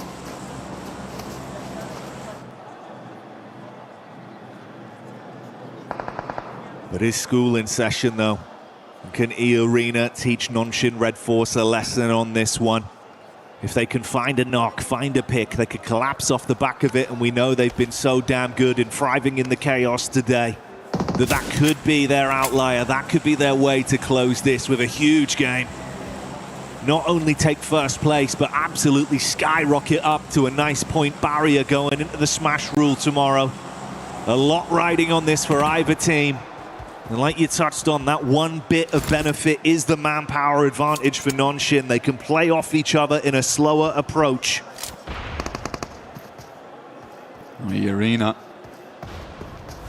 Still have vehicles in play, but Nongshim Red Force, they're on foot right now. Feel the sand between the toes, but it looks rougher right now for E-Arena. Smoke's been sent out, and a big old lineup here from Nongshim Red Force. Still using Tizzy as well as Hyunbin, playing off one another on this little ridge line. Buggy towards the center. Joker pulls out the initial nade. Wait for an opportunity to use it. So easy. Mashed by the smoke, gets up towards the hard cover first. Hyunbin, always the first to charge. Crowbar in hand. Can he smash his way through the defense? No! Mormon asking them to feed him more as he just wants opportunities to show how good he is. The nade is primed. Nongshim lose their edge down to a 3v3, and the nades keep landing on top of their heads. So easy. On the wrap back around, he's going for the off-angle adjustment. Hyunbin crawling in to try and be saved. XZY committing to the medic play, but Schweppes, an off-angle reposition. The nade barely bounces over. Chip damage done. So easy behind the tree. They did get the res off. Hyunbin's back up again. E-Arena wasn't able to push forward because the backline support coming through from Nongshim Red Force. Mormon round the side. Molotov prevents the push, but so easy. Sidesteps it. Gets into this one. Hot beat on the card. S12K goes crazy. He's firing off shots, but these aren't warnings. It's him coming in to show how much damage he can do. So easy wants to live up to his name as the punishing play arrives. And it's Nongshim Red Force with the chicken dinner. Showing some force right at the end of the day, and they do force themselves past everyone else on the leaderboard. This will be a nice points barrier going into tomorrow. Nongshim Red Force. Hyunbin has been amazing so far. That aggression that the rest of the team can follow up on is absolutely contagious. Yes, he goes down, but what a follow-up from his team today, right at these finishing moments. And a long day, to say the least. In a moment of panic, a team that's proved that communication and teamwork has been what's put them in the conversation with championship mentality is what will get them over the line. They dig their heels in deep, they play off each other, save their mate, and then show us that aggression that we know they have inside them. Unsheath the sword blank and chop straight through E-Arena, standing strong in that gladiatorial combat for the final chicken dinner of the day. And this was a crazy finish from So Easy. Just did not stop moving.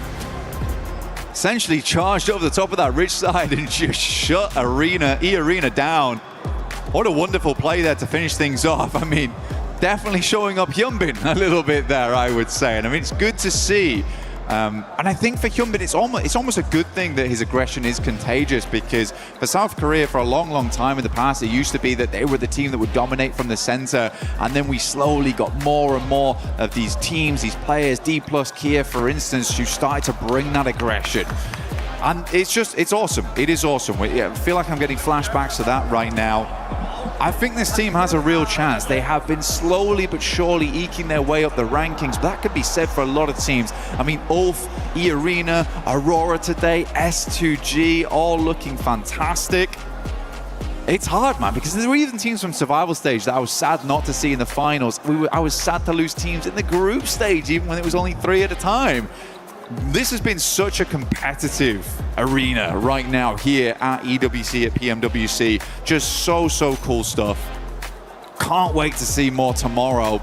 And I can't wait to see how that scoreline adds up at the end of the day when we throw it back over to the desk. You're spot on there, man.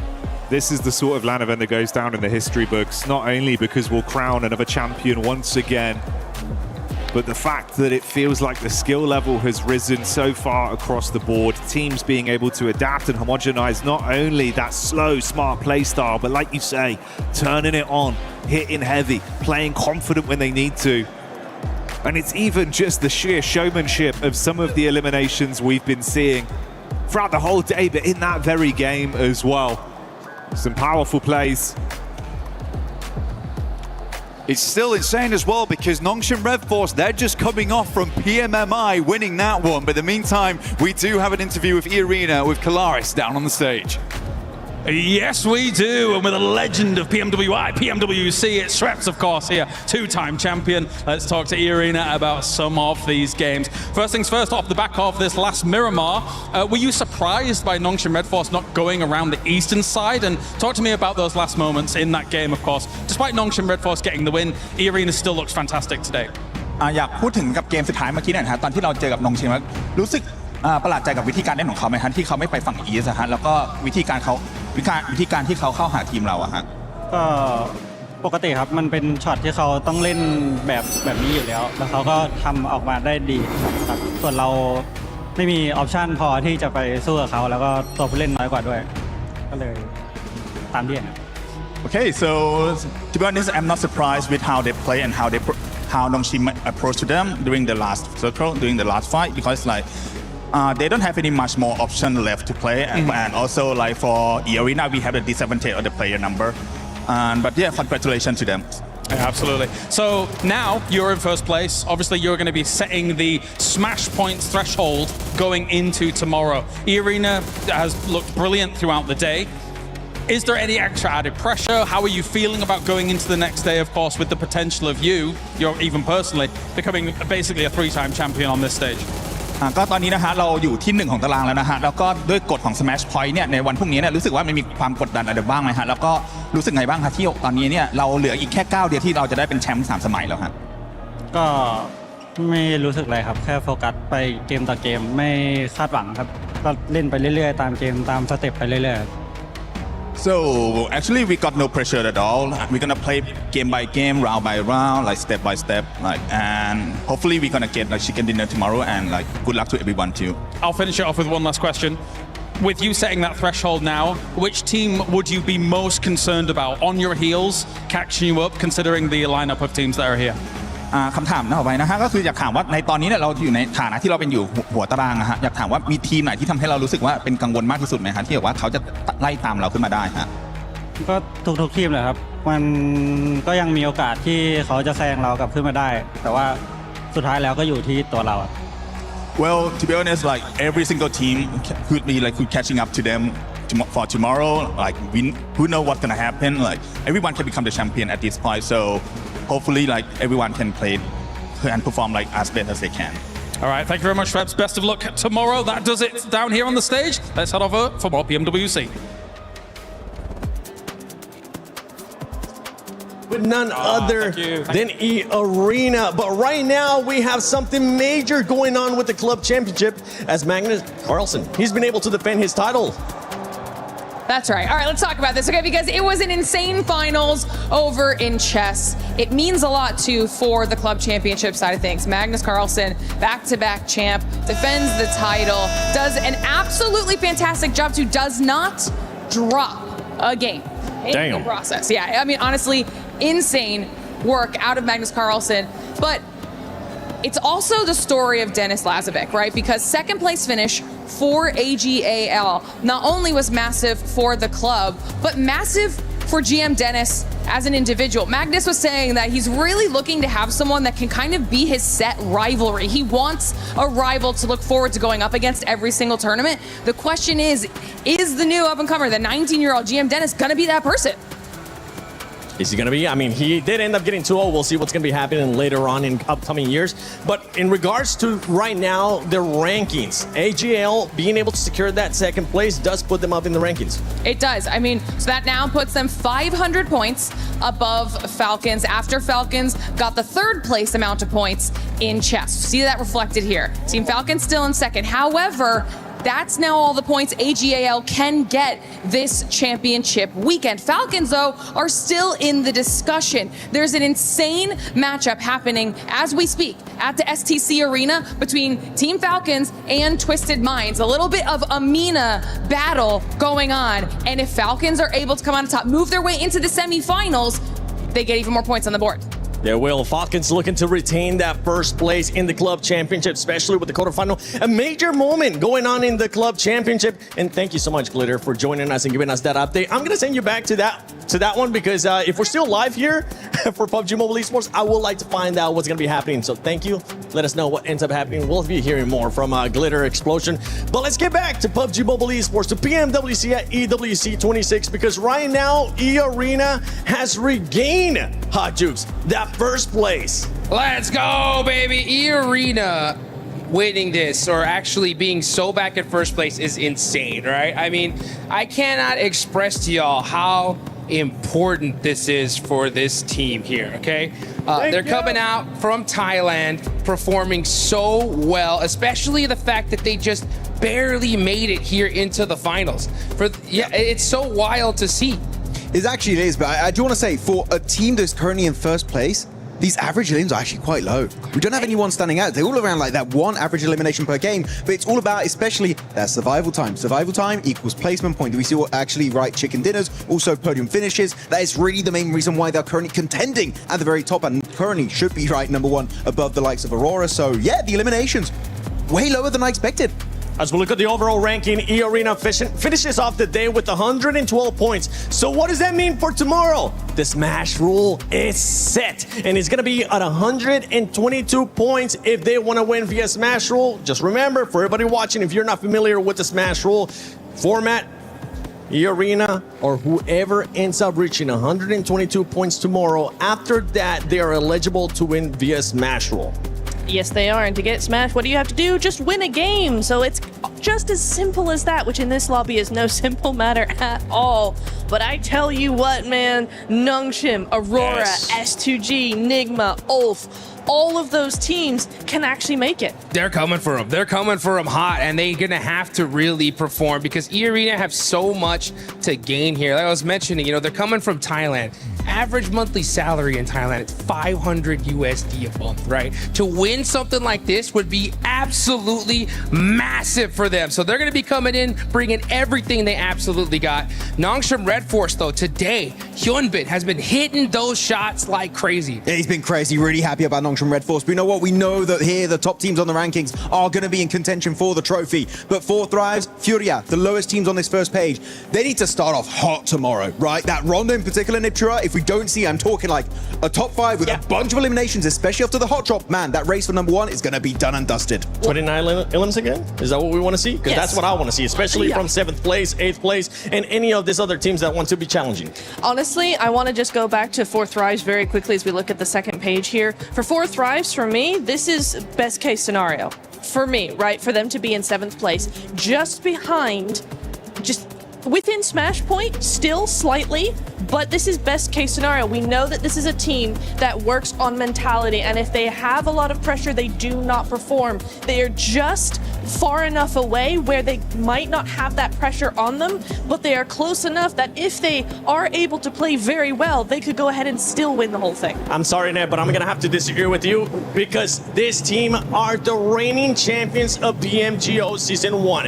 If they weren't the champions of PMGO, I feel like what you said is correct. But the fact that they have been champions in the past and they're looking to go for the back-to-back here at a global event, I think they are going to be feeling the pressure, and I think they're definitely going to be feeling the pressure from the fans that are here. Yeah, especially when you are, as you said, right, the technically reigning champions of a global event, not including PMMIs, they couldn't participate. I feel like there's definitely going to be a lot of expectations for them to do that comeback. But though, looking at the second page of the rankings, we saw Chamba at the very top. I feel like everyone below Chamba, currently, I have very low hopes, if not actually no hope whatsoever, for them to actually be competing for the title of PMWC 2026 Grand Champion. So outside of that, if they do an exceptional kickoff, like maybe we're talking back-to-back wins, but outside of that, game over in my opinion. That Rondo is going to be so important tomorrow, right? For so many of these squads, they're going to have to really do their homework, dial in and lock in, because if they can get a crazy 30-point game, anything can happen. We still got 6 matches left to go, so no matter who it is, where you're at on the leaderboards, root for your squad, give them the hype they need to pull off a miracle. We want to see it here in Paris. Come on, guys. Second page to first. You can do it. Make it happen. Do we have 6 matches, though? Hey. Do we? Hey. Because right now, those teams that are challenging for that Smash rule, hear me out. We haven't gotten a chance to see it yet, but I think we might end up seeing it. But take some guesses. Quick predictions. Who's going to be the MVP? Juice. MVP? Yeah, quick. Moment. Hey, I was on the right squad. My man, hey, so easy. 14 eliminations, 2,000 damage. He went off. They popped off. And Nongshim Red Force, this was a great day for them. It was. I mean, So Easy is the one that initiated the insane, and might I say, not insane in a good way, insane in an absolutely crazy way, the push onto EA. Luckily, it worked out, but we were all yelling at the TV going, what are you doing? It's So Easy, he's been kind of going wild, okay? But it did make it look easy from time to time. Of course, I feel like Nongshim Red Force, sometimes they don't look confident, sometimes they look too confident. But you know what? The one consistent throughout today has been So Easy, putting up big numbers alongside Hyunbin. Very happy. Of course, I like Hyunbin, but I got to respect the entirety of the roster. So Easy looking incredible and actually saving Hyunbin in a lot of these scenarios. And right now, looking at their position in the rankings, can they be the champions? Because, you know, last time we saw a South Korean team become the champions, it was D+ in London with that insane island finish. Can Nongshim Red Force be the ones to do it next? And honestly, if they're within the Smash point, they are very, very scary. We saw in PMMI, they won by Smash. They're one of the only teams, if not the only team, to win by Smash rule in a global. They can absolutely do it. They're there. They're in third place. They're looking very good. Can they do it again? I would be very worried if I was any other team right now. And for everybody that's a Nongshim Red Force fans, I feel like we got a major answer today. Yes, that's why I started looking exactly and directly at you, Max. Because the biggest question mark from them, especially in the first day, in those 4 matches that we ended up playing, was can this team end up performing better in regards to placement points? Can they end up winning, since we do have this Smash rule at play here? Today, we ended up playing 8 matches and they ended up winning 2 out of those matches. So we did get the answer that we wanted to, and they're currently challenging. And this is what I'm saying. I don't know if we're gonna have those 6 matches tomorrow. You got Aurora up there. You got E-Arena that has the experience. They're looking like they got the nerves under control. It's gonna come down, Jukes, to those teams that are following them, that are currently chasing them, that are actually far away from that Smash zone. And the perfect example happened to be what you talked about, Neptura, PMMI. Nobody thought Nongshim Red Force was gonna win it until the last match. Everyone thought Tianba had it in the bag. They had a massive lead, but then last game, match number 6, Nongshim Red Force take it away. Even though Fury had more points, they won it and they become the champions. So it's still anybody's game for sure. You know what? I'm going to slow down the Nongshim Red Force hype right now because I don't want to curse them too much. But I want to pivot real quick on S2G, a team that got 3 wins, right? They got 3 I like that. chicken dinners, and we know that with their Smash ruling in play, chicken dinners kind of really important. You know, kind of really important. They kinda count. So S2G right now, if they do get in like a top 5, top 6 scenario and they actually have a decent position in the zone, and they are indeed in the Smash zone, I feel like S2G could be snatching away that trophy from the hands of the Arena. I got a question. How many teams do you think put your you're gonna hand end? up. Yeah, I was about to say. We're back. I'm near to the desk there. Yes. Hi, Jukes. You may speak. Yeah, how many teams do you think you're gonna be in the Smash zone at the end of this? I'll tell you. Hold on. Let's do something. Before we end the show here, Tomasz, can you actually pull up that overall once again for Bring us? it up. Just so we can set the tone here for what's going to be happening tomorrow, because it's going to be... Thank you. It's going to be quite interesting. From looking at this leaderboard right now, we got E-Arena on 112. Once again, to remind everybody, the threshold is going to be 122 tomorrow. I personally think we can have up to 6 teams on that Smash zone. It's a good call. Depending on how many games we end up playing, Max. I'm going to say 4. I feel like 4 teams, even in like really PMMI was pushing the limits of the Smash ruling where, what was it, 5, almost 6 teams entering the Smash zone. But I feel like for this event, 4 teams. It's the amount of squad that will be entering that Smash zone. I have to agree with you. I think 6 is a possibility. Absolutely a possibility. Based on You points. can agree with me too. You're good. Yeah, You're I good. agree with both of them. More likely, it's gonna be 4. Yeah. I don't know. I think we go all 6 matches. I think we're gonna see 6, 7, 8 people in it. It's possible, baby. Come on, let's go. Crazy. Max. You didn't see that. You didn't see that. Rondo. I saw it. Rondo. Wait, you think we're going to go 6 matches? I think we can see. We go 6 but matches. you didn't answer the question. How many teams? I'm gonna go with 7. I'm gonna go with 7 teams. It's gonna go all 6 games. Rondo, we're gonna see like 4 teams in that mid-pack get like 10, 15 points, and it's gonna make the whole show wild. So you guys better be watching. It's gonna be awesome. Wait, 7's getting in the Smash zone. Well done. Congrats. Hey! Yes! But yeah, for these teams, I can't wait to see what we're going to be seeing tomorrow. We saw many teams being able to step up here today on day 2 of PMWC at EWC 26. Thank you so much for joining us, Hot Jukes. Maxman, Neptura, the 7WG, Lays, the amazing interviews, and also Kalaris was able to join us today here in the studio, and all the casters with John Allen, Jackie, and Blanket, everybody in production. It has been a pleasure to bring you this day to 8 matches. What a marathon. Tomorrow, we could have 2 matches, 3, 4, 5, Possible. or 6, like Jukes is predicting here. Let us know on social media what many matches you think we're going to be getting. Use the hashtag EWC, hashtag EWC26. We'll be seeing you tomorrow for the final day of PMWC at EWC 26. Whoa. Let's go!